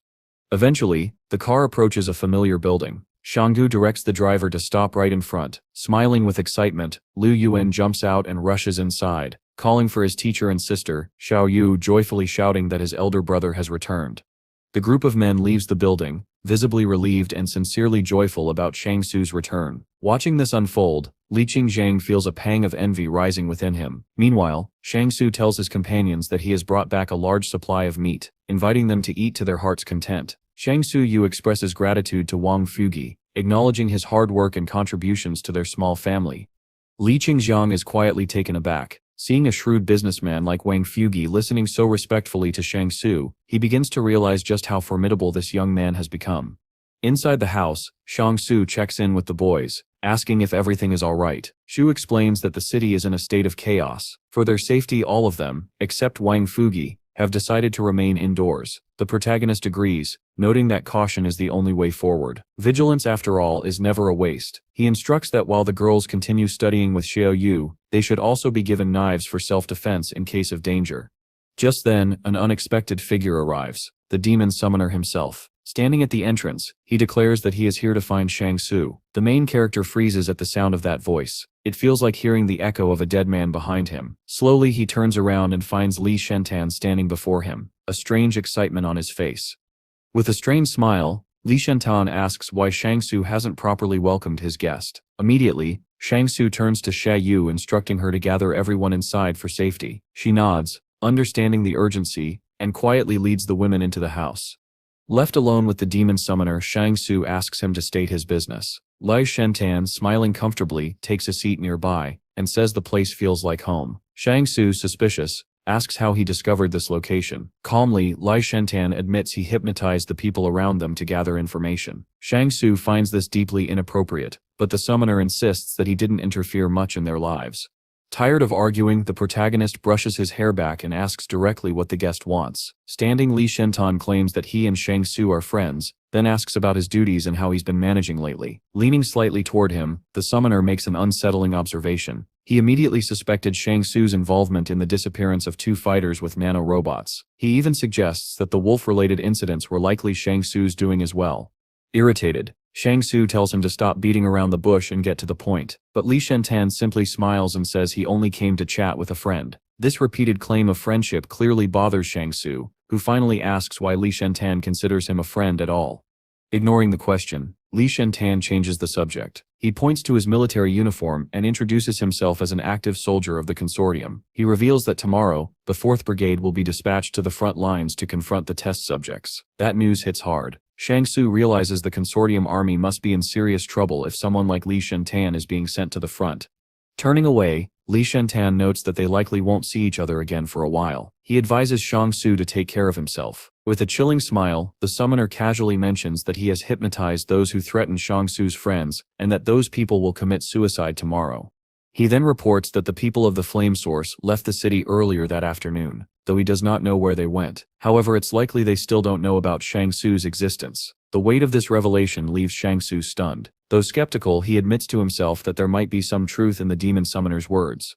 Back inside, Shang Su sees Li Qingjiang sitting on the floor, chatting with the girls. As the protagonist approaches, Shang Yu quietly tells him that she had previously seen Li Qingjiang at the store inside the 109th fortress. Turning to the captain sitting on the floor, Shang Su announces that it's time to move out.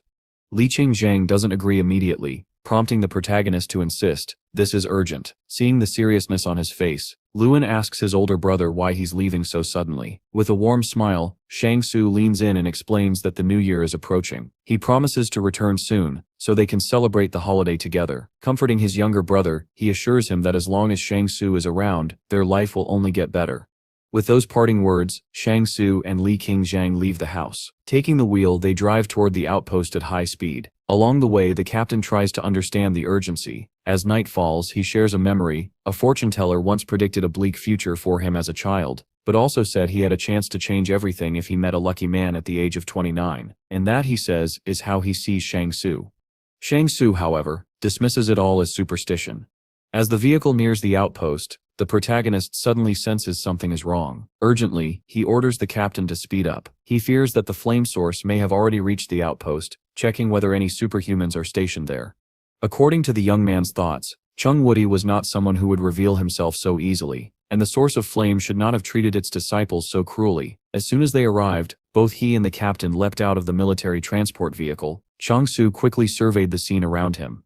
Together with the captain, he confirmed that the source of flame members were indeed present. However, they weren't attacking. They were standing on the ground, bound and tied up. It appeared that the source of flame had taken a gamble in coming here. They suspected that the disappearance of the 2 officers, who had been equipped with nanorobots, was caused by a superhuman. But what surprised Shang Su the most was that these supposedly dangerous people had been so easily captured. Huo, who was calmly sitting on the ground and chewing on a piece of meat, casually asked why the captain and the young man had returned so soon. With a smile, Shang Su replied that he had simply missed her and decided to return early. At the same time, he asked what exactly was going on here.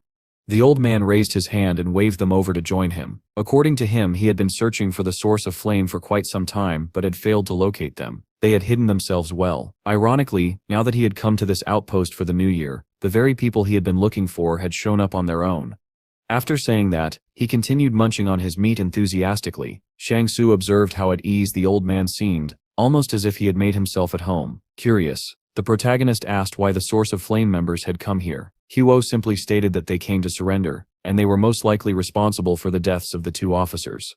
The prisoners tried to protest and explain themselves, but Huo turned sharply toward them and silenced them with an angry command. Leaning closer to Chung Woody, Shang Su asked him to explain what had happened between the old man and the members of the source of flame.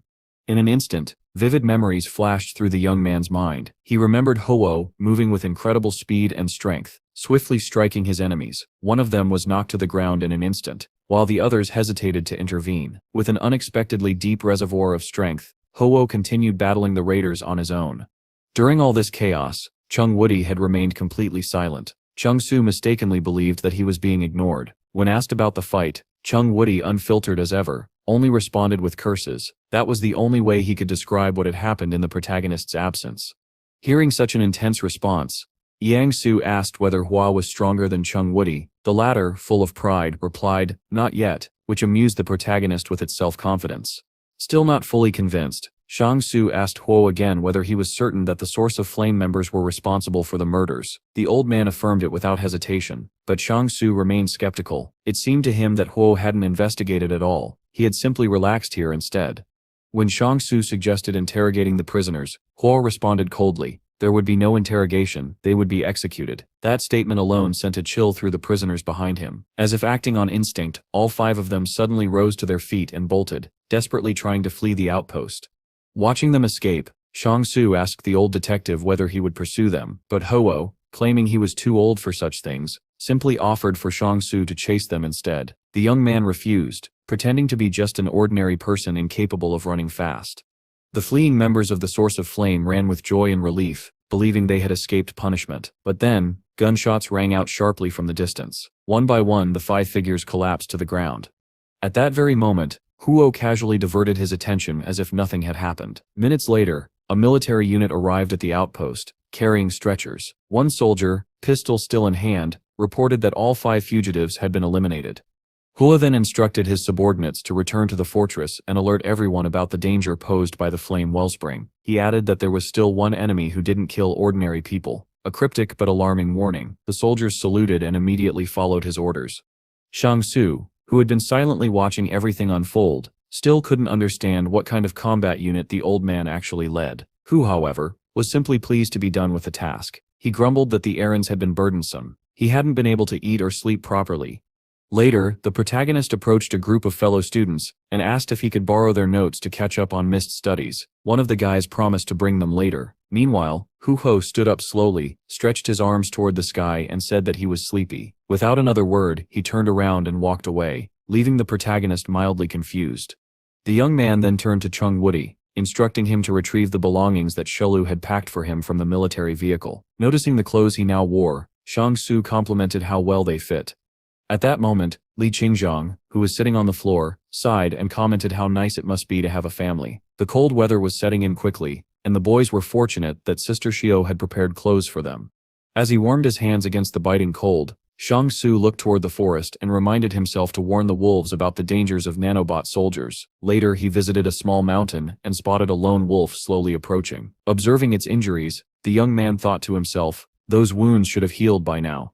After receiving treatment, as Zhanggu passed by, he noticed a small pack of wolves quietly surrounding him from all directions. Crouching slightly in front of one of them, he tried to reason with the creature. He explained that the Li consortium would soon send elite fighters equipped with nanorobots to this area. But the wolf's gaze remained unchanged, its expression unreadable despite the young man's words. Curious, Zhanggu asked if the wolf was afraid of such an outcome. In response, he received only a strange, disapproving nod. Taking that as a sign, Zhanggu warned the creature not to eat the nanobot soldiers and requested that their corpses be hidden afterward. Still concerned, he suggested the wolves relocate their den to a safer place, emphasizing the potential danger to the pups if conflict were to break out. Just then, the palace issued a new task. If the hero could ensure the survival of the wolves for 7 days, he would be rewarded with a new item, some mysterious seeds. Given how special the previous rewards had been, both the black medicine and the palace cards, Jinju was genuinely intrigued by the possibilities this new item might hold. The next morning, several armored military vehicles were parked in front of the outpost entrance. Officer leading Zhang, turning to those behind him, gave the command to clear the area. Zhanggu and the others quickly got to work, following orders and staying alert. The protagonist soon realized that the Li Consortium army now inspected the outpost daily. If they noticed excessive meat consumption, they would likely accuse him of neglecting his duty. Peeking through the gate with his companions, Chang Woody and leading Zhang Shang spotted 7 consortium soldiers approaching. One of the soldiers, slightly ahead of the others, stepped forward and eyed the officer with curiosity. He claimed the officer's face looked familiar. The gray-haired man then asked if the soldier knew Li Qingzhang. The soldier confirmed, saying he was behind him when they entered the fortress, and expressed surprise that Qingzhang had been assigned to such a remote location.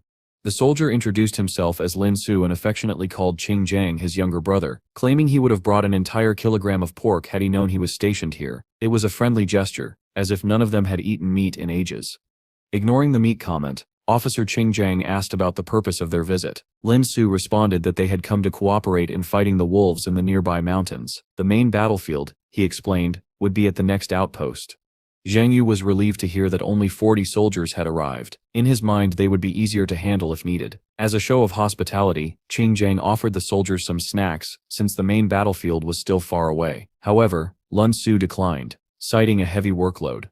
Lun Su had heard rumors that the rice delivered to this outpost was mixed with sand, making life here quite unpleasant. At that moment, Chang Wudi blurted out that they ate a lot of meat, an accidental slip that drew unwanted attention. Shang Yu quickly tried to defuse the situation with a joke, but the senior soldier didn't buy it. Suspicious, he ordered his men to search the outpost.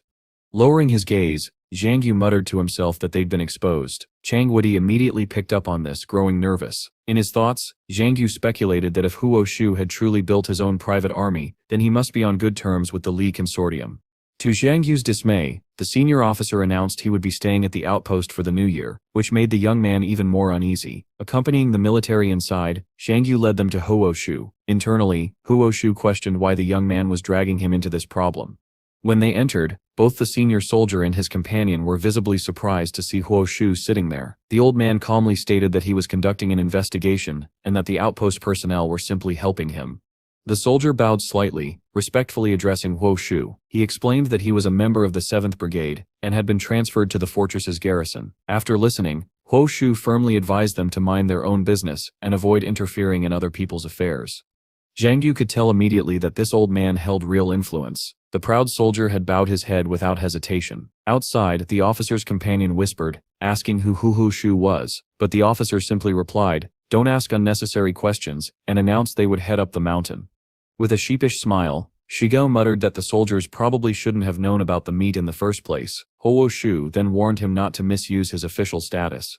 Still curious, Zhang Yu asked why Lin Su had been sent on such a mission despite having no military experience. As they stepped outside, the young man pointed out that soldiers normally undergo extensive training before being deployed. Without rushing, Huo Shu calmly replied that it was necessary to gather real-time combat data, especially regarding the deployment and effectiveness of nanorobots during actual battle. Following a groundbreaking advancement in neural technology, the Li consortium had developed elite warriors enhanced by nanowar technology. However, these so-called nanowar warriors had never faced real combat. Driven by a need to test their effectiveness, the consortium dispatched them into the field, not as soldiers, but as tools for experimentation. These operatives had no real battlefield experience. They were mere pawns, sent to gather data at the cost of their lives. This reality unsettled the protagonist deeply. The consortium clearly had better options. People with superior capabilities yet chose to sacrifice these greenhorns instead. According to Huo, the synchronization and coordination between user and nanorobots determine how effectively the technology functions. A higher synchronization rate results in faster response and better control. However, a peculiar anomaly exists. The more self-aware a superhuman is, the more their mind resists nanorobots. In such cases, low synchronization implies strong self-consciousness. Zhang Su found this explanation difficult to accept. He and Chang Wudi shared strange synchronization patterns that should have drawn attention if the theory were accurate, yet nothing had happened. Meanwhile, Leno once again tried to extract information about Huo from his superior officer, only to be coldly denied. Frustrated, he asked what they were supposed to do next. Just then, the officer halted the group. He called out to a tracker in their midst. The man furrowed his brows in focus, slightly parting his lips. From his body, several small white snakes suddenly fell to the ground. One by one they slithered toward the forest, swift, silent, and deliberate. The officer questioned the effective range of the snake's influence. The tracker replied confidently, 400 meters. The officer was satisfied. At that very moment, a shadow creature, summoned and controlled by the protagonist, was already moving through the forest. The shadow swiftly captured one of the snakes lying exposed on the ground. Feeling the disturbance, the tracker pointed toward the forest. "Was it wolves?" the officer asked. "No," the tracker replied. "Some shadow flickered and took one of my silver snakes." Soon the shadow emerged from the forest and handed the captured snake to the protagonist. He examined it carefully, reset its configuration, and cleared its online programming, completely subduing the nanorobot. With a victorious grin, Zhang Su clenched his fist and resolved to continue the mission. In a remote valley deep within the forest, multiple silver snakes converged. One soldier trailing the officer noticed the activity. Suddenly the protagonist's shadow reappeared, this time in full view of the soldiers leaning casually against a tree. The officer barked an order, "Do not lose sight of that shadow." Capture it. We need to know what it is. Gunfire erupted as the shadow began to retreat into the woods. Song Su, watching from within the forest, was pleased. His bait had worked. The enemy had taken notice, but he couldn't afford to move too fast and decided to wait for the snake. As the shadow darted through the trees, it caught the attention of more creatures. One soldier turned to Captain Zhou and remarked that the shadow was moving slowly, yet it had gathered all the snakes in its arms. Seeing this, the protagonist's shadow attempted to flee with its collection. Captain Zhou, weighing the risk, called off the pursuit. "Stop," he commanded. "Do not engage recklessly with an unknown threat." Semu stepped forward and retrieved some of the snakes from the shadow's grasp, praising it for its performance. She too reset the snake's programming, bringing them under her control. Meanwhile, the protagonist reshaped the nanorobots to form armor around his wrists. Still, he was annoyed. His pursuers had backed off too easily, depriving him of further data, but Jiang Su wasn't ready to let go. Greedy for more nanotech, he planned to claim every last one. Elsewhere, the soldiers tried to flee the forest. That's when it happened. A piercing howl echoed through the trees. Captain Zhou froze. "Wolves," he muttered. "Our actions must have drawn them here." The soldiers reached a small clearing and stopped to listen. Their commander, his face pale with panic, issued a command: "Retreat immediately. Head for the road to the outpost. If we stay, we die." One by one, the soldiers activated their nanorobots, which began to glow on their arms. But one man, having expended his bots on the silver snakes, couldn't keep up. He was left behind, alone, terrified. "Wait, don't leave me," he shouted desperately into the woods. Sinister sounds closed in from every direction. Then, without warning, a pack of wolves stepped into his path. Their predatory eyes locked onto him. The man froze, paralyzed by fear. He could not move. Realizing his dire situation, he began to turn his body ever so slightly, just enough to brace himself. Then, unexpectedly, Zhang Su stepped out of the shadows, calmly petting one of the wolves. The soldier's eyes widened in disbelief. This was the same man who had been ridiculed by Lin Su back at the outpost. Yet here he was, standing boldly among wolves, fearlessly stroking one of their snouts. Little Shangu calmly states that he has calculated the movement speed of people infected with nanorobots. According to his estimate, they won't be able to run far. The soldier finds it unsettling that the protagonist knows so much about nanotechnology. Almost as if on cue, 3 wolves rise from their positions and begin moving directly toward the captured man. One of the creatures turns its gaze to the protagonist, silently expecting a fresh vial of black medicine as payment for its efforts. Though reluctant, Shangu agrees to the deal, even though he was the one who captured the man in the first place. The protagonist then announces that he will move on ahead and instructs the wolf to catch up with him once it has dealt with the soldier. Hearing this, the man in glasses pleads with Shangu not to abandon him, reminding him that they are both human. But the protagonist coldly walks away, leaving the man to be devoured by the wolves. He mutters that being with that man is far worse than staying with animals. Meanwhile, the remaining group of soldiers continues pushing through the forest in search of a safe haven. Eventually, Captain Zhou realizes that the wolves have stopped chasing them. The soldiers are too exhausted to believe it, and Zhou begins to suspect something is off. He wonders if the wolves know exactly how long the nanorobots will remain functional in the soldiers' bodies, and are simply waiting for them to collapse. The idea sounds absurd to him. After all, how could wolves possibly understand something so technical? One soldier approaches Captain Zhou, asking if he has any remaining chargers. The captain sternly tells him to keep quiet. This response surprises the soldier, who assumed a commander would surely carry spare power sources. But before the moment could settle, a loud rustling erupts at the forest's edge. A wolf suddenly bursts out, snarling as it lands in front of the group. The soldiers scream and scramble to escape. Chaos breaks out. Some are caught mid-run and instantly torn apart. The wolves show no mercy, using both teeth and claws to rip through flesh. Bodies fall one after another as the pack tears through the panicked men. From behind a tree, Shangu watches the massacre unfold. He confirms to himself that the Li consortium had knowingly sent these men to their deaths. Desperate, one soldier draws a long sword from his back. The blade, also crafted from nanorobots, is his only hope of survival. With one powerful swing, he strikes down a wolf, sending its body flying into the air. The remaining wolves pause, startled by the sudden death of one of their own. They begin to retreat slightly, hesitant. Captain Zhou quickly turns to his men and demands grenades. One soldier questions the order, asking if the captain intends to blow up the wolves and possibly their own squad in the process. Zhou snaps. He declares that these men are not comrades, and that they are acceptable sacrifices if it means defeating the enemy. Reluctantly, the soldiers extend their trembling hands, passing grenades to their commanding officer. Hidden in the trees, Shangu tenses. If the wolves are killed, his mission will fail. Then, as the soldiers prepare to throw the grenades, Panic flashes across Shanggu's face. There must be no dead wolves, he says to himself. Instantly, his shadow materializes. With lightning speed, it snatches one of the wolves and leaps into the air, taking the creature far from the blast zone. A moment later, the grenades explode, killing several soldiers in a thunderous eruption. The sound echoes across the mountain range, startling the birds overhead. Shanggu's shadow lands softly, placing the rescued wolf back on the ground. The wolf lets out a low howl, almost as if thanking the protagonist for saving its life. Turning to the pack, Shanggu warns them not to pursue humans again. He tells them it's too risky. Many of them now carry hidden explosives. Still, they manage to collect nanorobots from 9 different bodies. A decent reward. As promised, he gives the wolves 9 vials of black medicine. One by one, the animals walk past him, acknowledging the deal. Shanggu sits on the ground silently, watching them.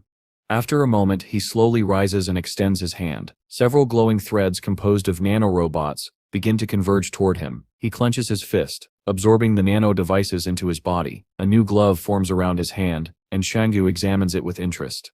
With a calm voice, he suggests heading to the mountains. He's certain more soldiers will return, and in even greater numbers. In response, one of the wolves lets out a long howl, as if agreeing with his plan. After some time, Shanggu finally made his way back to the outpost. The young man sat down beside the outpost wall, quietly reflecting on the events that had unfolded. He realized that the Lee consortium would likely begin investigating Captain Zhou and the others after such a confrontation. Just then, Hua stepped outside and was surprised to find Shanggu sitting there in the middle of the night. Slowly approaching him from behind, Hua cautiously asked, "Have you really come back?" Shanggu turned around and acknowledged the old man behind him, asking about his status. Sitting down beside him, the old man calmly replied that he was the director of military special investigations, holding the rank of lieutenant general. But then he added, almost cryptically, that this was just a facade, one hiding a deeper, more concealed truth. Shanggu didn't fully grasp the meaning of his words until the moon rose high above the outpost, bathing everything in a cold, silvery light. Meanwhile, Captain Zhou appeared before the assembled members of the Lee consortium, who had gathered following the clash in the forest. A small photograph was placed in front of him, clearly showing the shadow of the protagonist. Captain Zhou confirmed that the figure in the image was the same entity responsible for stealing the soldiers' nanorobots. According to one of the consortium members, only Shiu was capable of creating such black shadows. He added that the wolves had accidentally attacked a group of people, mistakenly believing they were striking the outpost. The man seated beside him agreed. It made sense. However, another consortium member expressed confusion. Why would Shu Xinggu, a known superhuman, begin capturing nanorobots? Based on current intelligence, the Qing consortium was actively seeking superhumans like Shu Shanggu, Yang Xiaojin, and Luo Shenyu. Of these, Yang Xiaojin had already been identified as being affiliated with multiple groups, including the rebels and the Yang consortium. Notably, the only rebels who had publicly revealed their identities so far were women. Therefore, Shu Shanggu was now being classified as a field officer of the Yang consortium. The man stood and sighed heavily. After this meeting, Shu Shanggu would be officially declared wanted. The Li consortium had planned to strike first, but they were caught off guard by the Yang consortium's swift actions. He instructed his subordinates to prepare for anything. Suddenly, a soldier in full military uniform burst into the room. He reported that the brigade which had left the day before had just arrived at the military base, and then lost all contact. The man speaking was visibly shaken. Losing communication with a force of over 4,500 soldiers was no small matter. Back at the outpost, as the holiday approached, snow began to fall gently. People gathered outside while Hu Shu meticulously signed congratulatory scrolls in his own handwriting. Xianggu, watching curiously, remarked that the man's elegant script didn't match his otherwise stern temperament. As he read the scrolls, the protagonist noted the messages seemed strange, focused more on the city's development and wealth than anything personal. Still, Xianggu took one of the scrolls and hung it on the wall, stating his wish to bring Liu Yuan and the others to celebrate the new year together. Hole, however, reminded him that the situation outside the trading city had changed. Retrieving loved ones would not be so simple. According to Hu Shu, the Li consortium had lost an entire brigade of over 1,000 soldiers, a massive loss. The entire 108th fortress was now on high alert and preparing for potential attacks. Because of this, Hu explained, Xianggu would not be allowed to leave the city once he entered. The protagonist felt conflicted, unsure what to do next. Hu reassured him that he would handle everything personally. 2 days passed. The new year was just around the corner, but Hud had still not acted. Growing anxious, Xianggu approached the man, who remained seated on the ground. "You've been sitting here for days," Xianggu said. "You miss your family, don't you? In that we are the same." Then, with a strained yet hopeful smile, he asked, Will you help me, or not?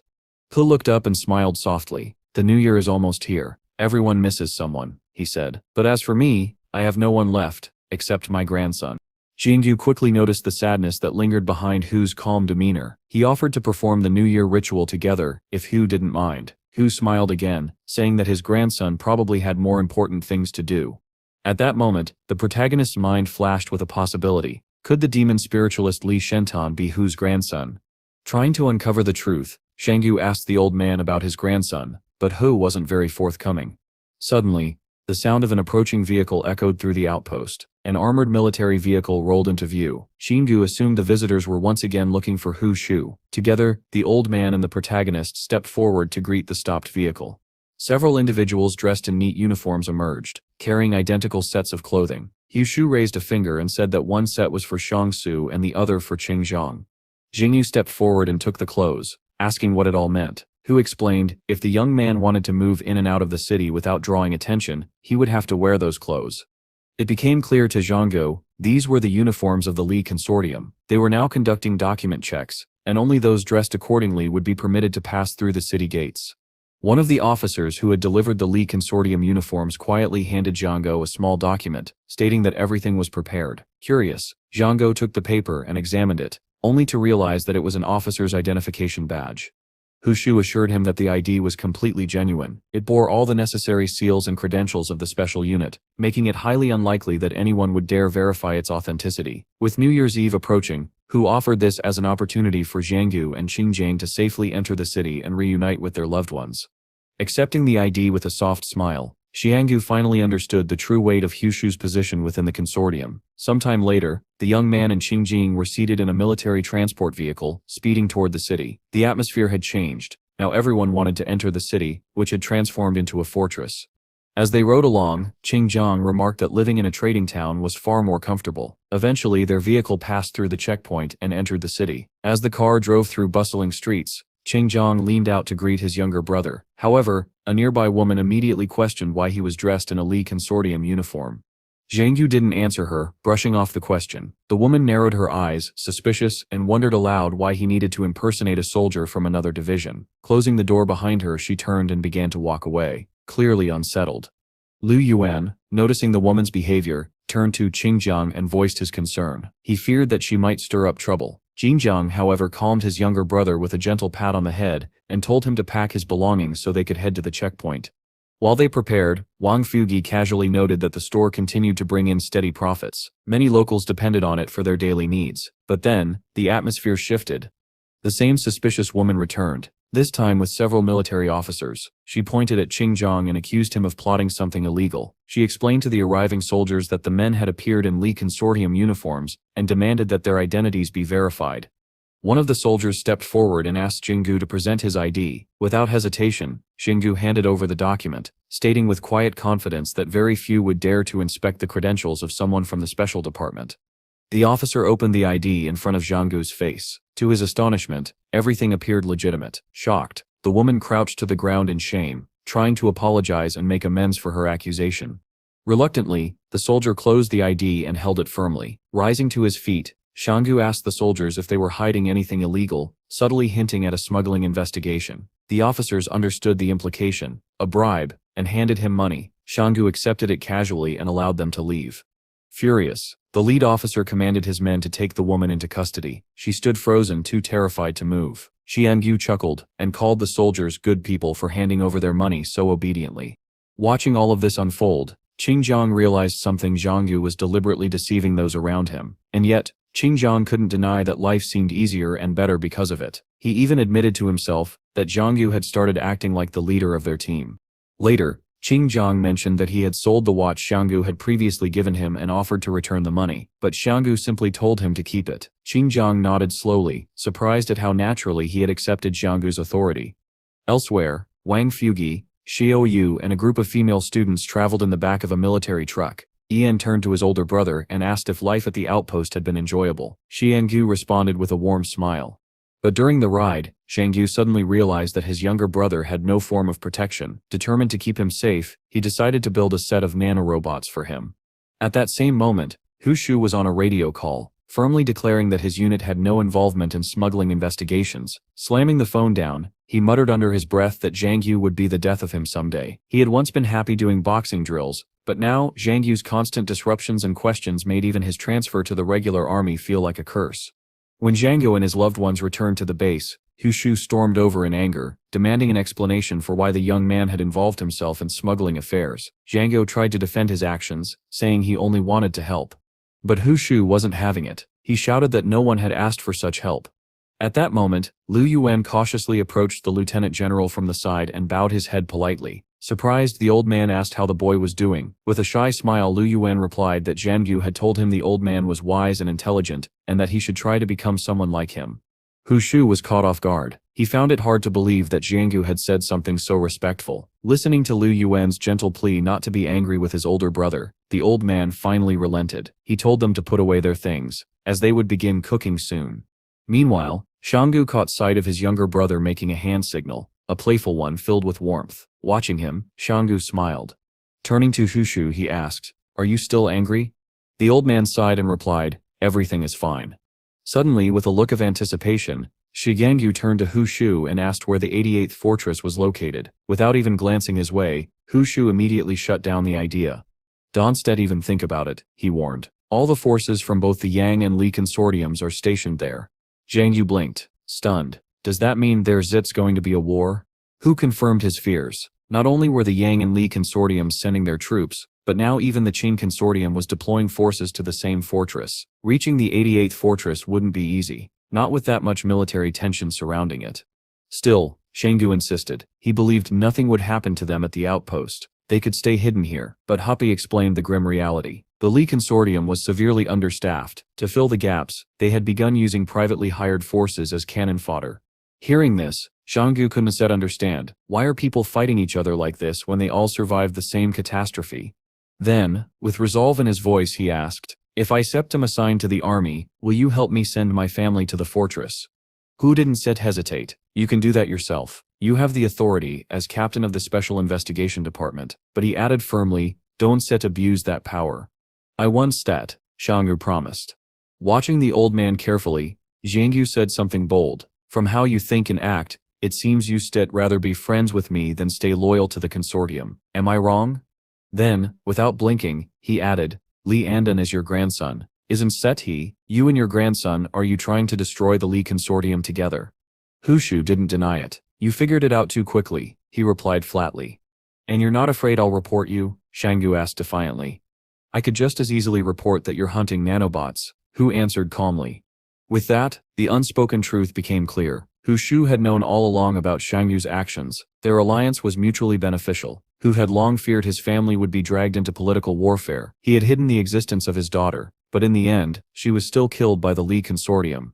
The consortium was too powerful, so powerful that even superhumans and grand titles couldn't shake its foundations. It wasn't until Hu's own grandson became a demon spiritualist that the old man began to see a sliver of hope.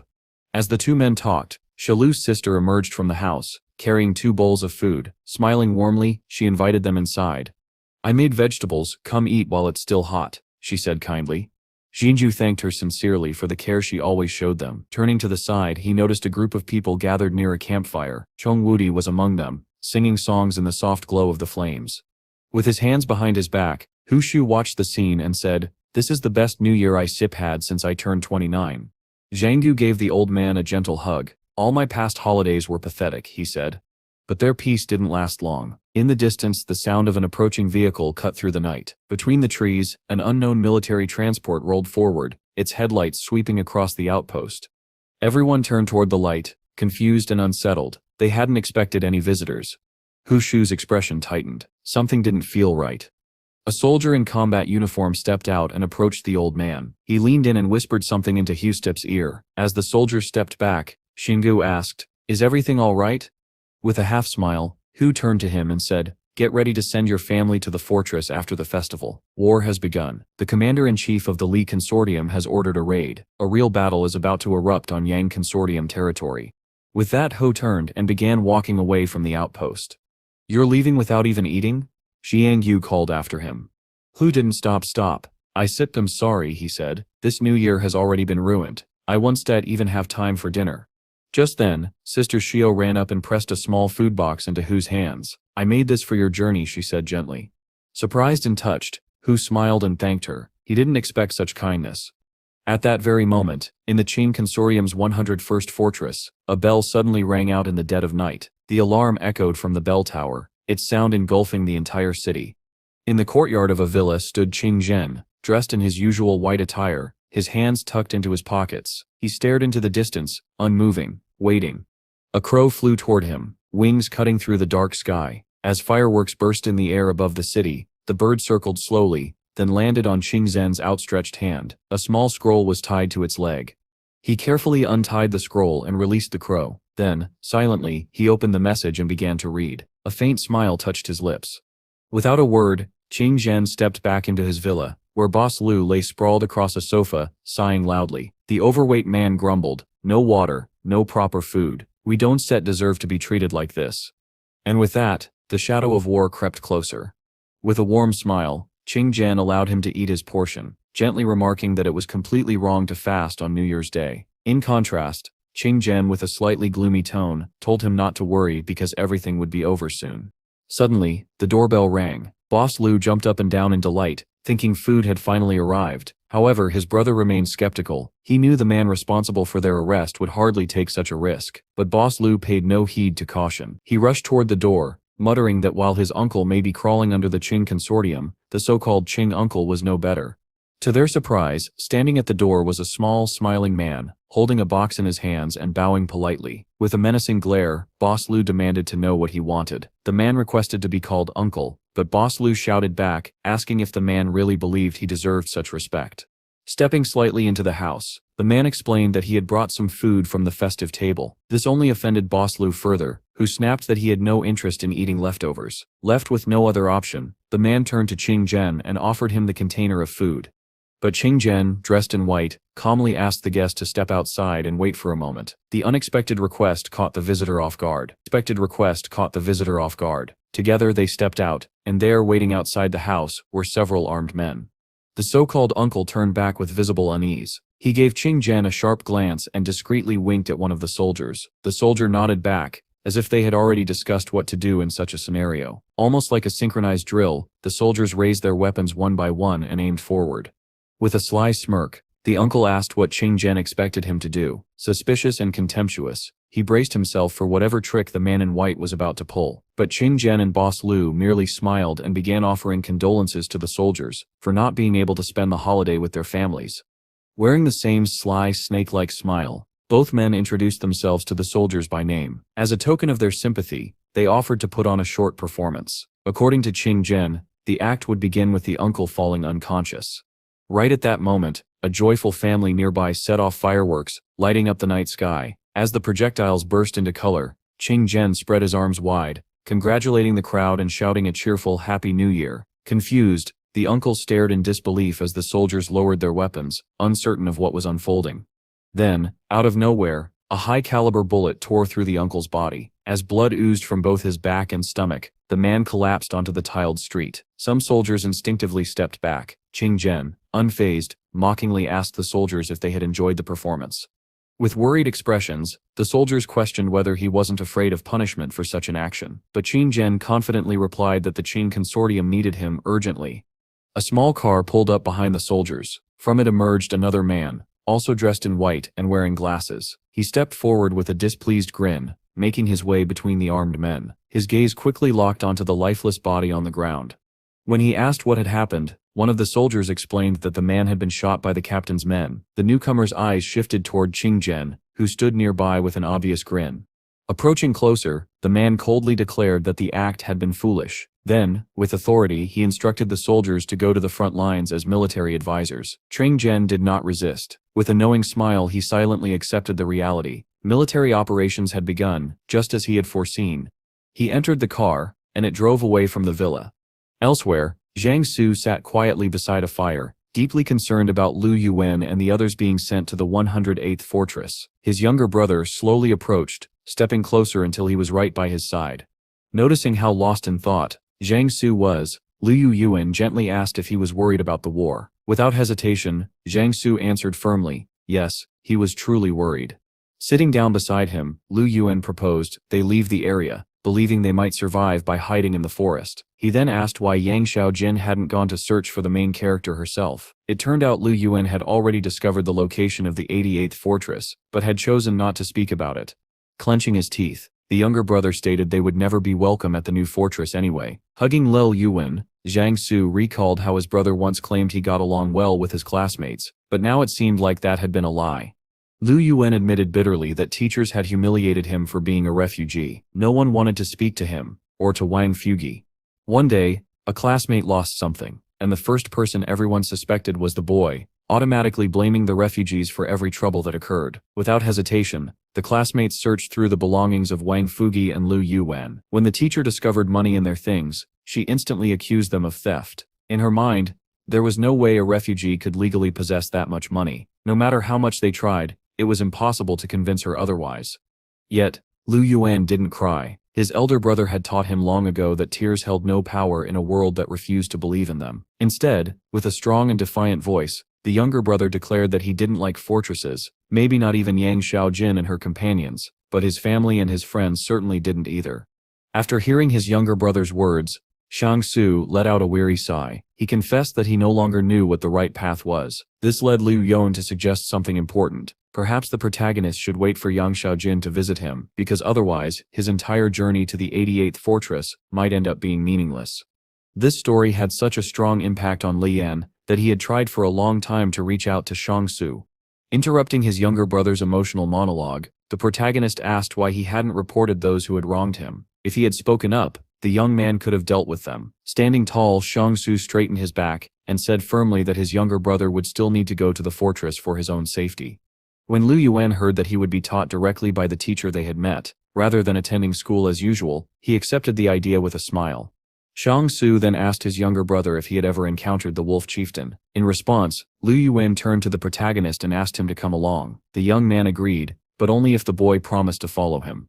Just then, a vehicle from the Li consortium entered the outpost's territory. Zhang Su was confused. Who would come to the mountains at a time like this? The driver didn't even get out. He simply threw several documents onto the ground and announced that all private armies were being mobilized. According to the notice, by 7 o'clock tomorrow morning, every combat group must report in. Failure to do so would be considered desertion, even if only one soldier was missing. Shang Su's face grew serious. He understood what this meant. They were truly heading to the front lines now. Turning to his younger brother, the protagonist asked him to wake up Li Qingyan. With the letter still in hand, the young man walked toward the outpost building. The captain, just waking up and rubbing the sleep from his eyes, asked Shang Su why he had been called. The youth replied that the Li Changxitrum had ordered all units to assemble at the trading city by 7 a.m., or else be branded deserters. The captain sighed in frustration. Not even 2 peaceful days had passed, and they were already being dragged back into war like expendable pawns. Looking at the sleeping boys, Li Qingyan remarked excitedly that if even one of them chose to run, all of them would suffer punishment. Shang Su couldn't help but observe how deeply the captain cared about the others, despite having the option to flee and save himself. With little time left, Shang Su decided to escort his family into the city first, before heading to the rendezvous. Li Qingyan, head bowed and voice soft, agreed with the plan. Placing a hand on the protagonist's shoulder, the young man asked to be taught how to drive. It was a crucial skill. With a faint smile, Li Qingyan nodded and reassured him that it wasn't too hard. Driving on straight roads was quite easy. The captain then went inside and began waking the boys, instructing them to pack all supplies from the outpost. The few already awake asked what was going on and what he planned to do. After a brief silence, he responded, deadpan, "We separate preparing for war." The boys, just pulled from their dreams, were shocked. It was the middle of their holidays, but Li Qingyan cut through their surprise. War waited for no one. He ordered everyone to be ready in 15 minutes. If they didn't go, their comrades and loved ones in the trading town would not survive. The Li Qing consortium would likely hunt them all down regardless. Standing outside the outpost, Shang Su closed his eyes and whispered bitterly, "This world is truly rotten." Chung Wudi approached him and asked quietly, "Are we really going to war?" "We'll see how things go," the protagonist replied. Turning to his younger brother, Shang Su asked him to come along. Liu Yuan, confused, asked what was going on. Leaning the boy slightly against himself, the protagonist handed him a set of nano-robots, stating that it should be enough to form a complete set of nano-armor. The younger brother hesitated. He didn't want to accept such a gift. He knew it would leave his older brother more vulnerable, but Shang Su insisted. The boy needed them more, and the young man would collect more nano-robots during the war. As he said this, a stream of tiny vehicles swarmed around Lu Yuan from all directions, forming glowing rings beginning the synchronization process of the armor. Zhang Su, with firm resolve, asked the boy to monitor the process carefully and see how well he could control this new power.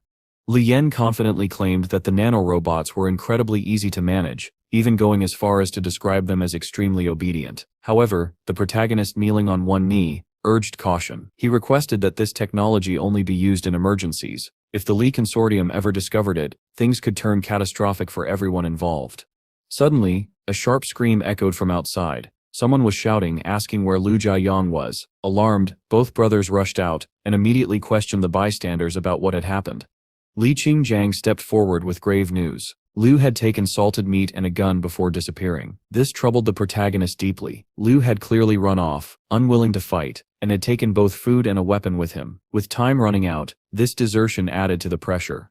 Chen Woody, visibly shaken, turned to his mentor and asked why people behaved this way. Xingu observed that every time something like this occurred, Chen Woody would spiral into a state of quiet depression. To him, however, it was no surprise. In this harsh world, people were selfish by nature, doing whatever it took to survive, prioritizing themselves above all else. Tensions escalated. A heated argument broke out among the remaining group as they debated what to do next. Should they chase down the runaway or flee themselves? One soldier, trembling, spoke up. He had a wife and daughter still in the city and pleaded with everyone not to abandon their post, hoping this would keep the group united and avoid punishment.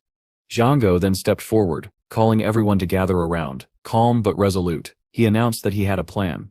Soon after, he and Li Qingjin arrived at their lookout point. Just then, an unfamiliar army truck entered their line of sight. The moment the vehicle appeared, Xingo signaled his partner. It was time to leave the shelter. They intercepted the truck and flagged it down, confronting the driver with suspicion. Xingo accused the vehicle of potentially harboring a spy and ordered everyone inside to step out. The man who exited insisted it was all a misunderstanding and claimed they were just ordinary soldiers, but Xingo remained firm. One by one, the soldiers dismounted from the truck. Zhang Yu then asked which of them still had family in the city. One man hesitantly raised his hand. That was all Zhang Yu needed. With a grin, he declared the man a spy and ordered him to come along. The accused soldier protested his innocence until the very end, claiming it was all a mistake, but it was no use. They tied the man up, arms and torso restrained, and dragged him away from the rest. Shanggu delivered a light knockout blow to silence him. Li Qingjin, concerned, asked if this would cause problems. The protagonist replied with calm assurance, everything would be fine. Later, one of Hugh's subordinates approached him, reporting that an officer from a private combat unit was searching for the old man. Hugh answered the radio. The voice on the other end, clearly angry, argued that the special forces couldn't just seize personnel from the regular army. Hugh exploded with fury, shouting into the device, insisting that no one had taken anyone's men and demanding they stop spreading lies. From this, Hugh quickly realized Jiangyu was behind the incident and began trying to piece together his true intentions. Meanwhile, in the trading city, a gathering of mobilized soldiers was taking place. The officer overseeing the process checked his comms, assuming that everyone should have arrived by now. Just then, Shanggu and Chen Woody emerged from Li Qingjin's car. The officer questioned where the rest of their unit was. Li Qingjin began to give his status report, but the officer quickly interrupted him, saying the situation was already chaotic and that he'd go look for the missing soldiers himself. Among the crowd, one soldier whispered to another, wondering why so many private army personnel had yet to arrive. Jiangyu realized that not all military men were fools. Some would soon start picking up on the inconsistencies, but for now, things remained under control. After all, most of the other troops were still tied up fighting on the front lines. Finally, the commanding officer stepped forward and began his speech. Shanggu, Li Qingjin, and Chen Woody listened intently. The man began by introducing the overall commander, Li Anjun, a direct descendant of the Li clan and the leader of the 107th Fortress. He then introduced himself as Li Tao, head of the private forces of the 108th Army. From this point onward, he announced, everyone present would operate under his command. According to their new orders, the army was to head to the front line at Mount Feni and begin constructing a defensive tower to hold off future Qing attacks. The assignment was clear. Zhang Yu immediately saw through the tactic. These soldiers were being used as cannon fodder, mere shields against artillery and enemy troops. But there was an incentive. Li Tao declared that those who carried out this mission successfully would be granted the status of full citizens of the fortress, as well as official placement in the consortium's regular army. This news was met with excitement and murmurs of approval from the crowd. Many had long dreamed of such recognition. With the speech concluded, Li Tado gave his final command. All troops were to board their vehicles and prepare to depart. After some time, the military vehicles began to move toward their designated target. Li Qingjung turned to Shanggu and asked if they could still manage without the stolen orders. The protagonist calmly assured him that they now had plenty of room to maneuver. The captain, tense upon hearing this, was quickly reassured by his young partner, who asked him not to worry unnecessarily.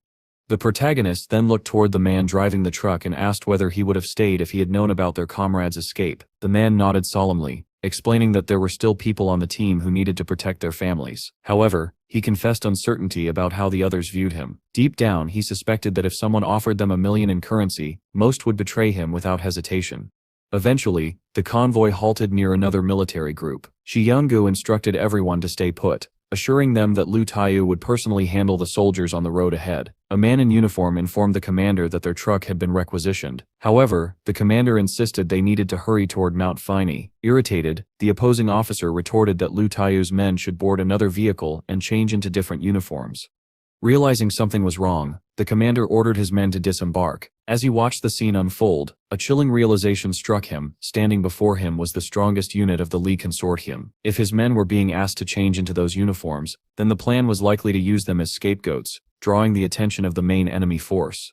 A soldier, speaking with a cold and indifferent tone, commented that if they changed clothes here, they'd likely freeze. Then suddenly, one of the consortium's soldiers struck Lu Tatu, yelling at him to obey orders. Moments later, the commander silently removed his combat uniform and handed it over. Members of the elite division began changing into their standard gear, stating that they intended to reach the mountain in 10 days. One of them handed a bracelet to the commander and instructed him to wear it. The message was clear. If they didn't make it on time, they would face court-martial. Before leaving, the officer declared he would send 5 men to shadow them and warned the others not to act recklessly. As his soldiers finished changing, he turned and gave the command to move out. Li Qingjung, still puzzled, asked if they really had to wear the uniforms of the Shanking Battalion. Shang Su, inspecting the new gear, commented that it was of good quality. Wearing his new uniform, he felt a renewed confidence, believing he could accomplish much more moving forward. As the group prepared to leave, Lu Qingjung asked the protagonist what the plan was now. To everyone's surprise, Zhang Su suggested they return to the forward base they had just passed, and enjoy a proper lunch. The soldiers around him were visibly shocked. The captain hesitated, unsure whether they could risk such a detour, but Zhang Su reassured him they weren't breaking any major rules. Still, Li Qingjung remained uneasy, reminding them that 5 battalion members were monitoring their every move and might punish them for separating from the group. To Shang Su, however, this was laughable. How could 5 men possibly track 1,000 soldiers? Besides, their identities were unknown, making it the perfect chance to move covertly.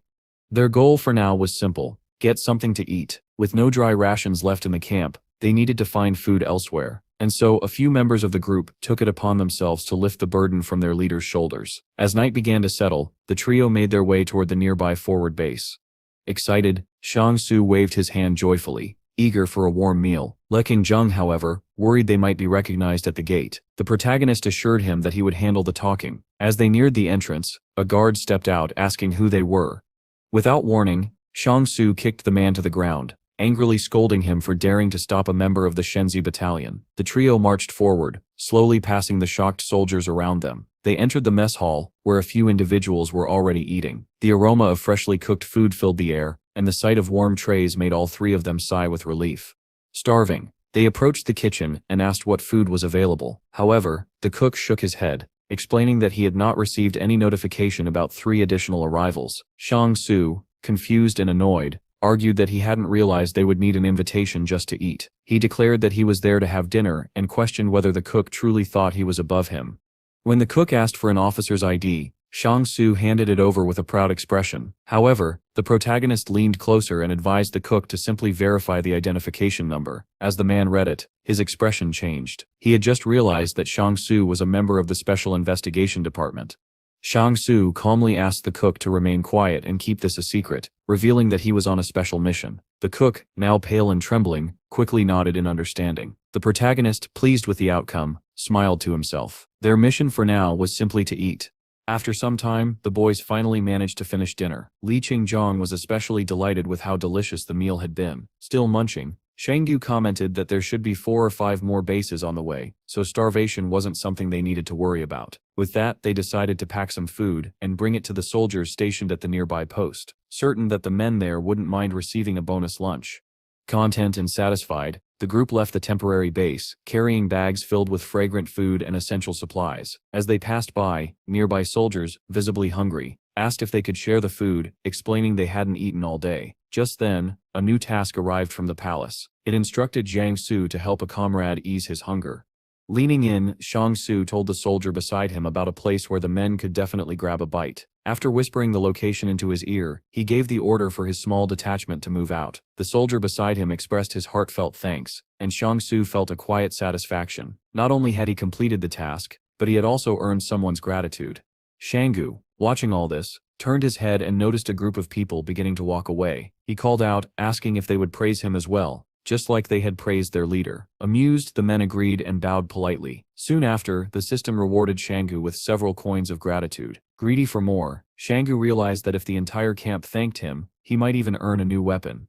With that thought, fueling his motivation, he told his companions to return to their tents while he stayed back to handle some personal matters. Shanggu then began running from tent to tent, offering help and distributing food wherever he could. After some time, exhausted from all the running, he took a moment to rest, silently acknowledging that doing good deeds could be very tiring. Still, the wave of gratitude he received from others made it all worthwhile.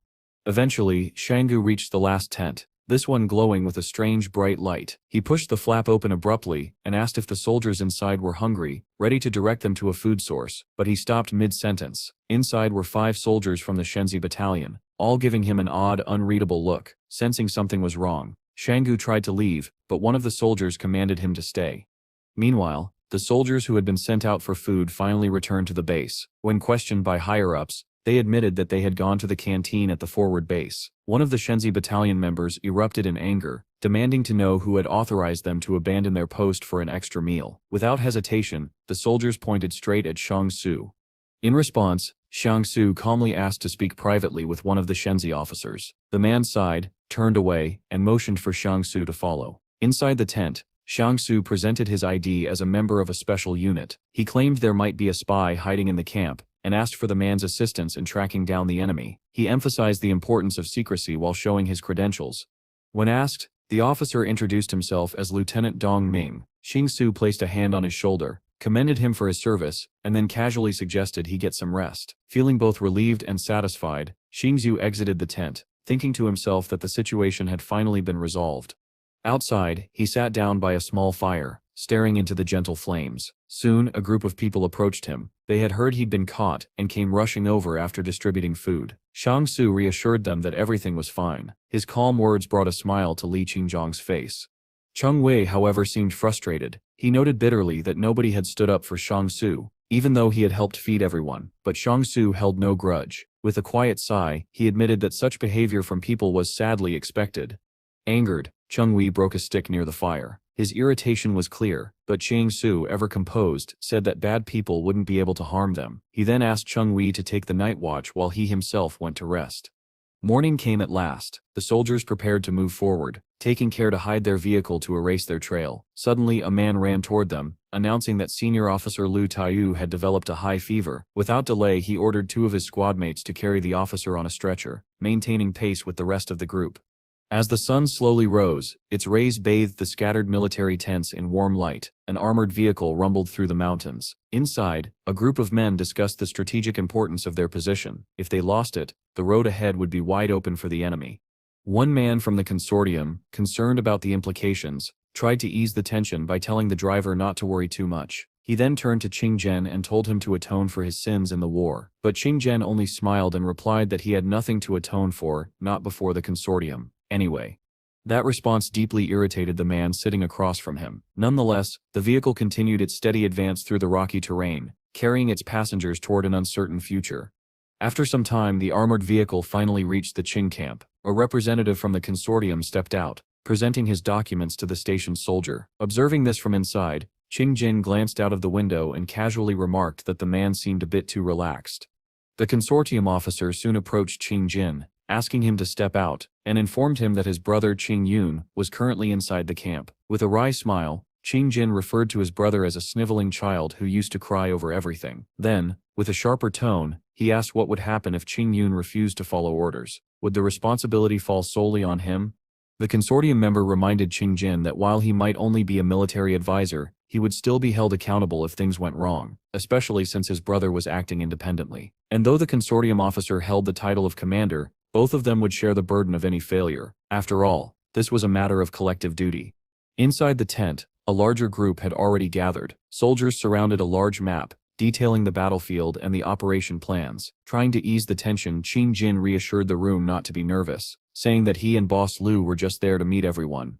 Turning to Secretary Zhou, one of the officers demanded to know why these visitors had been brought in. Zhou calmly replied that it was Qing Jin's uncle who had personally instructed him to assist with the battle efforts. But the officer refused to back down, smirking as he said he didn't need a prisoner to help him in combat. Interrupting the dispute, Boss Lu brought up a childhood memory, reminding Qing Yun of how he used to play in the mud while their father was off fighting wars. Zhou cut the conversation short, informing everyone that the situation in the southwest was deteriorating rapidly, and immediate action was needed. He then instructed his protege to inform all unit commanders to gather for an urgent meeting. Now that the Qing consortium was positioned at Great Daping Mountain, the Li and Yang consortiums wouldn't approach so easily. This conflict, for the moment, belonged solely to them. But Qing Jin scoffed at this logic, calling it complete nonsense. On this battlefield, he argued, anyone who wasn't with them was the enemy, regardless of which faction they belonged to. The officer in uniform then stood and reminded everyone that it was the Yang consortium who had stolen the hard drive containing sensitive nanotechnology research from the Li consortium. Calmly, Qing Jin admitted that he was the one who had handed the hard drive to the Yang consortium. He warned that if he remained in the camp, he would inevitably become a target for the Li faction. And if the Qing consortium failed in its defense, both rival consortiums would gladly put aside their differences to profit from their downfall. Qing Yun snapped at his brother, reminding everyone that he was the commanding officer here, and ordered Qing Jin not to undermine his authority. He accused his older brother of thinking he was the smartest man in the room, but pointed out that, technically, he was still a prisoner. Just then, the man in white robes stood up and declared that if Qing Yun remained in charge any longer, the Qing consortium would be doomed. He then took full command of the military operations at the front lines, and ordered Secretary Zhou to inform the elders that they would have to wait until the war was over. Furious, Qing Yun shouted in protest, unwilling to relinquish control. But outside the tent, Qing Yunjin made it clear he had come to take command. Then, without warning, one of the soldiers raised a pistol and pointed it directly at Qing Yun's head. The sudden act left the rest of the soldiers inside stunned. Guns were drawn on both sides in a tense standoff, each man shouting at the others not to move. The soldier who had been aiming all along slowly smirked, then he pulled the trigger. The bullet pierced Qing Yun's head. His body collapsed to the ground in an instant. Yet the soldier didn't lower his weapon. He continued to aim it at the lifeless body. Secretary Zhou cried out in horror, accusing Qing Jin of orchestrating something unforgivable. "How could you do this?" he shouted. But Qing Jin responded with chilling calmness. He merely remarked that perhaps some of the people around Zhou obeyed him as well. That unsettling idea caused Zhou to fall silent, clenching his teeth in anger. As he passed by Qing Jin, Zhou muttered that although he couldn't control him, Qing Jin would bear full responsibility if this war ended in defeat. Without another word, Zhou turned and walked away, leaving Qing Jin alone in the tent with his thoughts. Inside, Boss Lu asked his brother how they would now proceed with the war. Qing Jin, calm and collected, stated that their first priority was to settle internal matters. With the defensive line shrinking, he ordered the troops not to scatter toward Mount Daping. Reconnaissance units were to continue monitoring the field, keeping an eye out for covert operations from the Yang and Li consortiums. He explained that the Qing consortium lacked nanorobots and had never seen them in action. This made them an easy target. The upcoming war, Qing Jin said, was like a chess game. Victory would go to the one who made the fewest mistakes. Turning to Boss Lu, he revealed his next move. Tomorrow, he would visit the Yang consortium to negotiate a truce, one aimed at jointly destroying the Li consortium. Simultaneously, he ordered another soldier to approach the Li consortium and arrange their assistance in overtaking the Yang consortium's defensive positions in Pingshan. Though visibly hesitant, the soldier saluted and accepted the command. After the soldier left the tent, Boss Lu leaned in and whispered, asking why he wasn't sent to deal with the Li consortium. Qing Jin responded bluntly, "They're furious. The man I sent probably won't survive anyway, and besides, he's taking his own trusted people with him. They're loyal to Qing Yun. Their deaths will only benefit us." Hearing the strategy, Boss L responded with a firm thumbs up, clearly impressed by the plan. However, unexpectedly, Qing Jin frowned and muttered that something felt off. His sudden shift surprised his brother. Covering his face with one hand, Qing Jin scoffed and called himself the only intelligent person in the entire tent. Turning to the soldiers behind him, he gave a direct order: reduce the defensive lines. He then announced that he wanted to see the new sand table prepared by tomorrow morning. At that moment, a soldier entered and reported that elite troops had been deployed to Li consortium territory, and the Shenzi squad, as always, was operating independently. Qing Yun immediately asked for the squad's current location. The soldier replied that they were last seen in the Feni Mountain region almost a week ago.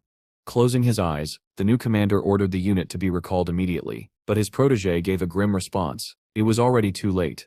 Meanwhile, a large detachment of soldiers was making its way across Mount Feni. Snow fell relentlessly, growing heavier by the hour. If the weather buried the roads any further, they would all be hopelessly lost. Still, one of the soldiers reassured the others, saying that with geolocation technology, they wouldn't lose their way. Encouraged, the team pressed forward, ascending the mountain in the storm. But soon the snowfall intensified to a blinding level, making the path completely invisible. Standing to the side, Shanggu realized they couldn't keep going like this. If they continued blindly, they would freeze to death. He quickly took charge. Commanding the soldiers to form a line, he handed them a rope to hold onto, so no one would stray or vanish into the storm. Desperate and shivering, the soldiers obeyed. They moved together, step by step, tethered by the rope, with Shanggu enduring the brutal conditions alongside them. Suddenly, a message from the palace arrived. A new task had been issued. Help the fallen soldiers catch up with the main group. Shanggu also recalled an earlier promise from the palace. They would reward him for keeping the wolves alive for 7 days. It had now been exactly 7 days since that mission had begun, and the system announced that this new task would be counted as an extension of that effort.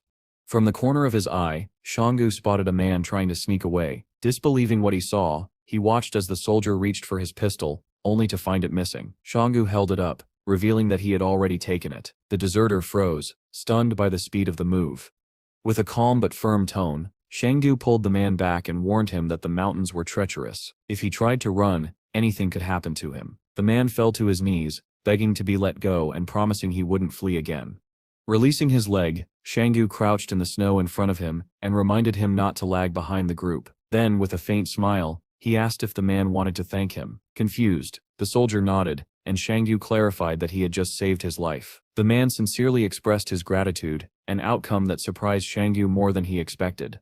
After walking a bit farther, Shanggu ordered the man to move ahead and not act like a deserter again. Turning to his team, he commanded those kneeling in the snow to continue carrying Li Dede to the battlefield. If anyone escapes now, he warned, our entire plan will be exposed and everything will be for nothing.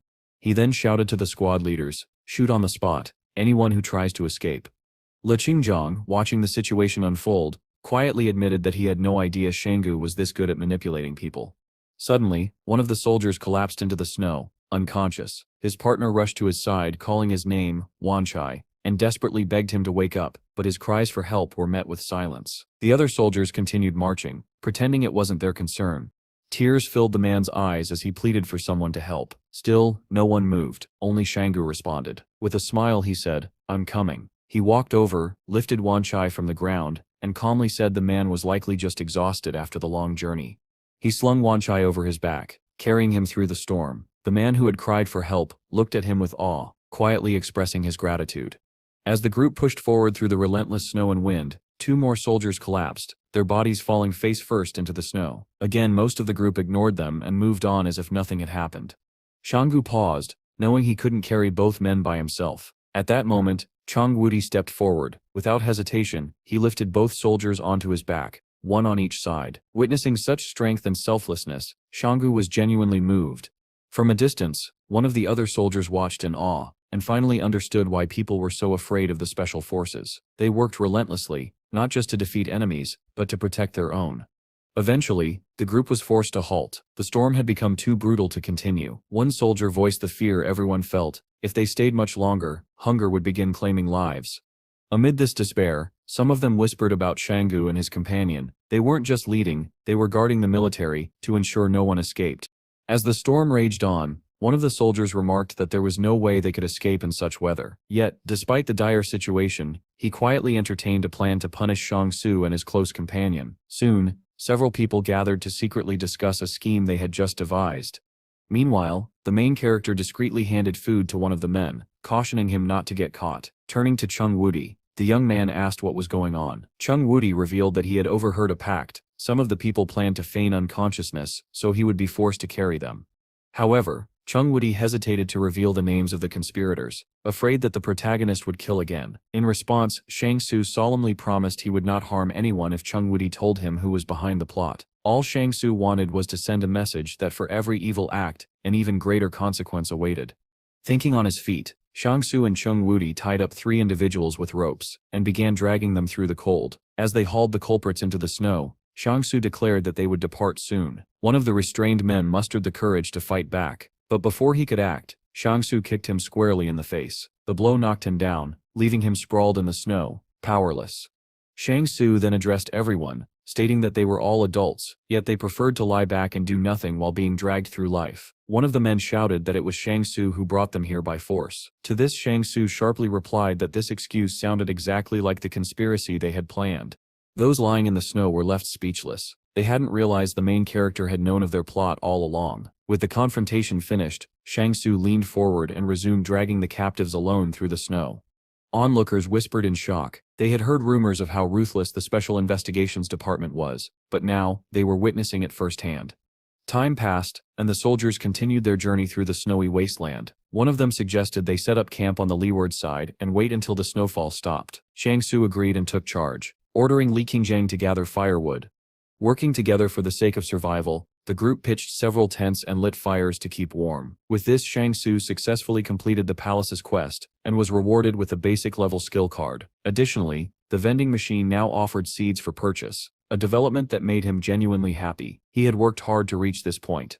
Inside the palace, the protagonist approached the vending machine and examined the new item. He didn't fully understand its purpose, but decided to spend one of his gratitude coins to find out. A small seed fell out with a soft click. Curious, Shang Su wondered if he should plant it right away. He turned to Chung Wudi and told him to guard the tent while he ventured outside. With a weary expression, Shang Su left the temporary camp. Taking a shovel, he trudged through the snow, intent on planting the mysterious seed.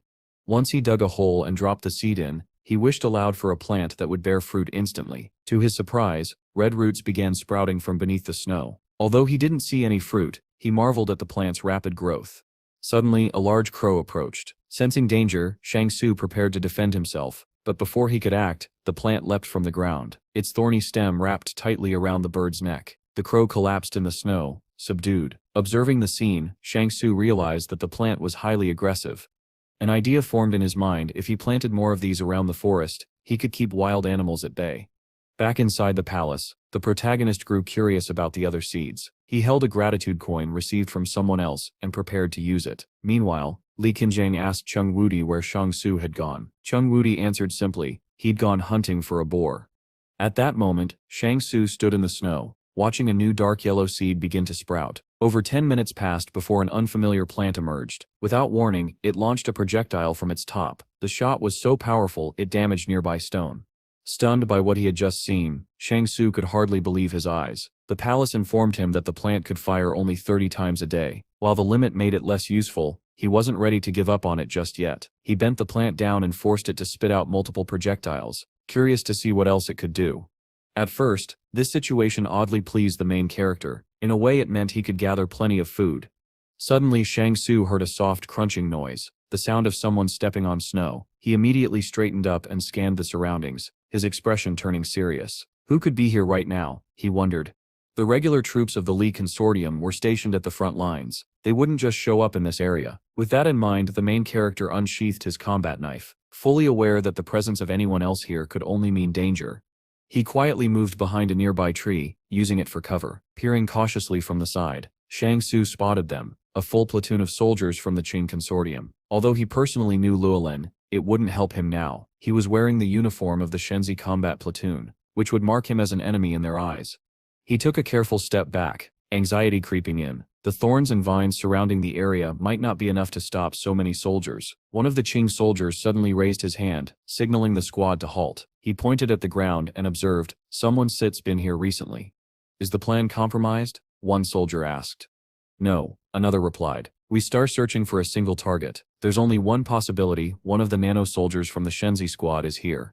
They knew time was critical. Weapons were raised, all pointed toward one of the trees. But before anything happened, a soldier exclaimed, "Wait, I stepped on something." Looking down, he noticed a red, thorny vine. "Never seen plants like this before," he muttered. Shang Su realized that many of them hadn't yet entered the trap zone of the vines. Just then, one of the soldiers ordered the team to retreat. Something set's not right. Fall back. The soldiers lowered their weapons and regrouped with their captain to reassess the situation. But before Shang Su could react further, a voice spoke from nearby, startling him. "Are you part of the Li Consortium army?" "Are you part of the Li Consortium army?" someone asked. To his surprise, it was Tang Ju, an old acquaintance. Tang approached cautiously, suspicion in his eyes. "Is that really you, Shang Su?" The other soldiers, now with weapons lowered, came closer. Shang Su quickly responded, asking Tang Ju to speak with him alone. One of the men warned Tang not to trust the stranger, but Tang reassured them. "We stir old friends." Approaching quietly, Tang examined Shang Su's outfit. "Why are you wearing the uniform of the Shenzi squad?"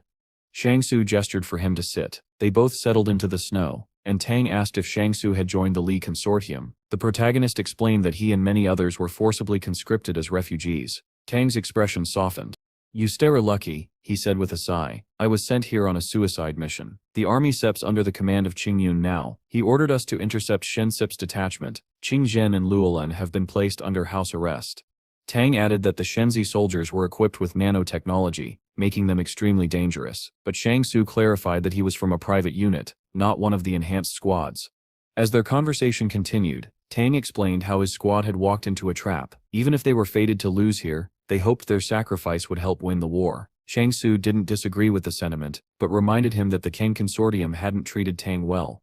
He then proposed a plan. Tang and his team should hide in the mountains, while Shang Su would lure out the 5 Shenzi officers currently assigned to his detachment. But he had one condition: everything must remain secret. There were likely spies among them, and he didn't want a battlefield to erupt here. Tang nodded, smiling. "Agreed. I shall cooperate."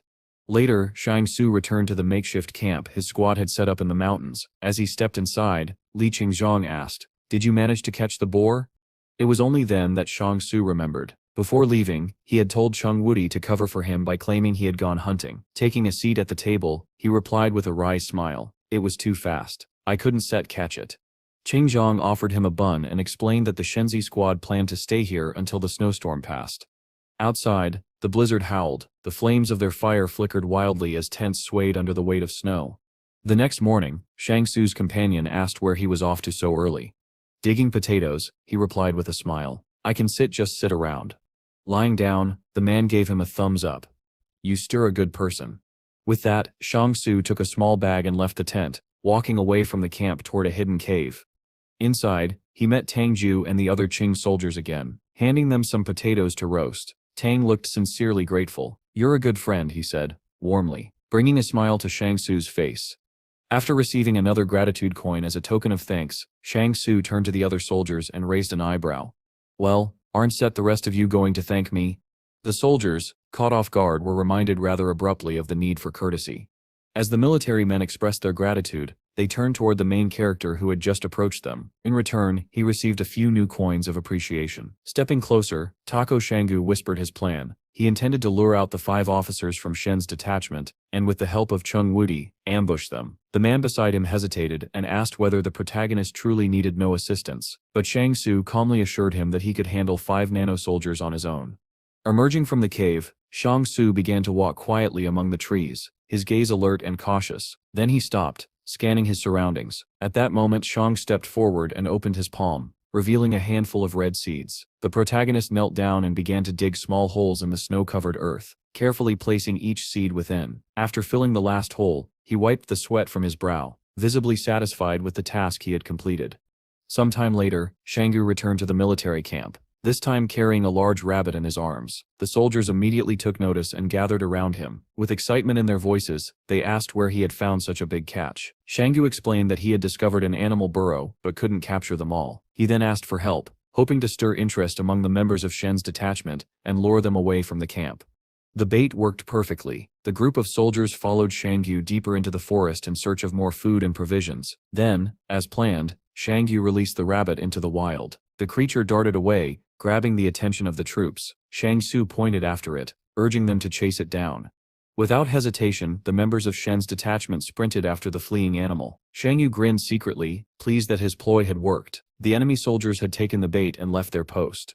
With their rifles in hand, the soldiers ran deeper into the forest. unaware of the trap that had been laid for them. Once Xiaosu confirmed that they were fully distracted, he focused energy into his palm. Suddenly, red vines erupted from beneath the snow, sprouts from the very seeds he had planted earlier. In an instant, the vines lunged at the unsuspecting soldiers.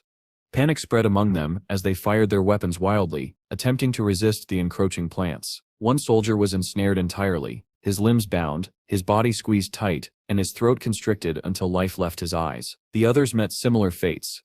With the soldiers immobilized and hanging helplessly in the air, Xiaosu walked forward calmly. He extended his hand toward the bodies, absorbing swarms of nanorobots directly from them. These tiny machines, once part of Shen's arsenal, now flowed into his palm, transferring their power to him.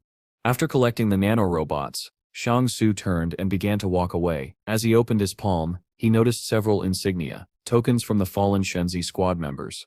Sometime later he approached the cave entrance where members of the Qin consortium army were hiding. Tango, who stood watch, greeted him with curiosity and concern. Xiaosu showed him the emblems he had taken from the soldiers. Tango's eyes widened in shock and admiration, and he thanked Xiaosu for successfully completing the operation. As a token of appreciation, Xiaosu received another gratitude coin. Then, Xiaosu handed over a satellite phone he had recovered. "Use this to contact your commander," he instructed. Tango nodded and smiled. "I'll take care of it right away." Before leaving, Xiaosu held Tango's hand and made a request. If they succeeded in completely defeating Shen's forces, he wanted to know the locations of the fallen soldiers' bodies. Tango agreed. Later, Xiaosu burst into a tent within the camp. "It's done," he declared. Fear spread across Li Qingzhang's face. "Did the Shenzi squad cause any trouble?" he asked nervously. With a cold, calm confidence, Xiaosu replied, "All of them are dead." The announcement shocked Li Qingzhang. He had always believed the Shenzi soldiers were among the strongest. When pressed for details, Xiaosu lied. They were killed by strange mutated man-eating plants that strangled them, he claimed. Seeing their doubt, he added, "If you don't believe me, I can prove it." A short while later, a group of soldiers returned to the battlefield. As they arrived, they saw it, a massive vine, still wrapped around the lifeless bodies of Shenzi troops. The evidence was undeniable. Reluctantly, the soldiers admitted it. The men before them had indeed fallen to strange and terrifying man-eating plants. Fear began to spread among the remaining soldiers. Some of them panicked, refusing to move any further. They were terrified that they might meet the same gruesome fate as the members of the Shenzi squad. Watching his comrades fall into disarray, Xiaosu realized that acting recklessly would only worsen the situation. No one knew where the next battlefield might erupt, and it was wiser to stay cautious. Elsewhere, in the snowy mountain ranges, a brutal and bloody confrontation raged between several military detachments. Under relentless enemy fire, the troops of the Li consortium were forced to retreat, prioritizing survival over victory. One soldier, wide-eyed with disbelief, suggested that the Qin consortium must have discovered their movements and laid an ambush to completely annihilate them. Amid the chaos, soldiers dressed in white camouflage struggled to escape the onslaught of artillery shells exploding around them. Meanwhile, far away on a rocky hill, Qingzhan stood calmly in his white uniform, observing the battle through a pair of binoculars. He quietly concluded that, regardless of how advanced their soul soldiers and nanorobots were, traditional artillery still held the upper hand. He noted that the Li consortium had not fought a real war in years. Even though they had developed powerful weapons, their lack of experience left them unable to use them effectively. Turning to his men, Qingzhan remarked that if he were given access to the nano-soldiers, he would dismantle them piece by piece. Moreover, with the top commanders distracted by ambushes, he claimed he could easily eliminate their leadership. The soldiers around him praised his intelligence, calling him a wise and capable commander, but Qingzhan made it clear he wasn't offering battle reports for praise. His goal was to secure more troops for his defense. This unexpected honesty took his officers by surprise. Then, as his eyes turned back toward the battlefield, Qingzhan gave the order to strengthen their defensive lines. The elite forces of the young consortium, seasoned and more experienced, would soon arrive, and they had to be prepared. At the same time, deep inside the military headquarters of the Li consortium, a tense meeting was taking place. The man seated at the head of the table reported that Shen's unit had suffered devastating losses. What puzzled him most was how the Shenzi consortium had uncovered their battle plans in the first place. Hua Shuo, the head of the Special Operations Department, sat quietly, equally confused. Though he had long hidden his own ambitions and waited for the perfect moment to act, he had no connections to Shen's squad and no clear explanation for the breach. Another officer spoke up, revealing that the private forces, who had swapped uniforms and gear with Shen's special detachment, had never reached their intended destination. A scarred commander enraged, demanded to know why he was just now hearing of this crucial information. He issued an urgent order. The missing private unit had to be found within 3 days. Then, turning to Hua Shuo, the scarred man instructed him to uncover the identity of the traitor responsible for the data leak, a matter he now considered a top priority. Hua Shuo remained silent, his expression unreadable, as the rest of the officers filed out of the room. Left alone, the seasoned general recalled the moment when the private army had exchanged clothes with the Shenzi squad. A name floated into his mind, Shang Su. Could he be behind all this? The thought seemed improbable at first, but he couldn't shake the possibility. He paused, trying to evaluate whether Shang Su truly had the capability to orchestrate such a plot. At that moment, Tong Chou met with Shang Su. He warned that the snowfall would soon clear, and asked whether Shang Su might be exposed if he continued forward. Calmly, Shang Su reassured him that everything was under control. With the Shenzi squad wiped out, the Li consortium would not be able to leave this mountain alive. Now he had no choice but to rely on his own strength to gather food and ensure survival.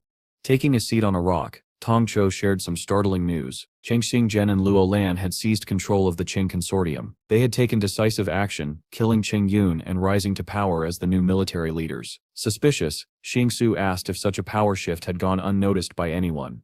Tong Chou speculated that for now, no one could detect the internal power shuffle, but he warned that if the Yang consortium used this opportunity to strike, the entire Qing clan could face annihilation. Despite the danger, Tong Chou smiled and added one final piece of information. Qingzhen had already defeated Shen's main forces. Now with that hurdle cleared, he was willing to cooperate with Shang Su. After shaking hands with the man opposite him, the protagonist quickly realizes that Qingzhen is a reliable individual, certainly more dependable than Qing Yun. As their conversation continues, Tong Yi asks Xiang Su about his own reasons for participating in the war. Xiang Su admits that he is aiding the Yang consortium in collecting more nanobots. The man then smiles knowingly, pointing out that he immediately noticed the protagonist's unusual relationship with Yang Xiaojin. However, Shang Su shyly denies any such connection.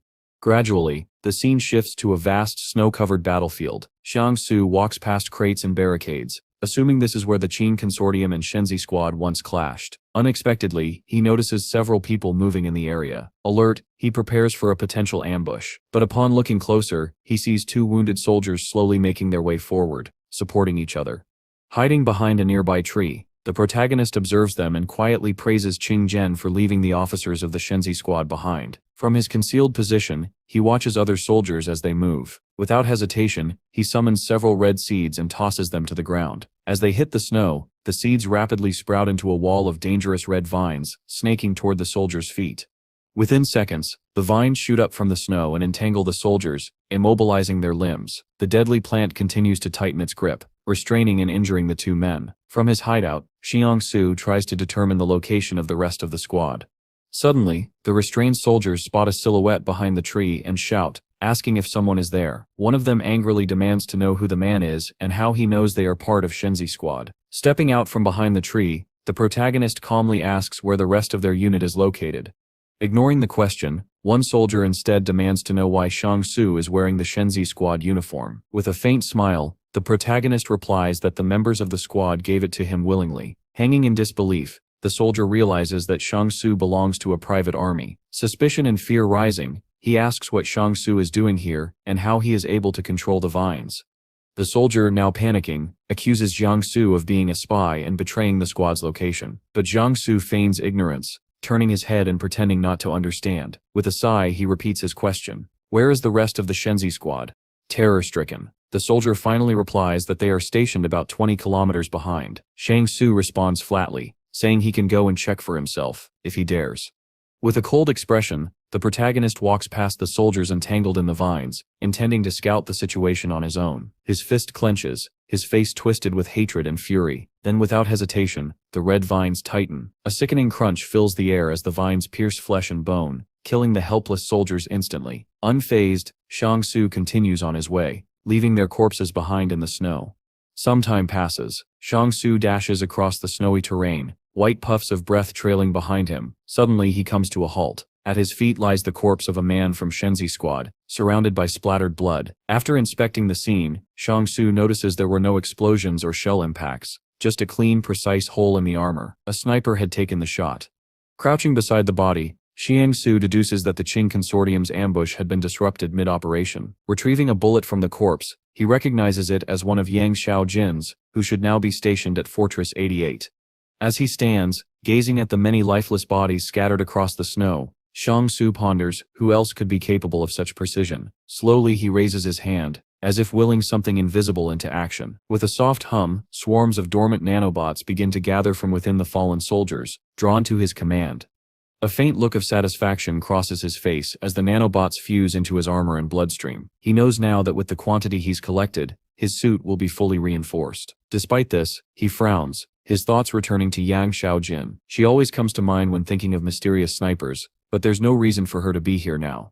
Deciding to stop further reconnaissance, he turns back toward camp. On the way, he harvests potatoes from nearby plants. Before long, Xiangsu arrives at one of the tents, arms full of potatoes. Li Qingzhang, somewhat surprised, greets him. He informs Xiangsu that the other tents have run out of food and asks him to be cautious moving forward. As he eats, the protagonist silently reflects. The nanobot assembly is complete, and he must now decide how best to use them. Considering the strength he already possesses from the palace and the Black Blade, he concludes that offensive power is unnecessary. Instead, he resolves to fortify his defense. As the soldiers stood aside, they whispered among themselves, assuming that others had run out of food and might soon starve. Overhearing their conversation, Xiangsu waved his hand and summoned a pair of soldiers to him. Calmly, he asked whether either of them had ever studied mechanics, and if so, could they design a simple bulletproof vest. One of the soldiers responded by explaining the complexities involved, how difficult such a task would be, and how various mechanical elements must be considered. But Xiangsu repeated the question with a firm tone. Could they make a bulletproof vest? This time the soldier smiled and confidently said yes. The protagonist nodded with approval and instructed them to create a basic draft first, something they could refine later. Time passed. Suddenly, an unknown armored military vehicle rolled up to the tents. The soldiers inside the camp noticed it immediately, murmuring that they hadn't expected anyone, especially in such harsh weather and at such an odd hour. An officer stepped out of the vehicle. He introduced himself as Tang Wani, a representative from the Human Resources Department of the consortium. His expression was stern as he announced that a private army was hiding in these forests, and that they had been forced to cross rivers and mountains because of it. Without wasting time, he asked all members of the private army to assemble.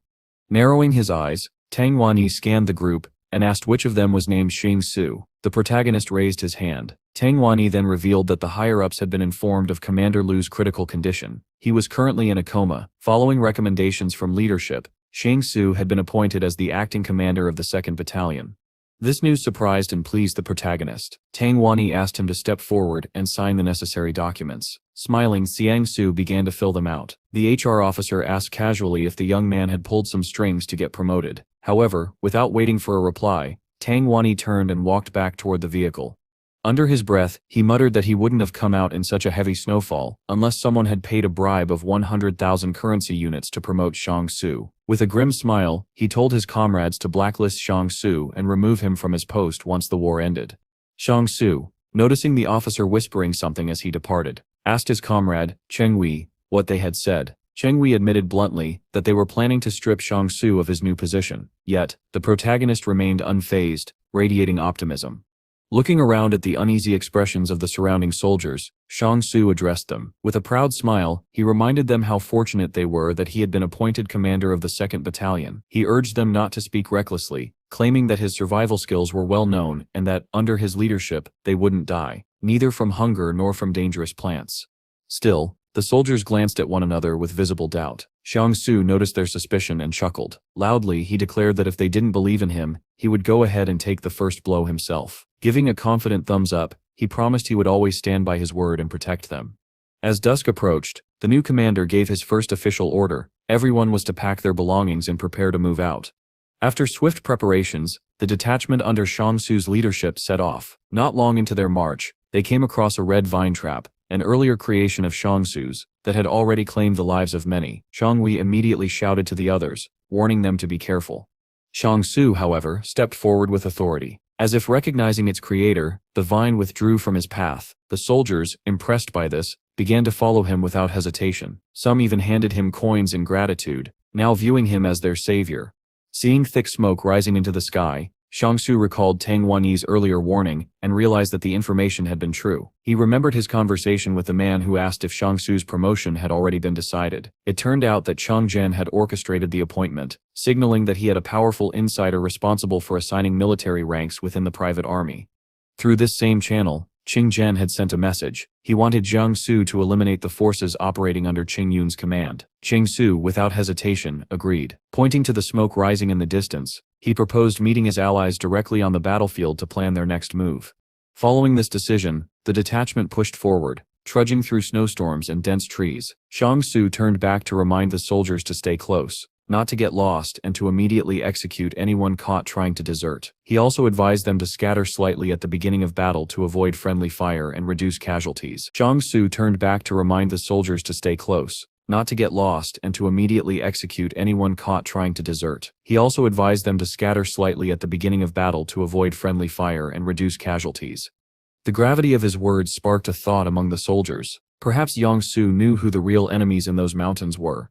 Suddenly, one soldier raised his hand and pointed. "There," he said, "I see Qing consortium soldiers." Indeed, a small group emerged from the shadows. One of them stepped forward, smiling and raising his hands in peace. He declared that they had come to negotiate. But Jiang Su wasn't set so easily convinced. With caution, he asked them for proof. If this was a negotiation, where was the official notice? There was none. Suspicion surged in his eyes, and the air grew tense once again. In response to Xiang Su's demand, one of the soldiers states that Qing Zhen is currently negotiating directly with the high command of the Li consortium. However, with characteristic confidence and resolve, Xiang Su doesn't back down. He all but orders the Qing consortium soldiers to throw down their weapons. He refuses to take any risks. The soldier is taken aback. Encountering Shen's detachment here was unexpected, and he believes it's unreasonable for a formal army unit to surrender its weapons. Tension rises. A heavy silence settles between the two groups as soldiers on both sides glance at one another, trying to read their intentions.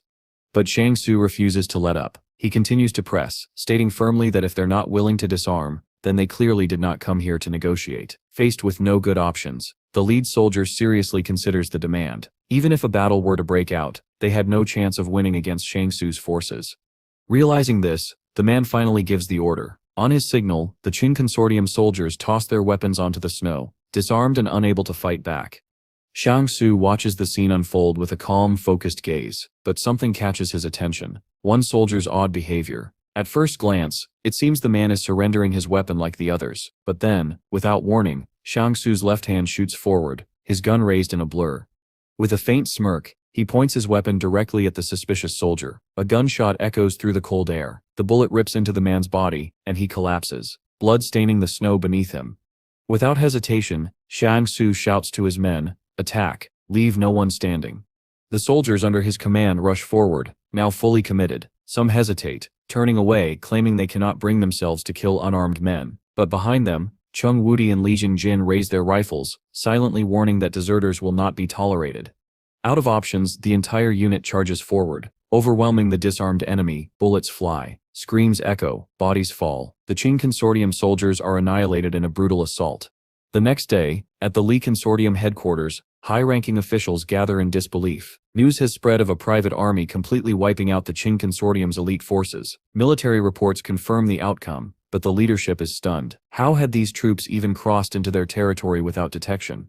One furious commander shouts, furious at the intelligence failure. The reporting officer explains that the Qing consortium soldiers had been deliberately traveling through rugged mountain terrain, making them difficult to track. Still unsatisfied, the commander asks how such a crushing victory could be achieved by a mere private army. The officer answers, the private force had donned the uniforms of the Shenzi squad, and under the leadership of their newly appointed commander, Xiang Su, they had tricked the enemy into surrendering before launching a swift and decisive attack. Though this version of events sounds strange, the results speak for themselves. The commander rubs his eyes in disbelief and asks, "How many men did we lose?" "Fewer than 400, the officer replies. The commander nods, a small price for such a significant victory. Inspired, he issues a bold order. The private army should be renamed the Hero Squad, outfitted with new uniforms and given proper recognition. He also declares that Xiang Su is to be promoted to the rank of major within the regular army of the Qing consortium, an example of excellence and resolve for all other soldiers to follow. But with such recognition came a price. The commander then orders that the newly formed hero squad be deployed to the most brutal fronts of the war. Their next opponent would be none other than Qingzhen himself. Knowing that Qingzhen's pride would never allow him to accept defeat at the hands of a private army, the general wants to bleed the enemy dry using Xin Su's success as bait. The attending officers agree that their general is truly wise, cold and calculating. He treats war like a game of chess, every soldier a piece to be moved or sacrificed. They echo an ancient truth: mercy has no place in war and righteousness does not rule over money. Meanwhile, back at HQ, Tang Wanyi, the man who had once pushed for Xiangsu's promotion, now stews in bitterness. He believes Xiangsu doesn't understand how the system works, not even showing gratitude for the rise in rank. Driven by a desire for revenge, Tang lifts his writing brush, plotting what he might do to undermine the young commander, but before he can act, a messenger bursts into the room with a fresh report. Xiangsu is to receive yet another honor. Tang seems ready to object, but already he is rising from his seat preparing to attend the next ceremony, where the hero he once tried to sideline is being elevated again. The man turned to Tan, and calmly stated that Xiangsu's rank now exceeded his own. Therefore, if there were any underlying tensions or conflicts between them, it would be better to resolve them immediately. Tan, clearly nervous, assured him that he would personally handle the matter and clear up any misunderstandings. Not long after, Tong Wai finally met with Xiangsu. He informed him that he had arrived to grant the youth a new title. Handing over official documents, he apologized for his earlier behavior, his expression filled with excitement and sincerity. He then asked if there was anything he could do for Xiangsu. Unexpectedly, Xiangsu, with a curious spark in his eyes, asked if Tong Wai happened to have a fork with him. The odd question caught Tong Wai completely off guard. He froze, clearly unprepared for such an unusual request. Meanwhile, in the 108th fortress, events were unfolding in their own peculiar way. Yang Xiaojin walked through the streets in her usual combat attire. She approached a large gate and knocked firmly. When there was no response, she knocked again, this time with clear irritation, trying to draw attention. Finally, the gate creaked open. A man peered out from the shadows, asking whether she had come from the north or elsewhere. Xiaojin nodded and confirmed that she had. She then immediately began delivering her report. Once inside, the man explained that the Shenzi squad had been ambushed by a sniper from the Qing consortium. Furthermore, the private army had completely annihilated the Qing consortium's special forces unit stationed on Mount Tantu, an event that caused a major stir.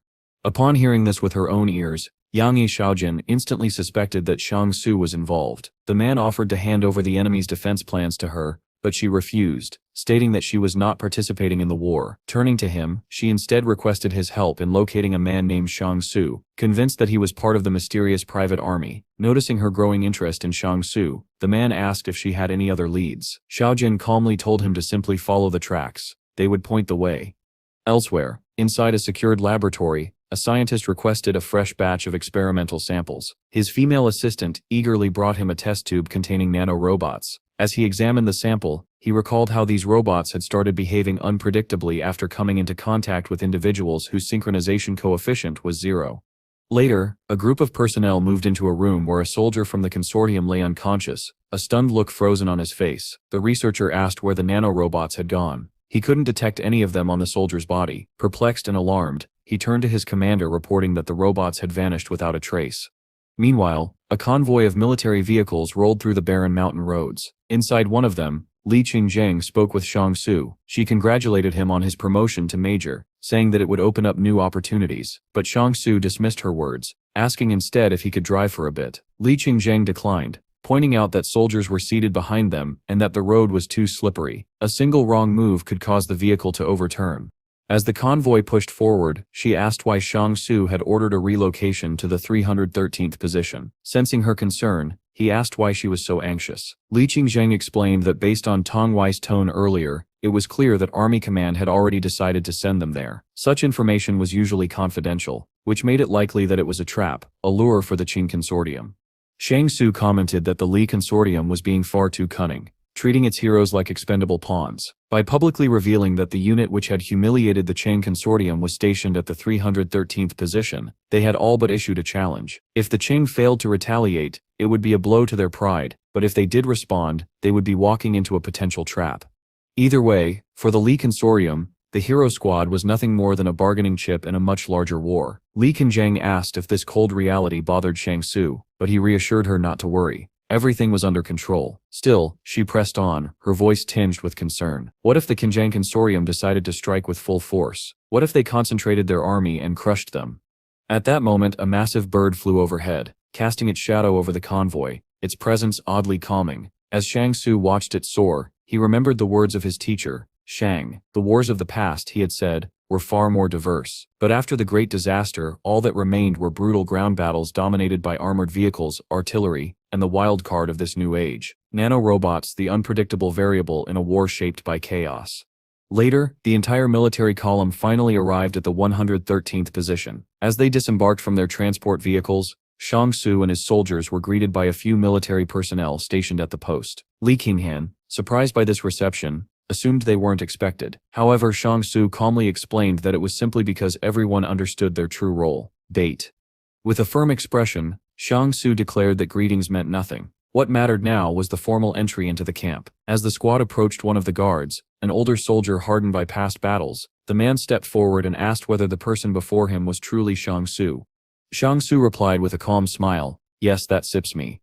Immediately, the older man began to belittle him, criticizing how his soldiers couldn't even maintain proper formation. Shang Su, not bothered, asked who he was. The man responded without hesitation, identifying himself as Colonel Mai, the commander-in-chief of this position. Without a hint of respect, Mai scoffed, calling the newly arrived squad a handful of dog food and warned them to stay out of trouble. He then turned away and instructed them to wait, saying Deputy Commander Jang would guide them to their quarters.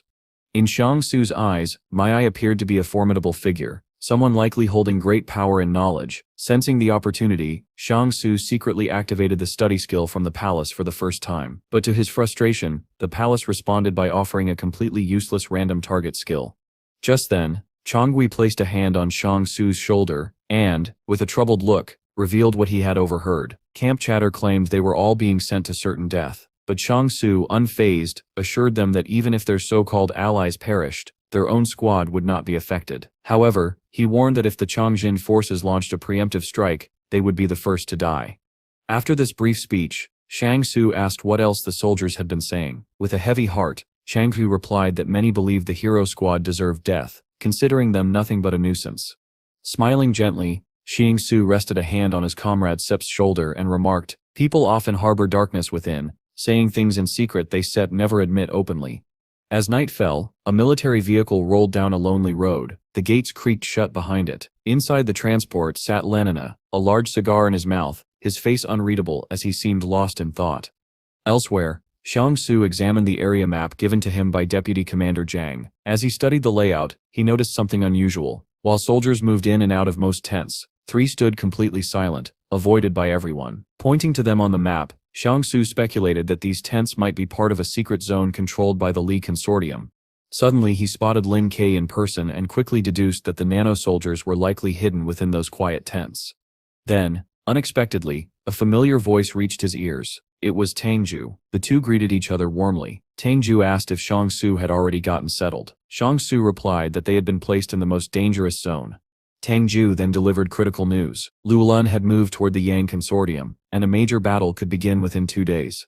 The Cheng consortium forces were already mobilizing toward this location, aiming to seize control of the 313th position. On top of that, Cheng Yun's detachment would be deployed to this zone, poorly equipped and undersupplied. Shang Su, understanding the gravity of the situation, handed Tang Ju a defensive map. He instructed him to defend their current position while he personally led the attack on the Cheng Yun supporters. Grateful, Tang Ju thanked Shang Su and handed him another gratitude coin. Meanwhile, in one of the tents, Colonel Mai met with his assistant. The aide reported an unexpected update. The Qing consortium troops had split into 2 advancing groups, a development that clearly intrigued the colonel. The man asked where the enemy might be heading. The assistant replied that one group was advancing toward position 313, while the second was moving toward position 319. It was clear that Qing Jin, a man known for holding grudges, was aiming to eliminate the hero squad. However, Mai argued that Qing Jin's strategy was likely designed to lower their guard. Drawing from the lessons of past battles, he explained that a man like Qing Jin would never take unnecessary risks or chase glory recklessly.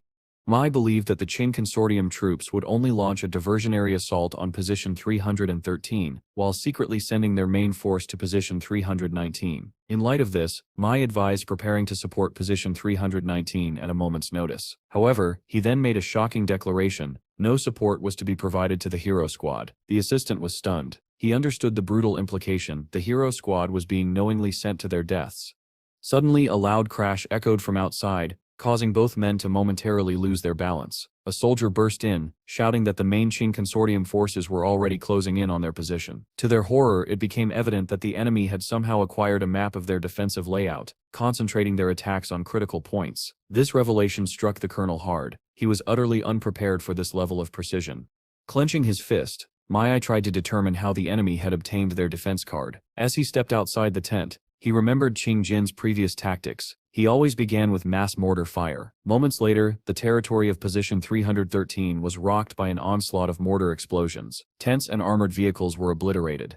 Meanwhile, the hero squad, led by Zhanggu, watched from a distance through their rifle scopes. Li Qingjung asked Wiley if the consortium planned to bomb them too, clearly concerned that they wouldn't survive such an attack. But Zhang Su, calm and confident, assured him there was no reason to fear. That scenario simply wouldn't happen. As the protagonist turned, he spotted a large formation of enemy troops moving directly toward them. Li Qingjung asked if they should initiate the attack. Shanggu approved, but instructed them to wait until the enemy came closer. One young soldier panicked, fearing that the enemy would soon be within grenade range. Yet again, Shangsu remained composed and told him everything was under control. Step by step, the enemy troops advanced toward the hero squad's fortified position. Finally, Jiangyu gave the signal. Gunfire erupted, raining down from the fortifications. Bullets and shells tore through the enemy ranks, dropping Qing consortium soldiers by the dozens.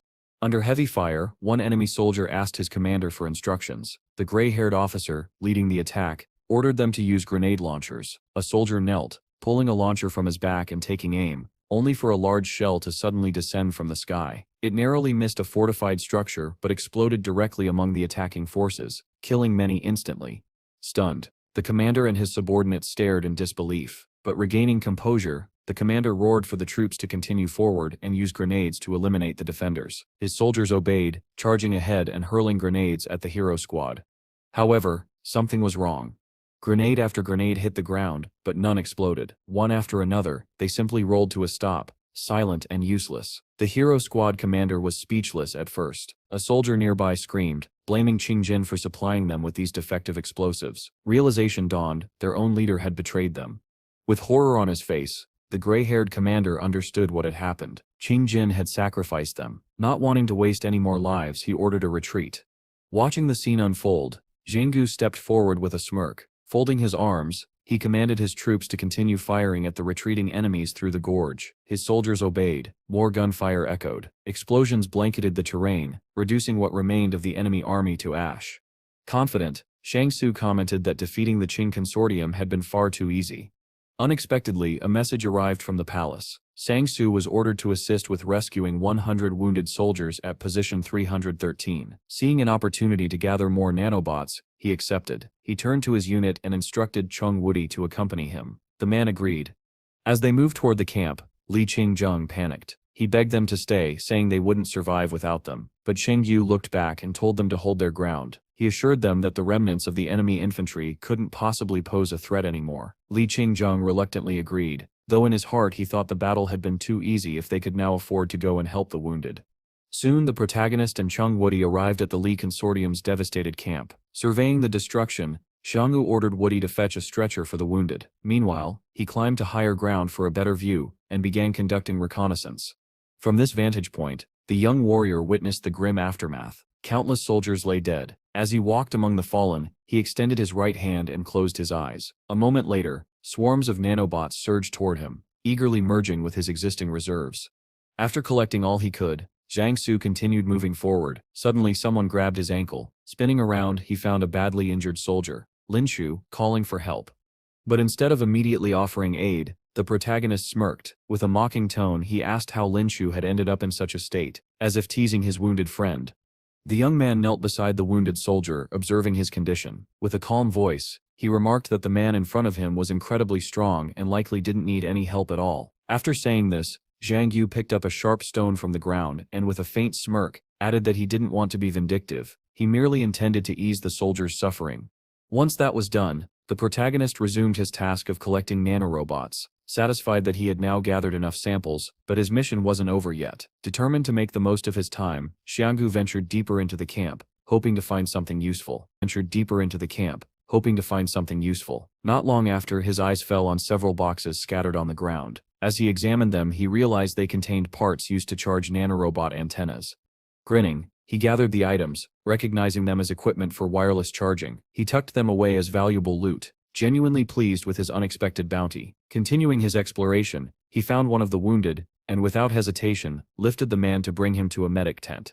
Upon arrival, they were met by a doctor who appeared skeptical. He asked why these men were transporting the wounded when they were clearly not medical staff. He then demanded to know their unit. With a cheerful grin, Chung Woody replied that they were from the Hero Squad, but the doctor was unimpressed. He reminded them that Hero Squad soldiers were supposed to be on the front lines and pointed out that both looked completely uninjured.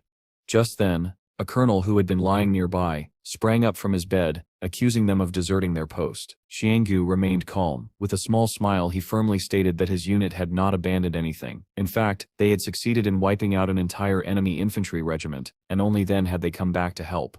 If the colonel doubted him, Xiangyu suggested he walk to the front line and see the results for himself. But as far as Xiangyu was concerned, he no longer had time to argue.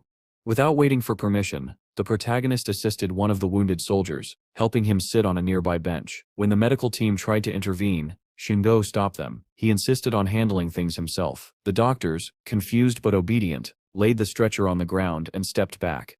Xiangyu effortlessly lifted the wounded man onto his shoulder and carried him to an empty bed. Setting the man down gently, he offered him a bit of life advice. With a slight grin, he told the soldier that words like thank you should be spoken out loud. The soldier hesitated, but eventually thanked him, though the words lacked sincerity.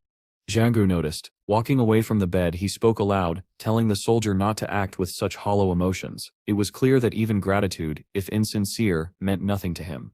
Eventually, Xiangyu completed the rescue of all 100 wounded soldiers. As a result, he received 4 points of agility and 1 point of strength. The improvement was so significant that a notification came from the palace. The protagonist had surpassed a major stat threshold.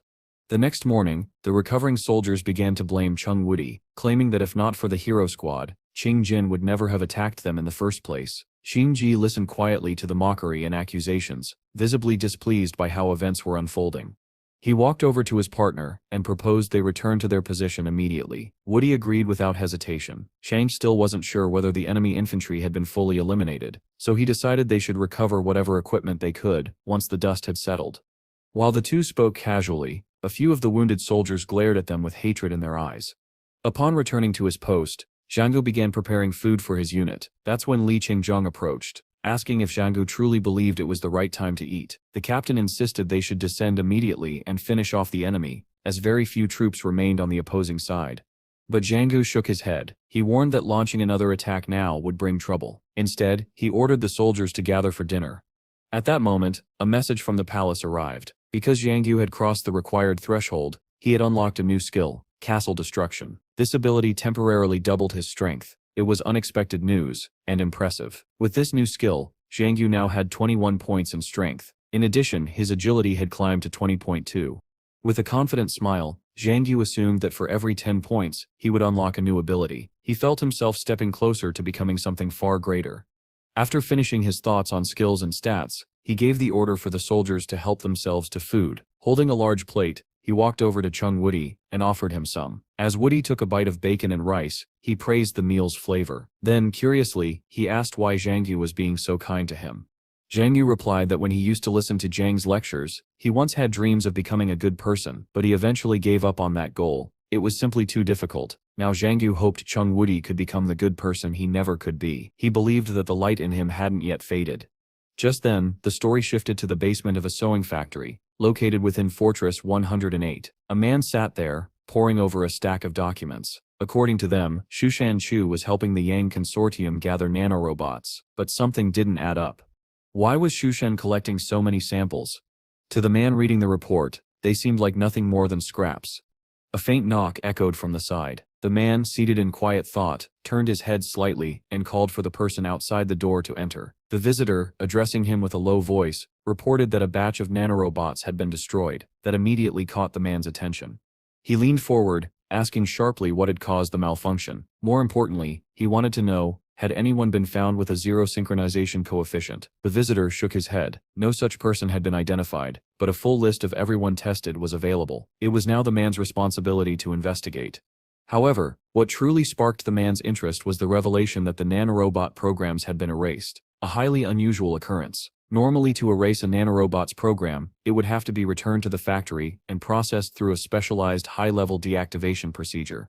What raised even more suspicion was that both the dossiers and medical records showed repeated names: Zhang Su, Chung Woody, and Li Qingzhen. Suddenly the man stood up, issuing a firm order to arrest the entire combat unit under Zhang Su's command. The speaker hesitated, questioning the command. After all, Zhang Su had recently become a symbol of excellence in the army, and was currently stationed at position 313. The man in white, undeterred, stated that he would personally head to the front and conduct the investigation quietly and independently. That very night, at position 313, soldiers were gathered around their fires, taking a rare moment to rest and eat. Without warning, an armored vehicle rolled up and stopped near the camp. From it stepped the man in white clothes, who introduced himself as Li Dingging. He announced that he was there to conduct an official investigation. Walking up to the soldiers, he pulled out a document and began reading a list of names: Zhang Su, Chung Woody, and Le Hen. With a slight smile, he asked if he had missed anyone and confirmed whether they were all members of the hero squad. Zhang Su, his expression serious, confirmed that all three belonged to the squad. Turning away from the larger group, Li Dingging instructed those named to follow him. Li Qingzhen, confused, asked what this was about, but Zhang Su told him they could think about that later. They needed to follow orders for now. Then, Li Dingging called out to another soldier, Wei Jianyu, and invited him into a nearby tent for a private conversation. Li Qingzhen, uneasy, whispered that this all felt like a personal interrogation. Zhang Su gave a reluctant nod in agreement. Inside the tent, with Wei Jianyu alone, Li Dingging smiled and asked if he had ever noticed anything unusual about his squadmates. Bowing respectfully, the soldier replied that he had seen nothing strange. But Li Dingging's smile deepened as he calmly recited a series of events: a pack of wolves, nanorobots, and Zhang Su himself, all triggering visible shock on the soldier's face. Noticing this, Li Dingging leaned in and made an offer. If Wei Jianyu told him everything he knew, he would receive 100,000 in cash and permanent residency at the fortress. The offer caused the soldier to lower his gaze, clearly shaken. Seeing the hesitation, Li Dingging asked bluntly, "Do you believe me?" Just then, one of Dingging's subordinates entered the tent, carrying a bag filled with money. He dropped it to the ground, and small envelopes stuffed with cash spilled out. The sight of so much wealth proved irresistible. Finally, with a heavy breath, Wei Jianyu agreed to talk. Li Dingging smiled, extended his hand, and said he was ready to listen. According to the now willing informant, Zhang Su had secretly left his post many times, disappearing during the night and only returning in the morning. Outside the tent, Chung Woody and Zhang Su stood silently, overhearing everything. With a guilty look, Wei Jianyu continued, now completely committed to his betrayal. He even prepared to accept the money and call in the next soldier. Another man entered, reporting that wolves brought food to their camp every night. He added that just before 2 officers went missing, Zhang Su had again left his position.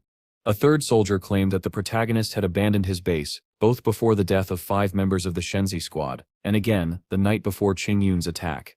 One by one, the soldiers spoke. Next in line was Li Qingzhen. When he entered the tent, Li Dingging greeted him with a smile and quickly offered him money in exchange for information. But Li Qingzhen clasped his hands and confessed with a laugh, "I love money." Still smiling, Dingging asked him to share everything he knew, but this time the response was different. Qingzhen firmly asked that Dingging not trust what the others had said. According to him, there was nothing unusual happening in their unit. Dissatisfied, Dingging changed tactics, threatening him with imprisonment. Still, Li Qingzhen did not betray his comrades. His loyalty earned Li Dingging's silent respect. With a subtle nod, the interrogator remarked that Qingzhen didn't yet understand what fate awaited him. By dawn, the interrogations concluded. The results were chilling. Aside from the 8 disciples of Jiang Wu and Li Qingzhen, every other soldier had implicated Zhang Su and Chung Woody. At last, Li Dingging emerged from his tent, facing the 2 accused men. He calmly asked, "Is there anything either of you would like to say?" Zhang Su glanced at him and simply replied, "Wait." But he gave no explanation for what he meant. After posing a critical question, the protagonist calmly suggests that they wait until the Qing consortium strikes again, because when that happens, no one will be left to stop them. These words strike Li Dingging like lightning. He hadn't expected such a bold statement. But before he can process it, a barrage of rockets and artillery rains down on the soldier's position. Shocked and confused, Li Dingging screams, demanding to know what's happening. In response, Shanggu bolts forward like a force of nature, ruthlessly sending the man in front of him straight to hell.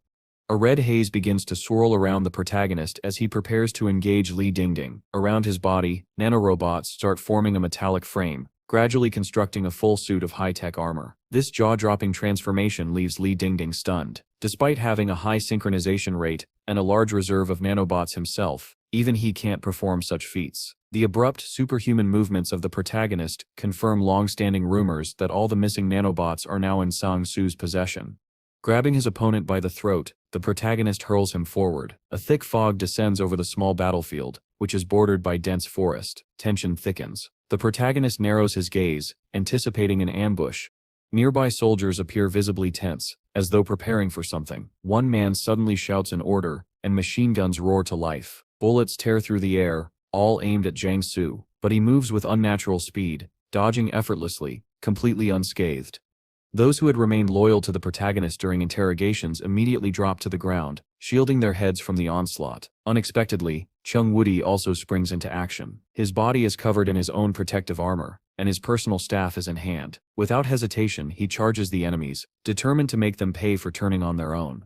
Despite the barrage, Chung Woody skillfully spins his staff to deflect bullets. With a thunderous shout, he declares that anyone who threatens Sang-Soo will die. With a powerful swing, he extends his weapon and knocks down multiple attackers, sending them sprawling.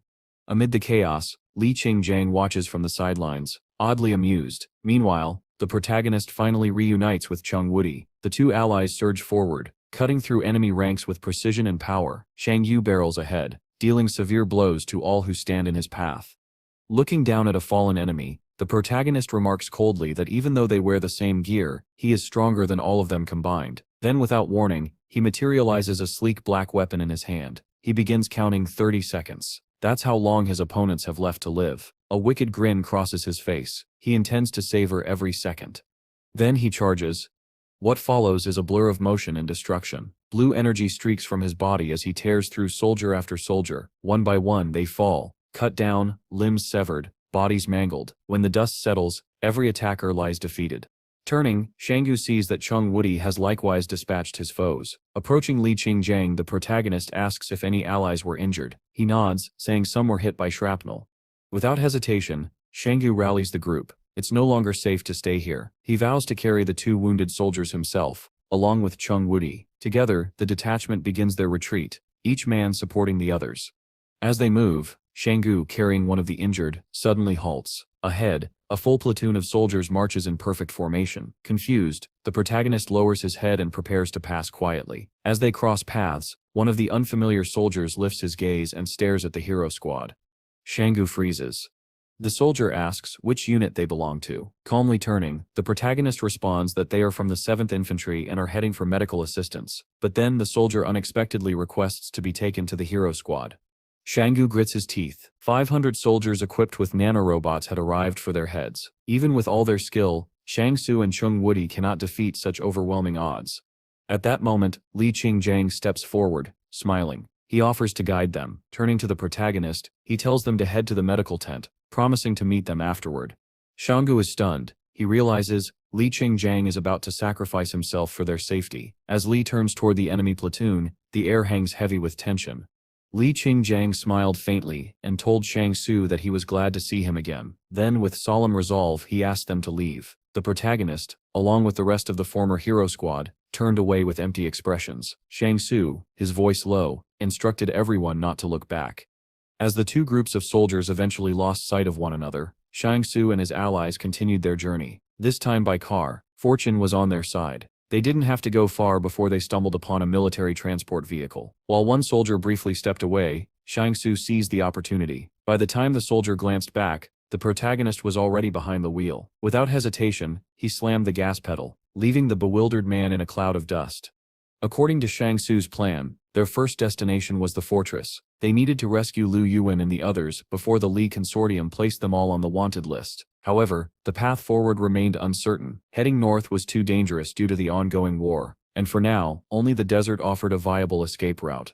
Eventually, they reached the towering walls of the fortress. At the checkpoint, Shang-Su presented his Special Investigation Department ID. The guard, surprised by the credentials, responded with a military salute and waved them through. The heavy gates creaked open, allowing the military vehicle to enter. Their first stop was a clothing store inside the fortress. Moments later, Shang Su emerged, his arms full of civilian clothes. The soldiers' uniforms, he knew, would draw too much attention. Afterward, he steered the vehicle into a quiet alley between the buildings. There, he removed his uniform, changing into something lighter and less conspicuous. Suddenly, a noise from the back of the car caught his attention. A sickening rustle, followed by retching. It was Chang Woody, stumbling out and vomiting onto the ground. Shang Su teased him, saying only he seemed to suffer from motion sickness. But it wasn't just him. Many of the soldiers complained of dizziness. Realizing he had no driving skill whatsoever, Shang Su turned to Chang Woody and asked him to change clothes and distribute medicine to the others. With that handled, Shang Su turned away and said he would try to find Lu Yuan, but the fortress was vast, and without any direct contact information, the search would be difficult. He decided to begin by locating Shiu, but even that proved challenging. He couldn't simply walk around asking strangers about members of the Special Investigation Department. As he walked through the streets, something caught his eye. A shopkeeper was pushing a woman out of the store, shouting that he didn't accept money from the Yang or Qing consortiums. The woman, trembling with desperation, begged him to sell her some rice, explaining that her family hadn't eaten in 2 days. Shang Su watched the scene unfold in silence. Even the common people had become hardened by war. Just then, a new task appeared from the palace system. It urged him to help the civilians suffering in the aftermath of conflict. But the protagonist, with a heavy heart, muttered to himself that he couldn't help anyone, not while he was still on the run. He knew he had to exchange some of his gold for usable money, because soon carrying gold wouldn't be enough. A faint smirk appeared on his face. He knew he and his friends would need every coin they could get. Later, upon entering the exchange shop, the protagonist meets the seller. The man immediately asks how much gold he wishes to exchange. Internally, the seller finds it strange. Gold is the most valuable commodity during wartime, and yet this stranger wants to trade it for paper currency. But Shang Su has no hesitation. He asks how much money is available in Yang Consortium currency, stating he will take as much as possible. The seller replies, 240,000. Shang Su frowns, remarking aloud that it is too little. He then inquires about the Qing Consortium's currency. This time the seller says there is 300,000. Once the exchange is complete, Shang Su receives a gratitude coin, an incentive that makes him decide to visit every exchange shop he can find, quickly completing the task of converting all his currency. When the task is done, the palace's voice echoes in his mind, informing him that he has earned a basic skill card. With the job finished, Shang Su decides to check on his allies. If anything has happened to them, he wants to be ready to search for Lu Yuan and Zhang Wu. Approaching the military transport vehicle, the young man leaps inside with practiced ease. He asks how the soldiers are faring. Zhang Wudi reports that he has treated their wounds, but one soldier has a dislocated arm, and he does not know how to reset it. Shang Su sits beside the injured man, promising to help, but warns that it must remain a secret. After getting his word, Shang Su sends a swarm of nanorobots into the soldier's arm. Startled, the man asks what is happening, but does not pull away. With a slight smile, Shang Su explains that these are nanorobots and instructs him to try controlling them to reset his arm. The soldier hesitates, then complies. Moments later, a loud crack echoes through the air. The man lifts his arm, testing it, and his face lights up. It worked. Laughing, he swears he will never tell anyone about this. Not even on my deathbed. Amused, Shang Su decides to leave him a small supply of nanorobots. With the wounds tended, they disembark, looking for a place to eat. The only concern, will any establishment accept Yang or Qing consortium currency? Otherwise, they'll need another plan for food. After a short drive, Shang Su stops outside a local eatery. The soldiers, now in civilian clothes, enter casually and sit at a large table. Shang Su quickly confirms they can pay with other consortium's money. Zhang Wudi, however, stares in shock at the menu. Prices have skyrocketed. With a knowing smile, Shang Su remarks, "In wartime, money always loses value, but we can still enjoy a good meal." He raises his hand to summon the waitress. When she arrives, he tells her to prepare everything on the menu. Disbelieving, she asks if he's serious. He confirms and she smiles, telling them to wait. Rising from his seat, Shang Su tells his companions to eat as much as they like. He will cover the cost. Just then, the palace speaks again, reporting the discovery of a large sum of money and suggesting that Shang Su expand his internal storage space. Unlocking the large vault requires nearly 5 million in currency, but he agrees. A small purple sphere forms around him, sealing him within. The palace then offers to unlock a vacuum refrigerator to store fresh food. He agrees. One by one, more functions are offered, and Shang Su accepts them all. But spending so much money shifts his mood, catching Zhang Wudi's attention. Suddenly, Shang Su calls to the waitress, telling her to change the order. Now each person will just get a bowl of rice. Before the food arrives, several uniformed men enter the cafe, asking about the military truck outside and speaking of rumors about a gold exchange. Shang Su, however, is pleased. These men are from the order department. He hopes to gain an advantage. With a grin, he invites them over and presents his Special Investigations Department identification. The sight of it makes them quickly apologize. Calmly, Shang Su tells them that his department will handle matters beyond the order branch's capabilities. This, however, makes them uneasy. They take it as a sign that Special Investigations intends to seize authority. Without further discussion, they decide to leave. Zhang Wudi asks why Shang Su would want his words reported to the authorities when the men had done nothing wrong. Shang Su gives no direct answer. Instead, they all simply resume their meal. Sometime later, another military vehicle pulls up outside the establishment. With a faint smile, Shang Su remarks that he has just eaten his fill, and the person he's been waiting for will be arriving soon. Sure enough, Hu enters, his displeasure visible the moment he steps inside. The old man takes a seat, stating that he has barely returned to the fortress, yet already hears rumors about Shang Su's department plotting to seize power. Shang Su, half joking, replies that he is simply expanding his powers in this way. Hu smirks, then asks why he was summoned, also informing him about Li Qingzhen's arrest. During their brief exchange, Shang Su learns that the Li consortium has gone completely mad. The squad they encountered earlier possesses an enormous number of nanorobots, enough to force the Yang consortium to retreat from their positions. Every time Shang Su uses the nanobots, the palace sends a message about clearing the network's remote access program, a detail that makes him suspect where the real problem lies. Hu then mentions that Shang Su's younger brother is only 10 kilometers away, suggesting they leave together. But Shang Su asks instead when Li Qinghan will be transferred to the 108th fortress, because he wants to rescue him. Hu gives him a questioning look, prompting Shang Su to admit he is not a good person, yet still wants to try. Hu replies that he knows where Li Qinghan is being held, but warns not to assume the captain is fine. Shang Su says he is already prepared for the worst, and will do whatever it takes to save his friend. Smiling faintly, Hu stands and walks toward the exit, telling him that Li Qinghan is imprisoned beneath the garment factory. Zhang Wudi rises, asking if Shang Su will truly attempt the rescue, but before answering, something on the map catches Shang Su's attention, leaving him visibly shocked. After studying it, he says they must save Lu Yuan and the others first. Freeing Lu Jinghan will not be easy, and might cost him his life, and perhaps change him forever. Zhang Wudi, seeing his resolve, calls him a good man. As they drive, Shang Su notes that Li Qinghan has not betrayed them. Otherwise, they would already be wanted in the fortress. Zhang Wudi agrees. Still, Shang Su wrestles with the decision. The frustration builds until he slams his foot down on the accelerator, making the soldiers in the back jolt sharply and shout for him to slow down. Meanwhile, several military trucks, loaded with fully armed soldiers, depart from the front lines and head toward the fortress. Among them, inside one truck, a soldier orders Li Qinghan to speak about Shang Su, but the captain refuses, even remarking that the view outside is quite nice. One soldier removes his mask, revealing himself as Li Shentan, a demon summoner. He addresses Li Shenkan directly, startling him. Rising to his feet, Li Shentan claims that Shang Su probably believes the captain is hidden in a secret base beneath the fortress, and is hesitating to act. Li Shenkan tells him not to mock him, and asks why he wants Shang Su to go there. Li Shentan simply says, "It's fun, and I want to see how he treats his friends." Suddenly, the lead vehicle in the military convoy explodes and veers off the road. Smiling, Li Qinghan remarks that trying to steal a truck halfway is reckless. He grabs Li Qinghan's shoulder and leaps from the moving vehicle. On the road ahead, Shang Su and Zhang Wudi appear. Shang Su shouts the captain's name, declaring he is here to rescue him. This ambush had been planned on the road. It would be far more dangerous to attempt inside the fortress. Explosive cards, already planted, detonate. Soldiers with nanorobots are now ensnared by fast-growing vines and thorned lianas.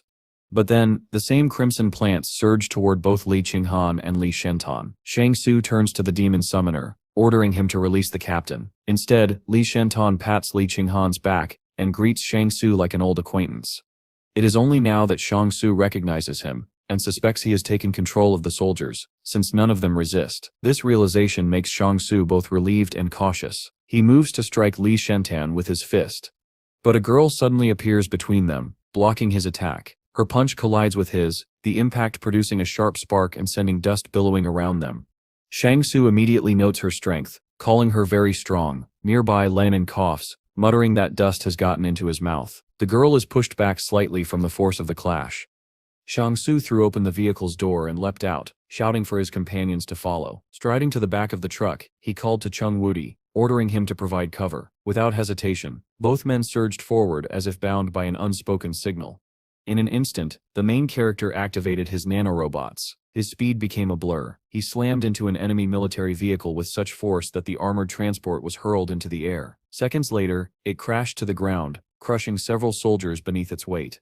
Xiaosu did not pause. He unleashed a flurry of explosive cards into the enemy ranks. The projectiles landed in rapid succession, detonating with thunderous force. The street erupted in a chain of explosions, scattering debris and claiming the lives of many consortium soldiers. Exhaling sharply, Xiaosu acknowledged to himself that life or death no longer rested in his hands. His only duty was to protect his friends. With resolve hardening in his voice, he ordered the advance. The real battle began. Both Xiaosu and Sheng Wudi pressed forward without mercy. The protagonist's sword cleaved soldiers in half, while Wudi's spear struck with such power that men were torn apart in an instant. Together, they moved like a pair of predators in perfect sync, cutting down wave after wave of enemy troops. But not every opponent fell so easily. One soldier leapt at Xiaosu, striking with a melee weapon. The blade met the nanorobot armor and failed to pierce it. Xiaosu countered with a devastating blow, sending the attacker sprawling, but the mark left on his armor stoked his anger. He knew that if the fight dragged on, exhaustion would claim them all. Suddenly, a loud gunshot rang out. One of the enemy's vehicles erupted into flames, its explosion killing dozens in an instant. Xiaosu's eyes snapped upward to find the source. On a nearby rooftop stood a familiar figure, Yang Xiaojin, rifle in hand, waving at him. Relief washed through him. Reinforcements had arrived. With renewed determination, Xiangsu cut down soldier after soldier, while Yang Xiaojin's precise shots from above shielded both him and Wudi. The rhythm of their teamwork filled the battlefield, steel, gunfire and the cries of the dying blending into a deadly symphony. But amidst the chaos, Xiangsu noticed something troubling. The number of test subjects, mutated creatures used by the enemy, was growing. From her position, Shang Xiaojin continued to cover them, ignoring a voice shouting at her to leave the protagonist behind. Luo Shenyu appeared beside her, urging her to hurry, for the test subjects were closing in. Over the wall they came one after another, clawing their way toward the rooftop. A swarm of monsters rushed Yang Xiaojin just as she looked through her scope. Acting instantly, Luo Shenyu used her powers to create a portal beneath their feet. In a blink, both women vanished, leaving the creatures to snarl at empty air. On the streets below, Xiangsu and Wudi kept fighting, their weapons slick with blood. Out of the corner of his eye, Xiangsu saw Yang Xiaojin escape, and felt a quiet surge of relief. Monsters, about 500 meters away, Wudi warned. The two stood back to back, realizing they were surrounded. There was only one chance left. Xiangsu would have to unleash his destructive technique, doubling his combat capabilities for 30 precious seconds. Materializing his red shadow, he ordered Wudi to cover him. Wudi nodded without hesitation. Ahead, a full platoon of consortium soldiers readied their melee weapons. Xiangsu spun his blade, the shadow mirroring him like a perfect twin. Together they charged. What followed was a massacre, swift, precise, and merciless. The shadow cut down one group, then flowed seamlessly into the next, moving like a dancer weaving through death. A desperate soldier leapt at the shadow, blade poised to strike, but his weapon passed harmlessly through. The shadow smiled back at him before slicing him apart. While Xiangsu was still locked in combat, another squad prepared a grenade launcher. The roar of battle had already reached a fever pitch when it happened. A soldier, standing firm amid the chaos, raised his weapon. In the next instant, a high-speed projectile burst forth, ripping through the air as if tearing the very fabric of space. It surged forward, unstoppable, aimed directly at Jiangsu and Chang Wudi. Xiangsu's eyes widened. Fear and urgency flashed across his face. He shouted a warning to Chang Wudi, who turned his head, at first confused, until he saw it. By then there was no time to think. Without hesitation, Xiangsu threw himself forward, placing his own body between the deadly projectile and his partner. The impact came a heartbeat later. A deafening explosion engulfed him, flames and smoke wrapping his figure completely. The shockwave hurled Chang Wudi to the ground. When the smoke began to clear, the white-haired young man slowly regained his senses. Blinking, he searched the battlefield, then froze. Xiangsu lay motionless on the ground, his body broken, his chest still. "Master." Chang Wudi's voice cracked. He ran to his side, dropping to his knees, his hands trembling as he examined him. But before panic could overtake him completely, Xiangsu's eyes opened. They were calm. Too calm. No pain. No fear. "We're not getting out of here," Xiangsu said evenly. "Hide the others. Keep them safe." But Chang Wudi-Sip's answer was immediate and resolute. "I will never abandon you." Determination flared in his eyes. He rose to his feet, weapon in hand, vowing to distract the enemy long enough for their allies to act. Turning, he shouted for someone, anyone, to move Xiaosu to the car. From nearby, Lu Yuan, Xiaoyu, and Li Qingzhong had been watching in fear. Xiangsu's younger brother pleaded for help, and Wang Fugi suggested they all go together. Li Qingzhong didn't hesitate. Throwing open the car door, he sprinted into the fray, calling to Chang Wudi that he had come to help. I once set hide while those who saved me risked their lives. Another soldier, standing beside the captain, nodded. Then, we do it together. The plan was simple. The trio would draw the enemy Sep's attention, while Wang Fugi and the others rescued Xiangsu, but the man in the blue uniform, understanding the danger, urged them not to save him. Save yourselves, he said, even if it means leaving me. Chang Wudi refused. He ordered his friends to return for Xiangsu, then reached deep within himself. Something locked away for so long broke free. Golden armor materialized, wrapping around his body like a divine shield. Don Sip's light spilled over the battlefield as the young man gripped his staff and smiled bitterly. My master is no saint, he admitted, but I will not retreat. I will not fear death. Then he charged. The first clash came instantly. A deadly claw from a test subject blocked with the steel of his staff. More soldiers rushed him, trying to pin him down, but their efforts were in vain. With every breath, his strength grew. He leapt high into the air, clasping his hands together around his staff, channeling the hidden energy that now surged through his veins. Golden armor spread further over his skin, the radiance burning away the shadows. In a single forward rush, he struck one blow, enough to create a massive explosion that scattered Li Consortium soldiers and test subjects alike. The sky ignited with orange flames streaming from his body. Landing with force, he raised his weapon again, unyielding. One test subject, pinned beneath a boulder, snarled helplessly. Chang Wudi stretched out his hand. A new power stirred, summoning. In the blink of an eye, a legion of monkeys appeared, loyal and fierce, ready to fight at his side. Under his command, they tore into the enemy ranks. The test subjects fought back, merging together into a writhing sphere of bodies. Chang Wudi hurled himself forward, flames igniting around him and his weapon. His strike burned through the sphere, setting the creatures ablaze. Their shrieks dissolved into nothingness, their bodies vanishing as if consumed by the sun. When it was over, Chang Wudi dropped to one knee. His breath came in ragged gasps. His armor flickered. His wounds bled freely. Yet his eyes held no fear, only the unyielding will to keep fighting. A few seconds later, the boy collapsed to the ground. His ally rushed over, asking if he was all right. A thin trickle of blood slid from the corner of Chang Wudi's mouth. Yet, in that moment, his thoughts were not on his pain but on a quiet, almost childlike question: would Xiangsu praise him if he could see him now? His mind drifted. As a child, his own mother had sent him to a mental hospital. He had no friends, no dreams, nothing to hope for. But one summer, when he was 8 years old, he made a promise to himself. One day he would become the Monkey King. And then, hope arrived. He met Xiangsu, his master. Life changed. He had someone to fight beside, someone who saved him time and again. The world stopped calling him a fool. Other faces appeared in his memories, Yang Xiaojin, whom he clearly cared for. Those memories played before him, one after another, as the darkness slowly crept into his vision. Second by second, his consciousness began to slip away. With a faint smile, lying face down, Chang Wudi noticed a shadow moving toward him. An unfamiliar man approached, crouched beside him, and began gathering his blood. "What are you doing?" Wudi asked, his voice weak but laced with confusion. The man did not stop. He simply replied, "The Fireseeds Company buys the blood of superhumans. Thought I stet make a little money." The casual cruelty of the words crushed what little strength Wudi had left. He could not speak, could not believe the ugliness of the human world. He began to fall until his hand clenched, almost by instinct, around his golden staff. A vortex of yellow energy erupted around him. Those who had come to steal from him froze in horror as their bodies began to crumble, their limbs severing, their forms burning to ash before vanishing entirely. Amid the glow of gold, Wudi raised his hand slightly. His master Sip's voice echoed in his mind. "If darkness tries to consume you, remember, Wudi, you are light." But the young man whispered back into the world.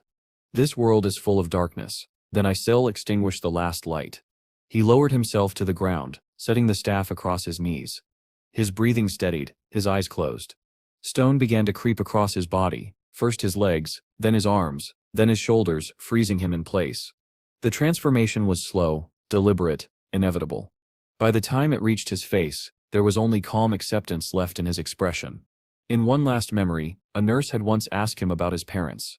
Her reply still lingered: "You came from stone." The monkeys he had summoned knelt silently around him, and then, all at once, the battlefield fell quiet.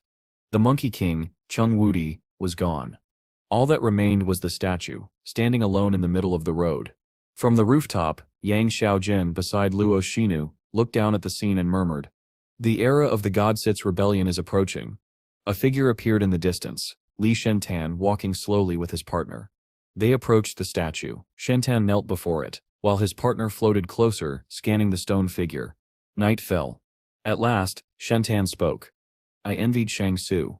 His sister turned to him. "Do you feel guilty?" "No," he answered. Both he and Wudi had come from the same mental hospital. The difference was simple. Shentan had chosen to walk into hell. Wudi had carried the purest heart. Placing his hand on the ground, Shentan pushed himself to his feet. After revenge, he said, "I still have nothing left to do, so I promise you, Wudi, I still protect your master." His eyes lifted, catching sight of his sister asleep. Waking her, he told her to get ready. Their enemies still had fortresses left to burn. The scene shifts to the 88th fortress, shrouded in the still darkness of night. Inside, Boss Luo sits at dinner, savoring his meal. With a satisfied tone, he remarks that the Yang family's fried chicken is truly delicious, and orders the man beside him to bring the exact same dish tomorrow. Suddenly, a black raven swoops in through the open window, a note tied to its claw. It lands neatly on Boss Luo's bent arm. He removes the paper, unfolds it, and begins reading silently, his brows knitting into a frown. A soldier, noticing the change in his expression, steps forward and asks if something has happened. Boss Luo doesn't answer immediately. Instead, he takes a bottle of wine, pours a glass, and quite suddenly, spills the red liquid onto the carpet. With an unsettling calm, he declares that nothing has happened, but from now on, he will no longer be called Ben Bo Erba. The soldier is left confused by this strange announcement. Meanwhile, far from the 108th fortress, a small squad makes its way through snowy slopes. Leading them is Liu Weian, determined not to disappoint his brother. Alongside him are Wang Fugi, Xiao Yu, and the rest of their allies. They travel until the fortress is no longer visible, feeling safer with the distance. Liu Weian turns to Wang Fugi and Xiao Yu, asking them to help everyone settle while he searches for food. Supplies are down to just 2 days' worth, but with his hunting skills, he is confident he can catch at least a few sparrows.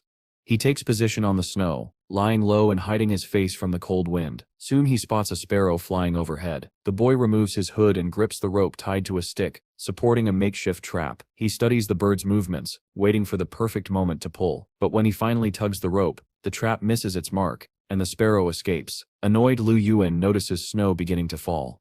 Time passes and snow blankets him entirely. Another sparrow eventually approaches, pecking at the food beneath a large plate. Distracted by the meal, the bird senses no danger. Liu Yuan waits until it is fully engrossed before yanking the rope. The plate drops, trapping the prey. Standing and brushing the snow from his clothes, he lifts the plate and seizes the bird by the throat to prevent escape. Relief washes over him, yet he recalls his brother once saying hunting was easy. Now he realizes that was a lie meant to protect him, and understands how much his brother endured to keep their family fed.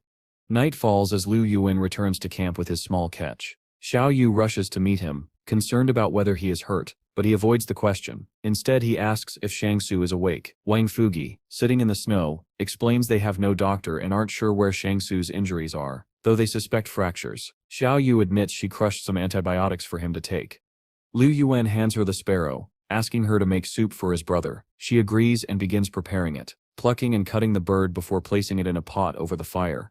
But the rich aroma of cooking drifts through the night air, drawing the attention of strangers nearby. A group of unknown men approaches, one of them boldly asking Xiao Yu for a cup of soup. Without hesitation, she tells him to get lost. Watching from the side, Liu Yuan understands these men come from a position of privilege in the fortress. They don't know how to ask politely, let alone respect others.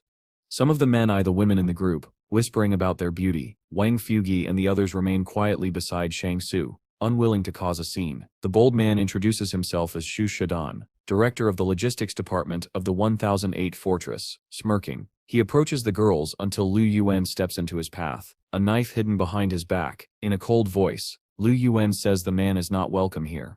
Shush Shiden brushes him off, speaking condescendingly as if to a child, and declares that under martial law their food will be confiscated. Without hesitation, Liu Yuan lunges forward and drives his knife into the man's chest. Pulling the blade free, he watches as Shush Shiden collapses to the ground, his own expression hard and unyielding. Liu Yuan stands over Shush Shiden's fallen body, announcing to everyone that no one will dare approach them again. The display of violence has its intended effect. Most of the grown men simply decide to leave, not wanting trouble. His thoughts drift back to a conversation with his older brother. Xiaosu had once told him never to fear making trouble, but to always know when to stop, and to swiftly eliminate anyone who posed a real threat, without drawing unnecessary attention. Human nature, his brother explained, was simple. People value their lives. Those from the fortress, spoiled by comfort, will always retreat when danger looms. Zhao Yu, still worried, listens as Lu Yuan admits he finally understands the burden Xiaosu has carried all this time, but the girl only smiles faintly and tells him not to overthink. He should just eat some soup. The group gathers around the fire, ready to eat the freshly prepared dish. Liu Yuan, receiving his bowl, remarks that if his brother hadn't been sleeping, no one here would be going hungry. A teacher among the refugees divides portions for her students, reminding them they are still growing and must not go without food. Glancing around, Xiao Yu notes that many refugees have gathered here, and among them, there might be a doctor who could examine Shang Su. With a charged smile, Liu Yuan agrees, but before he can search for one, a familiar voice calls from behind, saying there's no need. Turning quickly, Liu Yuan sees Shang Su himself, awake, though still trembling. The others rush to his side, relieved that he's regained consciousness, but Shang Su's face quickly turns serious as he asks about Shang Wudi. At the question, the allies lower their eyes, unwilling to speak. Finally, Wang Fugi hesitantly explains that Shang Wudi left after saying he had something to do. By dawn, Liu Yuan tells his brother proudly how his partner fought hordes of enemies, his body glowing with seven-colored light, rainbow clouds filling the sky. Voice trembling, Liu Yuan calls him a true hero, but in his heart he knows the truth. Shang Wudi is gone. The weight of loss settles heavily on Shang Su. Now he alone is capable of fighting, and he must recover quickly. Suddenly, captured nanorobots begin to emerge on his body. He turns to Liu Yuan, asking for help to set up a tent. Though the boy hesitates, Shang Su assures him it's necessary. Together with Wang Fugi, they assemble the shelter. Inside, Shang Su begins his painful work. Using the nanobots, he forces shattered bone fragments back into place. The agony is unbearable, and he collapses onto a mat, exhausted. By midday, Liu Yuan sits outside the tent, thinking about his brother's fate. That's when he notices a man hiding behind a bush, watching. In an instant, Liu Yuan appears behind him. A second later, the man's body drops into the snow, a fresh stab wound marking his end. With a fierce voice, Liu Yuan warns that anyone who threatens him or his loved ones will share the same fate. Some of the onlookers vow to report this to the army when it comes to the wasteland, and soon enough, the Li Consortium's forces arrive in armored vehicles. Liu Yuan's grip tightens on his knife as a man in uniform steps out. Refugees rush to him, begging for help. But the soldier coldly replies that no one cares about refugees, there is a war, and the Yang Consortium is advancing. When one refugee insists that a murder has taken place, the officer orders his men to raise their weapons and keep everyone away, claiming there may be spies among them. Fear spreads, and the people retreat deeper into the wasteland. One man protests, saying the fortress inhabitants can't be treated like this and threatening to file complaints. The officer only smirks, warning him not to dare follow the military convoy. Moments after the Li Consortium's convoy departs, Shang Su steps out of his tent and tells Liu Yuan they should head to the mountains. They can't stay here any longer. But before they can act, another set of armored vehicles approaches the refugee camp. Shang Su's expression hardens. It's too late to leave now. Two armored transports, and a car stop close to the crowd. This time, it's the Yang Consortium's military. Some refugees feel a glimmer of hope, believing these soldiers won't harm them. The commander inside the car assumes the crowd are residents of the 108th Fortress and orders all weapons confiscated. He steps out, addressing the refugees directly. When one man confirms they are indeed legal residents and will follow orders, the commander asks if they expect to return to the fortress. His voice turns cold. There may be spies among them, he says, and such people could cause chaos in the rear. He orders a soldier to oversee the construction of a refugee camp right here. Before leaving in his car, the commander tells his subordinate to assign work to everyone and punish those who refuse. A red-haired officer takes over, barking orders. From the side, Liu Yuan glances at his brother, as if asking what they should do. Then, without hesitation, he approaches the officer and asks if he knows Yang Shajin. The man, clearly unfamiliar with the name, brushes him off and orders him to stop loitering. Liu Yuan then volunteers to help with the work, and the officer allows it. Returning to his group, he's met by Wang Fugi, who places a hand on his head and reassures him. They'll overcome this difficulty together, no matter the cost. The teacher, surrounded by her students, also decides to help. Liu Yuan admits that he and his brother were once completely alone, But now they have allies. Xiao Yu approaches one of the girls, warning her to be cautious in the wasteland and to defend herself if attacked. She distributes heavy stones for self-defense and instructs the girls on exactly where to strike an opponent to cause maximum harm. By morning, Wang Fugi works alongside Liu Yuan and the others, hauling logs without rest. Liu Yuan urges him to take a break after the current load, but the merchant refuses. He's not so old that he needs others to work for him. When the logs are finally piled, Liu Yuan picks up a shovel and continues without pause. Night falls. Xiao Yu notices the tension in his face and urges him to rest, laying down sticks on the snow to help him, but Liu Yuan wipes sweat from his forehead and insists his minor injuries are nothing compared to his brother's, so he'll keep working. An older man walks past, sneering that Liu Yuan isn't as tough as he thinks. The boy grips the shovel tightly, face darkening. He mutters that he wishes he had his brother's strength to kill people like that.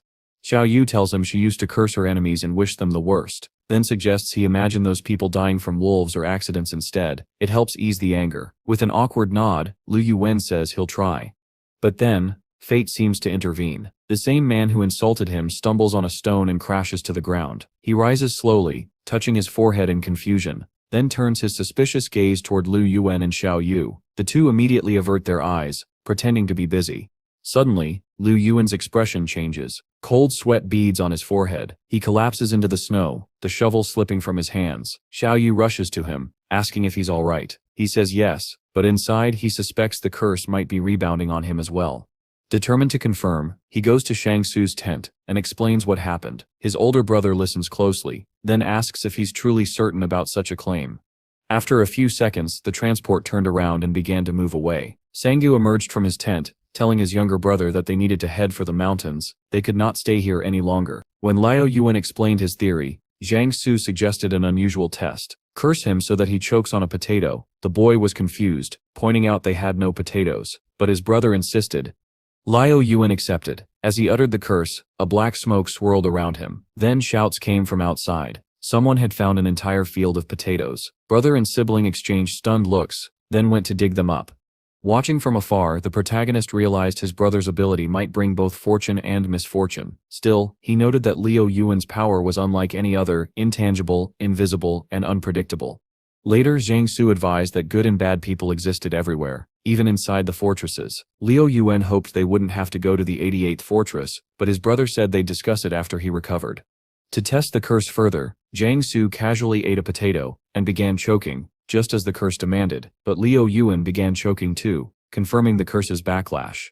Inside their shelter, Zhang Su handed his brother a box containing 3 wireless charging devices for nanobots. He instructed him to return if they ran out of power, and to give Shiu the black medicine for treating injuries. Soon, Zhang Su gathered a group of disciples and asked if they'd used nanobots before. They confirmed, saying they noticed improved performance in vehicles. He explained that mastery required training, discipline, and willpower. Wang Fugi arrived, smiling, to announce they were moving into a proper wooden house. But when they arrived, an angry man accused them of taking the best shelter for themselves. Liu Yuan responded with a sudden knee to the man's chest. Shiu followed with a deadly warning. Anyone speaking ill of Wang Fugi would lose their life. The other man backed away in fear.